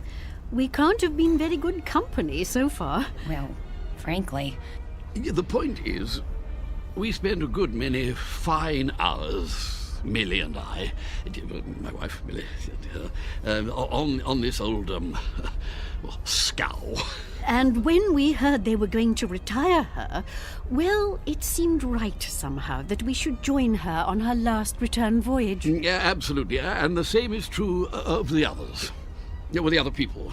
And that's what accounts for the number of senior parties aboard. We didn't understand. No. And you still don't, really. More tea? It's quite bracing. Yeah, there you go. Yes, one thing that hasn't changed. Yes, tea is still the best in the world. What about the others, Mr. Mackenzie? What are the others? Oh, yeah, yes, like us, as I said. Sentiment, you know. Of course they know, Toby. Why else would they have chosen the Lady Anne? Yes, that's true. Our story isn't so different, I guess. My husband and I had never really been alone in 6 years. Excuse me. I'm going to get us a drink. Scotch all around? Oh, yeah, well, splendid. Thank you. He's embarrassed, isn't he? I seem to be doing that to him all the time now. You were saying the two of you hadn't been alone? Well, he's a busy man. You get wrapped up in things if you want to be the best, and I don't know. When I heard he was going on a business trip to England, I made him promise to take me. But that doesn't explain the Lady Anne. No. No, I suppose it doesn't. Mostly it was the time. More days together. And, well, it just seemed kind of special. Oh, my dear, the Lady Anne is special. Very special. More special, I should say, than either you or your husband could imagine. You see, this is the ship Toby and I sailed on when we were married, which would be 53 years ago. 52. Yeah, she was a splendid thing then. The ship, I mean. No. Toby, really? I thought you told us it was an old rust bucket. Not it. She, yes. Oh, I should have been struck down by lightning for such a fearful lie. Mrs. Ransom, mark this. The Lady Anne was the finest ship that ever crossed the sea. Queen of the fleet, she was. Oh, yes, indeed. Is, Mackenzie, is. No other ship can touch her. Quite right. Sit down, Burgess. This is an old companion of mine, Ian Burgess, Mrs. Ransom. Ah, yes. Congratulations. I don't follow. I hear there's been a decision made in your favor. Not now. Nonsense. Quite a relief, I must say. What is? Why, what else? My good lady, you are in luck. How so? Well, haven't you told them? It's about you and your husband. It seems you won't have to die after all. Oh, I'm so sorry.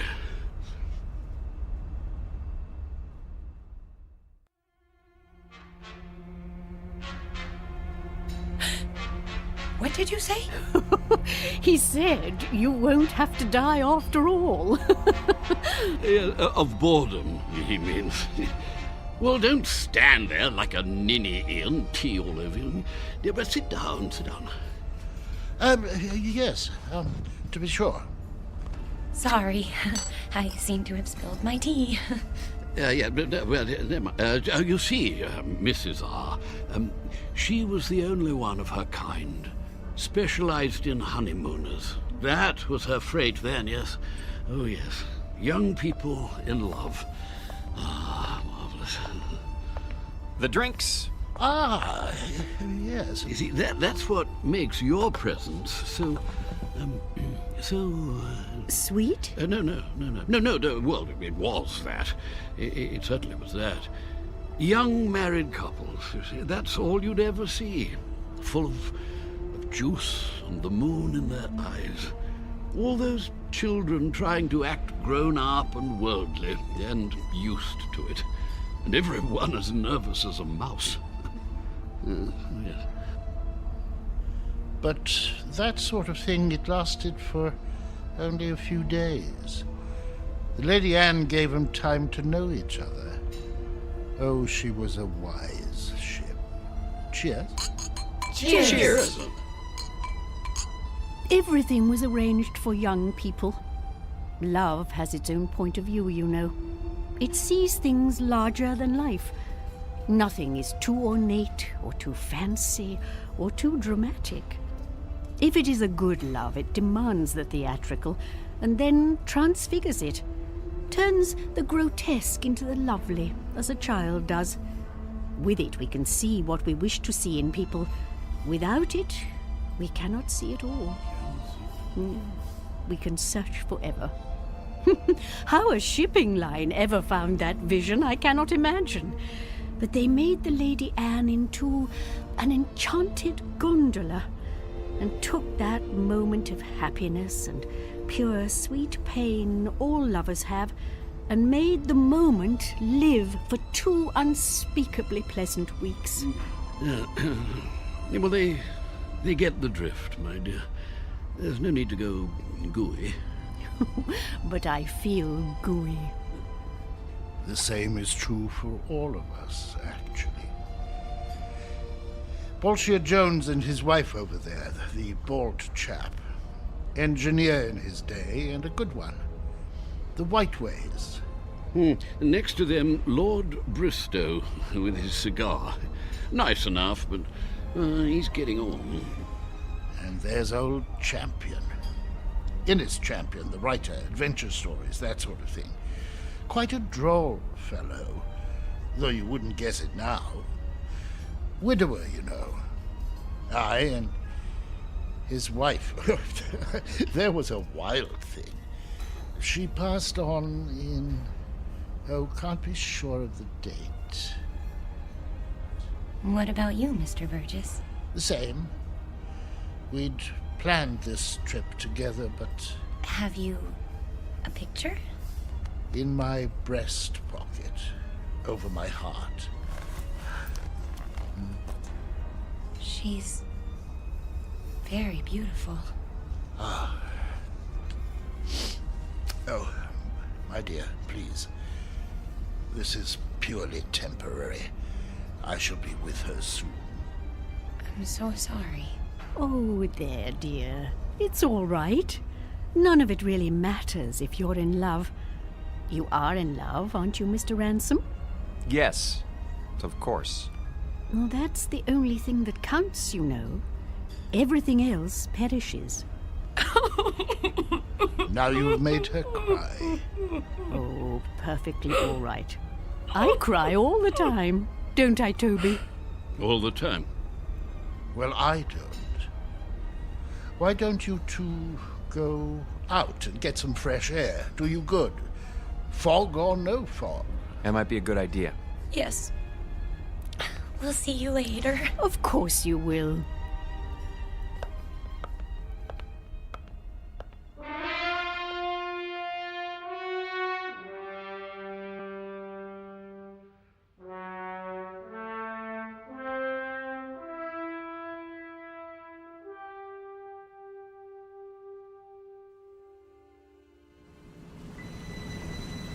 I think they're all very, very nice. What is going on? The sun. What about it? It's behind us. It was over there, and now it's... We're heading north. So we're heading north. We should be heading east. Blame it on me. Everything else is my fault. Why not this? There you go. Starting again. I don't know what I'm doing here. Look at them down there playing shuffleboard. Or sitting, wrapped up in their blankets. Really, Eileen, this whole idea was ridiculous. Eileen? Eileen, where are you? Eileen? Eileen!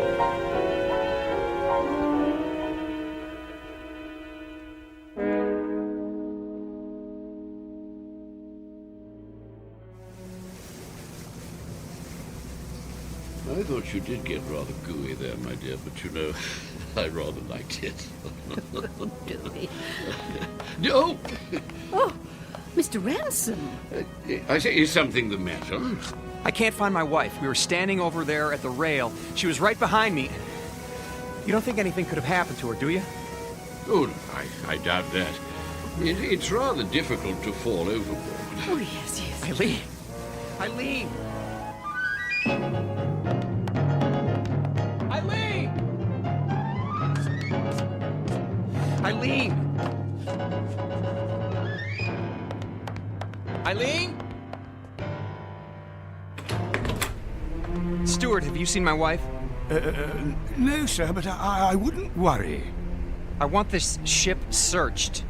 I'll take the liberty of alerting the crew. Have you tried the library?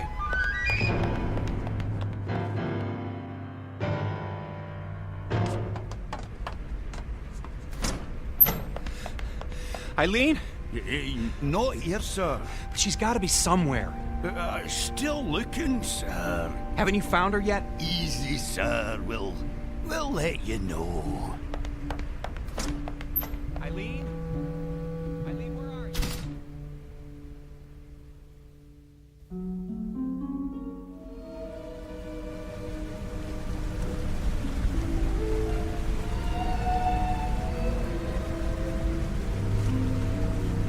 I say, not turned up yet? No, I searched everywhere. She'll turn up. Have a nip with me. Come on, boy. Let's go inside. Yeah, maybe she's inside. Come on. Let's go into the Imperial Lounge, what?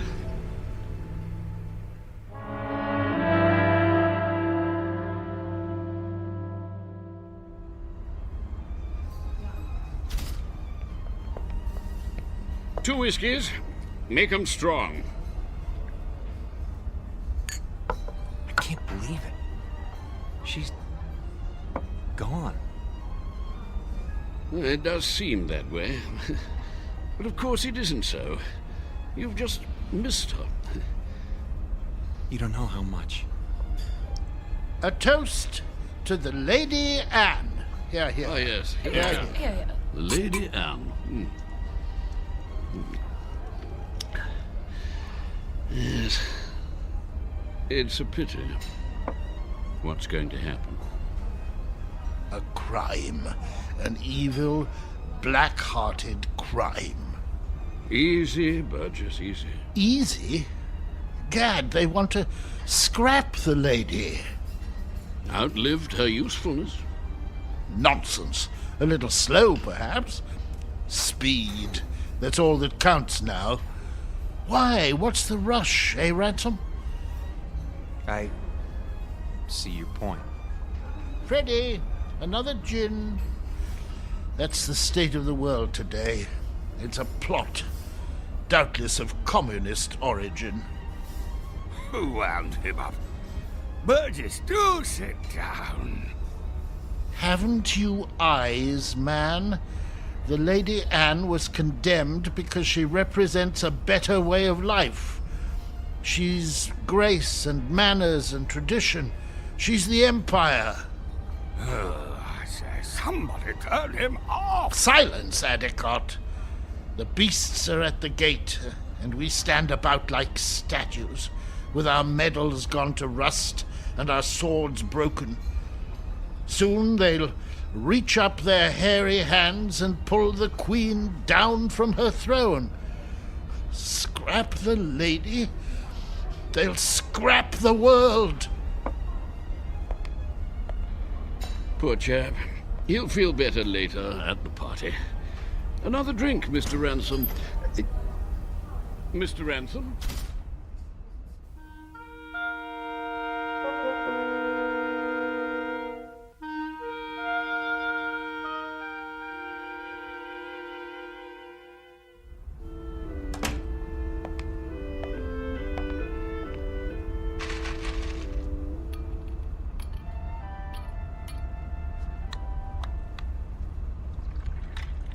Pour me one, too. Honey, where have you been?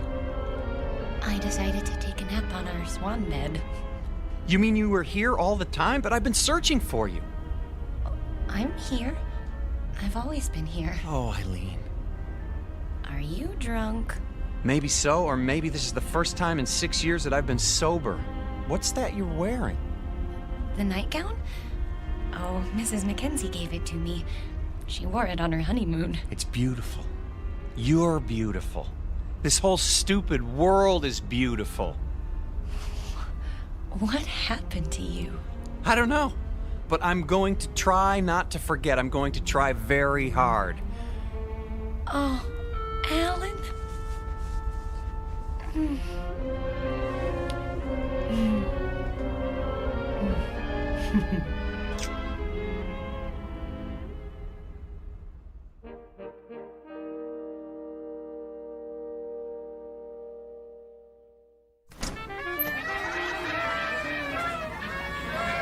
Will you look at all this? Balloons, ribbons. Over here! Join us, please. Mrs. Mackenzie! Oh, come on, drink up. The champagne's getting warm. Well, you found her. Oh, you're as bad as Alan. I think we'd like you to meet Captain Prothero, Mr. and Mrs. Ransom. Happy to meet you, sir. My pleasure. You've had a pleasant voyage, I trust. Oh, yes. We're grateful to be a part of it. Indeed. Your presence has been good for us as well. You packed your things? Shh. They don't know yet. Oh, well, I suppose it doesn't matter. Know what? Nothing important. If you'll excuse me, I have to make some preparations. Be back shortly. You look positively radiant, my dear. The Lady Anne has worked her magic on you. She... and you. All of you. I'd forgotten some things. How to relax. I was so busy, I lost sight of what's important. It won't happen again. I say, let's drink to that.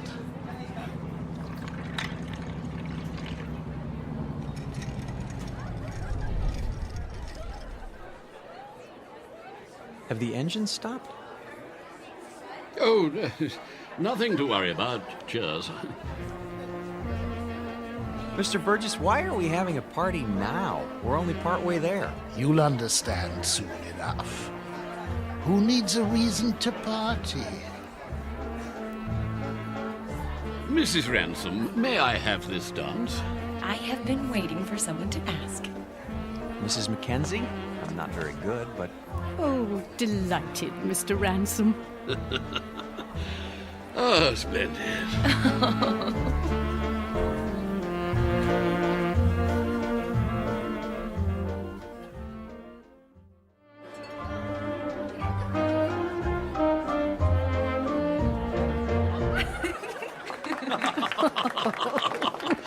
Oh, very nice. Well, I see they haven't gotten them fixed. What? The engines. The engines? Oh, there's nothing wrong with the engines. Ready now? Your luggage has been collected. Luggage? Really? Should have told them. Didn't want to spoil the party. Excuse me, but what are you talking about? Why should our luggage be moved? Because, my friends, we're putting you off the ship. You're what? Are we in trouble? No, nothing like that. They'll come to understand. Maybe so, but we don't understand now, and we're not going anywhere until we do. I'm afraid there isn't any choice. Follow me, please. Alan? Is this some kind of gag? You don't just put passengers off a ship in mid-ocean. Steward! Captain! Draw your pistol. Yes, sir. You're kidding, aren't you? If you'll do as the captain says. This way. I tell you what, we'll all go. Alan, what's going on?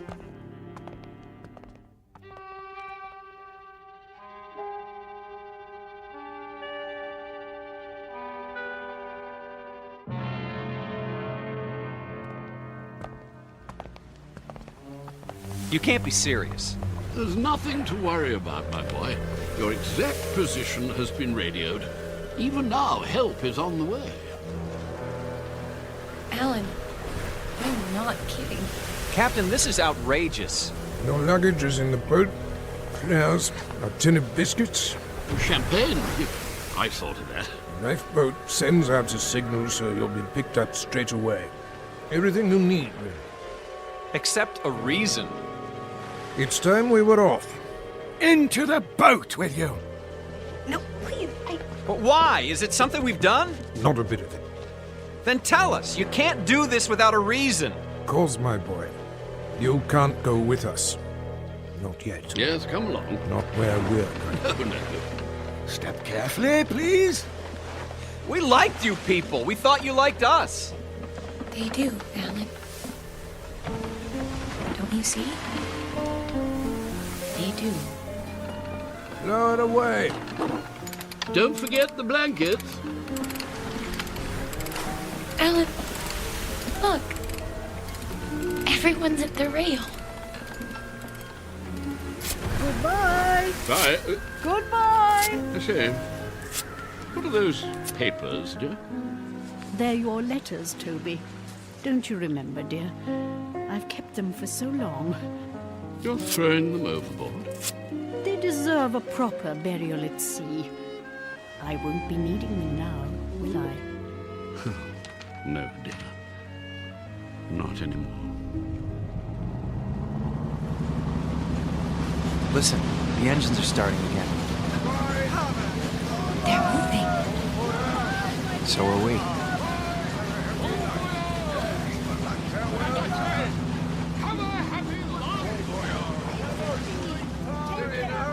We will. I promise you.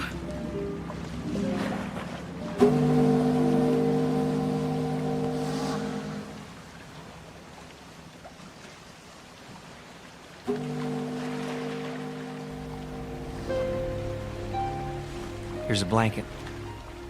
I don't need it. Aren't you cold, darling? Not with your arms around me. I don't think I've ever felt so warm in my life. Do you think we'll see them again? Yes. In fact, I'm sure of it.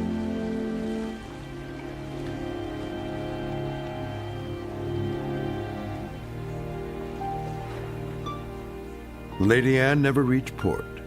The ransoms were picked up by a cutter a few hours later, just as the captain promised. They searched the newspapers but found no mention of the Lady Anne. The ship, with all its crew and passengers, went down in the mid-Atlantic, or so it was said. But Alan and Eileen knew better. They knew it had sailed on to a better port, its final destination on a distant shore called the Twilight Zone.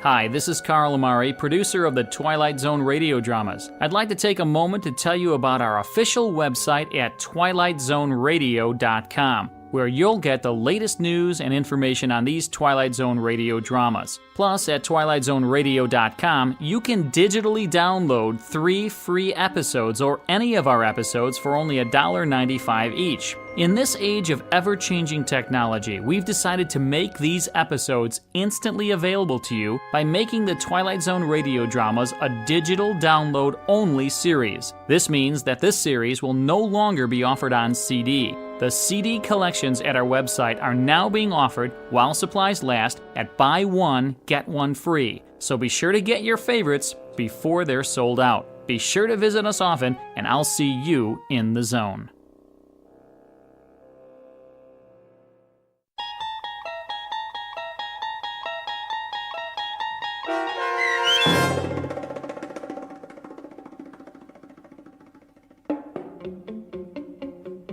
Passage on the Lady Anne, starring Martin Jarvis and Rosalind Ayres, with Stacy Keach as your narrator, was adapted for radio by Dennis Etchison and written for The Twilight Zone by Charles Beaumont. Heard in the cast were David Pasquesi, Anne Somerville, Jim McCants, Joby Cerny, Eleanor Weingart, Martin Astrop, and Nick Ruddle. The producers of The Twilight Zone wish to thank CBS Enterprises and the Rod Serling Estate for making this series possible. This copyrighted radio series is produced and directed by Carl Amari and Joby Cerny for Falcon Picture Group. Sound design and custom Foley effects for The Twilight Zone by Cerny American creatives Bob Benson, Craig Lee, Matt Sorrow, Tim Cerny, and Todd Beyer. To learn more about the Twilight Zone radio dramas and to contact us, visit our official website at twilightzoneradio.com. This is Doug James speaking.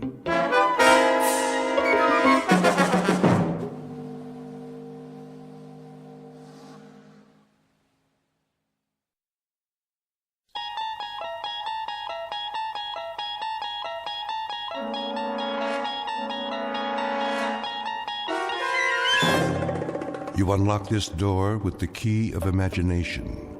Beyond it is another dimension, a dimension of sound, a dimension of sight, a dimension of mind. You're moving into a land of both shadow and substance, of things and ideas. You've just crossed over into the Twilight Zone.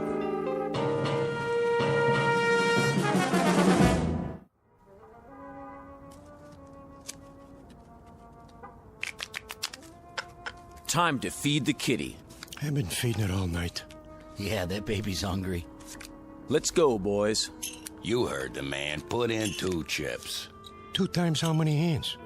The auntie's eating me alive. You got some cards coming. I can feel it. Yeah?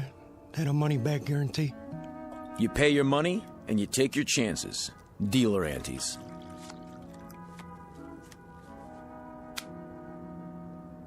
Let's go, Johnny. I gotta give it some thought. My stack's getting pretty low. Look at who's sitting this one out. That right, Johnny? I'm thinking.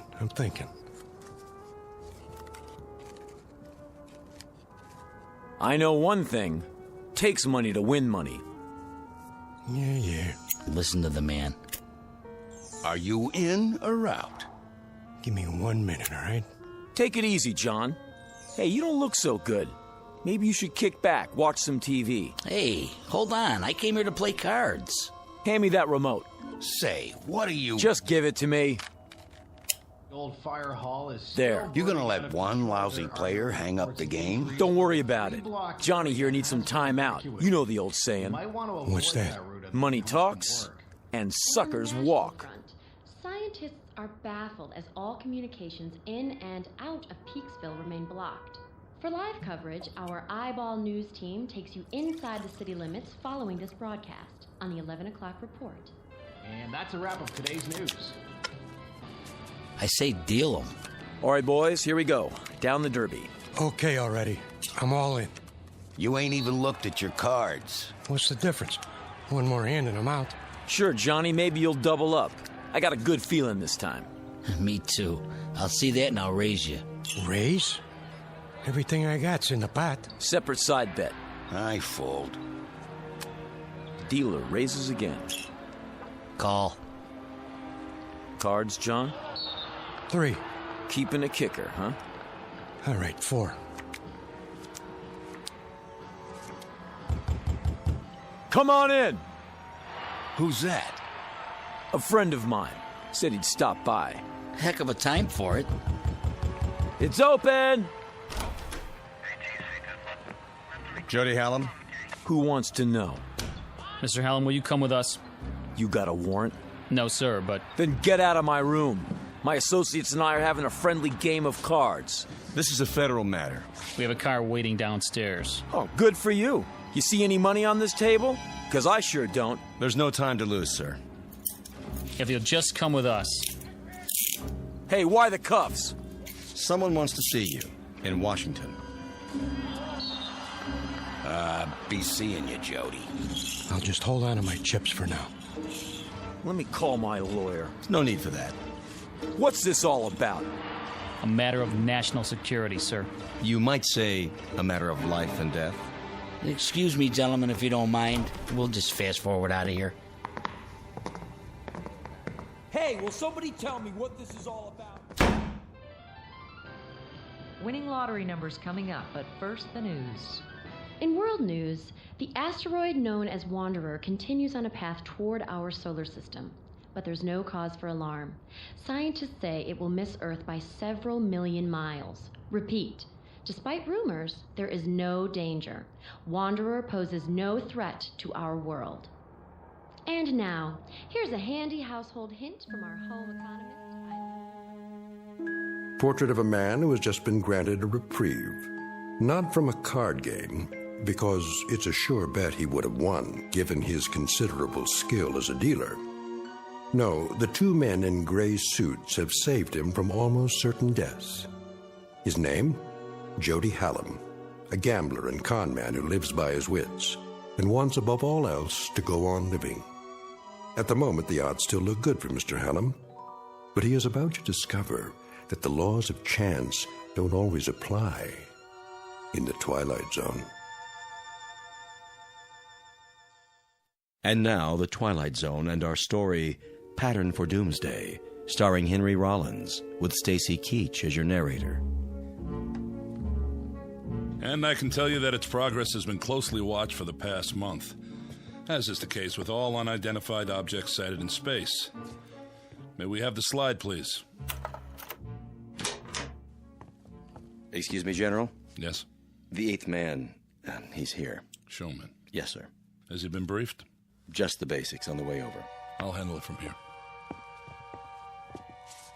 Mr. Hallam, have a seat at the end of the table. Well, aren't you going to introduce me to everybody? After the presentation, General Sinclair has the floor. Sit, please. Okay. Now then, slide, please. This is a routine photo from the 200-inch Hale telescope on Mount Palomar. Must be some camera. Shh. I don't see anything. Let me use the pointer. That short white line in the star field is the first picture we have of Wanderer. May I ask a question? Dr. Conrad, is it? Yes. When exactly was this taken? A little over a month ago. October 3rd, to be exact. I see. Next slide. This photograph, taken only 3 weeks ago, indicates that Wanderer is indeed headed for our solar system. Next slide. And this shot conclusively establishes what astronomers feared, that Wanderer is on a collision course with Earth. What?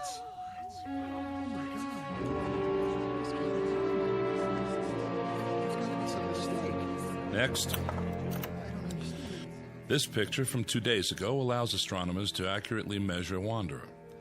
It is about 2,000 miles in diameter, a little less than our moon. Can we have the lights, please? Hey, General, is this on the level? I wish I could report otherwise. The fact is, the time of collision is now 53 hours and 40 minutes. Couldn't we blast it with an H-bomb or something? I saw that in a movie one time. Efforts are underway to destroy or deflect the asteroid, but unfortunately there isn't much hope for success. General, if, as you say, astronomers have known about it for some time, why is it that the public hasn't been told the truth? To begin evacuating the cities, for example. To avoid panic. Virtually all heads of state are in agreement. And the damage is projected to be so widespread that there's no longer any point. But what about us? Why were we dragged here if this thing's gonna hit in a couple of days? And I thought I was washed up. Now I find out the whole world's done for. What do you expect us to do, General? Most of us are ordinary citizens. Mr. President. Please remain seated. Have you finished your briefing? I have, sir. I wanted to meet you all personally. It's a great service you're about to perform for your country and for the world. I don't like the sound of that. He's not as tall as he looks on TV. Please, hold your questions. That's all right, General. They're about as confused as the rest of us. I'll get to the point. Out of the entire population, you 8 people are among a very few to be made aware of the situation. Let me tell you why. I can handle that part if you like, Mr. President. No, they deserve to hear it from me. I'm the one who signed the order. It's taken 10 years for the United States to build its first nuclear-powered spaceship, the Varuna 1. It was intended for the exploration of space. That ship now stands on a launching pad in New Mexico, ready for its first and last mission, that of transporting human life to a new planet, to grow and multiply. To put it simply, you have been selected to represent the future of the human race. Then we're really in trouble. You can say that again. Is he serious? That's crazy. Why us? Know that in you rests the heritage of all humanity. Our prayers go with you. Good luck and Godspeed. We're really grateful. Thank you, sir. Are you the psychologist? Dr. Russell Conrad, Denver, Colorado. I'd like to shake all of your hands. Francie Blaze, Los Angeles. I entertain. Pleased to meet you. Jody Hallam, Mr. President. I'm from Chicago. I guess you could say I'm a speculator. I see. Regina Walsh, Kansas City, Missouri. I'm a singer. Or I was. Is that right? Dee Clark, Spokane, Washington, bacteriologist. How do you do? Philip Jewell, New York City. Mr. President, I'm not sure I approve of all this. I don't understand. You're Dr. Jewell? Yes. I've read several of your books on philosophy. Thank you. But about what's happening here... General Sinclair will fill you in on the details, Doctor. Lily Wong, San Francisco. I am an artist. Hello. Harvey Winterroth, Traverse City, Michigan, and just an auto mechanic. Don't say that. You all have very valuable skills, chosen to complement each other. Believe me, the hopes and aspirations of the world go with each and every one of you. Try to bear that in mind. And now, goodbye, and good luck. Thank you for taking the time, sir.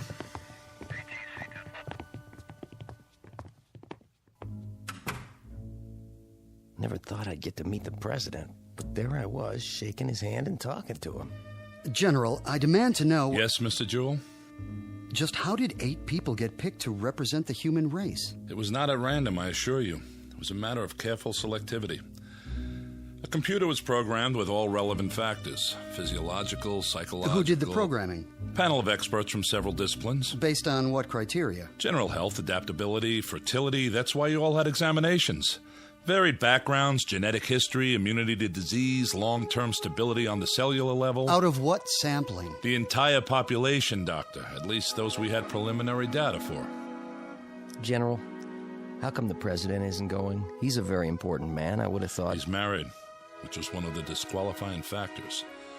For those of you who are interested, the criteria are listed in the background report. I have copies if you like. I'd like to see that report. On the table at the back of the room. There's a packet for each of you.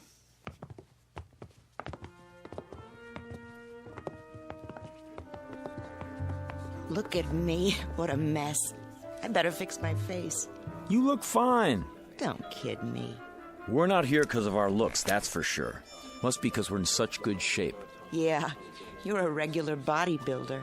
I'm serious. Other kids got the measles, but not me. I was always lucky that way. Goody for you. Oh, maybe not 100%. But when I lost, it was because someone else was dealing. Man, I sure wised up in a hurry. A dealer, huh? I can spot one a mile away. Fingers always twitching. Just keep 'em to yourself. Hey now, baby, I never done anything crooked with these fingers. I know. You just help the cards along. The suckers get greedy, that's all. So they get restless and overplay. Is that my fault? Can I help it if they want to make it all in one night? I ask you, who's the smart one, me or them?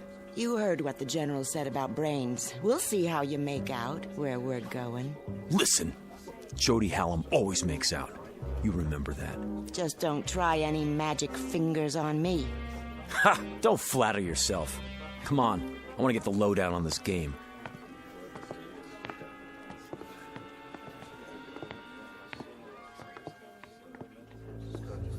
After that, it was all entered into the memory banks. The results were collated and sorted until we had it down to this number. Ah, so we have a machine to blame for being here. Blame? You should be happy the machine picked you. Should I? Then why do I feel as if I'm deserting humanity in its hour of need? General, How soon will the Varuna leave Earth? In less than 24 hours, we'll all be flown to the launch point. What about food on the ship? It will be stocked with bread, soup, meats, even ice cream, in a concentrated form. Enough for a lifetime if necessary. You won't be hungry. How can they get that much chow on one ship? It will be made from continuously harvested tanks of chlorella, a fast-growing, single-celled plant. A plant? That doesn't sound very palatable. Hey, General, where are we supposed to land? There's an area on Mars if we can confirm it's suitable for a small colony. How about if it's not? Ship's nuclear power pack can take you all the way to Alpha Centauri if necessary, using a new form of hyperdrive. That's the nearest star system with habitable planets. Maybe there'll be people there like us. I read a story about a princess on Mars. Then you can go into your dance and knock their eyes out, if they have eyes. Who's kidding who? I was never a very good dancer. I was never very good at anything. But I got along because people would pay for it. All that's over with now. You better believe it. I'll start over up there. Be me this time. I'll be what I want to be, not what they want me to be. Right. Keep that attitude. I have a question. Who's flying us to where we are going? We've assigned a crew of 2. That should be sufficient. Captain Gerald Vickers and Lieutenant Robert McKenna. You will meet them when... excuse me. Sinclair? Yes. Right away. Limousine is downstairs, ready to take you to the airport. No calls for us? To say our goodbyes? I'm sorry, Doctor. We can't risk breaching security. Now, if you'll all come with me, please. You have a great adventure ahead of you. Perhaps the greatest in the history of mankind. Oh, wow.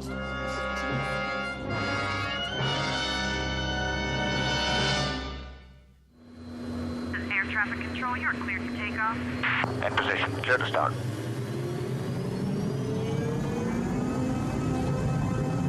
Made a move, nose job back in front.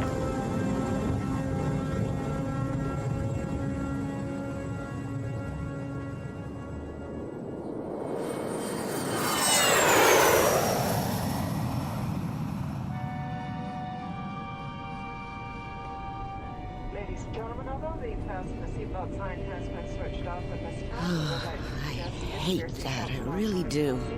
Hate what? When airplanes take off. Oh, don't worry about it. The odds are on our side. Are you serious? This crate could fall out of the sky at any time. Relax. You got more chance of being hit by a car. Yeah, sure. I mean it. You see the giant seal? What? There ain't no animals. Are there? The seal of the United States of America. This is some kind of official plane. They're not going to take any chances. What if we get hijacked? Now you're really dreaming. We got searched. Nobody could bring a gun in here. Oh, yeah? What about them? Who? The guys up front. With Sinclair. Take a look. They both got pieces under their coats. How do you know? I know. You don't think I ever saw a shoulder holster before? Well, if they got him, it must be okay. Secret Service or something. A lot of good they can do us now. Easy, baby. Easy. Ladies and gentlemen, in a few moments we shall be landing. Thank you.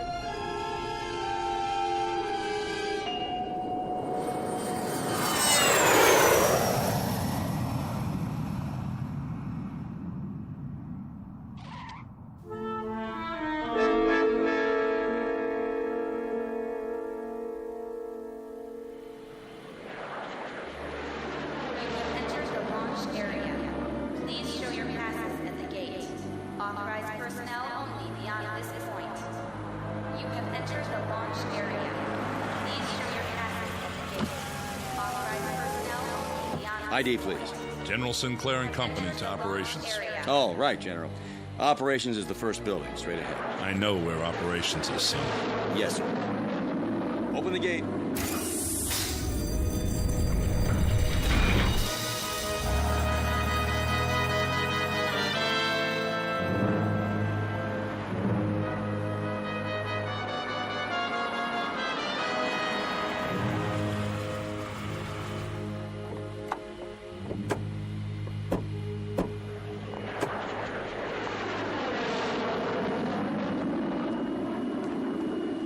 Here we are.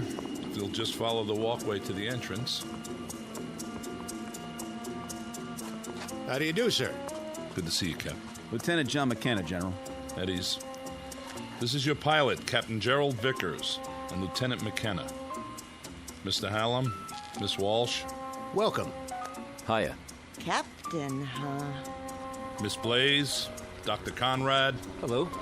Miss Clark, Dr. Jewell, Miss Wong, Mr. Winteroth. Hi. Nice to meet you. You're the pilot? I'll do my best. I sure hope you know what you're doing. Well, there she is. Where? Out in the field. Take a good look. That ship's gonna be home for a long time. It's beautiful. Wow, some design. A little small, isn't it? Not really, Miss Blaze. It's a very efficient design. Just enough room for 8 passengers. 8? Don't you mean... I'll go over the details in a few minutes. For now, they're expecting us inside. If you'll follow me...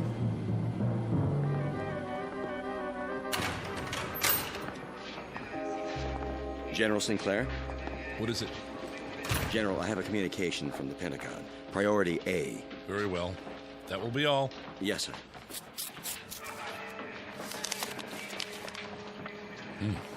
What is it? Don't tell me. The flight's overbooked. You might as well know. The nuclear missiles we sent up from 3 countries to intercept Wanderer have made contact.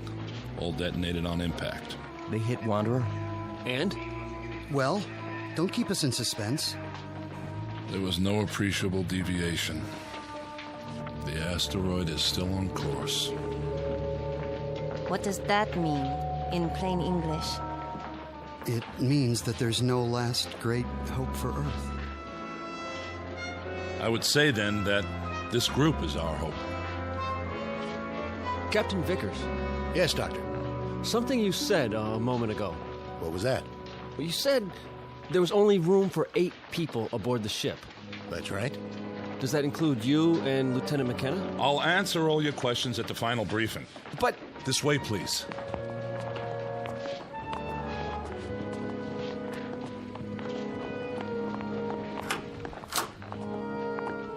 Sit down, if you will. How many more hours do we have? When are you going to feed us? I'm a little queasy myself. In about an hour. We're on a tight schedule.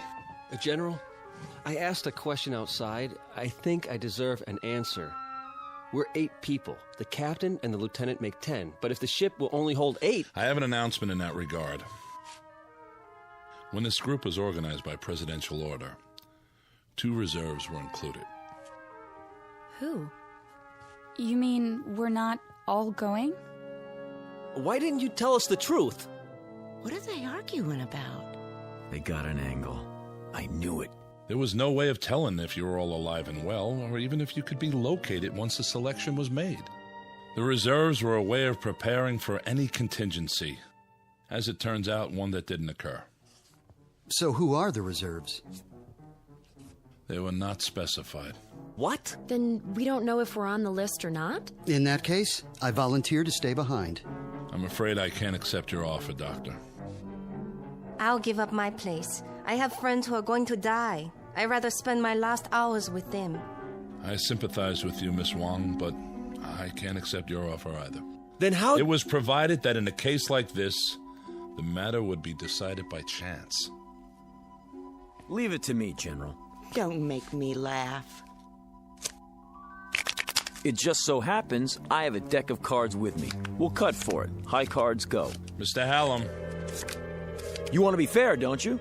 This is the only way. Never fails. Aces and kings, sure winners. After that... I can't let you do this. Deuces and trays on the low end. Got it? Everybody, come up one by one and... We are not using cards, Mr. Hallam. I'm in command here. Then how? We flip a coin? Sometimes the old ways are best. We'll draw straws. Whatever you say, General. Makes it simpler. Watch me. I'm tearing out matches. I'll make 2 of them short. Sit down, Mr. Hallam. No matches? Well, in that case... I said sit down. All right. Just trying to help. Captain Vickers has prepared the straws, or their equivalent. Captain?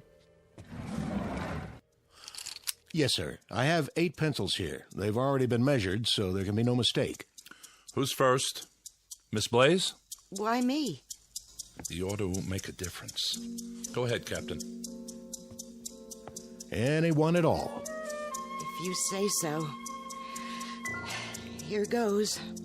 Just take one of the ends and pull it out of my hand. This looks like a good one. I'll go next. Now, Dr. Jewell. Followed by Miss Wong. Mr. Winterroth from Michigan. Miss Clark. Miss Walsh. And Mr. Hallam. There. That does it. Everybody hold them up. The short ones are Miss Clark and Mr. Hallam. You two will not be going with us. Hey, wait a minute. Sit down, Mr. Hallam. I was the last man on the totem pole. I didn't have a choice. Someone had to be last. Sure. Give everybody a break, but me. Statistically, it doesn't matter. The result was random. All I'm asking for is a fair shake. Game over, Mr. Magic Fingers. But I'm telling you, it ain't fair. You should talk, honey. Sit down. Are we free to go? You are, Miss Clark, with my profound thanks. You may go to the bunker with the rest of the personnel to observe if you like, or I can have you transported any way you choose. I'll have to think about that. Of course. There's a rest area down the hall. Lieutenant McKenna will open the beverage machines for you. Thank you. And goodbye to you, Mr. Hallam. And thank you, Mr. Hallam. Yeah, thanks for nothing. Come on, let's get out of here.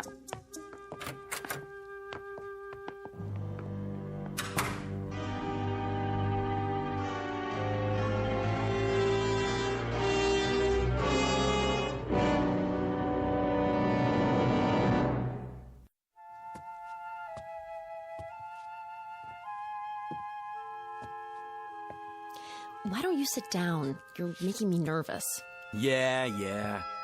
Miss Clark's right. Would you like a cup of coffee? I'd like a shot of scotch if you want to know the truth. Cream and sugar? Black. Do you have family, Lieutenant? Yes, ma'am. I mean, miss. Back in Austin. Oh. Are you going there to be with them? I sure hope so, if there's time. It's a terrible thing, I suppose. The little tragedies. We have time to absorb them. But something like this, it's too vast to comprehend. I know what you mean. Cut the chatter. What is this, a funeral? You might call it that. Well, I tell you one thing. The game isn't over till it's over. You never know what's going to happen at the finish. This isn't a horse race, Mr. Hallam. We'll see about that. Give me the coffee, will you? Of course. Yeah, tastes like mud. If you'd rather have a soft drink. Forget it. Sorry you didn't care for it. Yeah, sure. Where do you come off so high and mighty? Uniform, shine on your shoes. You know something? Underneath, you're just like the rest of us. Scared out of your gourd. I'd better see how the general's coming along. Will you sit down? It won't be much longer. Then you'll be back with your own kind. I don't see why you're so anxious to go home. One of them in there could have a heart attack or something. And then what would we do? Draw straws again to see which one of us goes? Sure, why not? At least try to face reality and make peace with it.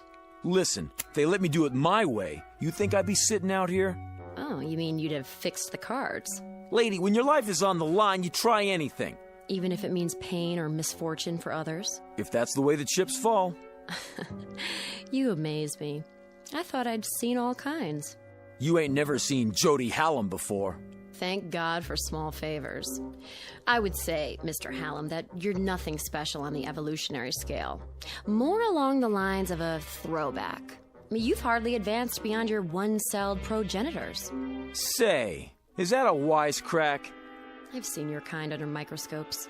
Bacteria don't have a conscience either. Oh, but they do? In there? How do you know Vickers didn't fix it the way the General wanted? Don't be absurd. It was impartial, and we lost. I'm ready to leave whenever they let me. Go ahead, give up. That's what you learned in your school. But where I come from, it's a different story.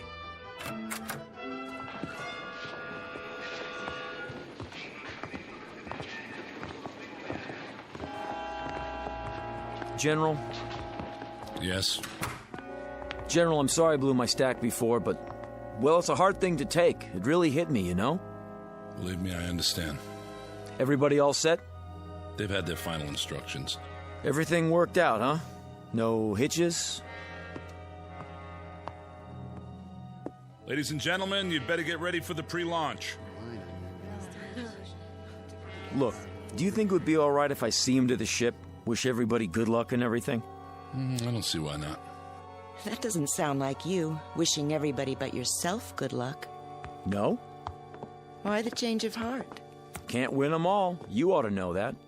That's not what you told me before. Well, that's what I'm telling you now. Miss Blaze? Yeah. Yes, sir? We're going to the ship now. Follow me. Sure thing.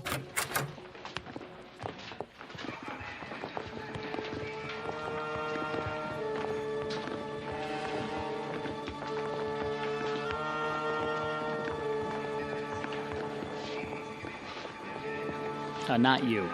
General Sinclair said it was okay. Only flight personnel on the field. I know.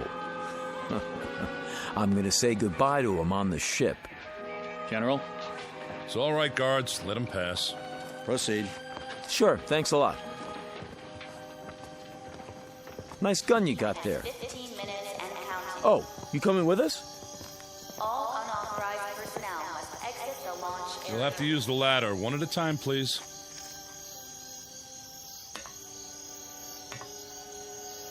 Well, this is it. So long to the good old U.S. of A. It was a rat race, but I think I'm gonna miss it. It just doesn't seem possible to think that all this will change in a few hours. How much time? Not long, by my watch. The Varuna 1 is now on internal power. Look at all those stars. Skies like this in Michigan. There's a place I used to fish at. I guess I won't see it again. T-minus 10 minutes and counting. We'd better get aboard. All unauthorized personnel must exit the launch area. Move ahead to the control room at the end of the passage. Guards, stay with us a moment longer. How long to lift off? 8 minutes. I'll give the engines a final check.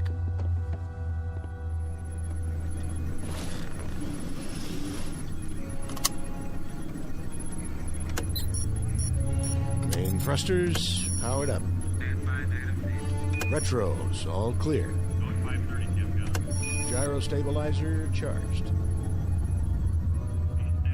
I feel like a sardine already. Relax, baby.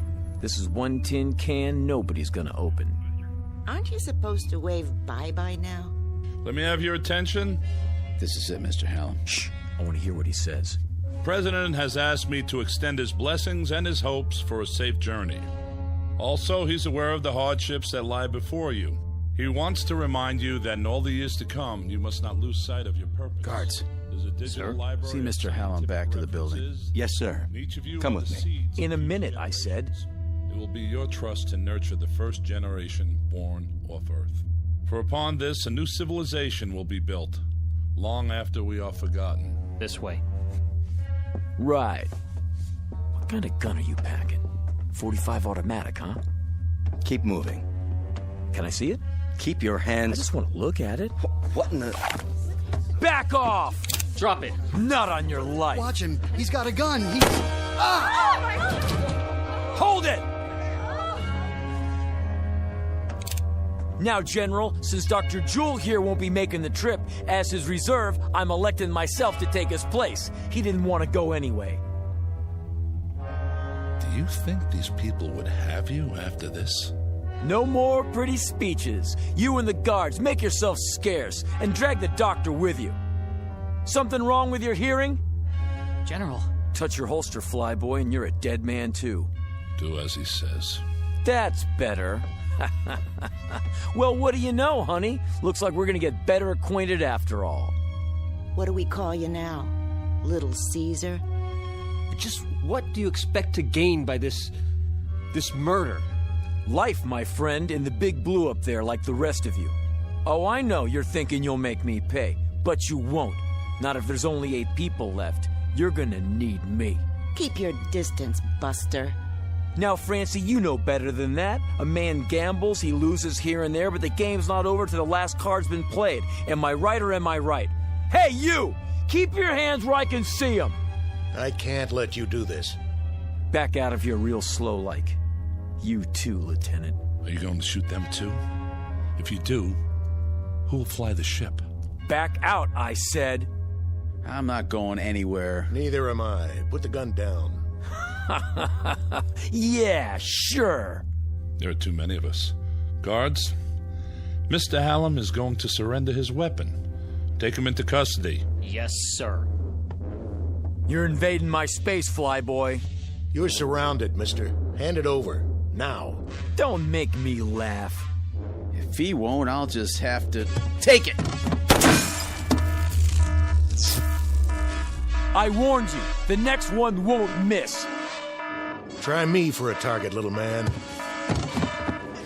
Let go! Drop it. Drop it!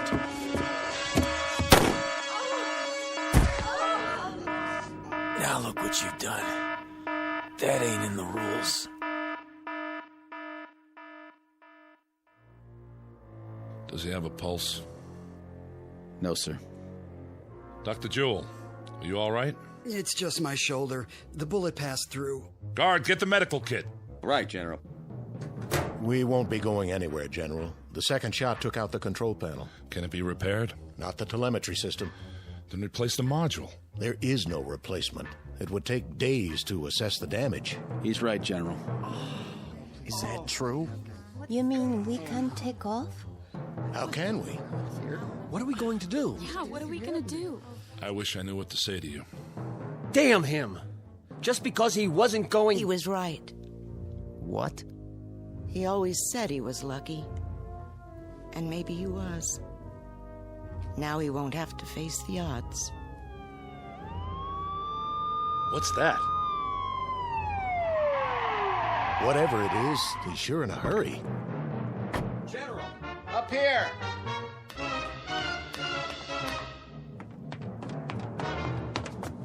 General, this just came in, sir, from the President.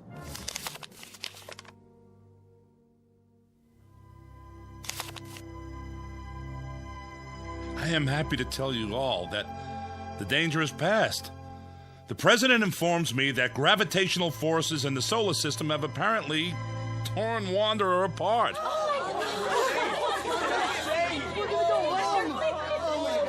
You mean it's not gonna hit Earth? Initial reports are that it is broken up into 5 pieces. Each will miss us by many thousands of miles. Let's get out of here. One at a time, folks.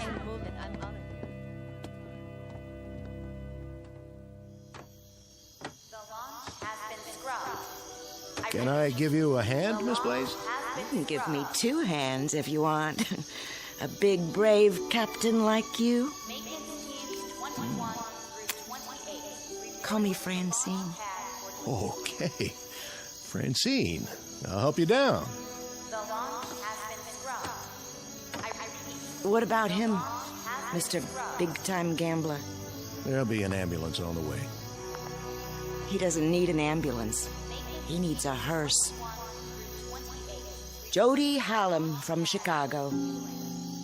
I got 3 words for you. So long, sucker.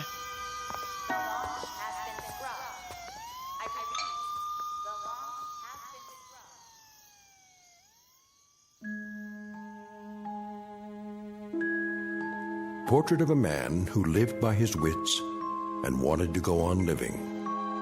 The odds looked good, at least for a while. But when billions were marked for death, he lost faith in the laws of chance. Jody Hallam, who played a desperate last card, and ended up the only man on Earth to die as the direct result of a threat that never came true. In the Twilight Zone.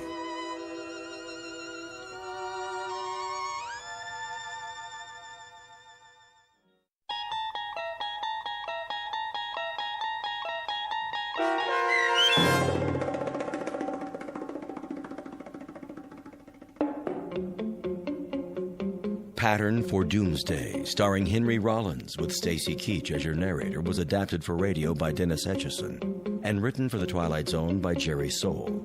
Heard in the cast were Mike Starr, Linda Ryder, Richard Hensel, Roderick Peoples, Jeff Lupetin, Jamie Barron, Steve Key, Nikki Lindgren, Elaine Robinson, Kurt Nabick, Jennifer Joy, Doug James, Carl Amari, Alex Sopener, and Vince Amari. The producers of The Twilight Zone wish to thank CBS Enterprises and the Rod Serling Estate for making this series possible. This copyrighted radio series is produced and directed by Carl Amari for Falcon Picture Group. Sound design and custom Foley effects for The Twilight Zone by Cerny American creatives Bob Benson, Craig Lee, Michael Slaybach, and Matt Sorrow. To learn more about the Twilight Zone radio dramas and to contact us, visit our official website at twilightzoneradio.com. Doug James speaking.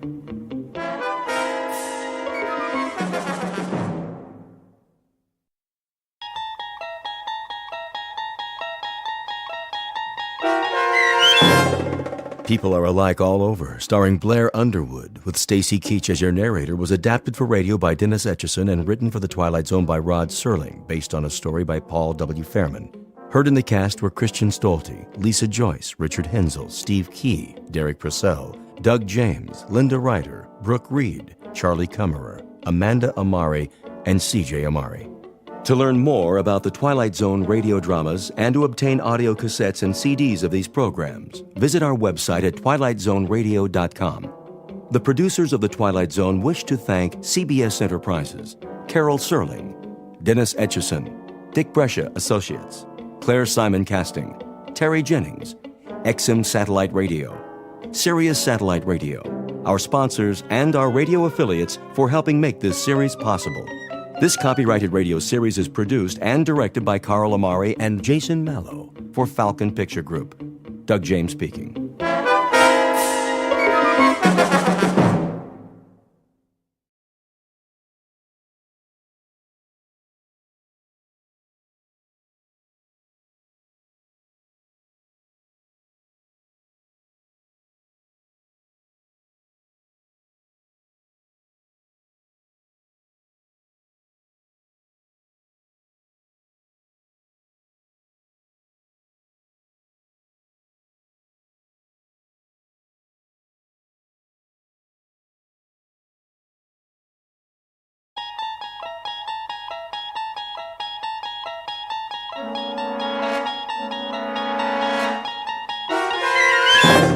There is a fifth dimension beyond that which is known to man. It is a dimension as vast as space and as timeless as infinity. It is the middle ground between light and shadow, and it lies between the pit of man's fears and the summit of his knowledge. This is the dimension of imagination. It is an area which we call the Twilight Zone.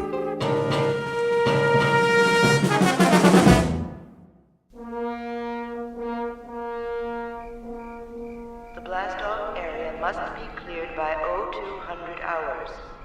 All personnel, please stay behind the steel fence. Repeat, the blast-off area must be cleared by 0200 hours.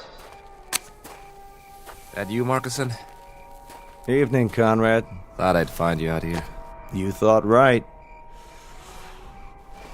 Look at her.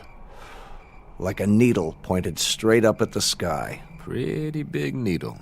Odd, isn't it? Why do you say that? For us, I mean. Odd way to spend the last night. Yeah, I couldn't sleep. Neither could I. But what a thing to do. A last night on Earth you don't spend in the middle of the desert looking at your transportation. A last night you spend it enjoying Earth. You walk around its streets, you go into its bars, you dance with its women. Yeah. You drink in its view, savor it, enjoy it. But not us. That ship out there. We'll have all we want of her and more. She'll be our world for quite a while. 113 feet long by 18 feet wide. And yet here we stand, Conrad, watching her. Just 3 hours before we take off. Maybe we're trying to get used to the idea. Oh, we'll have plenty of time to get used to it. That'll be our city and country and house and front yard and backyard for the next 3 months. And we won't have any choice in the matter. Markson, could I ask you a question? Go ahead. Are you afraid? Of some things, I guess. The unknown, loneliness, the silence up there. But the ship, after all the work that's gone into her, I don't think so. How about you, Sam? It's different. You're ready for this. 3, 4, 5 years. It's all you've prepared yourself for. But it's not the same with me. We both went through the same flight training. I know, but I'm a scientist, Markison, a biologist. My whole life, my world has been books and slides and microscopes. I'm being sent up there because they need my mind. Pity they just can't send that and leave my body back here where it belongs. But speaking frankly, yeah, I am afraid. I'm frightened of the place we're going and what we might find there. Martians? Well, that's not very likely. They're the one thing you don't need to be afraid of. They shouldn't be feared, even if we do run into them. Whoever we meet up there, whatever kind of creatures they are, if they exist, they'll still be people of one sort or another. You don't really think that? Why not? I've got a philosophy about people, and I mean all people. I'm sure that when God made human beings, he developed them from call it a fixed formula, with the same batch of ingredients. We have a pattern of behavior designed to meet certain needs, and those needs are going to be identical no matter what the form and the place. And that means we're all essentially the same on Earth or in the farthest reaches of space. Think about it, Sam. People. On Mars. Wherever they're able to exist, they have to be the same, even up there in the stars. I'd like to be able to read those stars. I wish there were an equation that applies. A plus Y equals what? A rocket ship plus 2 men equals... Equals a wondrous adventure. Let's get ready, Sam. We've only got a couple of hours.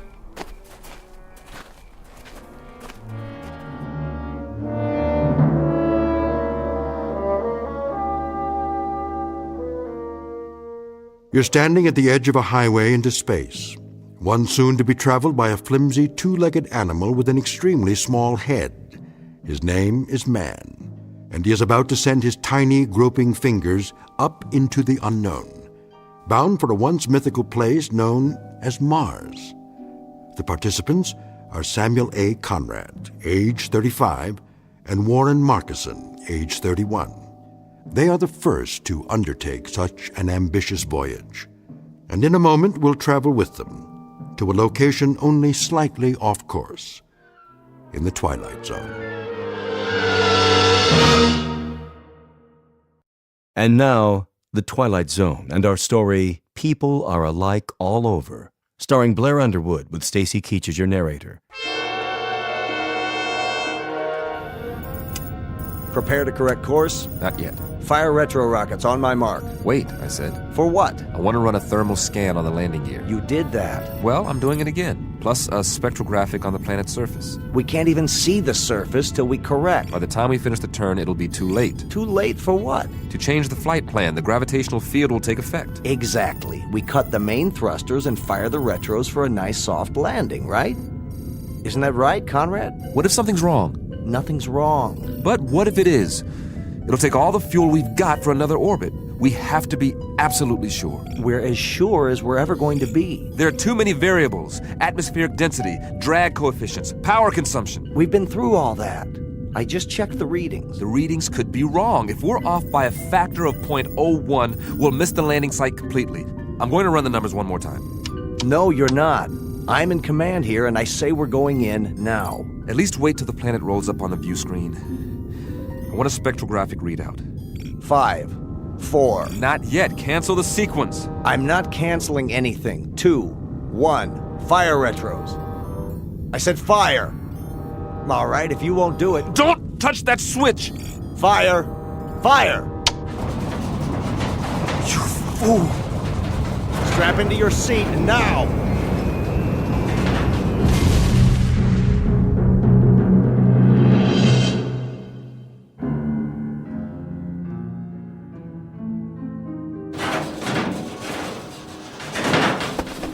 Oh, Marcusson. Marcusson? You all right? Marcusson, where are you? Warren? Warren, can you hear me? Over here. Oh, thank God. After a landing like that? Any landing you can walk away from is a good landing. If you can get this instrument panel off me, I'll try to do that. Hang on. It's split in two. I'll see if I can lift it. How's the rest of the ship? Nose down in the bottom of a crater, as far as I can tell. Air pressure seems to be holding. Here, take my hand. Whoa. Not just yet, Sam. I've got a little bit of a problem with this leg. But we made it, didn't we? Yeah, we made it. With or without my help. It wasn't your fault. Sure it was. If I'd followed your order... We still would have come down at the wrong angle. The flight plan was off. There's nothing wrong with the flight plan. It's the terrain. It's not like the reconnaissance photos. Close but different. Somehow... Then you were right to be cautious. Do we have power? I don't know. I haven't had time to check anything. Try to get the lights running. It's dark in here. I may be able to rig a new circuit. You do that. I'll give you a hand. Don't be crazy. You can't even stand up. I'll do it. Sam? Yeah? Hurry if you can. Will you, Sam? I want to take a look outside. I want to see what's really there. There's plenty of time for that. Is there? I told you, we've got air. That means the hull's intact. You rest easy. I'll get the medical kit. If you say so, Sam. If you say so.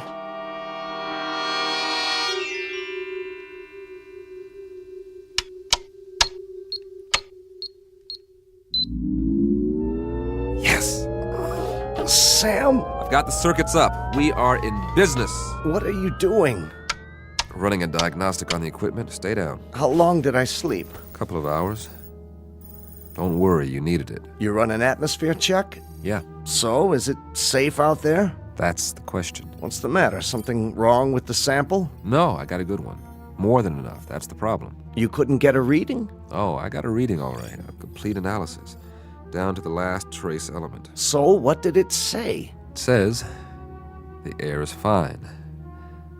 Almost identical to the mix on Earth. Well, what are we sitting here for? Let's go plant the flag. Hold on. You're not going anywhere with that leg. You go then. Just get the hatch open so I can see what's out there. I'm not going anywhere. Of course you are. Sam, we're the first men on Mars. What's the matter with you? Not yet. What are you waiting for? A printed invitation? It's the reading. But you said it was fine. It can't be right. Don't you trust the equipment, Sam? You designed it, remember? You and I both know there's no breathable atmosphere on Mars. Well, maybe there is where we landed. That doesn't make sense. If we're in a crater, there could be a buildup of gases. Not according to any scientific literature I've ever read. Then it's obvious the literature is wrong. You trust your equipment? I've run the data 50 times. And everything checks out. We made it, Sam. We made it. You know what that means? I want to filter out another sample and run it through the analyzer. We've traveled 35 million miles. Exactly. Another few hours won't make any difference. We can't wait any longer. The human race won't wait. If you won't open the hatch, I'll do it myself.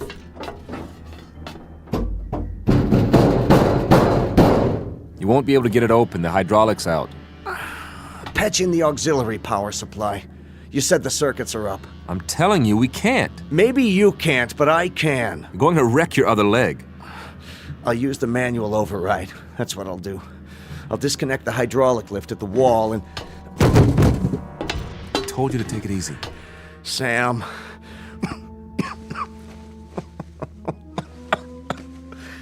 Just my luck, eh? 35 million miles through black space just to find a place to die. You are not going to die. It's all right. Really. It's just that I'd hate for this ship to be my tomb. Do me one favor. Anything. When it does happen, and I think it'll be soon. Don't talk like that. Get me outside, one way or another. Don't be afraid.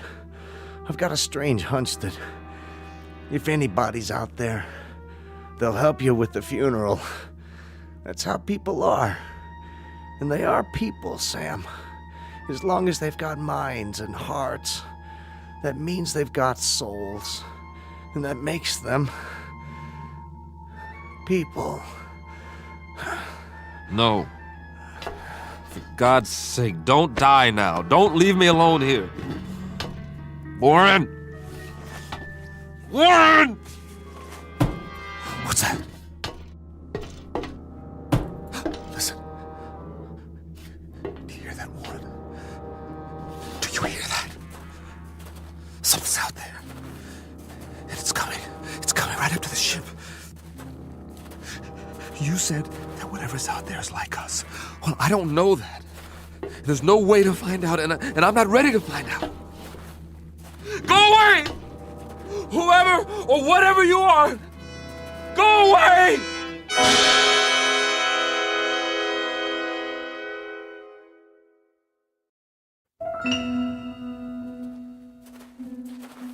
No, they're coming. Whatever they are, they're coming. The gun. Yes. Where's the survival kit? There.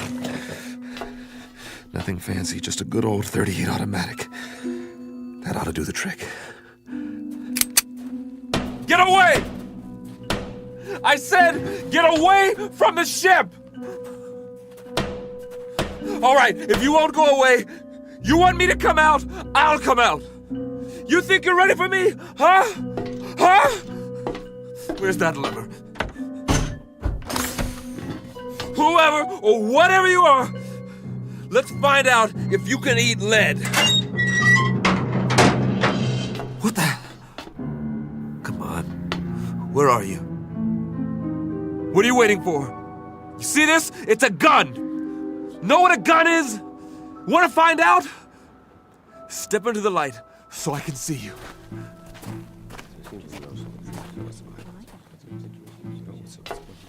But you're people. I swear you are. You're just like me. Face, body, everything. Please, don't be afraid. There's no reason to, you know. What do you have in your hand? Oh, this it's a pistol. It's I was only going to use it if... May I see it? What? I suppose so. Just don't touch the trigger. It contains explosive missiles. They're called bullets. We didn't know if you were ever going to come out. We've waited most of the night. Very glad to see that you've finally done so, however. This is amazing. I'm Conrad. Samuel Conrad. That's my name. You understand? Name? We understand, Mr. Conrad. We landed here, my friend and I, in this ship. Crashed, I should say. We come from Earth. Earth? Where I'm from. This planet is known as Mars. We took off in our ship almost 3 months ago. Check on the other one. He may be injured. Yes, of course. Here, I'll show you in the sand. See? This is the sun. Sun, the big star. And this is the Earth. The third planet from the sun, and this is you. Here. The other one is dead. His name is Marcuson. Don't be alarmed, Mr. Conrad. We don't intend to hurt you. We've only been wondering when you intended to come out. Of course, we were curious. But how do you know my language? We don't, Mr. Conrad. As you'll no doubt soon realize, you're speaking our language. Your language? Unconscious transference. You'd call it hypnosis of a sort. But you must be tired. We'll prepare a place for you to rest and food. I'm appreciative. I really am. You'll forgive me, my staring. I mean, but I can't get over it. I mean, you're people, just like I am. Actual human beings. Markson said you'd...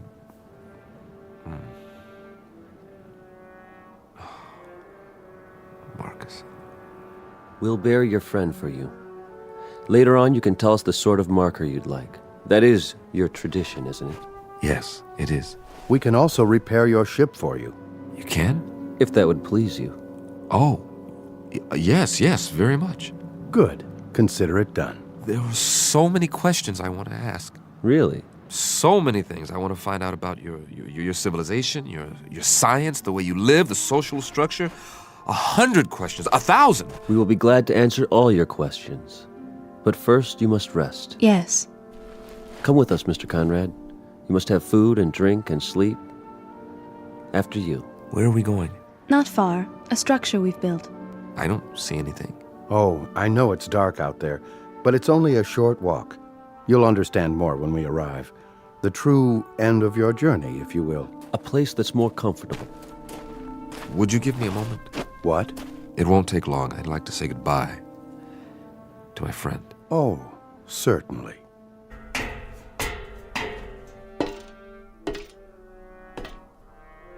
Marcus, I hope you know what's happened. I hope you know that you were right. There are Martians, after all, and they're people. It's incredible, but they really are just like us. You knew, didn't you? Somehow, you knew. Oh, I'm sorry, old friend, that I didn't believe you. And that you didn't live to see them. Are you ready, Mr. Conrad? Yes. I'm ready.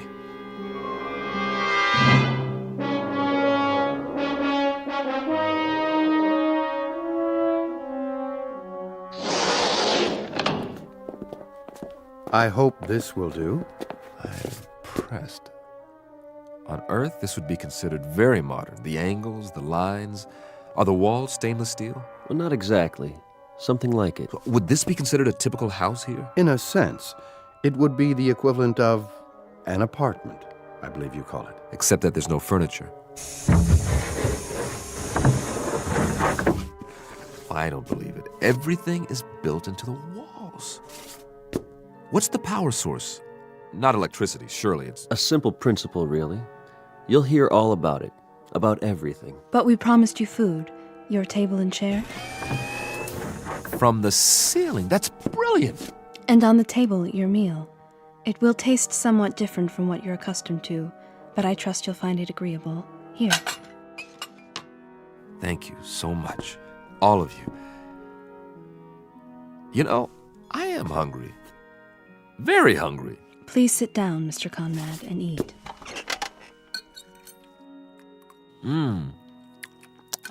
It's different, but I like the taste. Like melon or cantaloupe, maybe. And yet, there's almost a meat flavor. You don't mind it? Mind? Are you kidding? After that freeze-dried stuff we ate on the ship? No. This is delicious. We'll leave you to eat then. Oh, I wonder, could you do us a small favor, Mr. Conrad? Anything. As a favor, would you mind sketching for us what a home looks like on Earth, so we'll better understand your culture?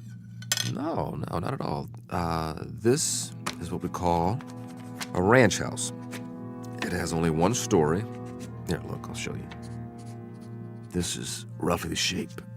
The front door here, and this is what's known as a picture window. Looking out from the living room. I see. The bedroom area. And the kitchen, where we cook the food. Here, I'll put down some more details about the interior. Please. Couch, chair, television set. And inside the kitchen, over here, the refrigerator, maybe a freezer, and the stove. A freezer and a stove? Well, one to keep the food from spoiling and one to heat it up. Remarkable. In the bedroom, the bed, the bureau, the mirror, do you understand mirror? Reflection? To look at yourself. Of course, I've forgotten. Will you look at that? Here's your mirror, along with the sink, towels, running water, and this will be your bed. All the comforts of home. Eat in pleasure, Mr. Conrad, and then rest. We'll come back later. Thank you. Thank you so much. Oh, miss? Yes? I didn't ask any of your names. That's all right. You have a name, don't you? I'm called Tina. Tina, I wish you'd, will you tell the others for me how much I appreciate all this? The trouble you've gone to, this is a pretty wonderful thing that's happened to me, so thank you. Do you understand? Thank you. I mean, to come millions of miles and meet people of your own kind, I was so frightened before. I was so miserably frightened, and then... Please don't be. I know what I was afraid of now. I was afraid of loneliness, of silence, of the unknown. But now my friend was right. There's no need for fear now. No need at all. No one will hurt you, I promise. You must believe that. I do now. I'll see you later, Mr. Conrad. I hope so, Tina. And please call me by my given name. It's Sam. Goodbye, Sam.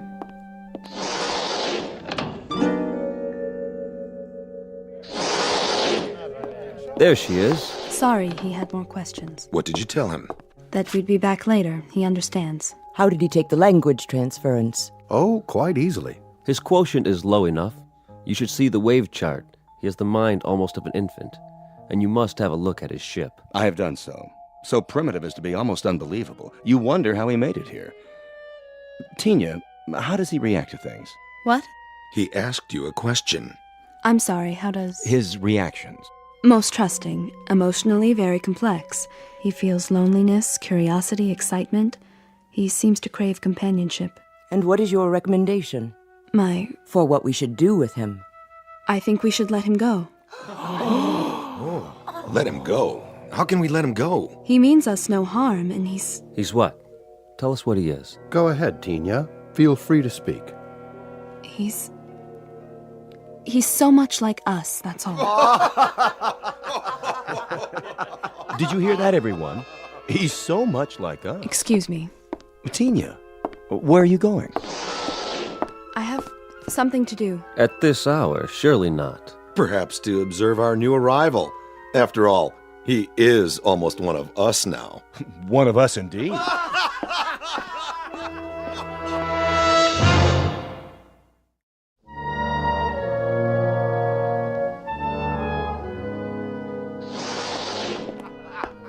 Tina? Is that you? Yes, Mr. Conrad. I was just... What's the joke? Oh, something one of my friends said. Oh, what was it? Something humorous, that's all. At least he thought so. Won't you come in? I wouldn't want to disturb you. Not much chance of that. I'm too wound up. This is all a bit much to grasp at one time. You must have a great many questions. Perhaps you can answer a few of them. If you don't mind, that is. Won't you sit down? Well, maybe for just a minute. Have a seat. The couch is quite comfortable, thanks to you. Mr. Conrad, there's something you should know. Oh, that's an understatement. Where do we start? I don't quite know how to put this, but... Wait, I'm not a very good host. After all, you and your people have been so gracious, seeing to my every need. Is there anything you'd like? I assume there are refreshments. I don't suppose you people know what a drink is. In the cabinet, you'll find several varieties of beverages. Yeah? I hope they're to your satisfaction. Let's just have a look. Do you mind? Be my guest. I don't believe it! This is a 25-year-old single malt. Where did you get it? We manufactured it, you might say, to suit your taste. But how could you know what my taste is? We retrieved it from your memories, telepathically, to use your word.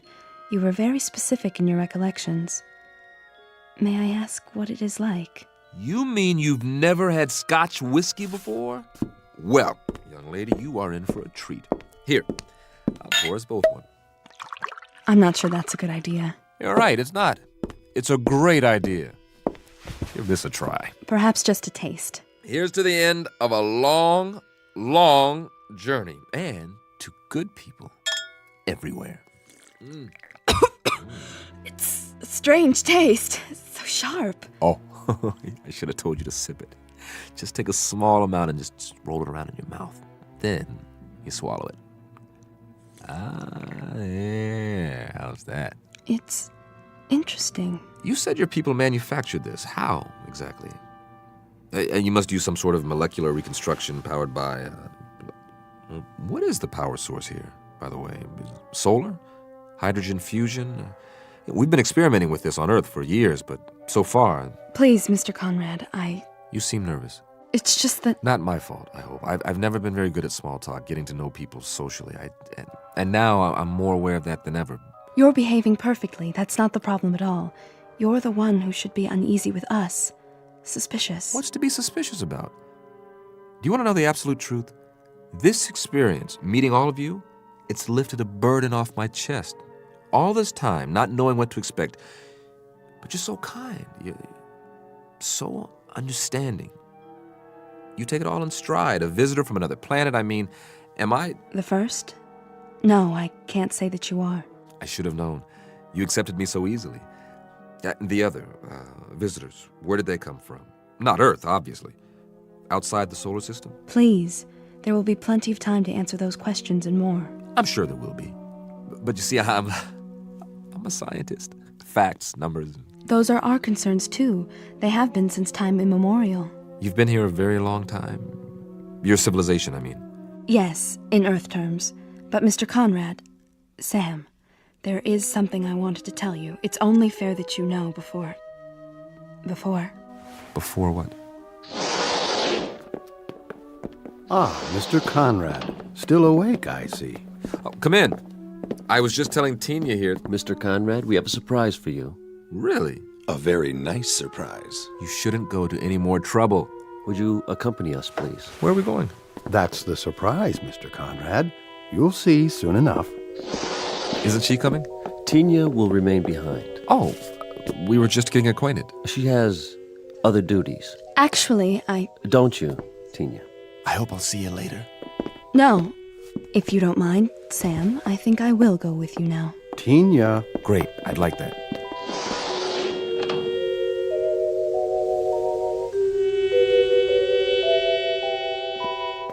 Quite a complex you have here. There must be miles of corridors, like interconnecting tubes. It provides both shelter and a gathering place for our people. The walls, are they glass? A form of what you call plastic.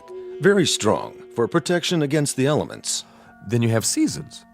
We've seen evidence of dust storms on the surface and, of course, the polar ice caps. We've had to recreate an atmosphere in recent centuries. That has wrought havoc with the forces of nature. Far more than you might have observed from space. I can hardly wait to take a closer look. Really, Mr. Conrad, you don't want to tire yourself. You should get a good night's rest while you can. No reason to. I feel fine. Does the complex house your research facilities, laboratories, that sort of thing? They are in an adjacent structure. I thought I saw a reflection out there, but it's so dark. All in good time. It will be a few more hours until sunrise. Then, all will be clear. Ah, here we are. After you, Mr. Conrad. What? Allow me to illuminate it for you. But this is... This is what, sir? Why, it's just like the entrance to my house back home. Is it? Yes, this is the foyer, and the living room would be down here. You like it? Do I? It's a perfect replica of my place in California. This is perfect. We did our best. I mean, in every detail. Furniture, the works, even the drapes. If I open them, I bet I'll see my old picture window. No point in opening them now. It's dark. Wait till morning. How did you build it so quickly? We sincerely hope this is the way you're used to living. You didn't miss a thing. The general outline came from your diagram, the rest from your mind. You think very clearly, Mr. Conrad. Very clearly indeed. Strong, clean impressions. Would you care to see the rest of the house? Would I ever? Ah! My kitchen! And my refrigerator. It's filled with your favorite foods, the ones you remember most vividly. Cheese, fried chicken and pizza. Oh, I'd love to have some warmed over pizza right about now. This is really fabulous. I don't know how to repay you. Your presence is quite enough. I really, truly appreciate it. We wanted you to feel at home, Mr. Conrad. Do you? Well, I never saw it this clean. Splendid. In that case, we were wondering if you'd mind remaining here for a little while. Oh, sure. And about my spaceship. Take your time. Your spaceship? You said you'd be able to fix it. Oh, yes. We'll restore it to its original state and then transport it here, outside your residence. It will be in perfect working order. That's great. You expressed interest in seeing more of our people. We'll arrange that first thing in the morning. I'm sure they will be most interested. I'd be delighted. For a little while longer, then. Enjoy yourself, Mr. Conrad. Enjoy your house. You bet I will. I can hardly wait to sleep on a real mattress again. Oh, let me show you out. That's not necessary. Sure it is. This is my house, isn't it? It is, sir. It most certainly is. What's this in the vase? You call them roses, don't you? Well, yes, but how? We had a little trouble with the petals. So delicate. If you examine them closely, you may find them somewhat imperfect. I doubt that very much. Here, I want you to have one. It's my way of saying thanks. Thank you. I'll keep it to remember you by. But we'll see each other again, won't we? What? Are you crying? Come along, Tina. I'm very happy to have known you, Sam. Time to go. Sleep well and wake refreshed.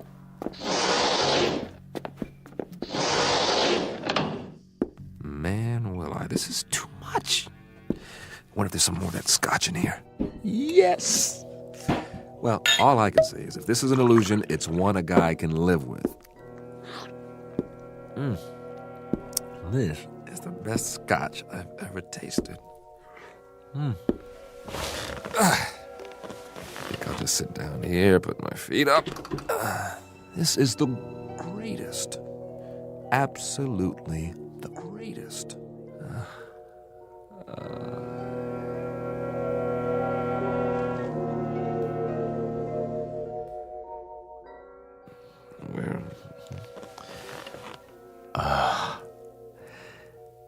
It wasn't a dream. I really am here, after all. Never even made it to bed. That's okay. Slept like a baby. Must be morning by now. Well, let's take a look out of my famous picture window and see what morning's like on Mars. Oh, you look at that. Red sand. Red hills. Oh, wow. They made the window so it retracts automatically.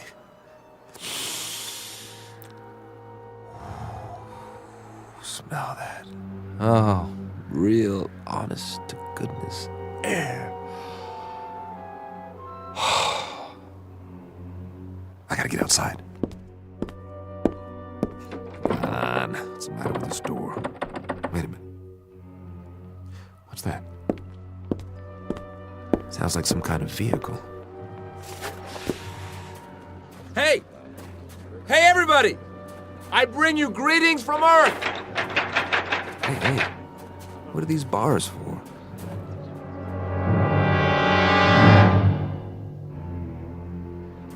Everyone, please exit through the rear of the tram. Over here!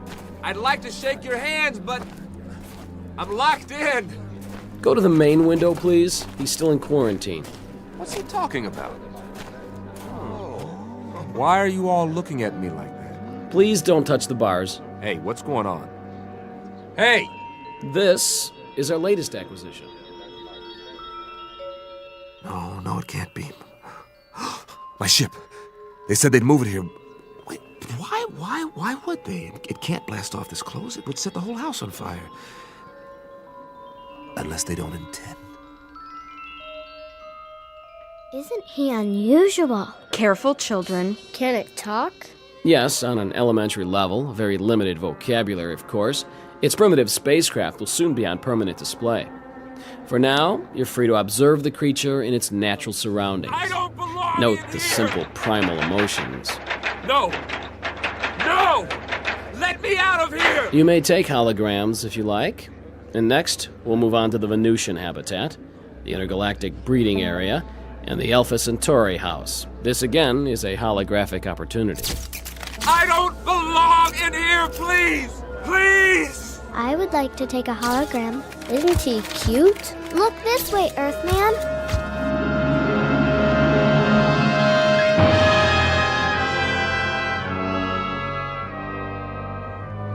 You were right, Marcus. You were right. People, they are the same. No matter where you go, they are always the same. It's a zoo. A zoo. A zoo! It's a zoo. Species of animal on public display. Physical characteristics similar to a human being. Head, trunk, arms, legs, hands, feet. Very tiny, undeveloped brain. Comes from a primitive planet known as Earth. Calls himself Samuel Conrad. And he will remain here in his specially constructed cage with running water and electricity and central heating for the rest of his natural life. Because Samuel Conrad finally discovered a flight plan that led him off course and into the Twilight Zone. More from the Twilight Zone after this. Hello, I'm Stacy Keach. I hope you're enjoying this edition of the Twilight Zone radio dramas. To learn more about this series, be sure to log on to our official website at twilightzoneradio.com. You'll find special discounts on our Twilight Zone audio collections, listings of our radio stations, links to other websites, and a photo gallery of our recording studio and some of our stars in action. Plus ways to contact us with questions or comments about the show. And for a limited time, when you log on to twilightzoneradio.com, you can send in for a free CD of the show. So be sure to visit us at twilightzoneradio.com.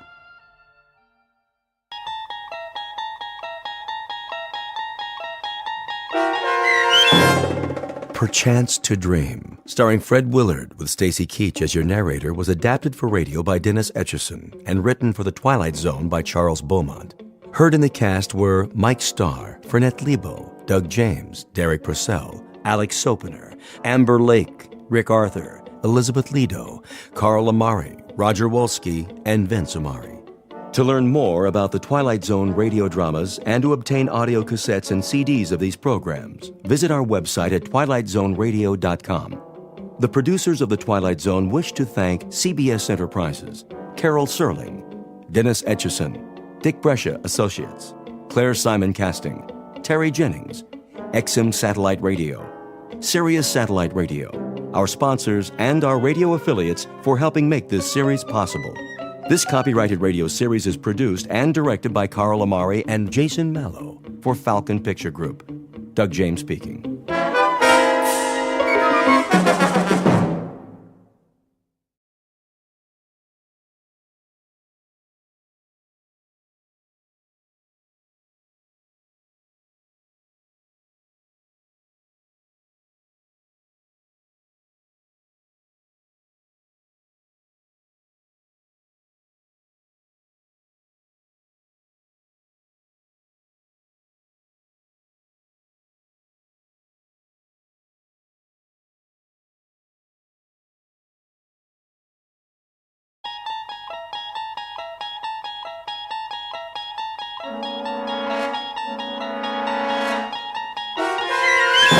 There is a fifth dimension beyond that which is known to man.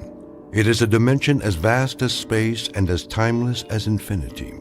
It is the middle ground between light and shadow, and it lies between the pit of man's fears and the summit of his knowledge. This is the dimension of imagination. It is an area which we call the Twilight Zone.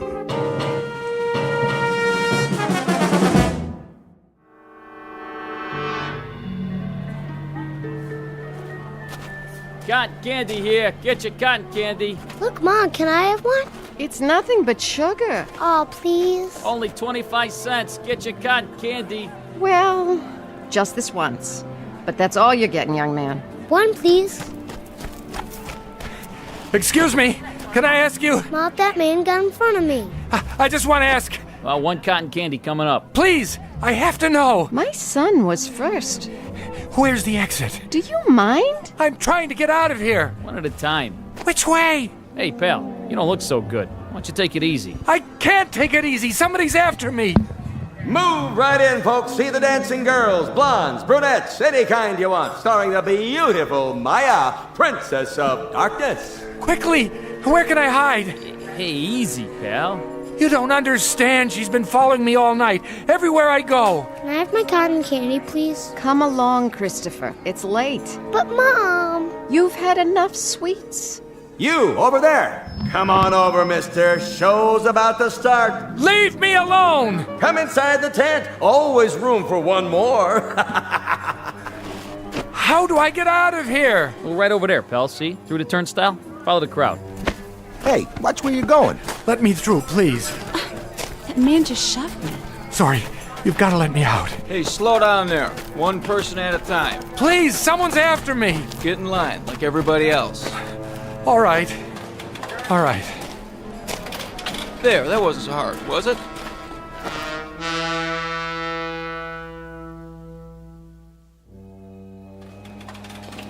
Officer, where's the uptown train? That's the next platform. Keep it moving, folks. Where am I? What's that? I don't know where Where are you going? What? Oh, I have to see Dr. Jackson. Who? I have an appointment on the Upper East Side. You don't need the subway. You're there. But how? It's the other end of that platform, right up those stairs. Say, are you all right? I really don't know. What time is it? 11:45. Midnight? That's a good one. In the AM, pal. Where have you been all night? Why don't you go home and sleep it off? I can't. That's the one thing I can't do.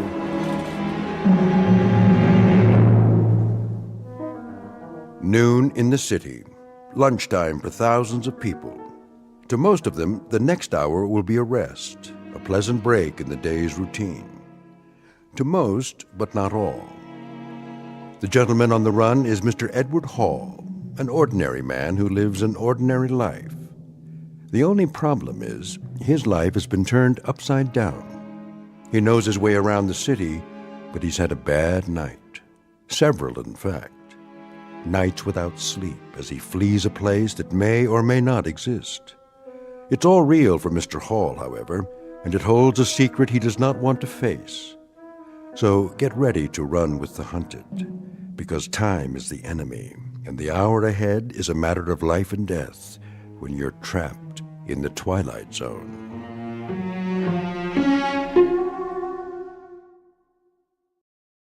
And now, The Twilight Zone and our story, Perchance to Dream, starring Fred Willard, with Stacy Keach as your narrator.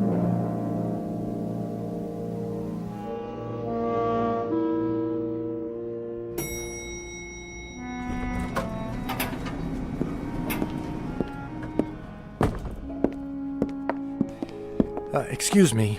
Yes? I'm not sure if this is the right floor. The Goodman building, right? Mm-hmm. What are you looking for? Doctor, I can't remember his name. It's on this piece of paper. Let me see. Elliot Rathman? Oh, yes. Dr. Rathman, the psychiatrist. He's in 1410. That way, at the end of the hall. Thank you. Are you all right? I don't know anymore. I guess that's why I'm going to the doctor. Would you like me to walk with you? No, I can make it. Are you sure? What? You don't look so good, honey. Why don't you come with me? You? It isn't far. I can show you the way. Don't touch me. What's the matter? I'm free for the rest of the day. Get away! Relax, honey. It won't be long now.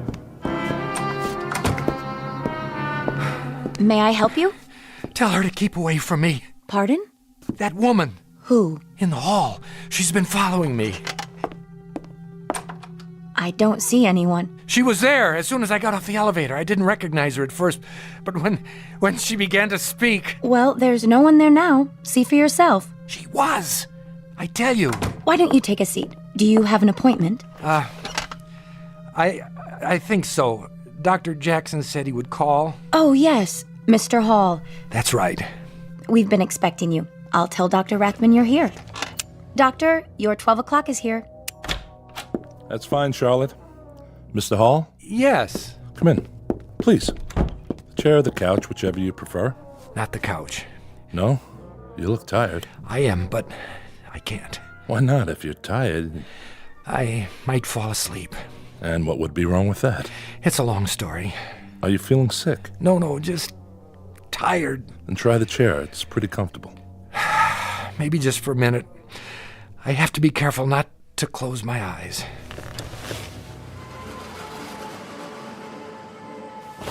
No. I thought you said you were tired. I am. I am the tiredest man in the world. You know how long I've been awake? 87 hours. Almost 4 days and nights. And you can't sleep? Can't. No, doctor, that isn't it. Mustn't. I mustn't go to sleep, because if I do, I'll never wake up. Really? Mind if I walk around, keep the circulation going? Stand on your head if you think it'll help. I don't have that much energy. What's funny now? You are. You're sure you're a shrink? That's what the diploma on the wall says. Why do you ask? You're not what I expected. Oh? What did you expect? Oh, I don't know, something more like... An old man with the white goatee and a German accent? I've heard that before. It's what everybody expects. And they're always disappointed. I've often thought of wearing a disguise. Wait a minute. I have a pair of horn-rimmed glasses in my pocket. There. How's that? Perfect. I hope it makes you feel more comfortable.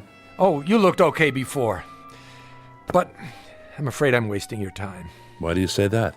You can't help me. Nobody can. You're sure? Yes.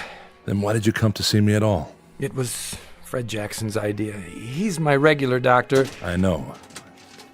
What did he tell you? Not much. Your name, Edward Hall. Your age, 35. Your occupation, draftsman. Unmarried. That's right. Long-standing heart condition? Since I was a child. Dr. Jackson's treating you for that? Yes, with pills. And did you remember to take them? When? This morning. What day is this? Good thing you reminded me. You have a glass of water? Surely. Thanks. No history of mental illness? Definitely not. That's all I have. You want to tell me the rest? No, forget it. I'm sorry to take up your time. Mr. Hall. Yes? You really think running away will do you any good? I wish I knew. Don't get me wrong. Sometimes running away is the best answer. Depends on the problem and whether it's something that can be overcome. The fight or flight response. Precisely. But I don't know if yours is that sort of problem. Listen, you can do what you like. But I'm going to charge you for the appointment no matter what. So why not get your money's worth? Promise you won't put me in a straitjacket. I can't promise anything. It wouldn't make any difference anyway. Mind if I open the window? What for, if I may ask? To see the view. Cars look like ladybugs from here. People like insects. Quite a drop. Straight down. 14 stories, 13 technically. There's no 13th floor. Architects are superstitious. And are you? Not that I know of. I'll have to ask you to close it. I only wanted some air. I'll turn up the air conditioner. It works best with the windows closed. Did you think I'd jump? You might have. Not a chance. I want to live. That's my problem. Why is that a problem? There are people who don't want me to. Then get on with it. With your story, I mean. I don't know where to start. Start anywhere. Okay, but I'm warning you, you'll think I've lost my marbles. Marbles can be found, Mr. Hall. Please, go on. Nice office you've got here. Nice furniture. Glad you like it. The pictures on the wall. This one in particular. The seascape. You ever look at it? Really look at it? Why? Does it remind you of anything? Has it ever moved? Quite a few times. It used to be over the desk. My wife likes to redecorate the office. No, what's in the picture. How do you mean? The boat on the waves. You're serious? No, it hasn't. Not to my knowledge, anyway. Sorry to disappoint you. I can make it move. Can you? Yes. That would be quite an accomplishment. Not really. When I was a kid, we had a picture like that. Not the same exactly, but close. A boat, a sailing ship. One of those paint-by-numbers things. I remember those. I think my mother painted it when I was a baby. She used to tell me to look at it. If I looked at it long enough, she said, it would move. I didn't believe her. But the idea fascinated me. One night I spent a whole hour just staring at that silly boat. And did it move? Yes. You were lying in bed waiting to fall asleep, but you couldn't. That's right. You understand there's nothing strange about that. A fixed image on your retinas. Eventually your nervous system shifts the position slightly to remain alert, or seems to. In Gestalt psychology, we call it the figure ground effect. In plain words, it was an optical illusion. I know, except that after a while, I couldn't control it. Every time I looked at the boat, the sails filled and began to dip, moving over the bounding waves. I couldn't stop it. Imagination is strong in a growing boy. I realized that. I realized it even then. But the point is, I got just as scared as if it were really happening. Why would it scare you? Oh, I don't know. The movement, the change of scene, of being someplace else. Of being out of control? Could be.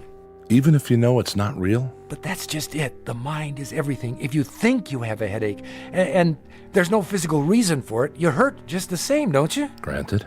Excuse me. I need some more of that water. Be my guest. Thank you. Dextroamphetamine? How did you know? I recognize the pill. Not one of Dr. Jackson's prescriptions. It's the only way I've been able to stay awake. How many grains a day? I don't know, 30, 35. I'll have to tell Dr. Jackson. Tell him! I don't have much longer anyway. Not if you keep taking those. You want to hear the rest or not? Yes, I do. All right, here goes. When I was 15, I developed a rheumatic heart. They said I'd never really get well, that I'd have to take it easy. No strenuous exercise, no long walks, no stairs, no shocks to the system. Shock produces excess adrenaline, they said. That was bad. Avoid any kind of shock.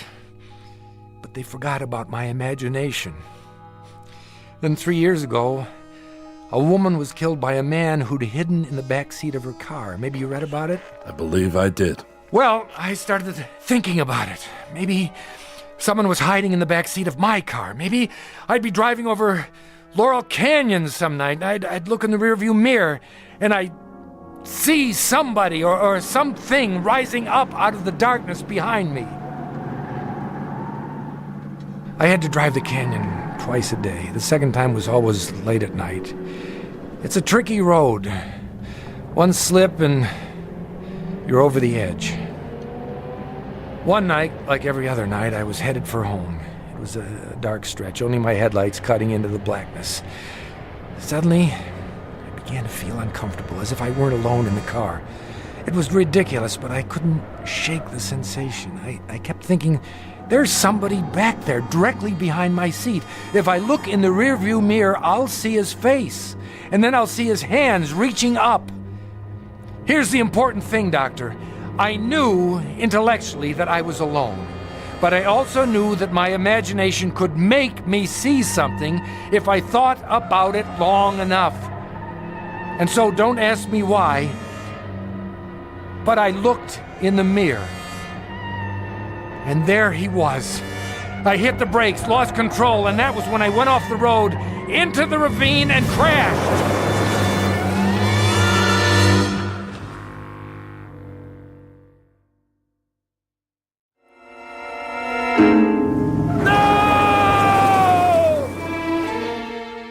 And that was it. The car was totaled. And you were okay? Not a scratch.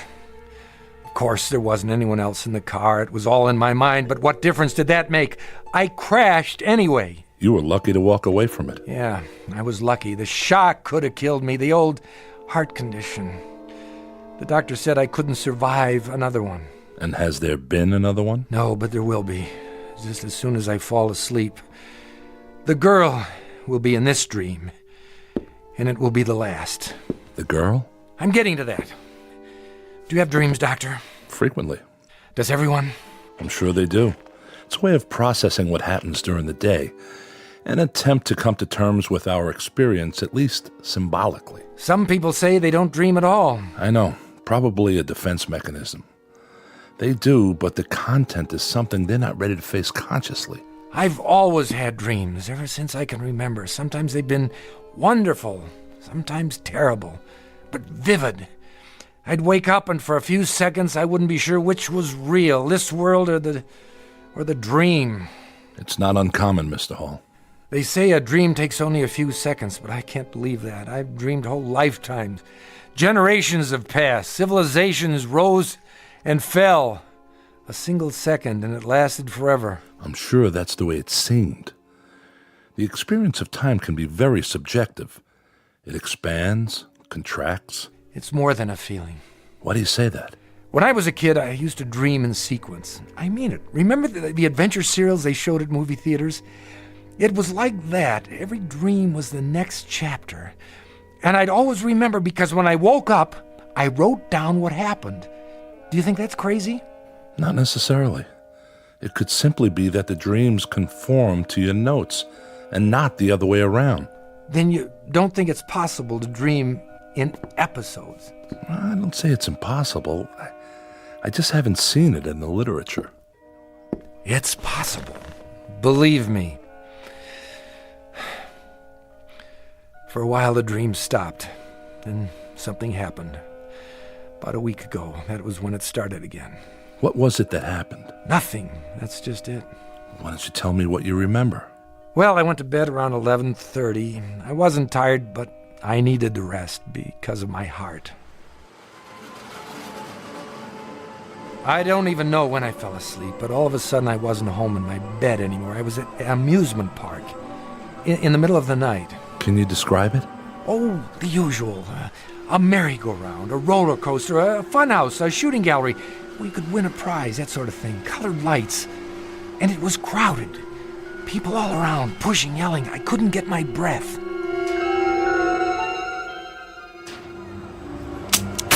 There you go, bullseye. Some shooting. You must have been in the service. Yeah, Marines. Sharpshooter. Well, take your pick. Stuffed animal, Cupid doll. I'll take the teddy bear for my girl. One teddy bear coming up. Ooh, Artie, thanks. It's so cute. Keep it by your bed to remember me by. Oh, I will. Hey, how about you, buddy? What? Over here, Mark. Step right up. My name's not Mark. Oh, yeah. Sorry. Take a chance. 6 shots for a quarter. Hit the bullseye and you get a genuine imported Cupid doll. How about it? 25 cents. 1/4 of a dollar. How much? 25 little pennies. Go on. You look like a good shot. That was when I got it. The prices. I looked around, and it was the same amusement park I went to as a kid. In 26 years, nothing had changed. It was exactly as I remembered it. Ah, you missed it. Here, let me give you another rifle. This one shoots straight. No, thank you. Hurry, hurry, hurry. See the dancing girls. See Maya, the cat girl. Move in close. One more time and you've got it. Excuse me. That'll be 25 cents. I don't have any change. Hey, you owe me a quarter. Girls, girls, girls. The most exotic, the most exciting, the most sensational examples of feminine pulchritude this side of heaven. Move right up, folks. Last show of the night. See this roll of tickets? Well, the regular price is $1, but I'm going to put these away. If you're within the sound of my voice, the price is only 50 cents. That's right. Half price for this show only. The pitchman was in shirt sleeves and a straw hat. A crowd had gathered at the platform. All men looking at 5 dancing girls in skimpy costumes. But the one they looked at the most was in the middle, wrapped in a black silk cape, the color of her hair. He was right about one thing. She was beautiful. Full red lips, pale, delicate skin, and huge cat-like eyes. You like 'em full-figured? We got 'em. You like 'em slim? We got 'em. Blondes, brunettes, redheads, if they ain't here, believe me, they ain't worth looking at. Now, here's a little preview of what's inside. Music maestro, Maya, give the folks a peek under the cape. Come on, baby, I know you're modest, but we can't expect him to take my word for it. Hey, honey, show us what you got. I couldn't take my eyes off her. Slowly, she opened her arms. The black cape parted, and I saw her magnificent body gleaming with sequins. I give you Maya, the cat girl. What a figure. Ooh, man, I like. Hey, can I have the next dance? She started moving, whirling to the beat, her hair like a black flame, faster and faster. Was she smiling? I couldn't be sure, but the whole time she was looking at me. I felt the crowd, the music closing in like a net. I couldn't breathe. Excuse me, pardon me. I have to go. If you let me through, please. I didn't know who the girl was. I'd never seen her before, but as much as I was drawn to her, I knew I had to get away. Something about her eyes, something deep inside those dark cat's eyes. May I have a light? What? A light. For my cigarette. Oh, of course. Thank you. But you're Maya. I just saw you on the stage. Why did you do that? Why did I do what? Walk away. I felt like it. You didn't find me nice to look at? Maybe too nice. Aren't you supposed to be back there entertaining the customers? I'm free now for the night. Are you alone? Yes. Then come with me. Where? Does it matter? You want to, don't you, Edward? How do you know my name? Oh, I know a lot of things. I'm Maya. Don't be afraid. I'm not. Then come. Come. Look, I don't know if I... You are afraid. Only because this isn't happening. It's a dream. I'm not here. I'm at home, asleep, and you're part of the dream, aren't you, Maya? I know that, too. You do? Naturally. We passed a funhouse with a huge mechanical woman out front. The laughter was grotesque. Take me in there, Edward. Screwy Louie's room? It's for kids. But it's dark. Soft and cool and dark. Please. How can I argue with a dream? Tickets here. Wait, I don't seem to have any money. That's all right. We've been expecting you. What? Evening, Maya. Mr. Hall. Let's go. It's just inside this door, behind the glass. You can kiss me now. What if I don't want to? You want to. Look, whose dream is this, anyway? Edward. What in the... It's only a prop.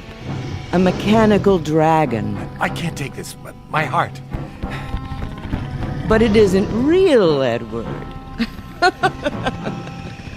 It isn't real. And that's when I knew, beyond any doubt, what she really wanted.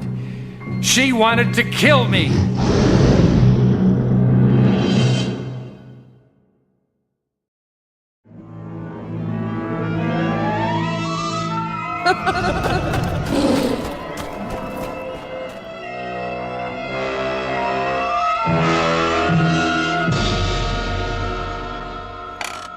You woke up then? Yes, I'm glad to say. My heart was beating a mile a minute. I had to lie still for an hour, waiting for it to settle down. I went to my doctor in the morning. He said I'd almost had it. Do you know who the girl was? No idea. She looked familiar, but I know I'd never seen her before. You're sure she wanted to kill you? Yes. Why did you think so? Why? If you'd seen her eyes, heard her laugh. You said she was beautiful, that you desired her. Yes, but the way she followed me made me go with her. The funhouse frightened you? I'm not sure. I remember it from when I was a child, but it seemed different somehow. Larger and darker on the inside with more glass. There were long passages with mirrors at the end, and you were never sure which way to turn. Wherever I looked, I saw her reflection. Beautiful, seductive reflection. Someone you wanted. No one forced you to talk to her, light her cigarette, follow her inside. You went along with her willingly, didn't you? I couldn't think clearly. It was as if I had no will of my own. Something was happening, and I was swept up in it. I don't suppose she reminds you of anyone now. Like, who? Someone you've seen since, in your waking life. There was a woman in the hall when I got off the elevator. She spoke to me, and her voice began to change. For just a second, I thought she sounded like... Like Maya? Yes. That probably comes from sleep deprivation. Your mind is so tired it has to rest, but you fight it. So you slip in and out a few seconds at a time. It's called microsleep. It happens when we drive long distances, when we're pushed beyond the limits. A definite warning sign. Otherwise we lose control and, well, the consequences can be dangerous, as you must know. But what if the real danger is in closing your eyes? What if that's when the accident happens? What if... Easy. We're only having a conversation in my office. No harm can come to you here, I assure you. Sorry, I know you're right. Of course you are. We were talking about the first dream you had.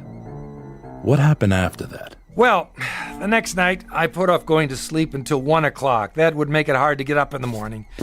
But I didn't care. Turned out it didn't matter anyway. The dream came back, and this time it was more intense. I was back at the amusement park outside the fun house, and I was running. I couldn't catch my breath. When I thought I was far enough away, I stopped. Well, the next night I put off going to sleep until 1 o'clock. That would make it hard to get up in the morning, but I didn't care. Turned out it didn't matter anyway. The dream came back, and this time it was more intense. I was back at the amusement park outside the fun house, and I was running. I couldn't catch my breath. When I thought I was far enough away, I stopped. I was in front of a tent with a picture of tarot cards and a crystal ball painted on it. It was dark and no one was around, so I went inside looking for a place to rest. You are looking for me? Oh, sorry, I didn't know anyone was here. I am Madame Olga. No more fortunes, it's late. Come back tomorrow. Yes, yes, I'll do that. Wait. Something is wrong? No, I mean, I don't know. Come closer to the candle. Oh, so pale. And your eyes. You are running away. Well, actually... Sit. Give me your hand. If I could just stay here for a minute. Loosen your tie. There. Thank you, that's better. And the button at your throat. Open it. Now. Someone is after you. It doesn't make any sense. I don't even know her. Ah. But she knows you. I'm not sure. She seems to. You desire her? She's beautiful. What man wouldn't? She is the flame and you the moth. I'd better go. Wait. I must consult the cards. I don't need my fortune told. No? I don't believe in that sort of thing. It doesn't matter whether you believe or not. What is cannot be changed. You mean fate? Call it what you like. The past and the future come together in this moment. What about free will? An illusion for children. All is written. Well, I hope you can tell me the way out of the park. I seem to be turned around and I have to be at work in the morning and... Silence. Well, what's my fortune? I am afraid you don't have a fortune, Mr. Hall. Thanks. That makes me feel better. Why do you hurry? I have more important things to do, like getting home. You rush for no reason. You have always been here. You always will be here. Thanks for the advice. Bye. Edward. Where? Behind you. But how? I've been waiting. Get away from me. What's there to be afraid of, Edward? It's only a dream. I have a heart condition. I can't stand all this excitement. That's silly.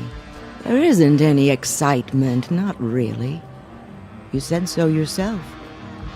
You're home in bed, asleep. Now you can do all the things you can't do when you're awake. Anything, Edward. Anything. No, that isn't true. The doctor. Oh, look. I don't like those things. But Edward, it's the Cyclone Racer. Please look. No. Come on, Edward. Just one ride. It's fun. Please, look, It's the last run of the night. You must come with me. I didn't want to go anywhere near that roller coaster, but I couldn't help myself. I had no choice, even though I knew what it would mean. I had to follow her. Oh, that was so scary. Yeah, especially in the dark. Can we go again? Nah, let's do something else. Oh, they're closing up anyway. Last ride of the night. Get your tickets. 2, please. I can't. Why not? I don't have any money. My wallet. That's all right, Mr. Hall. We've been expecting you. How does he know my... Come, Edward. We'll ride in the front car. Lowering the safety bar. Watch your hands. Really, I can't do this. Hold tight, Edward. It's starting. Tell them to stop. They can't. It's too late. But I can't stand heights. My heart. I mustn't look. We're going straight up. You must look, Edward. The first drop is the most exciting. It's 90 feet. A sheer drop straight down. No! Yes. Isn't it wonderful? It makes you feel alive. I have to get out. Kiss me now, Edward. With the wind in our hair. I can't. It won't be long now. We're almost there. I told you I can't. I have to get out. How do I lift the safety bar? Don't climb down, Edward. It takes too long. Jump. That's it. Stand up and jump. What are you doing? Don't push me. Don't.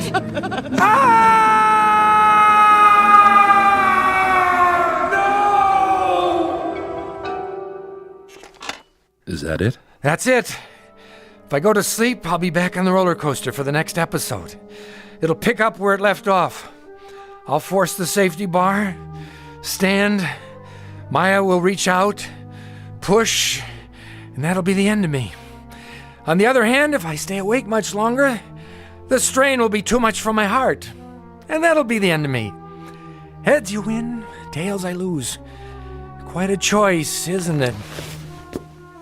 Where are you going? Outside. Maybe if I get some air. I wouldn't advise it. What would you advise? A straitjacket? So long, Doc. You can't help me. I've wasted enough of your time. Leaving so soon, Edward? Maya. What's the matter, Mr. Hall? It's her. My receptionist? Sorry, her name doesn't happen to be Maya. Doesn't it?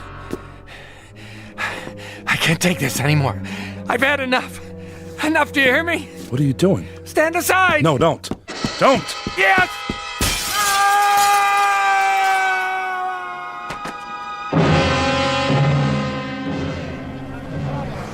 What happened? He fell or jumped from that window up there. Oh no! The blood!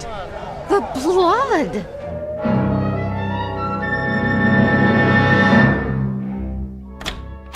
Dr. Rathman, I heard a scream. Is he all right? I'm afraid he's dead. You're right. There's no pulse. But he came in just a minute ago asking to see you. He walked into your office, closed the door. I know. It's funny. When he came in, I told him to sit down. He did. In less than 2 seconds, he was asleep. Then he gave out that scream you heard. By the time I could stand up and get to him, he had stopped breathing. A heart attack? Must have been. Well, I guess there are worse ways to go. At least he died peacefully. Open the window, would you please? We need some fresh air. Yes, Doctor.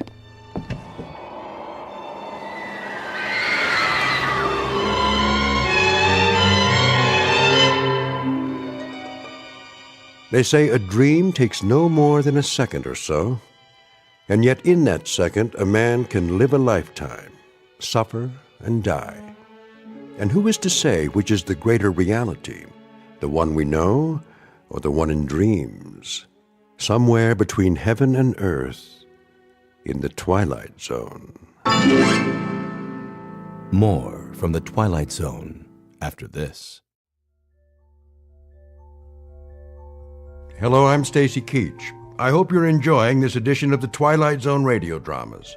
To learn more about this series, be sure to log on to our official website at twilightzoneradio.com. You'll find special discounts on our Twilight Zone audio collections, listings of our radio stations, links to other websites, and a photo gallery of our recording studio and some of our stars in action, plus ways to contact us with questions or comments about the show. And for a limited time, when you log on to twilightzoneradio.com, you can send in for a free CD of the show. So be sure to visit us at twilightzoneradio.com.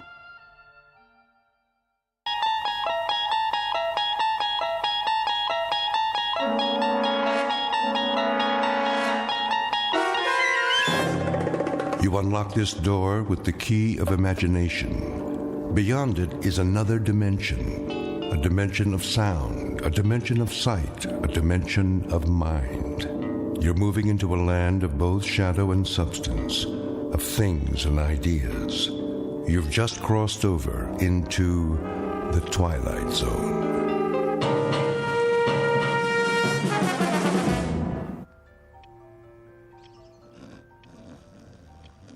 Oh, shh, I'm trying to sleep.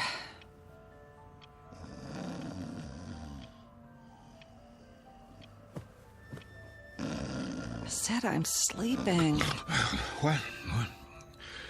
Oh, what time is it? Wilma. Ow. Wilma. Oh, leave me alone. What does the clock say? Huh? 9:17. It can't be. Oh, didn't you set the alarm? Wilma!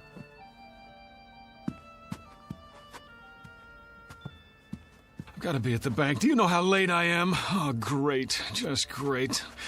I don't even take my clothes off. No more parties. Never again. Oh, be quiet about it. Sure, go on. Get your beauty sleep. You feel lousy. Never mind how I feel. So I'm late for work. So what? No skin off your nose, right?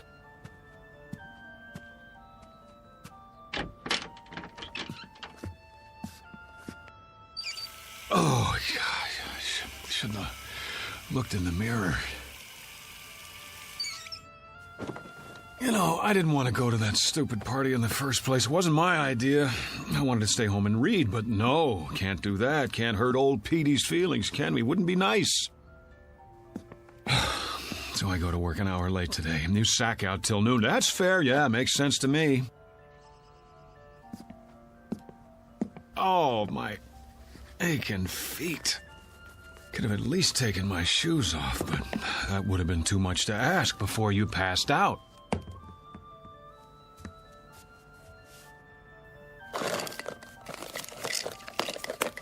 Oh, boy.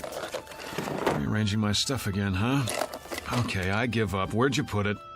Wilma! Wilma, where's my razor? Would you please tell me that much? Oh. Hey, wake up! Leave me alone! Snap out of it. I'm late, I said. Come on! Get away from me! Never mind the dramatics. Just tell me what you've done with my razor and I'll clean up and get out of here. Then you can go back to sleep for as long... Don't do that! Hey, what's the matter with you? No! I'm not even touching you. Are you sick or something? Wilma, I asked you... Who are you? What kind of a question is that? How did you get in here? Well, as I dimly recall, I staggered in about 2 a.m. with you at my side. After that... What are you doing in my bedroom? Oh, you mean this isn't the YMCA? I suppose I could have slept on the couch if you wanted me to. Am I forgetting something? Did we have an argument? Because if we did, I'm afraid I... Get out of this house! Come on, honey, knock it off. I'm late enough as it is. Just tell me where you put the razor so I can shave, change my shirt. Out! I'm in no mood for jokes. If you don't, I'll again! Louder! Wilma! How do you know my name? It's on our marriage license, remember? Mister, I don't know what you think you're doing, but I've never seen you before in my life! Cameo of a man who has just lost his most valuable possession. He doesn't know it yet, but he's about to find out. In fact, he doesn't even know there's been a loss. Because, like most people, David Gurney has never given much thought to the matter of identity. But he's going to think about it from now on, because that is exactly what he's lost. And his search for it will take him through unknown territory in one of the darkest corners of the Twilight Zone. And now, The Twilight Zone and our story, Person or Persons Unknown, starring John Schneider with Stacy Keach as your narrator. Did you hear me? Get out! Because you've never seen me before. Now you don't even know your own husband. Oh, you're beautiful. What a time to go psycho on me. Now, look, whoever you are, I don't want any trouble. But if you don't get out of here, I am going to call the police. Easy, Wilma. Take a pill or something. Stay away from me! Go ahead. Call the police. Call the fire department. Call the paramedics. Tell them to bring an oxygen mask because there's a man here who's dying of a hangover. Oh, my head. I'm not bluffing. If you're not off that bed and out of this room by the time I count to 5, I'll make the call. I swear. 1, 2... Cut it out, will you? I've got a splitting headache. 3, 4, 5. This isn't funny anymore. Give me the police. Hello, police? I'd like to report a guy who... Give me that. Have you gone crazy? What are you gonna do? Kill me? I'll scream until the neighbors come. All of a sudden, I'm a stranger? I suppose I didn't buy this king-size brass bed and the lamp and the carpet and the wallpaper to go with it. If I didn't, who did? Santa Claus? Oh, you're insane! Boy, this is what I call a delayed reaction. 2 martinis at midnight and she gets drunk the next morning. Go back to bed, sleep it off. You cannot tell me what to do. You got it. I won't waste my breath. Now, what are you doing? Changing my clothes. What are your panties doing in my drawer? Your drawer? Where did you put my socks? If you don't keep your filthy hands out of my things... Filthy? Yeah, well, if I had time to take a shower... What in the name of... Those are my dresses! So I see. What did you do with my clothes? Oh... The Lord is my shepherd. All right, I'll wear what I had on last night, but if anyone says something at the bank, I'll tell them whose fault it is. My darling, brain-damaged wife with her defective sense of humor. Daily bread and forgive our sorry trespasses as we forgive those who trespass. I'm going to work now. When I get back, you'd better have things straight again, understand? Do I make myself clear? The kingdom, and the power, and the glory, now Goodbye. and forever. You gotta help me.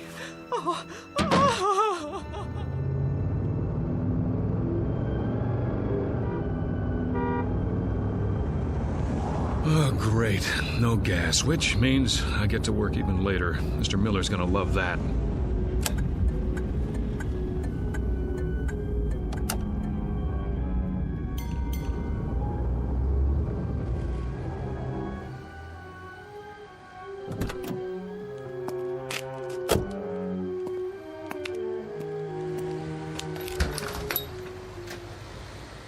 Come on. Here's your change. Thank you, sir. Fill it up on number 3. Cash or charge? Put it on the card. Here. You have ID? Yes, I have ID. Every kind you want. Here, look, I'm in a hurry. Would you run the card while I pump the gas?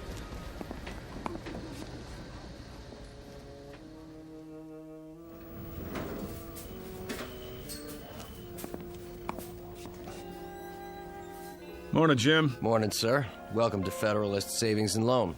Boy, treat the customer like a king. New uniform? What's that, sir? Looking mighty spiffy. Hat's on crooked, though. It is? Keep up the good work. Don't let any bank robbers in. If you'll fill out a transaction slip. Who do I see about a loan? Morning, Julie. Fred. Bring back this loan application and I'll begin the procedure. Well, how long's it gonna take? Oh, no, not long. We can usually give you a decision in 72 hours. What in the... Well, see, I sort of need the money right away. I'll do my best, Mr. Klein. May I help you?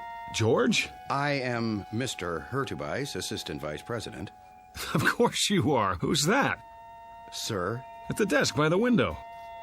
Why, that's Mr. Cooper, our Vice President. Well, would you mind telling me what Mr. Cooper is doing at my desk?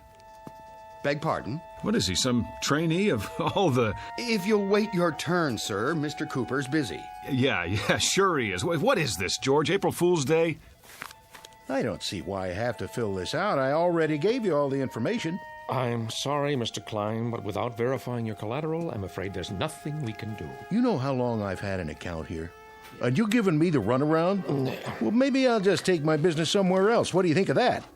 Well, thank you for stopping by, Mr. Klein. If you'd care to reconsider... Thank you for nothing. Nice. I beg your pardon? You just lost a customer. I could have processed his application in 24 hours. And you are... Who the devil are you? How's that? I said, who the devil are you, and why are you sitting at my desk? Your desk? Yes, my desk. I've had about enough of this today. Get out of that chair. I'll do nothing of the kind. Friend, you'll get out of that chair, or I'll throw you out. Yes, I need security over here. Move. No need to get upset, friend. Oh, you don't think so? After the morning I've been through? Here, take this junk with you. Your pictures, your phony nameplate. I said take it! Trouble, Mr. Cooper. Would you show this man to the door? Knock it off, pal. You're the one who's leaving. Better come with me. Back off, Jim! This joke's gone far enough. He says it's his desk. Come on, sir. Let's settle this outside. There's nothing to be settled. I want my nameplate back and my pictures. What the hell did he do with them? Now, sir.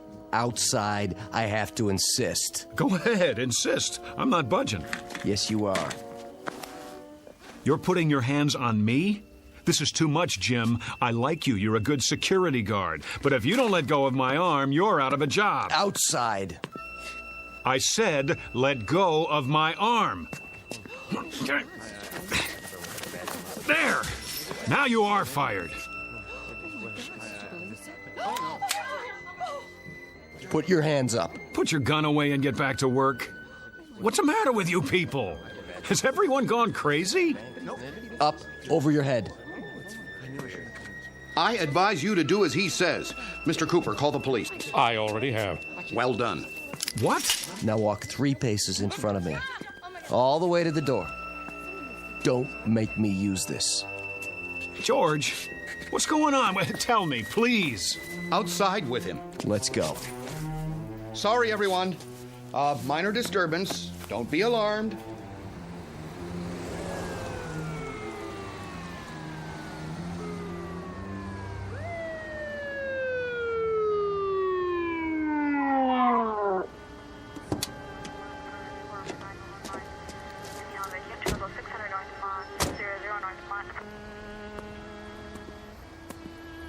This the man? That's him. Hands behind your back. Oh, for God's sake. Hold still, fella. Ah, get in the car, nice and easy.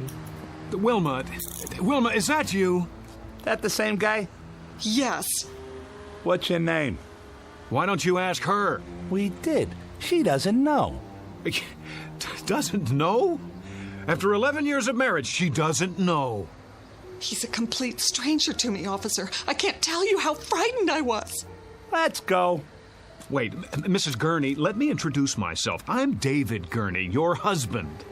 Well, what's everybody staring at me for? That's who I am. Tell him, Jim. I've worked with this man for 4 years. Tell him. Never saw him before. He just walked in and started a ruckus. Slide in the back seat. Come on. Wait, you don't believe I'm David Gurney? I can prove it. Look in my wallet. Go ahead. Take it out of my back pocket. Then we'll see. No wallet? Sure there is. Check the other pocket. Nope. Nothing. But I had it. Oh, hold on. The gas station. I must have left it on the counter. Everything. Driver's license, credit cards. Watch your head.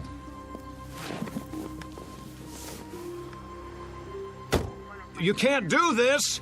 Somebody tell them. My name is David Gurney. David Gurney.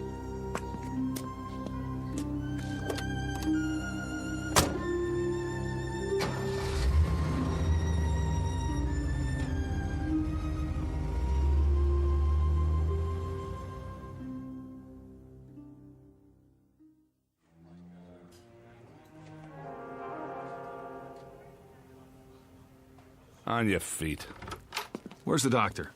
Right here, my boy. Sorry to keep you waiting. Thank God. You don't know what it's like sitting here listening to those lunatics. Well, I think I do. If you'd like to come with me? Let's move it. I see you people have finally come to your senses. Now you can sign the papers and I can go home. You're not going anywhere. Not just yet. What is this, a jail? No. I thought you understood that. It's not part of the penal system. What would you call it then? An isolation wing at the state hospital. I thought that was explained when you were brought here. Then if it's not a jail, I'm leaving.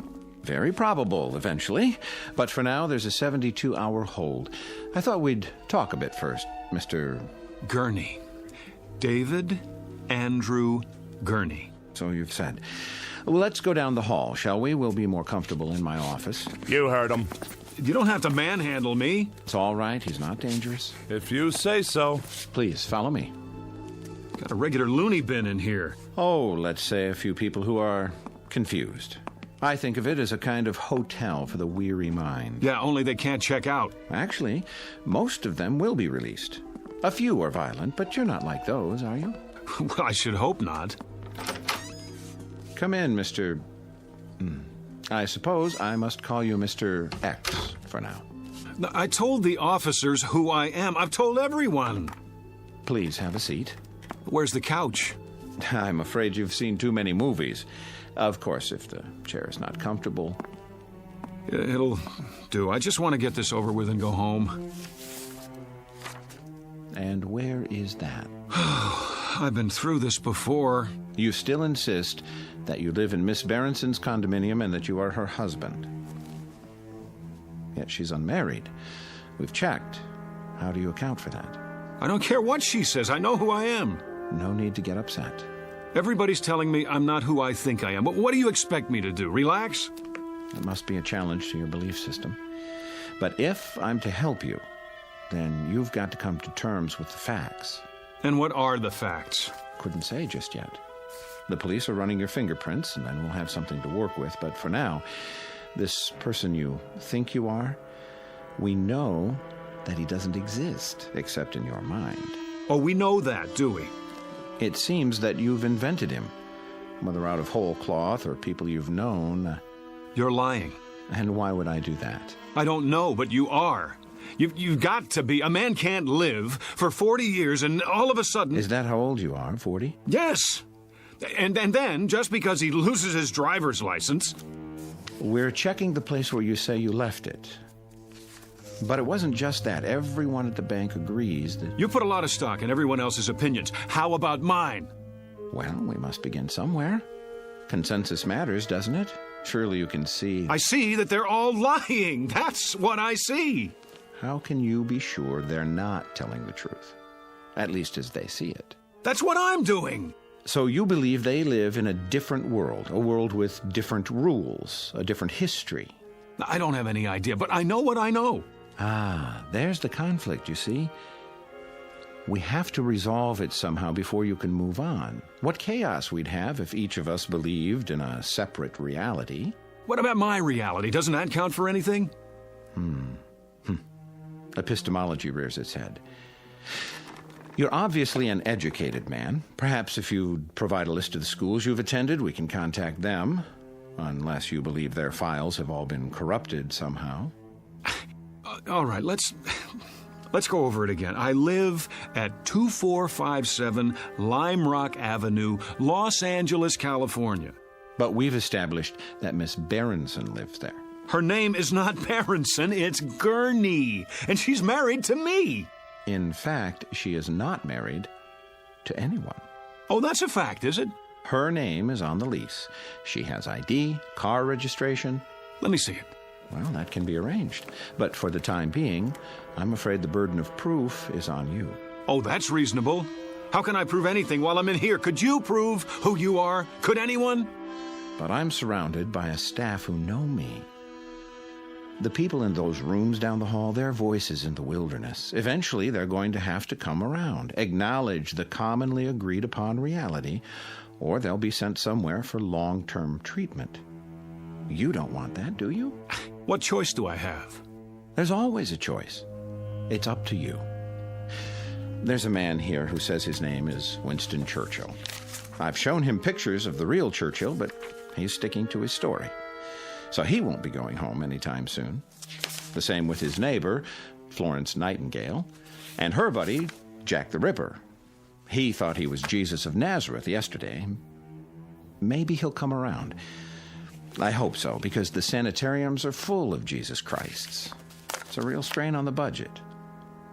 So please, don't make it hard on yourself. The choice is yours.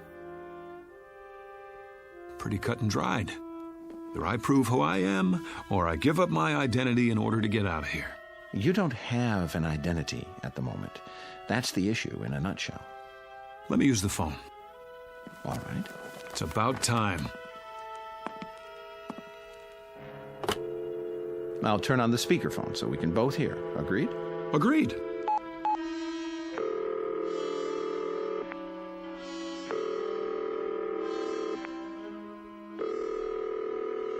Front desk. This is Dr. Koslenko. Let me have an outside line, please. Yes, doctor. What number? 838-2171. My friend Pete. I've known him forever.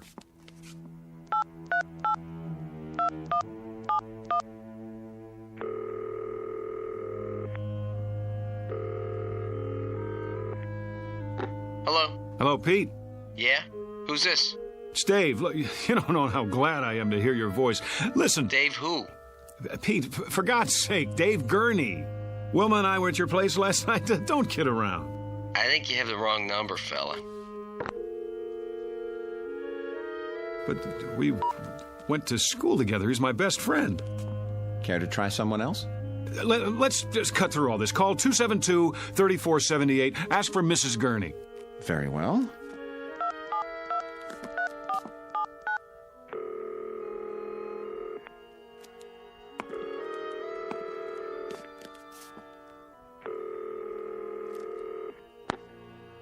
Yes? Who is it? I'd like to speak to Mrs. Gurney, please. This is Mrs. Gurney. Really? Hello, Mom. Hello? Oh, I'm so glad I got you. Hello? Who is this? Who's on the line? It's David. Mom, don't you recognize my voice? David, your son. You see here, whoever you are, I don't have a son. And I don't like practical jokes. Mom, stop it. Don't do this to me. Don't, please. That's enough. Ma'am, please excuse the call. It was a mistake. Well, you see that it doesn't happen again, or I'll report you. I don't understand. You're sure your name is David Andrew Gurney? Yes. And you have a telephone? Of course I do. Unlisted? No. Then it's likely you'd be in the telephone directory, isn't it? In fact, there's no doubt. What do you... Yes. Where's the phone book? Right here. You'll notice it's the current edition for your area. Go ahead, open it.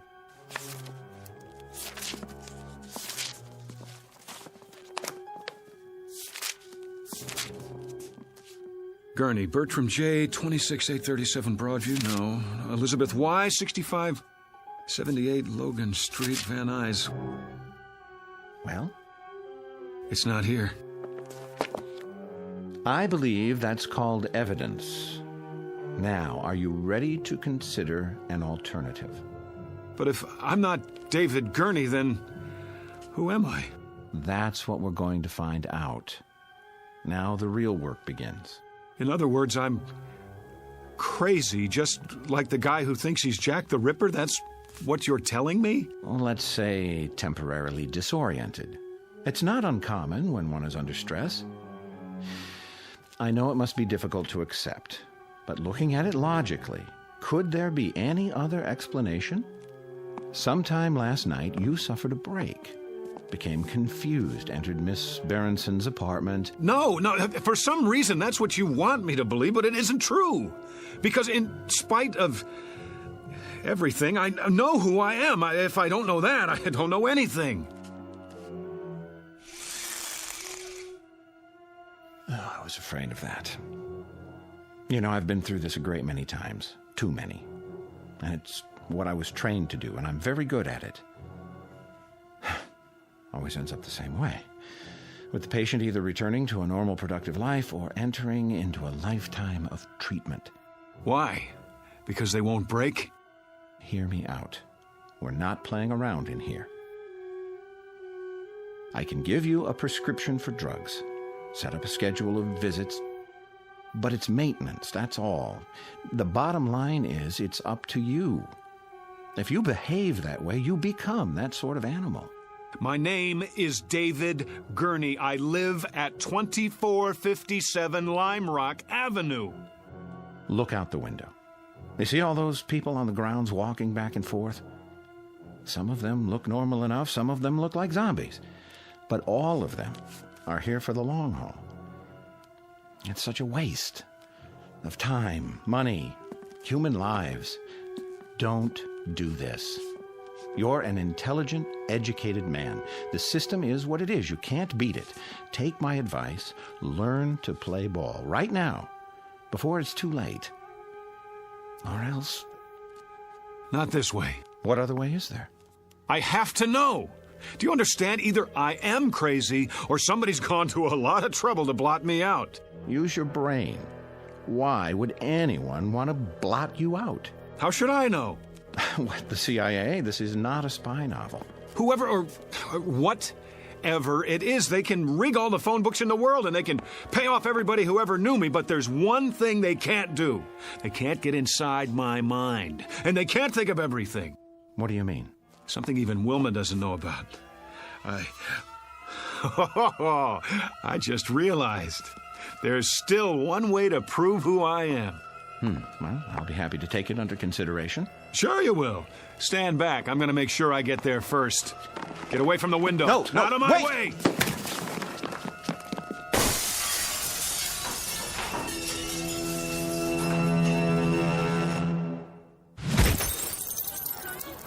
All right, everybody, line up. Rec period's over. Back inside. We better stop him. He's getting away. Oh, he's already outside. Get the keys to the gate. I don't have them. Man, oh man, look at him run. Sure is in a hurry. I couldn't have done that. Must not have taken his meds today. Call the cops. This is Braywood General. We have a patient over the wall. Put out an APB.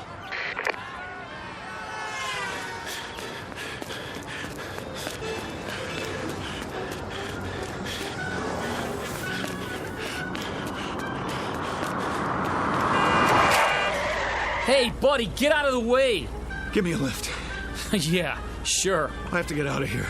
Yeah? We'll call a cab. I don't have any money. Did you help me? Sorry, buddy. Get out. I need it. Get out. Hey, what are you doing? Then slide over. I'm in a hurry. Hey, look, man. I don't want any trouble, okay?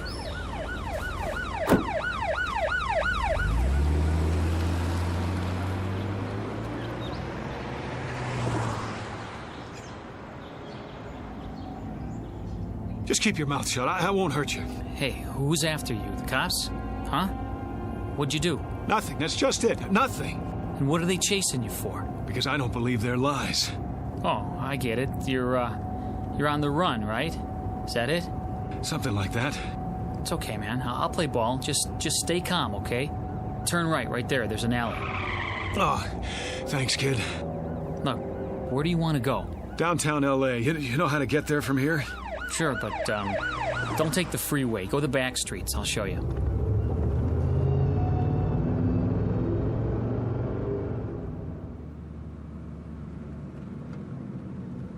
I hope this is the right address. So, can I go now? Now, go on. I can handle it from here.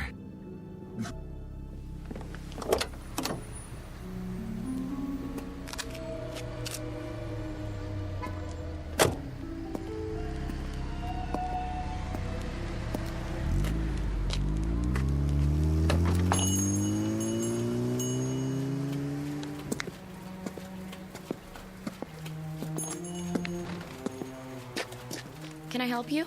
Oh, I sure hope so. This is the place where people pick up photos, right? Sure is. Good. I thought I got it right. You have a receipt? What? The receipt for the photo. Did someone take your picture? That's right. And he told you to come here? It was in Griffith Park with my wife. We were walking past the merry-go-round. It was last Sunday. A man came by with one of those big cameras. Dave, that man just took our picture. Beautiful shot, too. What are you doing? Here you go, folks. I didn't say you could do that. Oh, there's no obligation. Take this ticket to Photos R Us. Address is right on it. If you like the picture, it won't cost you an arm and a leg. 8x10s, wallet size, 3x5. He gave you a ticket. Yeah, but I don't have it with me. Then I can't help you. We have hundreds of proof prints. That's what I need. Proof. Hold on. I can almost see the number in my mind. 670. Yeah. That's it. 6708777. I remember because of the 4 sevens. Maybe your wife's got the ticket. No, she's forgotten about it. I was going to surprise her. Sunday, that would be the 14th. I'll check the files. You found it? This must be the one. Hey, let me have it. Wait, was that 4 sevens at the end or 3? There's only one way to find out. Yes! Is that it? Yes! Yes, that's it! Oh, you don't know how important this is to me. You okay, mister? Oh, I am now. That'll be $4.75 for the enlargement if you want extra prints. Hey, mister, you have to pay first. You. Hello, Mr. X. What are you doing here? I might ask you the same question. We've been following you since the hospital. I wanted to see where you'd go. What is this? All right, hands behind your back. Wait! Have any knives or weapons in your pocket? I said hold on! It's all right, officers. I'll take responsibility. The guy owes me money. Oh? $4.75 to be exact, plus sales tax. And do you know what for? I'm sure you're going to tell me. Proof that I'm not crazy. Really? And what kind of proof might that be? I told you they couldn't think of everything. Well, I was right. I suppose you found a signature or some such? That wouldn't be enough, would it? I could have signed it at any time. Correct. Or if it's something else, I could have printed it up or bought it like a fake driver's license. I doubt that you've had time. What about a photograph, Doctor? A picture of me hand in hand with the woman who says she never laid eyes on me before this morning. Is there some way to explain that? What do you have there? Go on, open the envelope, take it out and look at it, and then tell me what you think. Well? And what am I supposed to see? Me, with Wilma at Griffith Park last weekend. That should establish something. I don't understand. What's to understand? You need glasses? This is a photo of you in front of a carousel, alone. Let me see that. No, it was different a minute ago. A picture of 2 people, 2. You saw her. Tell him I showed you the picture. You didn't show me nothing, mister. Just looked at it yourself, then you tried to run off without paying. But I tell you, she was there. We were there, together. Come along now. We'll go back and talk this over. No, we were there together. Together. Together. Together. We were... Dave? Together, I tell you. Dave, honey, wake up. What? Oh, where am I? In bed, you were dreaming. Oh, Wilma, it seems so real. That's why they call them nightmares. You want me to get you something? No, that's all right. What time is it? 4 in the morning. Go back to sleep. You have to be at work in a few hours. Whew, I must have had the nightmare, the granddaddy of them all. That'll teach you to mix scotch and martinis. Well, no, that'll teach me. Sorry I didn't put you in your pajamas, but I was a little out of it myself. Forgive me? Oh, sure I do. Don't blame yourself. You're in a rare mood. You don't know how happy I am just to be here. I love you, too. Oh, you better check the alarm. I'm not sure if I set it. I can't see. Now turn on the lamp.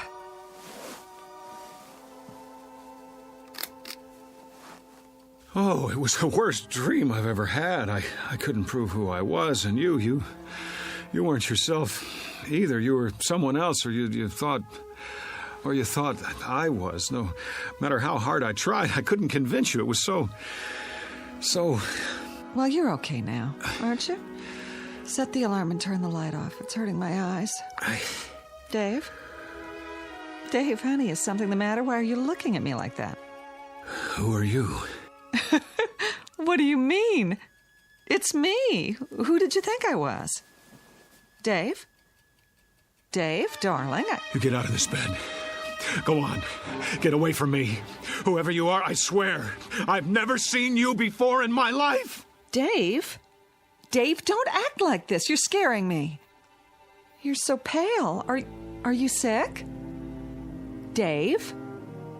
Dave? Dave! A case of mistaken identity? Or a nightmare turned inside out?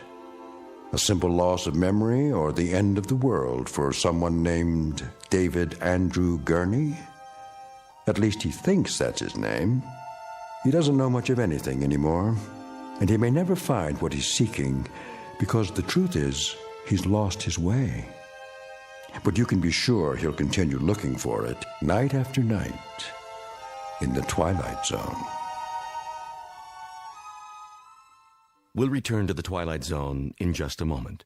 You are about to enter another dimension, a dimension not only of sight and sound, but of mind, a journey into a wondrous land of imagination.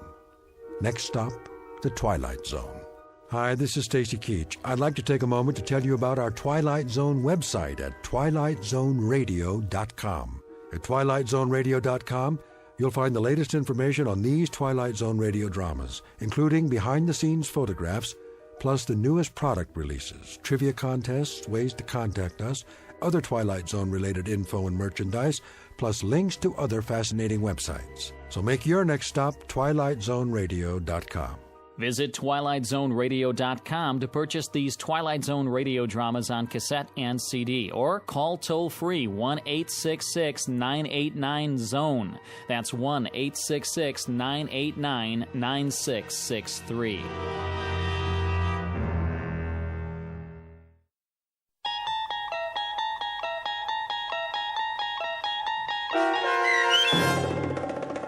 Person or Persons Unknown, starring John Schneider, with Stacy Keach as your narrator, was adapted for radio by Dennis Etchison and written for The Twilight Zone by Charles Beaumont.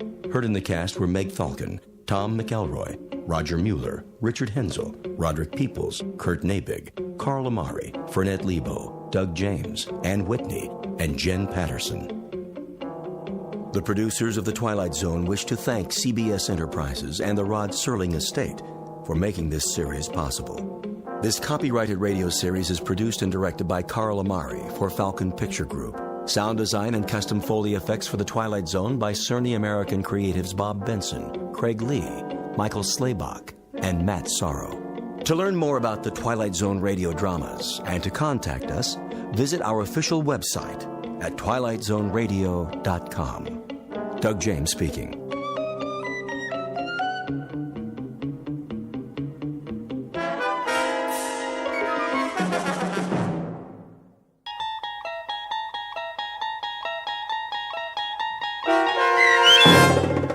Printer's Devil, starring Bobby Slayton, with Stacy Keach as your narrator, was adapted for radio by Dennis Etchison and written for The Twilight Zone by Charles Beaumont.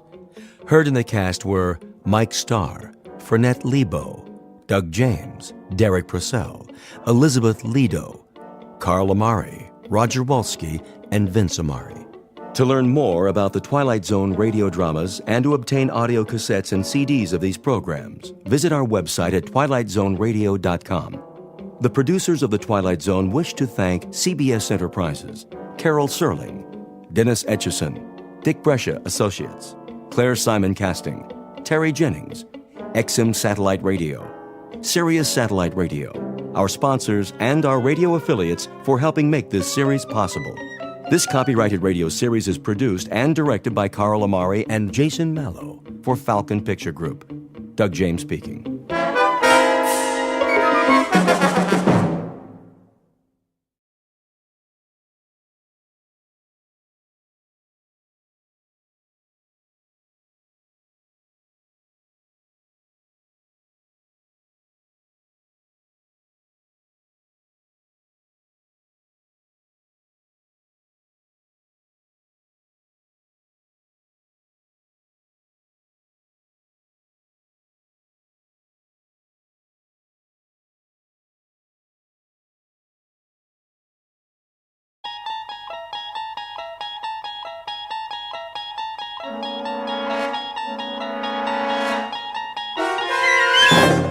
You unlock this door with the key of imagination. Beyond it is another dimension, a dimension of sound, a dimension of sight, a dimension of mind. You're moving into a land of both shadow and substance, of things and ideas. You've just crossed over into the Twilight Zone.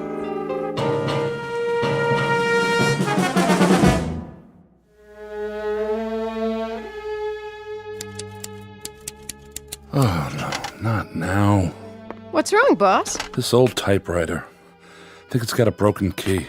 It's not broken, only jammed. There. All better. Thanks. Think nothing of it. I'll be here all night trying to get this editorial written. Oh, come on. Things aren't that bad. Don't be such a gloom cookie. I am not now, nor have I ever been, a gloom cookie. That's better. Now go back to work. I got the front page all laid out. Great, Andy. Rest of the pages are almost done. Can I, I'd like to talk to you, Mr. Winter. Can't it wait? I can spare a few seconds. What's on your mind? Well, the fact is... Something stuck in your throat?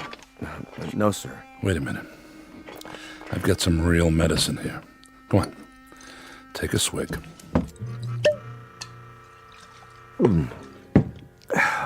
Thanks. Thanks, Mr. Winter. I hate to tell you this, but I'm resigning.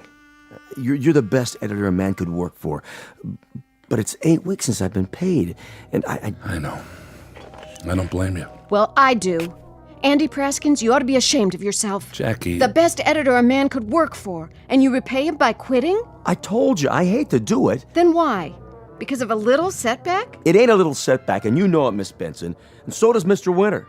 This paper was finished the second the Gazette came to town. How you gonna buck a syndicate like that? They can spend $1 million and still not feel it. They got a morning edition, a night edition. So I say, join them. You mean you're going to work for them? Starting tomorrow. And if you're smart... You... just get out of here. Andy, good luck. Thank you, sir. I still say, you're the best. That's gratitude for you. Jackie. Get mad. Do something. That was our linotype operator who just walked out. Honey, it won't do any good to get mad. Andy's right. We're finished. Don't tell me that, Doug, please. It was your dream. Well, now I'm awake. Miss Benson, I'm afraid you're fired too. We both are. What are you going to do? See you to the door. Will you be all right? Sure, it's not the end of the world. Just a Danbury Courier. Take a look at tomorrow's headline. Mayor Stinson's daughter wins beauty contest. Pretty exciting, huh? Now look at the Gazette. Extra. Mayor and beauty contest fraud. Which one do you think's gonna sell?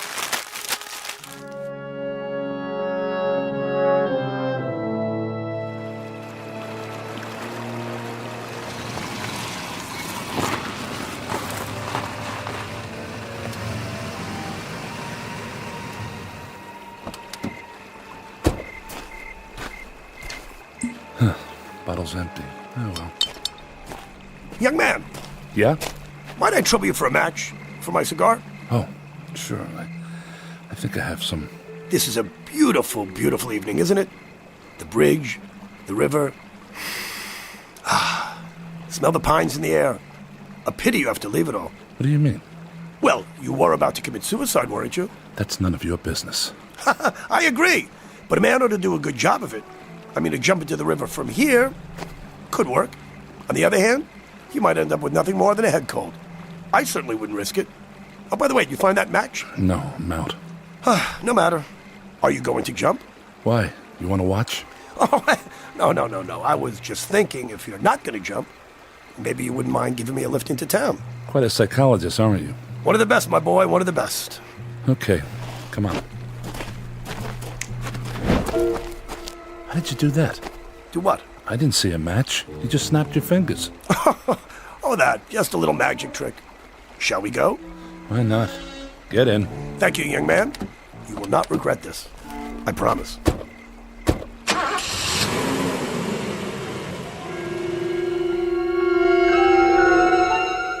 Take away a man's dream, fill him with whiskey and despair, and send him to a lonely bridge late at night. Let him stand there looking down at the black water and try to imagine the thoughts that come to mind. You can't. I can't. But there's someone who can, and he's seated next to Douglas Winter right now. Mr. Winter thinks his car is headed back to town, but he's wrong, because its real destination is the Twilight Zone. And now, The Twilight Zone and our story, Printer's Devil, starring Bobby Slayton, with Stacy Keach as your narrator.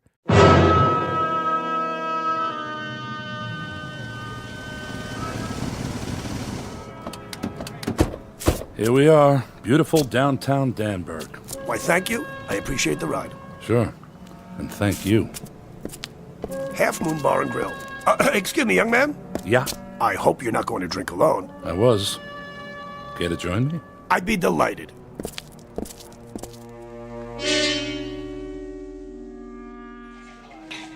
Feeling better? Not yet.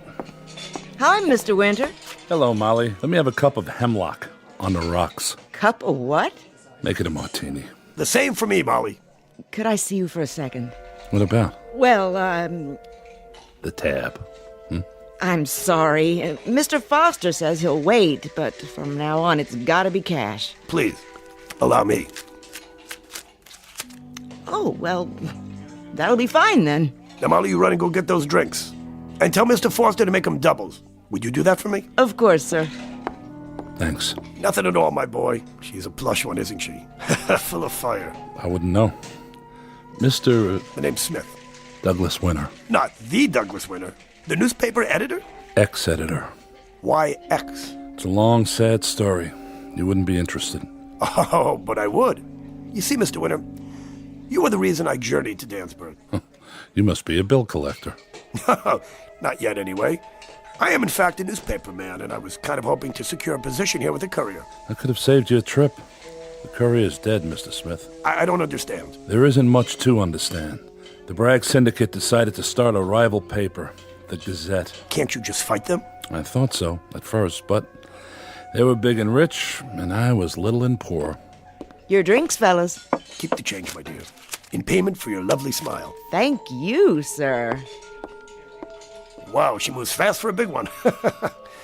So what do you say, Mr. Winter? Do you suppose the Gazette could use a linotype operator? I'm afraid not, though they did just grab my best man. Probably give him something else to do. Not much call for hot lead typesetting anymore. Everyone switched over to computers. Well, it's very disappointing. That was my specialty, along with reporting. It was? In fact, if I may dispense with false modesty, I would have to count myself among the best in both fields. Perhaps the best. I don't know what to say yet. Then I'll say it for you. You put me to work right away, and I think you can save the Courier. How? I can't even pay my bar tab. Very simple. I will waive my salary until you're in the black. Then, of course, I would expect some compensation, you understand. I might never be in the black. Yeah, but then you might. It's a chance you have to take. That's certainly better than what you have now. You sure you know how to operate a linotype? Mr. Winter, that's like asking Paganini if he knows how to play a fiddle. I can make that keyboard do things you would not believe. Show me. Oh, with pleasure.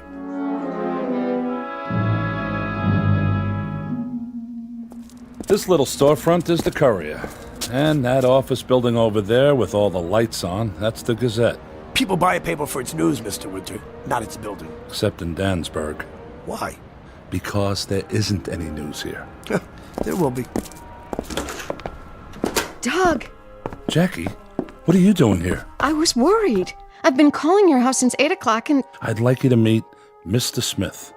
Jackie Benson, my most valuable employee. Second most valuable, Mr. Winter. He says he's a linotype operator. You mean we're still in business? I don't know yet. Mr. Smith, let me see how long it takes you to set the lead story. Certainly. Here's the copy. The machine's in the next room. Who is he? I don't know. It's an old model. Listen to that baby hum. Would you be kind enough to hold my cigar for a moment? If you don't play Chopin's Polonaise, we're going to be disappointed. Oh, you won't be disappointed, I promise. This machine and I understand each other. Watch. Let's give it a spin, shall we? There. May I have my cigar back? What? Just put it right there in my mouth. Right. Let me see, I have to make a few modifications here, but on the whole, yep, this machine's in fine condition. A little stiff, perhaps. Why'd you stop? I'm finished. That's impossible. See for yourself. Read the type. Mr. Smith, where did you say you worked? I didn't say. Is it important? Why would a man with your talent want to work for a hick paper like the Courier? Not talent, Mr. Winter. Genius. And geniuses can be unpredictable. Call it a challenge. What about you, Miss Benson? You don't look impressed. No. I'm amazed. I amaze myself sometimes, too, but this I must confess, this is not my true vocation. It isn't? Well, at heart, I'm a reporter. I've always been a reporter. You know how some people might have a green thumb? Well, you can say I have a green nose. Wherever there's news, this old nose smells it. I'm afraid it won't smell much in Danburg. Oh, who can say? So, well, am I hired? You would be, if I had a paper. But there's no use kidding myself. It belongs to half a dozen banks and finance companies, all ready to collect. How much would you need to pay him off? A lot. Plus 8 weeks of back wages to the staff, the delivery boys. And me? How much does it all come to? Roughly $22,861.23. Well, I think I can manage that amount. On a loan basis, you understand. Excuse us for a moment. Surely. What do you think? I don't know, Doug. What does he get out of it? What's his motive? Beats me. Well, then... Look, I'm going to give it a try. It's a chance to stay in business a while longer. And after all, what have I got to lose? Absolutely right. What have you got to lose?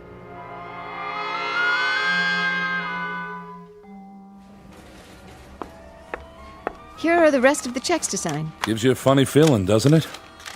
Paid in full, paid in full. That old rooster's the best thing that ever happened to us. Speak of the devil. Hey, excuse the interruption. I was just wondering, how fast do you think you can actually get an edition on the streets? We're not due till tomorrow morning. I mean, an extra edition. I don't know, a few hours. But it'd be a hassle. We'd have to set it, round up the guys. Would it be worth a hassle, Mr. Winter, if we could actually scoop the Gazette? Depends on the scoop. How's this? I ran off a proof. I hope you don't mind. Let's see. At 10:20 this morning, the First National Bank at the corner of Elm and Hester Streets was robbed of $50,000 by a gang of... Let me see that. 10:20? It's only half an hour ago. I told you I had a nose for news. I'll have to check it out. You doubt my veracity? It's standard operating procedure, Mr. Smith. You should know that.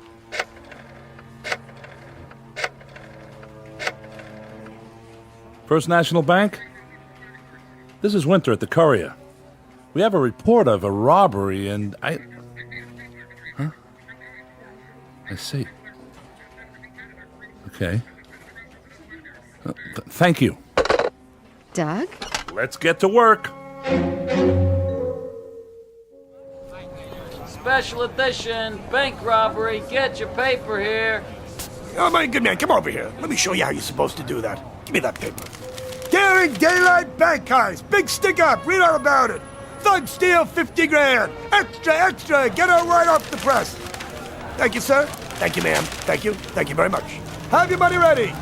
Thank you. Get her first. Right here in the Courier. Read all about it in the Courier.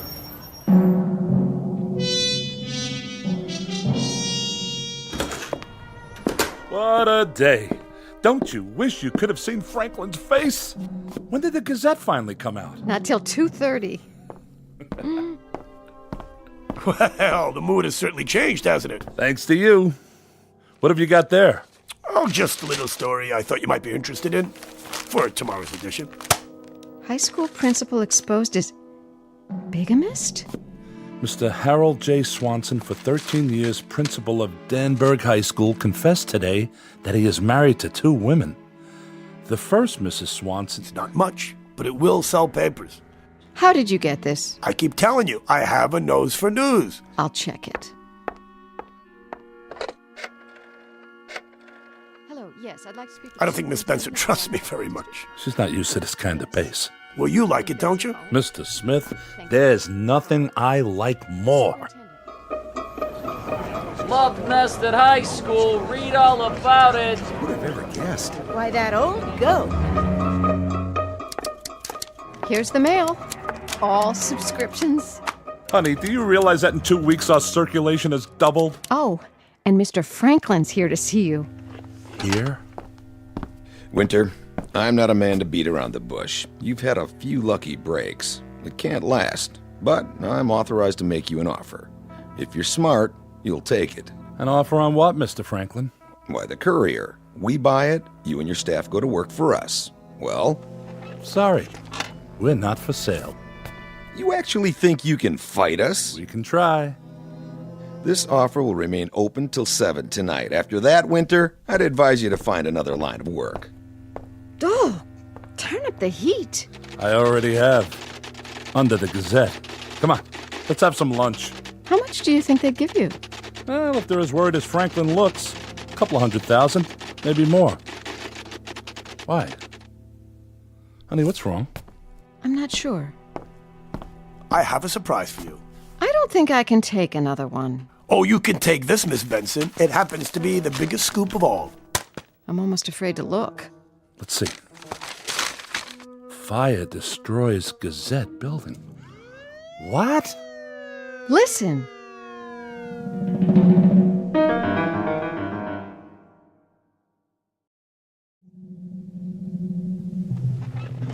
I don't blame you for being upset, but that's no reason to make accusations. Accusations? Facts! You started that fire, Winter, and you're going to pay. I'll see to that. Mr. Franklin. I've heard of some low tricks in the newspaper game, but this is the lowest. Mr. Franklin, I did not start that fire. How many times do I have to tell you? I don't care how many times you tell me. You had your papers on the street an hour after it happened, and that spells just one thing. You knew. I'll explain the situation one last time. Our new man was passing by. He saw the smoke and ran back. And in an hour, he wrote the story, ran off 5,000 copies. Winter, what kind of idiot do you think I am? The loud kind, Mr. Franklin. It so happens I have eyewitnesses to my whereabouts every minute of the day. Oh, we'll see about that. Yes, Chief Brown. Hello? This is Lawrence Franklin. Have you checked out Winter's story yet? Yeah, well, they're lying. They're covering up for him. What about that new man? All right. See that you do. Well? It may take time, Winter, but you'll pay for this. I don't think so, Mr. Franklin. I think your insurance company will pay for it. Who knows? They might even pay for the libel suit. What? The one I'm going to hit you with if you keep shooting your mouth off. Now, get out of here. We got work to do. Doug? Yeah? How did we get on the street so fast?